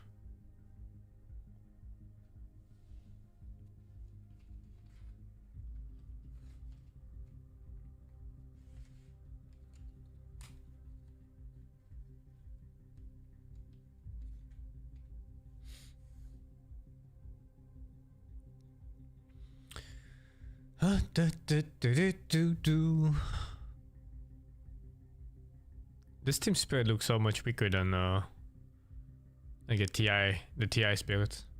doesn't have the same feeling at all. Even if this Shaitane guy is, you know, like a prodigy.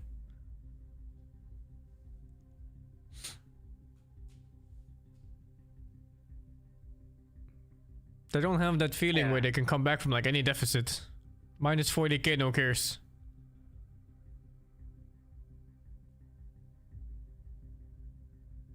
I think it's above all else, it's the lack of collapse. That too, yeah. Fucking collapse Magnus, holy shit. Collapse Magnus, collapse Mars, collapse Centaur.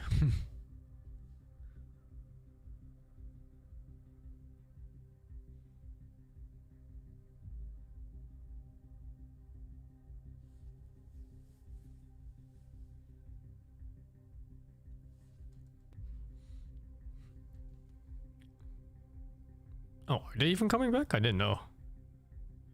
I thought they were just done. That makes sense. Just taking a break or something.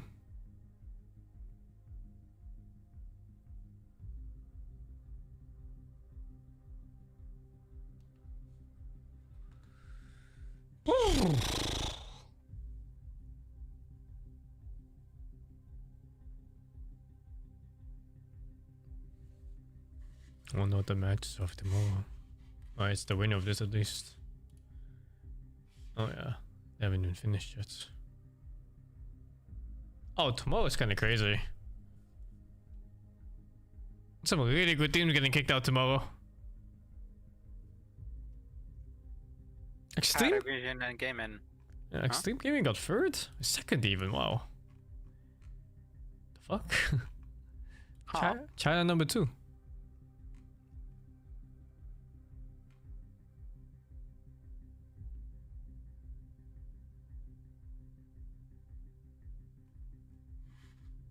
Slacks' real life name is Jake?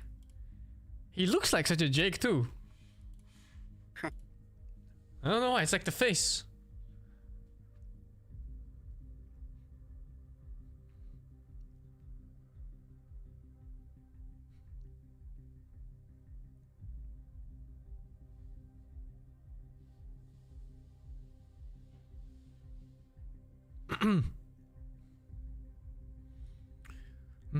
Hij deed deals bij Odido, de Samsung Galaxy S24, nu met nog meer voordeel. Tot zo.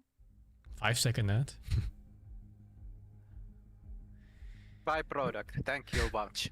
Thank you Pilgrims from Winter Home for the free.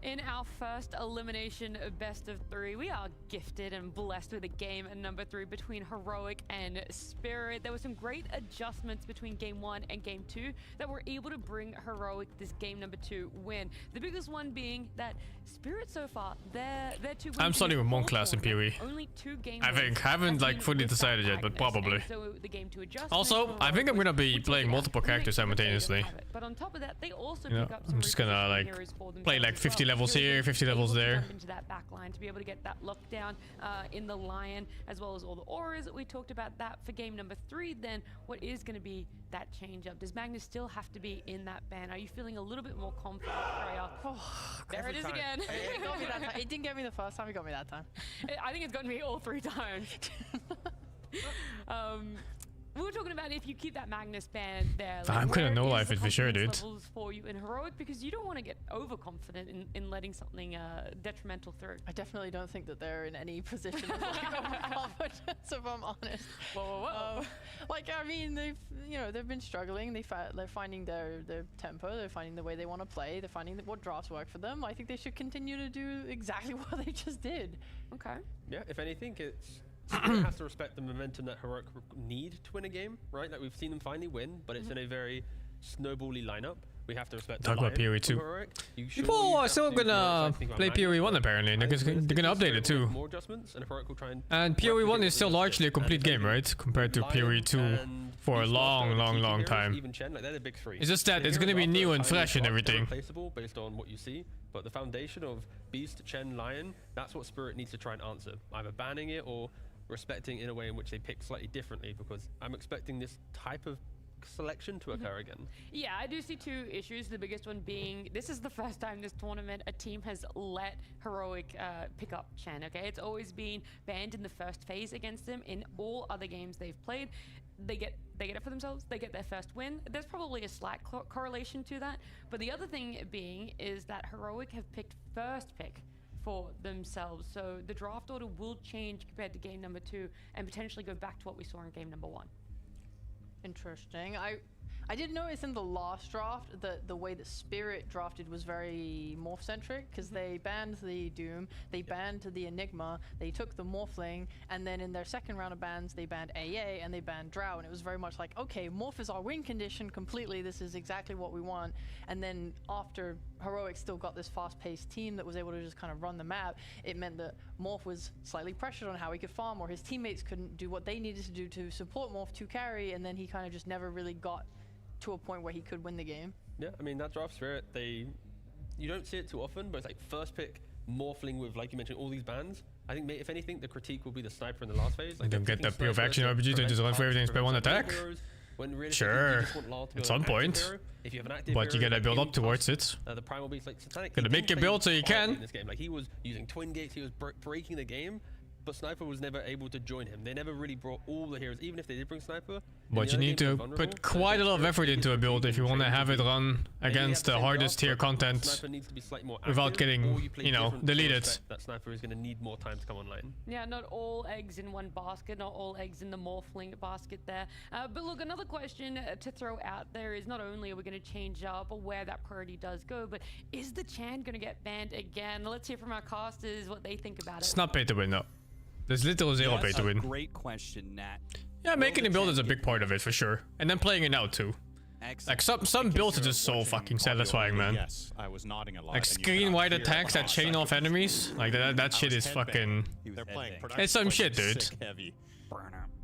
I wish they were. That would be nice. But yeah, I agree. I think Chen is just a gone hero in this draft. I don't think there's any point for Spirit to put themselves under that amount of pressure again. I think that was the biggest problem in that game, to be honest. I think that was the biggest difference between game 1 and 2 was King Jungle's impact on that. Is Enchantress just gone as well? Is that did that hero get nerfed too far into the ground? Because King Jungle's, it's in his name, he's actually an Enchantress. You can always try PoE 1 and 2.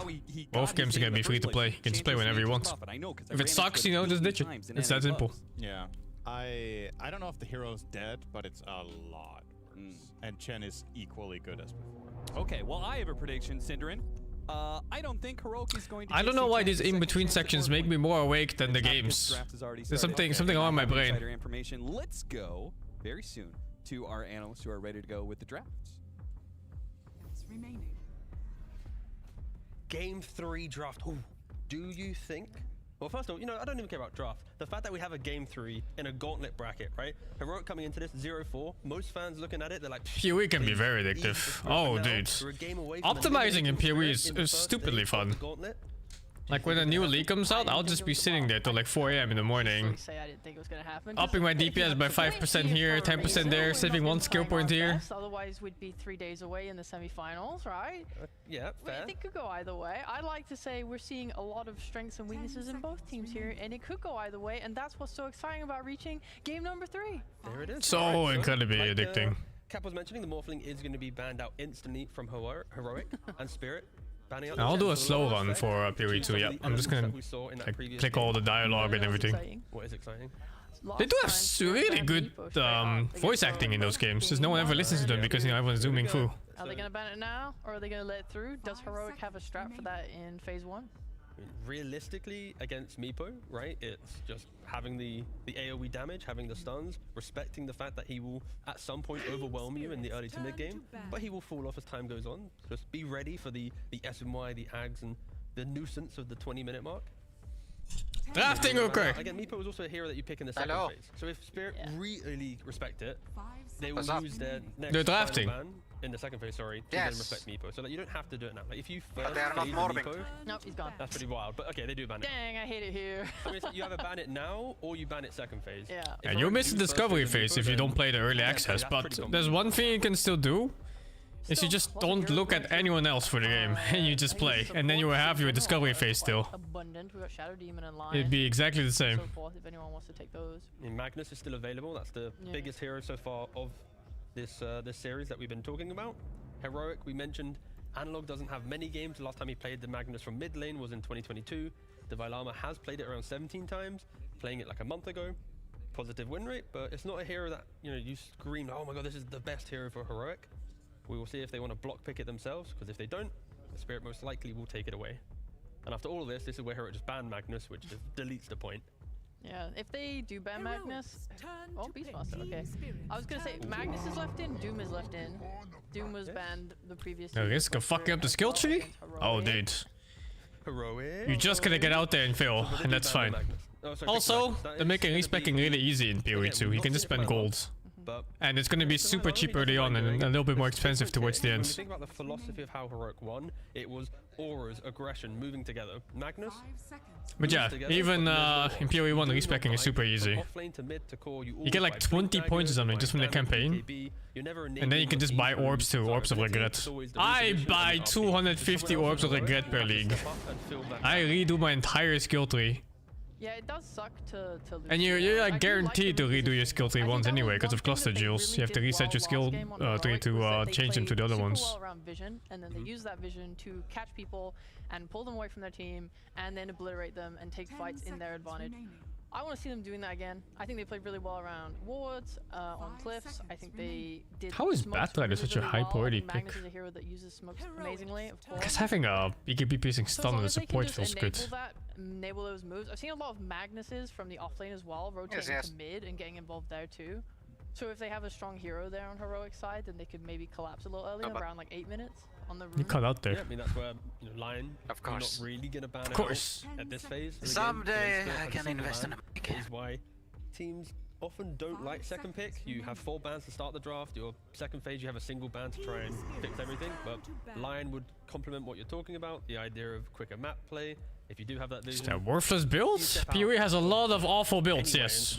Into the open, and you're gonna That's the get cool thing about that game. Yeah, you will get punished for being bad, but you also get plenty of chances to fix your build. Enough, actually, I was looking at this before the series started. Both these And you get extremely rewarded for doing a good build. Entire tournament after group stage. I know everyone's only played like 4 games each. We also are in round 1, which is the weakest position, so maybe there's a theme here, but continue. Yeah, but it was interesting to see. I think last game or the last 2 games, they actually did a pretty nice job of stacking their triangle. But especially when you're playing with a Magnus, you can go 2 builds, right? Are there people who still want me to play PoE?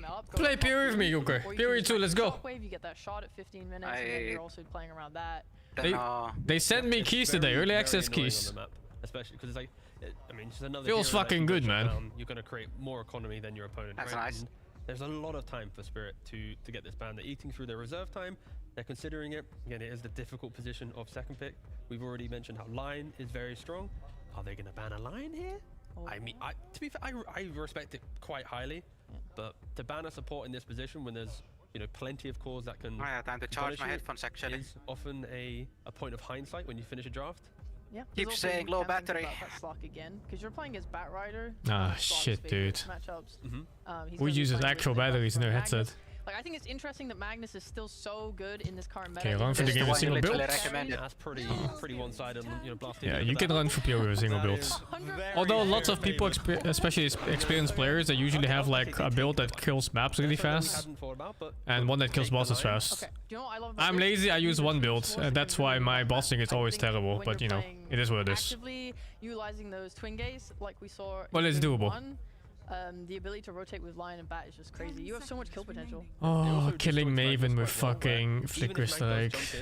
The time in which I always have to go to fucking Dual Strike. Some shit. The Magnus and go, okay, which cores are then trying to set up? Who do I lock down? You either have Lion with the Hex, Backrider with lasso. So you can delete 2 heroes. This is not the instantly reacting battery-based onto an RP, headphones. Also, it's and then literally the yes, ones you do you have instant recommended. stuns to punish Magnus Oh, as well, it's but wireless. It's going to be a battle of who goes in first, who has the vision. I didn't realize that one's wireless too. Clockworks and these type of heroes might rise up, and yeah, they go for the clockwork because it seems like everything we're talking Both could about build is to vision, both. so Yeah, why not but pick the even Robert Lightning hero? Strike is nowhere near the type of build that actually kill bosses.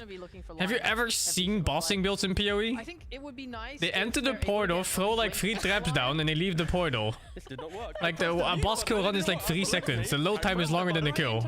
I'm so sorry. I pressed the button. It's not normal. It did not work, so it might be. Don't trust technology. That's true. Oh well, I tried to press it. Oh well. No. Thanks for saying bless you in chat, guys. Much love. Yeah, bless you, bro. Imagine no one says it now. It's pretty awkward. Imagine if it just didn't go through and it was. I did just shotgun the entire audience with a sneeze, so that was pretty impressive. Alright. Alright, anyway. You can skip PoE 1 and play PoE 2. Although I recommend you just play PoE 1 and just try it. The little Rubik situation. Oh, there you go, Shadow Demon. That's what I wanted. That's also fair. Again, you've already mentioned Shadow Demon with the Magnus making stacks. The defensive capabilities as well with Disruption, preventing that. Again, perfectly fine for Heroic, but it is a different style to Game 2. Game 2 was, you know, keep the ball rolling, go kill. This time it's... I think PoE 2 is... Hello? Stacks, farm. You're not as aggressive this time around. PoE 2 is going to be slow at the beginning. But I'm sure PoE 2 at some point is going to be a fucking zoom fest. It will just come down to how many late game mechanics they start adding and like all the powers, power-ups you can get from like various league mechanics. I'm not against it. I think it just. It's just going to be a bit slower early on. Your areas of farm. And also when people start optimizing shit. At least with a style like this, they are leaving Yuma's hero for later. They really want to give him a good lane. I think the Magnus Shadow Demon, I saw Falcons playing this lane against like Morphling Undying, and they still managed to like go even and farm well. Holy, this guy is like fighting for his life to stay awake or what? What's happening? He should be able to keep his farm. Even he is sleeping when he's playing though. This next pick, of course, will reveal that based on if it's a mid or not. But Terrorblade, okay, wait, hold. Earthspirit. So they are flexing the Terrorblade. Earthspirit, we can talk about that in a second, but Terrorblade. Existing plugins will never work. There's no chance. It's a different game. They're gonna have to remake PoB from scratch for PoB 2. He likes to go pipe. I prefer offlane Terrorblades. I get pipe. But it's all just math, right? Like they just put in the numbers and then it just works eventually. But it is very so they just need like all the info of every skill tree, every node, every class, everything. Like you're always chasing that next item. So I personally prefer offlane Terrorblade. Ooh. This is the best of 3. We are in the final game. That is a Huskar. But this is the type of hero that you want to pick. Yeah, well, you see a fucking Earth Spirit and now he has to go somewhere else. So now you have to think about offlane Earth Spirit, or you have a support Earth Spirit mid and they have 3 supports in your shitty game. So you ban that fucking sniper right here, so you don't have to deal with mid as a Huskar. And then what else do you ban? Lina? His level 10 talents got kind of gutted. He lost Doom? the rolling. Nah, fuck Doom. He lost all It's too late anyway. If they doomed, then Doom would have to go mid, and Doom also go. Oh yeah, actually ban Doom, but then Doom would have to go mid or off lane, and then Earthspirit has to go mid, right?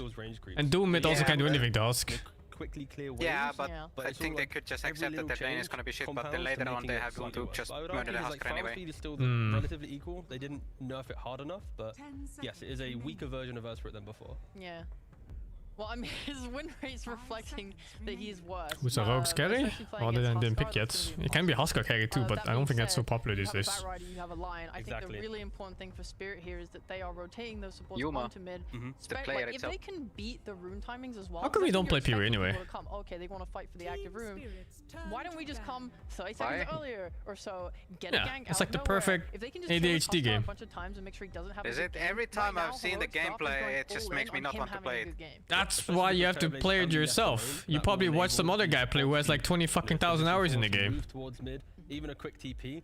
Sorry, you just kick that Huskar on the tower, a TP from line or bat like you're mentioning, that's the kills. So even though it is a good lane for Huskar, you can very quickly overplay your hand and give Ursula entry to the game. And Ursula, he naturally buys a vessel, that's some kind of backwards stuff. He can go Shivas, like he buys a lot of items that can annoy Huskar. Just need to make sure if you are heroic, whilst SD's making stacks and not thinking about mid too much, you want overplaying your hand and giving Spirit that, you know, the small motions to give yourself a game. Yeah. There's also the chance that they just don't try and gank mid and they let Huskar do whatever he wants, and Spirit just rotates to the side lanes instead. Yep. I think Maureen was saying in an interview yesterday that he likes he feels better on mid when you don't have to move. Besides, I can't really but get you're through the playing early game either. I just so get good bored. at moving, and Huskar is going to be in your mid lane too. I think they're very flexible in what they can do, and it's about seeing the opportunities and calling for it. If their communication's good, they're like, okay, Huskar stepped up a little bit too far. We can get a kill here. Go, go, go. Or, you know, the side lanes have stepped up a little bit too much. We can get a kill here. You come to us. Yeah, pretty much. That is going to be the key thing. The communication of the early game could help or punish Heroic, depending on who's communicating. And the 2 bans from Spirit, they just don't want to be overwhelmed. Slark, we just saw how good he was on the map. Bristleback, months of being one of the best cores in the game. Final phase ban. But still, they're just... I think Spirit have said, hey, if you don't win this game in 25 minutes, we will be able to set ourselves up because you've picked this Huskar. And they... I mean, they tried that logic in the last game. It didn't work out because Heroic didn't make mistakes to then give Spirit that kind of win condition. And Heroic, they're taking quite some time for their last ban. They go for 1 offlane. Ursa not bad, really. There's no Tidehunter. What a melon. Do they think they're just gonna put Earth Spirit mid? Offlane Tide, mid Huskar. Is it Magnus safe lane? That was Yeah, gonna I be think one so. of my points coming up was that you pick Shadow Demon and Clockwork as your supports, and you said earlier that Magnus doesn't buy auras, so Tide fits that role. I would very assume nicely. they just put Earth Spirit in offlane. Unless they absolutely cannot because of the player. Pick up Pipe, Crimson, Greaves, something. I think you just do so it can anyway. ball up. I do think the one If thing it's a that player, are I lacking should then here you a little switch bit is some lanes power with push. players. Ain't no way. Yeah, that's the fucking sniper. Like, it was the most obvious pick ever. The sniper's in play, right? It's like, map-wise, the game is, once you get into the portion of Heroic running down lanes, Terrorblade will send his illusions to skip waves. Your high ground defense is the sniper with shrapnel. The issue with the last game is Spirit never got their sniper to a point. This is such a hard Husk game, though. Hoping for another item or two. Heroic, though, they have so much pressure at the early game that I still think they do eventually hit a brick wall where they can't beat Spirit in 40 minutes. It could be a plus, Husk but if they build carry up a too. 15k lead like they did last time, that never really happens, right? So the game plan feels identical. It to game works. 2. The playstyle is very That would different. be It's a bit a more farm. dang switcheroo. Because then you can't do sniper offlane because that feels like shit. Theme of how they need to win the game. It's just shut down Spirit's farm And as it's early as possible, good and keep against reminding TB them with offlane, but the TB carry this Ravens, game. the Blink skewers, Huskar running down lanes of armor. I don't know, it's TB. fucking scuffed. Heroic's game plan is do not get ganked and die on your heroes, amass your auras, get your Roshan Aegis, and then go and walk down lanes while Spirit don't have the damage to kill them. I am very worried for the late game though. I think Spirit scale way better, and it's going to be so hard to push. Even with Shadow Demon save, you're playing into a Bat Lasso on high ground. Yeah, I mean, if Spirit don't shut down the Huskar early, then it is going to be a lot of Heroic this, Heroic move this move, blah, blah, blah, blah. But if Spirit do shut down the Huskar in some way, or at least make Spirit feel comfortable, Spirit can do a lot for the team. So it's like, everything will just be, has Spirit got enough to gank with the Lion, to gank with the Bat Rider? Because if he's not got a game, already very difficult because Huskar, Sniper's not smoking, Terrorblade's not smoking, they're only farming. So it's all about, can Spirit make enough of a mark in the early game to help prevent Heroic's aggression? Is it just Sniper mid now against the Huskar to not have the lane be autos? I mean, we could just check down here. No, Sniper is mid, and then... Oh, they're just doing offlane Spirit. Yeah, we should have just looked down there. That's a good point, yeah. That's a good point. That would have helped. I think carry Husk can work here, yeah. Yes, they are going to put mid Sniper, which helps fix all the points that we were making. So, yeah, Snipers are going to have a good time against Huskar. Spirit's now been sacked to the offlane. I'm actually shocked they didn't ban Sniper. Magnus, that's pretty good. Spirit doesn't get punished by Magnus, so we... Yeah, the flexibility of Spirit is helping like if them it's there. one of So the few is, again, heroes that can actually lane against Huskar. The only two heroes that could have laned against Huskar. It's Sniper and Lina. Nothing else in the pool matters. Actually punishing Heroic, who was trying SF could too maybe if he's really good in SF, but SF mid isn't really played much. About that, Cap and Syndrome can talk about the outdrafts potentially and the lane switch-ups in the cast of Game 3. That's right, Heroic have been Shitonic. deceived, tricked, duped, outwitted Okay, mid Husk. They thought they had the matchup. Oh, they're gonna Carry Magnusi. mid. We're gonna dunk on his ass with Is this game despair for Husk? It can be. It's now an Earth Spirit off lane. Now you're matching up Huskar. Lion is good against Huskar. Sniper is good against Huskar. TB can be very good against Huskar too. You've been to cast a Huskar. It's not easy. Fuck Huskar! There was some personal vendetta going on. Wait. Did I see that right? Just happy What? that the RRP? Huskar was quote unquote solved. I don't know. Like you said, the lane should be good for Ain't the no way. sniper. The cost It's another here is that bait, you're it's not putting trade. Earth Spirit off lane, but like they were talking about in the draft panel, maybe the matchup against Magnus plus Clockwork or Magnus plus Shadow Demon is not all that bad. You can still get your stuff, you get your levels slower. I would make the case that on average, Earth Spirit 3 is better than Earth Spirit 4. I still think he has more utility there. Yes. I think 4 Earth Spirit is something very few players can pull off on a professional level. Agreed. So I think the build, like, I think Blade Mail is so valuable on that hero. Yeah. That Husker is a on samurai. the core position, and preferably mid lane just because of the solo Husker is a experience samurai. so valuable, but failing that, Is it still though? get plenty of Yeah. worth out of the offlane. Look at him. He's a What do samurai. you think about Terrorblade carry? So See. last later patch, Look. the E There. patch, I did Oh, not I see. like it. Spirit tried to run it a couple of times. They lost all their games that I saw Satanic play this hero. It's one of his best heroes. He's really good at this, but Yeah. I was just not impressed with it in the D patch. Do you think the carry changes are enough? Because he was nerfed mainly in the off Oh, 2-0 CS and Husker already. in this one. 3-0. Yes. But there was nothing that Oh, yeah. buffed up There's a new his ReZero carry, episode to watch. right? No, the carry's getting nerfed. Is that obvious? It doesn't sound good to me. No. I don't know. Matchup-wise, is it good in this game? I don't really know. I think the hero's Still getting got like 1 month of episode. Okay. Fucking hell. The Tide matchup is a little At bit least. interesting, I would say. I think there's some dynamic there, both in the lane and in the later portions of the game. Because you're one of the few offlaners that can really take a beating from physical damage heroes. Yeah. At the same time, I find Terrorblade to be quite vulnerable to displacement. You're playing against Magnus, so that's one concern. But yeah, I just found it interesting when Spirit picked it. In my mind, they picked it as a flex. Yeah. And they still kept the option open, and then ultimately they end up settling for putting it on carry. And I don't necessarily think that was the idea until the very last pick, and they felt forced to do it so they could free up their Earth Spirit. In that case, they're the hero that And is I set hope up they for the buff most Grey success later is so the people sniper. can start picking it on Tide. In which case, Laurel has the They do pick it lion's share sometimes, though. responsibility for this. It's funny. Yeah. Would that be accurate to say? Yeah, I think so. Like But like it's move literally the Earth negative Spirit passive to an until level 10. off roll, if I you haven't will, watched for the Arcane hero. yet. Yeah. And The you Husker put- is getting I- fucked! The thing is, specifically because Good. it's Why Spirit, didn't they I think ban it feels Sniper? way better for them to put the Terrorblade carry because they like it so much. I just want to see the results. No, I want to see. They banned that fucking phase pay Ursa! off. My llama is indeed What the taking a fuck? beating, and you are correct. He can take enough of a beating that he does survive the first round. Well, even if they picked Ursa, it'd be like TB, Ursa, Earth Spirit core lineup. Sniper, so good head One of start. them would be fucked mid no matter what. And really, all 3 lanes for Spirit looking. But instead they left the fucking sniper in. Like what? In the off lane. Good start for Malik. Have you seen him play this hero before? I think I've seen it once. Yes, I definitely have seen it once. I'm fairly confident we saw it together at Dream League at some point. That might have been. Was it a Dream League that he played at?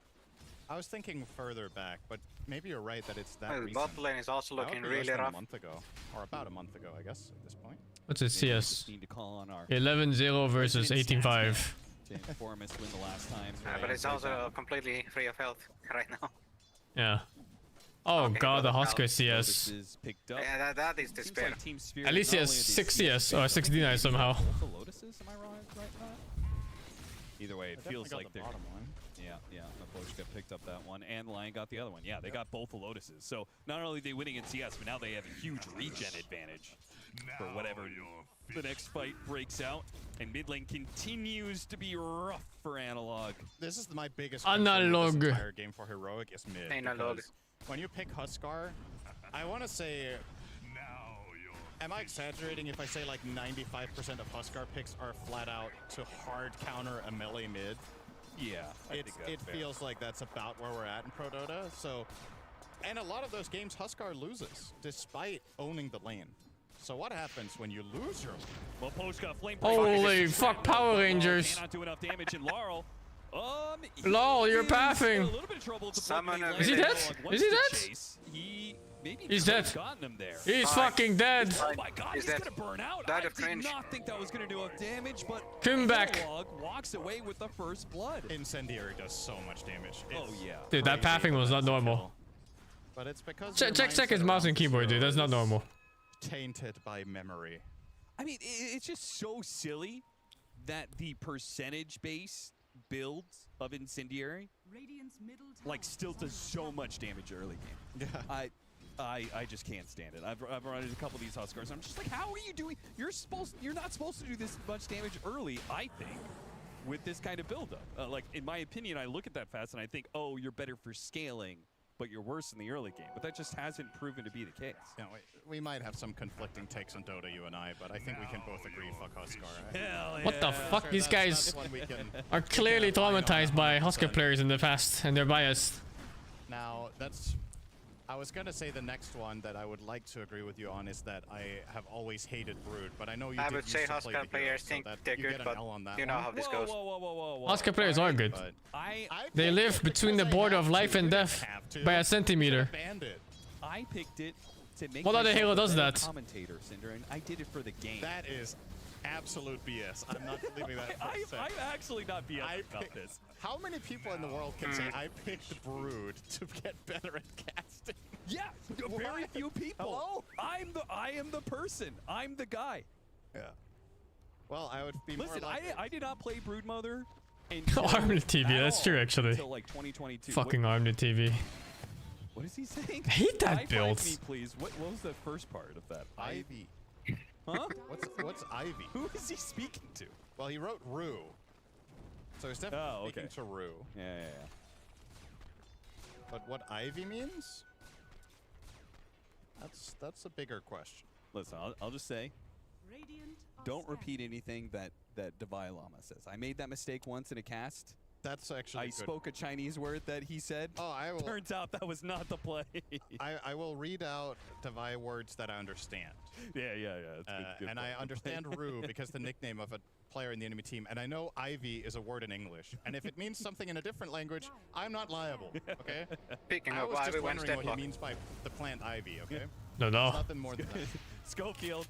He tries to take Should over at the least mid lane try while if the it Huskar works. is gone. Team I mean, we can crew up to 3 players at least now. Opportunity, but Maposhka perhaps trying a little bit too hard to make It's this happen. better than Does 2. kill on the clockwork. Not quite Analog 6. comes out of the jungle and cleans up him in return. Meanwhile, KJ, nice. is he gonna get it? He gets it just in the nick of time. Malik is too late with the roll-in, and the damage is done by King Yeah, Jungle. SD gets it. He's running Okay, down. this is a true rarity, what we saw right there.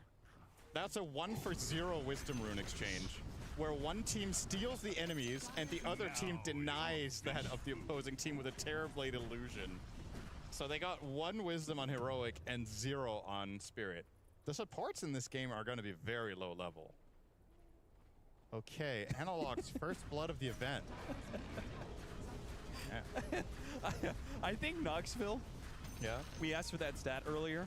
Shout out to you, Knoxville, but you don't have to protect us from ourselves. Malik has never played Earth Spirit in a professional match. We have apparently hallucinated that. Maybe I saw it in a pub. So, somebody definitely played it in as offlane and an offlane Earth Spirit recently at Dream League. I thought it was Malik, but.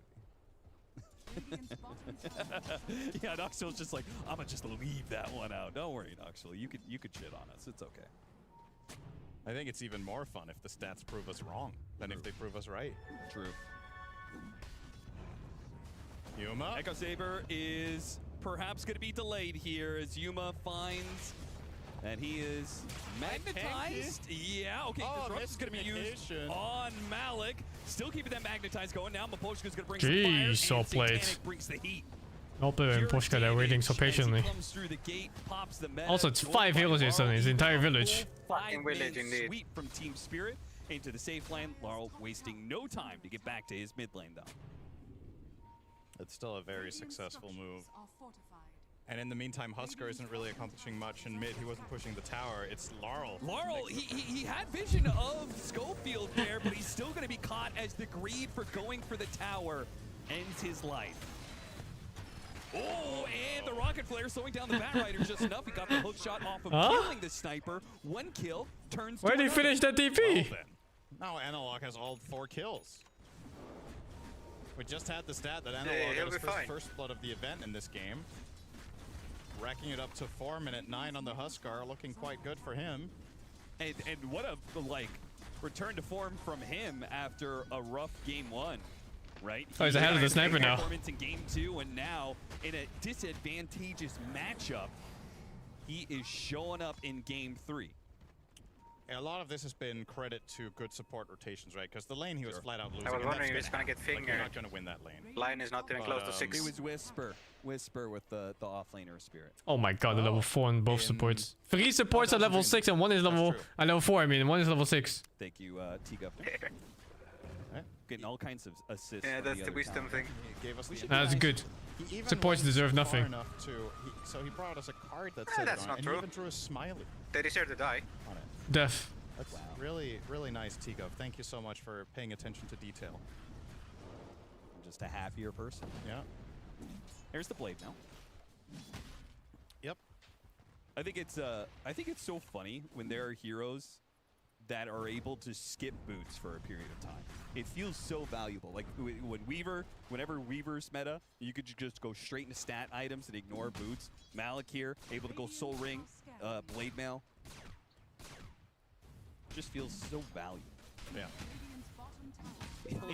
He will still buy them eventually. Yes. Yeah. But the ability to do this, because I find that, I don't know if you would agree with this.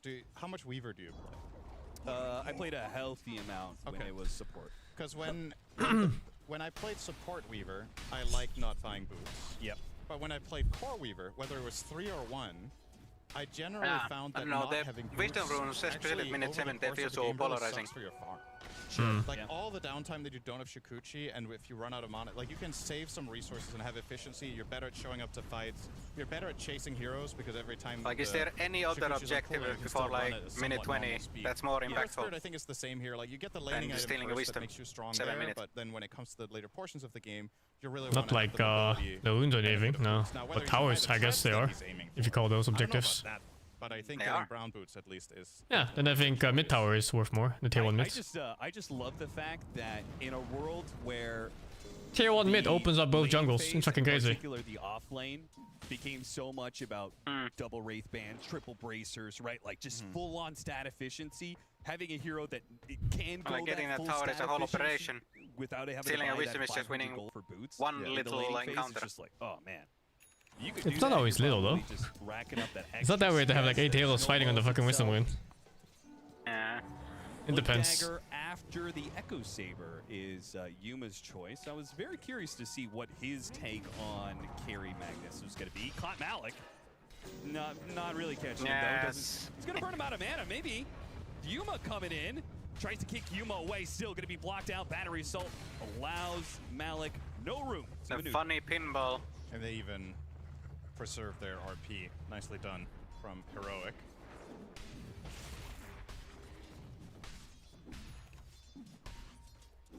I think I've seen Yuma play an okay amount of mag, not in this patch. I mean, this is a new patch, but I'm saying compared to other carries that we've seen starting to run it somewhat recently, I think Yuma played it longer ago than that. All right, this one, Knoxville. Give us the stats.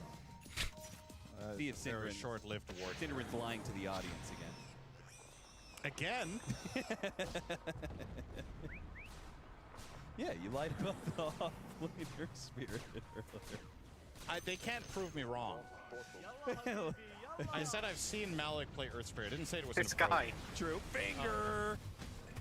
He's gone. Everybody's dying everywhere. Yeah, this is just a clash here. Hey, what the fuck What happened the there? fuck? I think they still got the kill on Lar. How did he get sent back? Was it the Ravage stopping him from getting skewered? Must have been. That was so weird. That was so weird, yeah. A lot of resources to kill a sniper, and now they don't have anything to fight Satanic. Maybe Analog does. He comes in with half HP and then leaves with half HP. Oh, the cock pull pushed him back from the skewer. I didn't know it worked like that. Just missing things and getting kills and dying and. That's such a rare interaction to see. Be chaotic, but in the end, I've never seen it. who won the Yeah. victors? I don't I even think it's also the first time I've seen it. Show fight. Yeah. And I don't know. I still feel like that was relatively good for Heroic. Is that the full fight recap? I think there might have It been. can't be because I feel like Malik is not comfortable in this Surf Spirit hero. So there was more to the fight They than did just say this. that he has not played it in a pro game. Yeah. Now, this does It was open really up just to dodge a potential lane. opportunity for Spirit with both the Ravage and the RP down. You could look for a little bit of a play, but at the same time, you just expand. really had no choice. Maybe Satanic is better off farming, and well, Regardless I'd that their still like Spirit to was see not them going maybe mid. take some initiative with the other If they four. wanted him to be a hero. Alright, your credibility is held They in could have balance swapped in players on the different lanes. 20 games Of Carry Mag? of Carry Mag over the last 3 years. Yeah. So very experienced. A lot of the players that we see play Carry Could put Mag in support this too, yeah. patch It is a have viable not support. had Plus 4 much Spirit is a thing. with it Kid makes it until, works. I Somehow. want to say 37D. Yeah, then Some they players have to have a started bad running core. it and it became more Yeah. popular, and then this patch it's getting even more It's so with doable. the other heroes getting nerfed and Magnus maintaining his power level. Pipe done for the Tide Hunter. Big team fight coming in for Heroic. And look at that analog stat too. This is an anomaly of an early game for him. Anomaly? This is very Anomaly. few games with 4 kills in Anomaly. minute I 10. fucking hate anomalies. What do you make of the full-out Hurricane Pike? Am I missing something? Has this been the trend?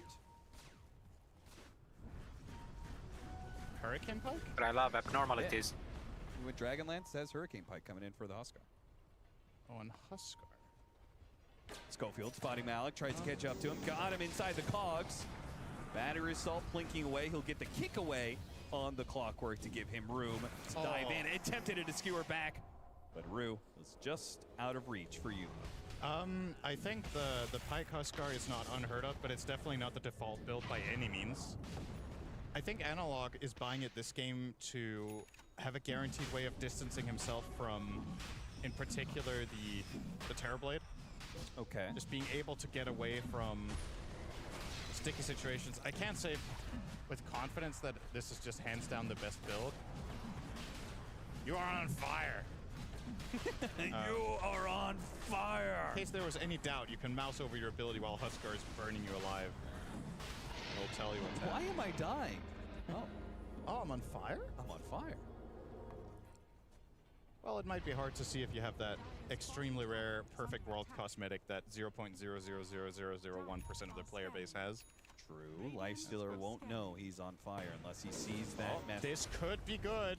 Satanic pops his meta, has to fight, still has the Manta, but he has no help around him. He has to Sunder fight this one out. They're going to drop the Ravage on him. Divine Llama stays alive. The Pipe keeps him up, healthy, and now a hook shot is landed onto Laurel. Laurel, now it's his turn to stand and deliver. The only thing he Surely can do. the Huskar will die.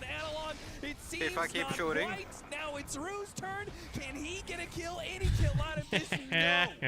Nothing. Get Not a fucking single Oscars. kill available for Team Spirit. They get picked apart one by one. They had a 100% guaranteed kill on the Whose Huskar. car They is think for him this? to be Also, he has Aegis. the burning So he spears was trying to facet. kill the Tide and hoping that in the meantime Sniper could deal with the Huskar, but too much regen. You're going to see the replay of it here. So this is a nice find first off by Schofield isolating this. And not only does he find him, he doesn't use hookshot on this, which turns out to be critical for the follow-through of now getting this one. Yeah. So really, really nicely played by him. And now you're going to see this finger come in. Pump fakes it twice, ends up going... Oh, for he the misclicked Tide. finger. I'm pretty sure that finger would have taken Huskar out the first time. But...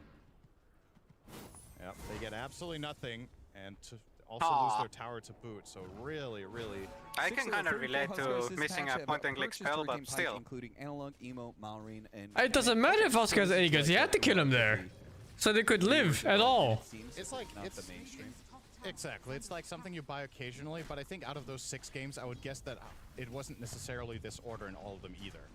Yeah. We go Armlet, Pike, you might have gone Armlet BKB Pike, or Armlet Sanj Pike.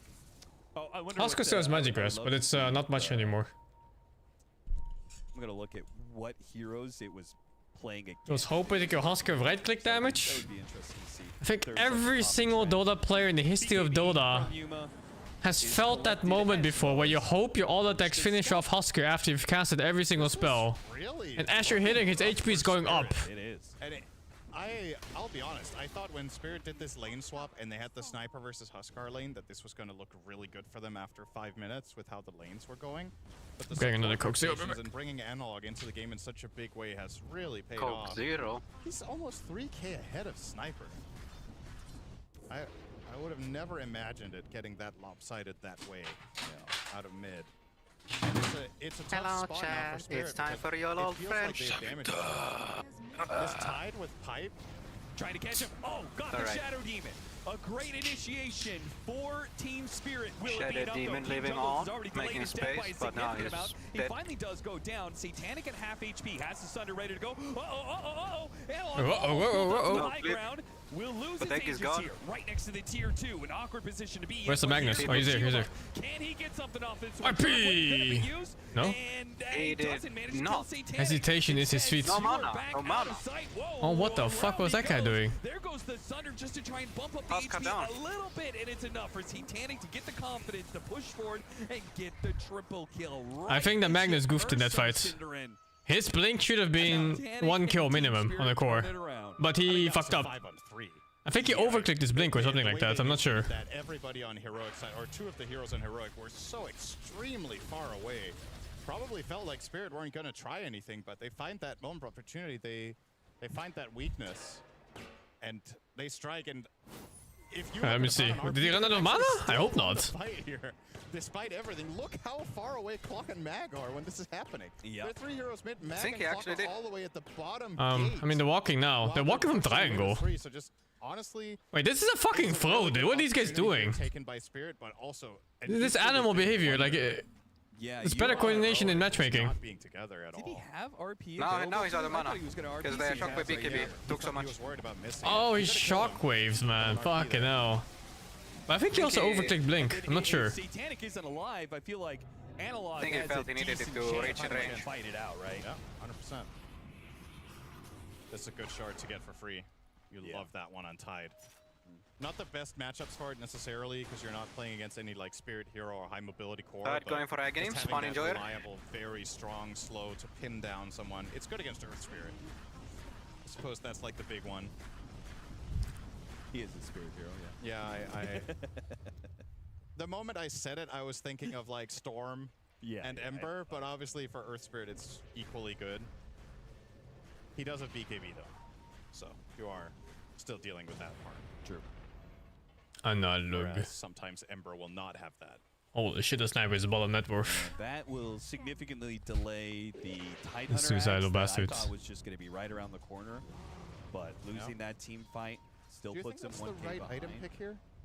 I just don't know.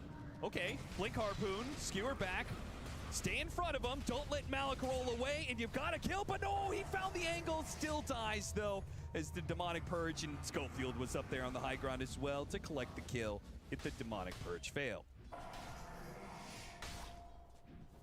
Well, Heroic losing no time to get back on the offensive. The upside to running Axe and Tide is that it unlocks Refresher, because you have enough mana later down the line, but a lot of the time what we see Tides do instead is they go Shiva into that Refresher and Blink. Asking about the worst passage when there's only one objective correct answer, and that's 7.83. Just relying on them to 7.83. 6.83, I mean. What patch was that? I'm a big fan of Axe Tide, for the record. I love this item. Oh, that fucking flash. Game I would have. I'm surprised you know it by the number. For me, I think it was either Ags or Shiva. I just remember it. Yeah. I'm not sure if he needs the Blink Dagger with, Schofield's going to be going in, Yuma's going to be going in. I think I would rather that was Tidehunter definitely worse. represent more team fight. So That patch was so bad. I think Fosh did a sniper cosplay because of that even. Superior Tidehunter team fight means you just got to guaranteed up. Yeah. Was that awful? So then it's a matter of is Shiva or Axe better? And I don't know. I can see an argument for both sides, honestly. They're setting up. They're trying to get behind. They really want to catch these supports. They really want to kill King Jungles, who has been a nuisance. The one team fight that they won was when they initiated on him first, but not here. Instead, they go for the Huskar first. King Jungles is spotted. Finger of Death coming in. It's actually not a bad airspeed initiate here. He disrupts himself, and RP going to be used on Satanic now. A Ravager. Oh, does he get sunned out? And oh my god, the agent! Doesn't matter. The damage is building up with the burning spears. He's going to die eventually. But he's dead anyway. Yeah, but look how much it costs. Oh no, the Huskar, he's just dead. They do manage to finish him off. Laurel is on a sliver of HP, though. I was wondering who was going to be the agent. There's 3 options. You have a low HP Husk, a BKB Magnus, or a full HP Tide. Which one do you want? It was the fucking Tide. But Divine Llama has nowhere to run to. 4 dead on the side of Heroic. That is a Malik is major bowling. team fight win for Spirit. It's worth keeping in mind that this is the phase of the game that Huskar usually wins. That's some so good damage. It's not just a 2 to 4 loss here for Heroic. Syndra doesn't know. This Facet doesn't need that. It just wins late game anyway. If this He's fight thinking would've too much about happened, Old Husk. Let's say 10 minutes later, then you could already be like, okay, you know, you just things throw are a starting few to look pure worse for damage their spears and it's all lineup. ogre. If they were Yeah, only 3K most ahead. heroes die in 8 spears or so if they don't get healed like crazy. To a solid advantage and potentially a Roche that's about to spawn soon. Now you lost a ton of control. And a really big part of this, as you pointed out, was the Sunder. If that doesn't get off... He's a fucking support player, of course he doesn't know. Oh my god, imagine playing support. Killing this terrible. You're seeing the replay here. They're effectively killing him 2 times over, so that was 5,000 damage they needed to do to him through his armor. Dude, the Tide was such an agent there. There's no way. In the meantime, Rue is carrying. He should have just ran away after the fucking Ravage. Unless he had BKB too. RP, Ravage, like so many things used. Look at that. Second drain. Don't bully my man Synderen. You don't have to bully Synderen. He plays support. Everything was already decided right there. And this Roche, if Spirit get this, despite this being a dead even game on gold, I really like their chances now. There's literally a saying about dying that involves Synderen. This is when you want to convert it. And this fight is when Mo you have to take Synderen. this heroic, even without Ravage. I think you You're an animal. possibly give this away. But And one day you will be stopped for your villainy. are starting to be softened up a little bit here, and this gush could be an issue. You can't do taxidermy. I don't pay taxes. What? They are committing to Huh? the Roshan now. And Schofield trying to get in there. Hook shot. What the fuck did he hook shot? He doesn't get to go inside the pit for a chance at a steal. It looked like he hit the air in front of him. Looks like they're going on Malik on the left-hand side. His BKB allows him to weather much of this storm. RP! Boom! Ravage on top! And he's gonna fucking... He walked in again! On the fucking Tide! The Magnus was BKB, the other guy was 1 HP, and he went in again! He doesn't learn! Dude! A roll this time around. Schofield will not make it out alive. He's living up to this his name, but it's not good. The streak that Spirit are on right now. Even retaining the Aegis after that can easily look for another fight sometime soon. Well, first of all, they're gonna be chasing King Jungles forever here. Does he have BKB on Tides? No, he doesn't. It's fucking Aghanim pipe. His TP's up in a second. They can't get in. They can't get to him. But the roll. Oh my god, what a player. This guy first game, yes? And a man to dodge the disruption cast. Professionally. A lot of really The clutch fuck? individual moments in that fight we just saw, by the way. It's a really, really good disruption from King Look, this Jungles. look, he tipped him. He knows. He knows exactly what he's talking about with this tip. The problem is he comes out of that disruption on 10% health, and he does not have an ability to reset himself up to a good fighting position. That is not an accidental tip. Pretty quickly, you're going to see the replay here. A lot of and Look at the Tide. Look at the Tide. Absolutely. First he fucks up Ravage because he did it to oh. And here he did it simultaneously to the RP. And he walks in and gives him a Thunder target. Look right here. Look at this. He can just walk away at any point. Look! What the fuck is this? I mean, that was The only other target was Clock on like half HP. Times over. If they replay that fight 10 times, I cannot tell you that. Oh Spirit my will have god. them. That was very, very close. Who's winter did it? Lama is winter-trading. Bro, that's not winter, no? But it just means he's a juicy Thunder target every single time. And he's got condemned. He's got the facet, so he was on 1% HP. They're alright. He just swaps Game before it was kind of dull-ish, but it was even, but it was just very farm heavy. This game is pretty close. It still has the Aegis to Let's go. Dire's middle tower is under attack. Well, you said, Synderen, you heavily favor Team Spirit. You really like their chances if they pick up that Aegis. Not only did they pick up the Aegis, but they kept it. They won the team fight. Yeah. Now we'll see what they can do with this. This is where I was just going to mention refresher has to be what you're looking at this point, right? The last couple of team fights have proven that you're struggling to kill the heroes during the initial lockdown, so you need another. And that's going to be the Vailama's next pickup now on the Tide. Never mind, he's going Ghost Scepter. Well, I like the refresher. I think that it's a weird game to burst TV anyway. They don't really have the heroes for it. I feel like does not block Sunder. Not yeah, great, I yeah. feel like I if mean, you they had do to have go good Ghost stuns, Scepter but on the Tide damage Hunter, then you output kinda isn't already great on lost, TP. You know what I mean? Yeah.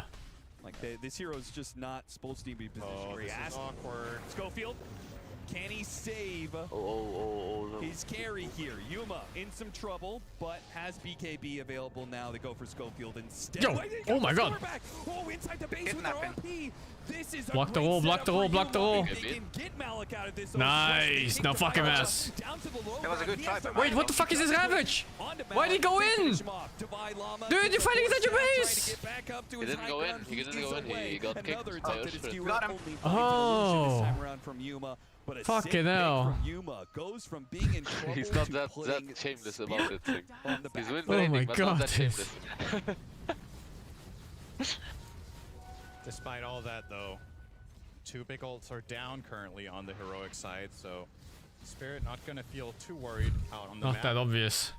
Oh, this could be a crazy catch here. Take a team fight without those ults. Does TB have a dispel? That Malik not being here is he good did. enough. What? He has Manta. Shockwave. Got him, skewered back into a gush, and they're just gonna leave Brew to die. No sense in fighting. Sucker. How was Oh. That is the Sniper owned mid. That's not a TP. Man, 30 seconds left on the Aces. Does he have BKB on the TB? Put to ruin Oh, he doesn't. as he will Okay. likely die twice here, right? Yeah. He Look at doesn't have the Sniper waddling BKB. away. Any tight hunter for HP? So, is Aro gonna get caught as well? The Harpoon's coming up. Oh, they BKB catch has the to sniper use. too. What They'll is make this it out, relentless but feeding? That is a BKB Okay, usage BKB. you did not want to have. All of a sudden, they pick up the Aegis. They had the full advantage, and then in Heroic Oh, it's just a find the fucking picks. offlaner Spirit. Holy shit. Because they counterpicked with Oscar. There Yeah. was no way they were getting gone on there. He's actually doing pretty well, no Spirit, despite it being one of his very few games of his Spirit apparently. And Heroic, they... So did Whisper, It's not if like you they call remember. their bluff. Yeah. I don't know what you want to The call hero's that. really straightforward right now, I'm telling Just you. go It's for a not risky play really and it much pays off skill big needed time. anymore. Yeah, guess so. They're not ready. But you just buy blade mail, you press alt and you right click. I think you need a good feel for the role. Stable situation once again when things were You need starting to what? look grim A for good Heroic. feeling how to use the second skill, the roll. It's used like I think you need it for the like long roll with the distance hit, but they nerfed that talent. It's like later you need it, so you don't take it anymore. He gets to when he gets to level 25. Because the original get the roll is Burning very Spear's short. duration with this facet. Yeah, it's pretty insane.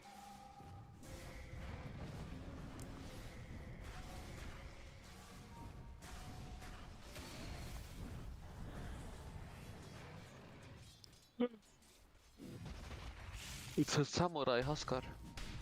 Yeah. How is Schofield's Billy Stone not activated yet?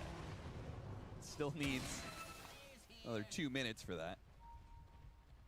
How fast is it expires if you use it from minute 17? I don't know the exact timing, but I feel like it is close to 10 minutes. He probably just picked it up late. He didn't realize he forgot to take a neutral item. Yeah, that might be it. Likely what it was. It happens to the best of us. True.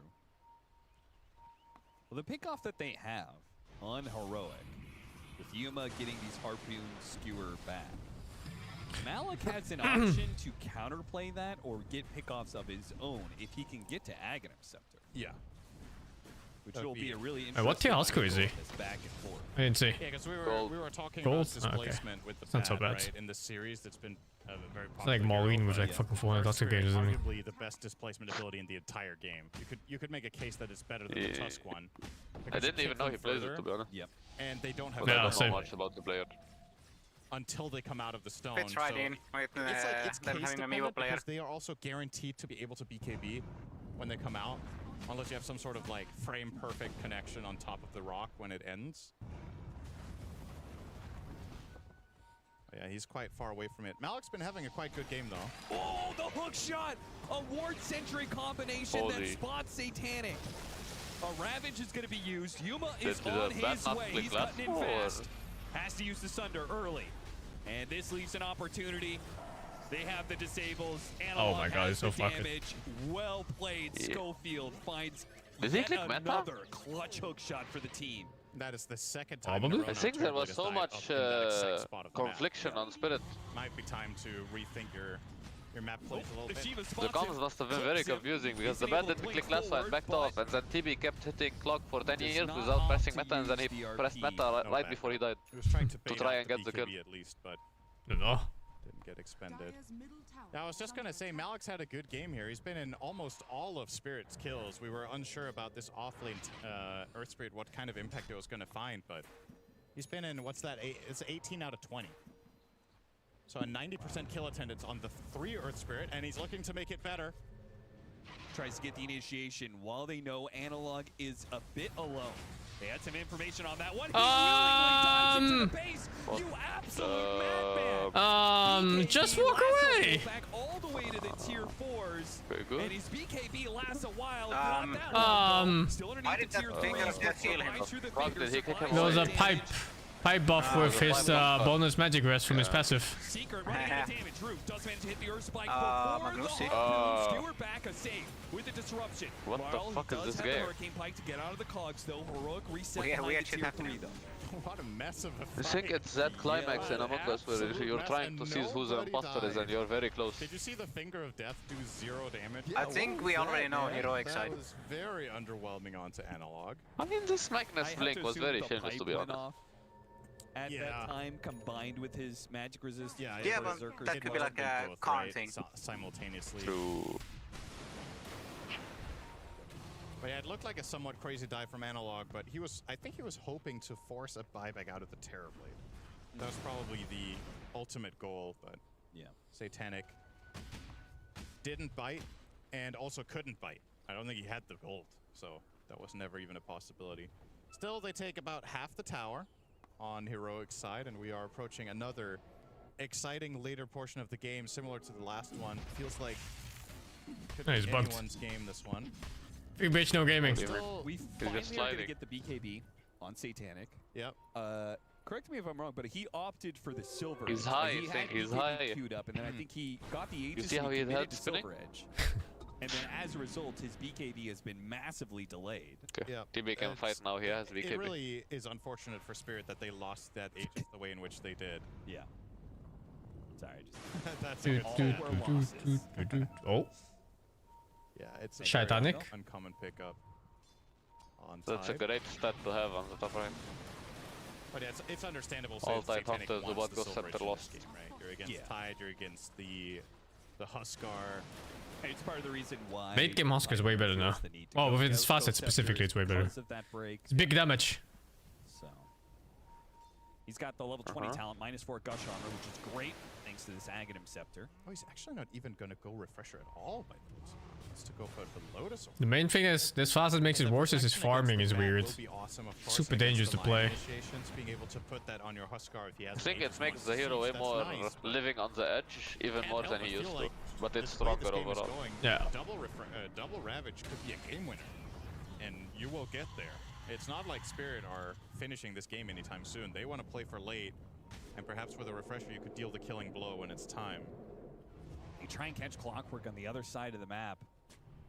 Wonder why Schofield... Oh, he went for the hook shot onto the Earth Spirit, stopping him from going through the gate. And then on the other side, Heroic starts the fight with a 2-man RP, catching both the Huge! from Yuma. Malik has to pop his There BKB was just to support get through there. the gate because Satanic needs his help. He needs some sort of disable to be able to come in. Analog hits him with the taunt thanks to the ultimate, but he's surrounded by Oh. covers. Analog's dropping a little bit here, gets back to the trees, out of sight a little bit. Law tries to Turrets chase are after online. him. Let's fucking go! So much longer, Really gets good next step of the Ramatio. Ravage onto Satanic and Skewer, and He's this not time taking around, Oh, the fucking... The Oscar! The Huskar Aghanim. the force Huskar trying to Aghanim. get him away. Now he's up on the high ground, pull back on the lasso. Oh, is this? his HP just keeps going up. Oh, now it goes down. He falls. Team Spirit. He's back. Heroic will do the same. Flee, fools! Huskar is back! Set by Spirit as Skewer back from Yuma, collects the kill Kick. onto Nice. the Lion. While out of sight, he's Law out. will barely TP out. How many buybacks was that? 4? Good for Spirit. Trying to get the blink off. I tried to push that. Psychic headband, but no, not enough space to blink away. And when all is said and done, that did feel like a nice win for I Spirit. still think but the it's problem fine for is Spirit. They do not have control of the pit. They lose the Aegis though. So That's with big. the Aegis in hand, It is, but all cores of heroic call bot back. that advantage heroic. Yeah. They're gonna get a free axe as well if they Spirit do did complete this. buyback on Wonder only Woman on put spots. that on. Could get the horn toss if they wanted, which could be really nice. The clockwork rocket flares would be great. There's demonic. And you know, I really like their heroes on high ground. This You is know, TD Aghanim. Sniper high ground. It's Aghanim Roche though. I think you get so much out of it. So much more than the You do, buybacks. of course. I'm not saying like it's free or anything. It's just still decent. Nice to have all 3 of your enemy cores buy back. What is Magnus Axe? Horn toss. It's the horn toss. I don't think he takes it, right? He gives it to someone else. Nah. You should give it to SD, of course, easily. SD X is broken. I don't even remember what that is. Well, at least it's 2 charges on his ult and shard. It's not a decorative And piece. it breaks now. This is okay. He swapped out his dust. He didn't give it to him. Satanic. Not the Ag himself. I think he's gonna do it now. Holding it for Yeah, he's walking there. Didn't give it to him. No, he's holding it for decoration. Okay. Take it, bitch. Fucking support. Look at Kicks always begging. Yeah, begging for items, begging for money, begging for XP, begging for a lane, begging for help, begging for wards, begging for fucking sentries, begging for tangles, begging for clarities, begging for tormentor, yeah, begging for wisdom runes, begging for fucking bottle charge. Fucking support players, man. For tangles as a support, I feel like they die inside. But never begging for a life. Rather, having that geomagnetic grip can be quite useful for the Terror Blade with how this game has been going so My far. favorite Just thing as a repositioning him support little is to bit, do something buying and time then to get the die. Sunder off. Of course, he already does have the Petrify of the Ags, but... Okay, so Sniper will finally have some human damage in 200 gold. Full MKB. I feel like his damage output right now without it is a joke. Like Mjolnir only in this time with Pipe and Huskar magic resistance. Yeah, I mean, it's 40 minutes, it's pretty I bad. want to say there's like a subset of high-level pros that will do this more than others. King Jungles is not necessarily one of the ones doing it the most frequently, but it gives you, when you're playing save supports, having BKB is incredibly powerful because it prevents any sort of issue with getting your save off with guarantee. You can always Got him. Okay. Well, Oh, what the fuck? No. Oh, no. Our agent. He pooped himself. TV got caught! Oh! It was a counter bait! He's just dead, so they traded out did. the Tidehunter for the carry No of Team buyback. Spirit. 1,000 Heroic gold, have 90 to be seconds. happy with that situation. It's a little awkward though, because it is a very long death timer for the Tide. Almost plays against Not gonna lie, this Aegis Ghost timing Scepter here if purchase they don't really feel like fucking they them. could do a 4 versus 4. It did. Also, I don't think they will high against the Sniper with Yeah, it's alright. So I think it's whatever trade. Maybe you can't push high ground, but you can take control. It's hard, and Earthspit can kidnap people. It's fucked up. To Ravage instantly there to not just die to Silver Edge plus. It's good kinda for Dire too, because now he gets to spend his dieback respawn timer I unpunished. love the mind games between Yuma and Satanic. He's pump faking the Ravage a lot, or RP a lot. Yeah. Anticipating that Satanic is good enough to Manta dodge that a decent chunk of the time. Yeah. So, showing a lot of respect there to the ability of the Spirit carry, but ultimately does commit it at a good moment of time that Satanic was not ready to cover. There's that burning spear. Manta dodging RP is impossible against a good Magnus. Of burn. It's always in the hand of the Magnus player to do it well. It's like fucking parrying Abrams in Deadlock. At some point, you're just pressing your parry button just because of all the buttons he has. 10% damage and cleave. And then he sees you press it, and then he RPs right afterwards. I mean, in any case, in this like fight that happened just now, he waited for the Huskar to taunt him. He doesn't even need to risk it. Yeah, that too. Talent, his level 20 talent is kind of like his 25, right? I suppose. It's like skewer range. The things Mag can do late game is so game winning. Yeah. Probably best not to give him too much more. This bad build looks cursed. do like the inventory Tormentor on missing their slot at side. 45 That minutes. goes to Yuma. That's going to be the Shockwave upgrade. He doesn't have the talent for it until level 29, though, so it won't do the full amount of potential damage, but it's still... It's always nice to get the double Shockwave. It's just free value. Unlike Bad Rider Shard, which is free value for the enemy team because your net worth goes up. True. Double D's. My favorite. Oh, that's Double an D's 80. about to expire. Those burning spears. Damn, Analog was feeling really comfortable there. He started drinking water.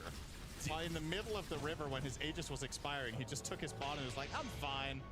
They're not going to go on me. Imagine if they had jumped him there when he had a bottle in his left hand and he can't press BKB.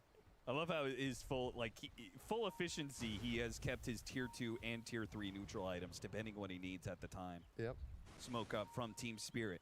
Yeah, they want to take advantage of the Aegis expiry here, but this is not going to be an easy angle. Really relying on Bad Rider finding a good jump to start us off. If they break on the low ground and Heroic gets... Oh, he's walking up. He's walking up right side. Cameraman! Man, camera! He's on PK. He's on PK. He's gonna land. Who is it? Rip us! Fucking animal. Bad side of things right now, and I think Team Spirit have already called it quits. Abort. Just outplayed the right map read and the perfect movement from Schofield with the jetpack. He managed to break 2 smokes and then also hookshot the bat in the same play. Yeah. So very nice. Schofield has been playing a sick game on clock. Very enjoyable to watch. He's the man. Yeah. Definitely the kind of player you want to step up in an elimination game. Schofield can be... I was going to say he can be hit or miss, but I think a lot of the games where he has a lot of deaths, he gets maybe more criticism than he deserves, because I think he's a player that's very good at having good deaths a lot of the time. Sure. He's putting himself voluntarily in dangerous positions to buy Look at this guy information trying and to be justify a support distraction dashes. for his cores. That was especially prevalent, I want to say, when he was playing with Yeah. K1.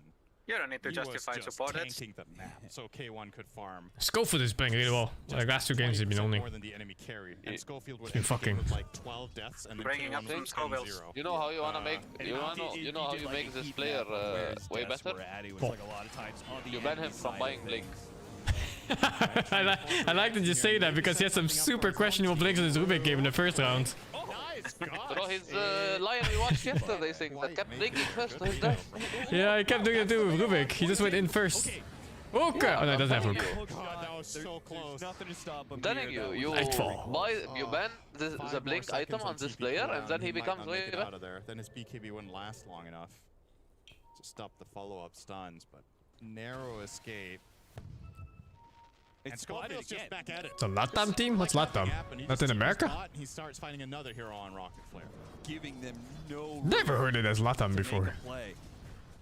Latan? Team Latam. Spirit are finding all of their aggression has been stifled. But they are still getting farm on Satanic. He is getting fire another point, item. okay, He's got his level 25 with the Thunder cooldown. He's going to get a Fucking Daedalus quite soon. I assume he's waiting for a buyback. Fuck you, just call me. And it feels a little bit like a rerun of the previous game where you would think, in terms of theory, that the Dire lineup does not scale as well into the late game as the Radiant one does. But Did you watch season 2 of Fire Force, Sooker? On the sniper, just I dropped like the season previous 1. Game and Same. like, I think sometimes I dropped an episode 2 or something. I think 3 That's fast. Again, it might just be a I little bit mean, outdated. Maybe I the saw Dire the lineup can cast win and I was this like, game yeah, with I already know what the anime is about. I've seen the ending from the episode 2. 25 Huskars have you seen with this facet? I've seen the first season and not second. I've seen It a was couple, good. but you would just But I think it's like all the same kinda at that point, you know. Sniper. Like these are the good guys, these are the bad guys. Yeah. Same thing kinda happen. Hero weak gets strong. Right? I bet there's And going to they be one just team like fight change the name and where they he set it. sunders, Yeah. but he's been loaded up with so many burning spears that he still burns out in the second life. You know? Yeah, unless he has lifesteal. I actually used the word aesthetics correctly. That might happen. I've been hearing so many people using the word aesthetic incorrectly. They don't say, I like the aesthetics of this blah blah blah. They say, this is very aesthetic. And that is not correct. It's not the correct usage of the word. A beautiful pickoff that they're hoping I just don't know why, but it's so common. to a roach kill. It'll be a minute before that happens. What is it? Very hard. Back on Malik here, so Yeah, this is very art, exactly. action point. As a matter of fact, everybody's rocking a buyback. Good to see. That is a normal use now? I like my pro That's so weird, man. Oh, it's a not normal dying user. out It's and not. dying and then not having it. And he even has refresher and buyback on Tide, so that's really nice for Devi. Now queuing up the Octarine. I guess this is how language works. Could perhaps have made a case for something else in this slot. Maybe BKB could be a thing on Tide here as well. Titanic. He's trying to juke it The right most now. important thing to know about Fire Force is that they use Bro in their voice samples or sound samples. Can he stop him now? He's racing away, trying to keep vision on him. Meanwhile, the rest of Heroic, they're not worried about Satanic. They're trying to catch him in the mid lane. They actually used it. They do kill the push. I mean, this is just so funny. It's a 4 o'clock just hunting the carry. Is his voice cutting off? 1v1, But yeah, it is sometimes. Satanic cannot Oh my afford fucking god. to look for the fight. No. That's a real bro. That's a real bro. Cat and mouse. He will Same escape. as DLLM. It really is DNLM. Bigger problem is the Roshan. Stone guy. He's about to swap sides. This could get a little bit dicey. They won't kill it in time. I think. Oh, they can life break it to keep it in place. He just life broke it. I think he's gonna start running. They can't keep him then, right? Fuck you. Okay, Cogs. Cogs will hold him in place. The spear damage is. Oh. Attack him outside. There's no one on the bottom side of the map anyway. They got him. That is one of the Roche kills ever. It works. Also, that's a risk. Aegis You don't know if they're there. If it's stupid and it works, it's not stupid. Right? You know? That's true. Radiant are scanning. Sorry, Zing, but can you repeat how like people use it and That's how it's a lot correct? Of pings. Yo. Well, normally, So you would 7 say, o'clock. As if Schofield hadn't done enough this game. He'll now have the. I like the aesthetics of this. That means you like the general style of whatever. But what people use these days, they say it's very aesthetic. And like apparently that's just how it works now. There was some theorizing when this came out that you could do an alternative build on clock that actually used the attack speed, but it's just kind of hard to. Maybe that just means it has a distinct the style. original drawback on it was I don't fucking know, but it just works now apparently. That's just what it sounds like to me. I think you get slowed to 100 move speed. It definitely looks. For is it also 4 seconds and then you're still up and running. This might be the latest Crimson Guard I've ever seen purchased if he completes this. A 52-minute Crimson on the docket. What does it mean? I mean, at this point, it just means it's pleasing to look at. A later one to try to defend the base, maybe. It says self-stun duration 3.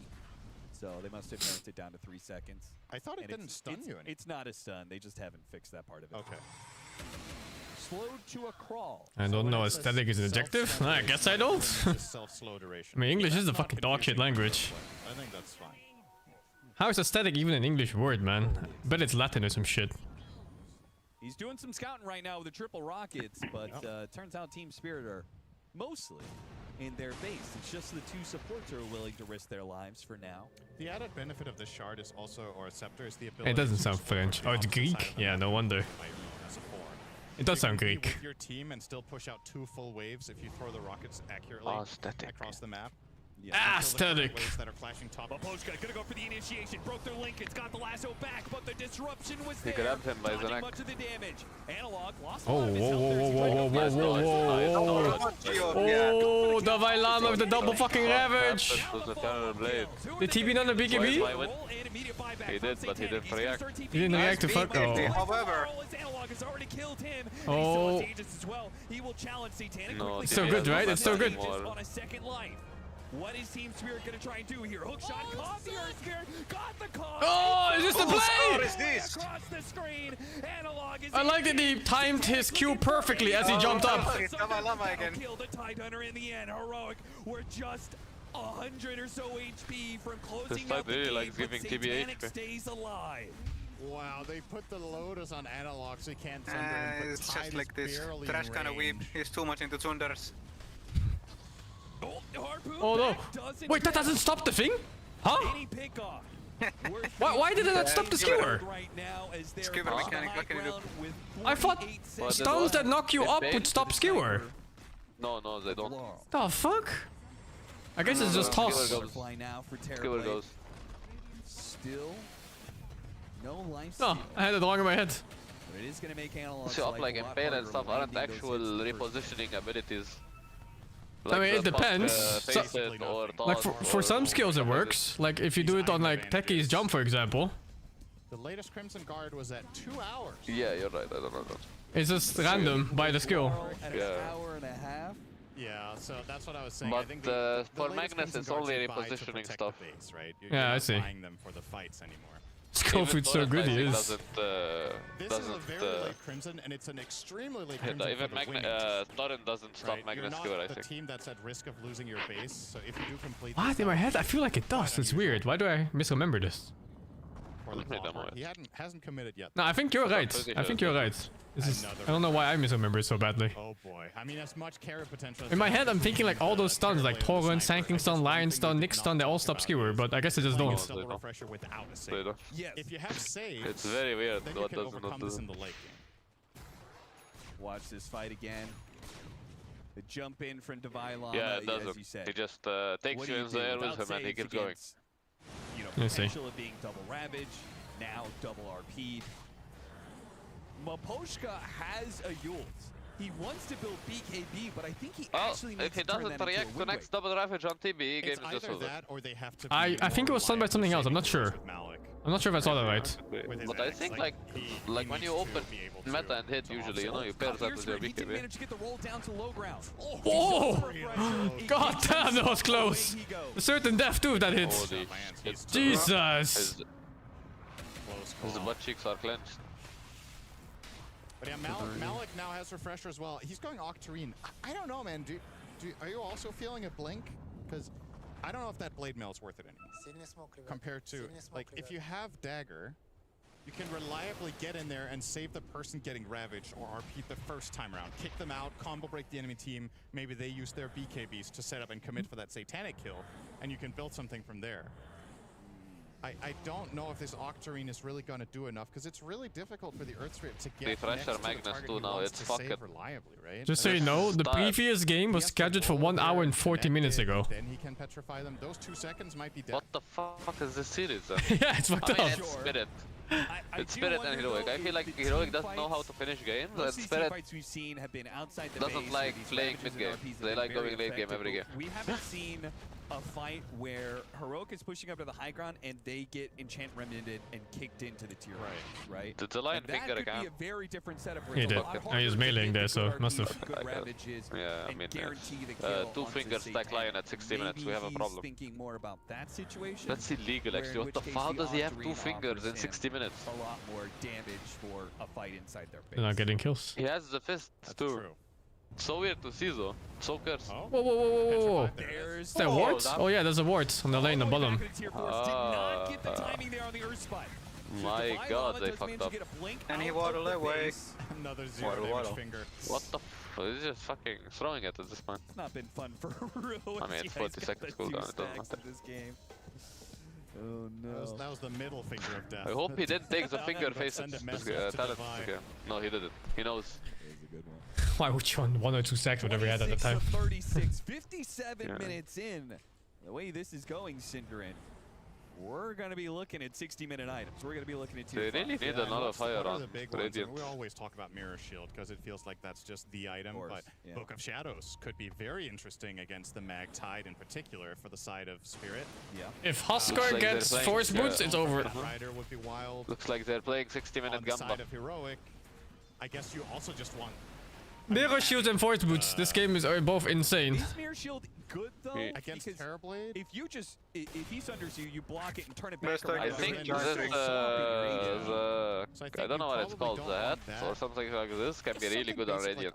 Pirate hat? Would be nice to have one of. No, Maybe just the an Apex on Mag, plus just 1000 like a HP hat. monster. Yeah, I was thinking the same, just full statty up. Maybe all 3 strength cores actually just Let go me Apex check here, name. if they can. If they get the luxury. I don't know of which one you mean. Giants ring for Divine Yeah, or Law. Giants. Yeah, Giants fine too. There's the one that works like Aeon this. Yuma Wait, tries to that's- help him Oh, out, I know what you but mean. it's The not lantern. in time. Or lamp, whatever it is. He's dead. Heroic. Sound the retreat. Trying to get outside of the base here. Magic lamp, magic lamp. Wait, the Huskar didn't have Aegis or anything there. Buy back Husk. Now Malik's position Yes, travel too. him. He is caught inside the taunt, skewered a little bit. He does manage to stone himself. Can't kick away though. Didn't have it available. Ooh, BKB that stun just barely. Oh, such a strong sniper moment in this game now. They're still pulsating. Okay, they stopped. Ravages, Ravages! One? Ravage, you're numbered 1. How do you count past 1? 1.5?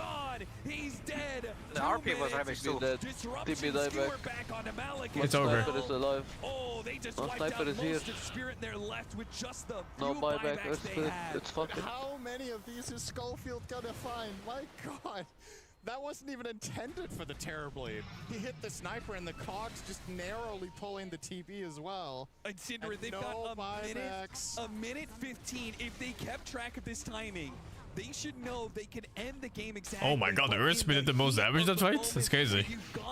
Magnet has revealed ulti at this point. Yeah. And he has timeless relic. Bronze tier Earth Spirit, by the way. He did really well for this. If you want to play this very safe, you can take the megas and then go for tier The magic 5s, lamp but thing plus 500 health, and when someone falls below 20% HP, they get strong dispelled and 1250 HP heal. I think Miro should is still better. You're gonna stop all this random For shit. Radiant, I think, no. For both. For both. For Dire definitely, but for Radiant I like the lamp because there's like, you get like hard dispels from Ravage or RP. Oh yeah. They can't burst you. I guess so, TB would be nice. Like, imagine they blink Ravage the TB and when he's 20% he gets 1250 HP heal and strong dispel heals, so BKB is in turn. Dude, he's gonna get skewered. Look, the Magnus is looking.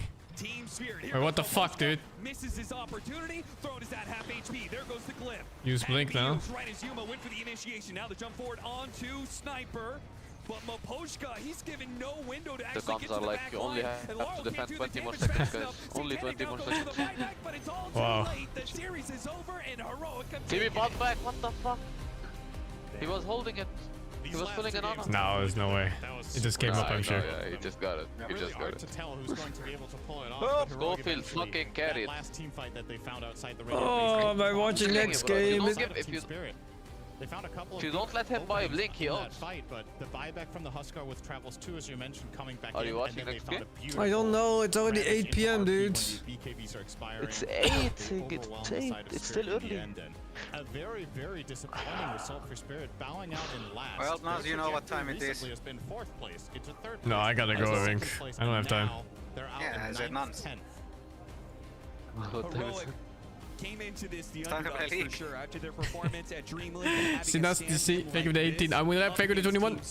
Gag Time, thank you for the 17. T Fishy, thank you for the 20. Lux MK, thank you for the 36. Cosmo, thank you for the 5. And Ben for playing, thank you for the 17. I am done for the day. Thank you for watching. I will catch the games tomorrow. And tomorrow I can actually watch later. And it's today I don't have time in the evening. Alright, good night. Bye bye. Thank you all for being here.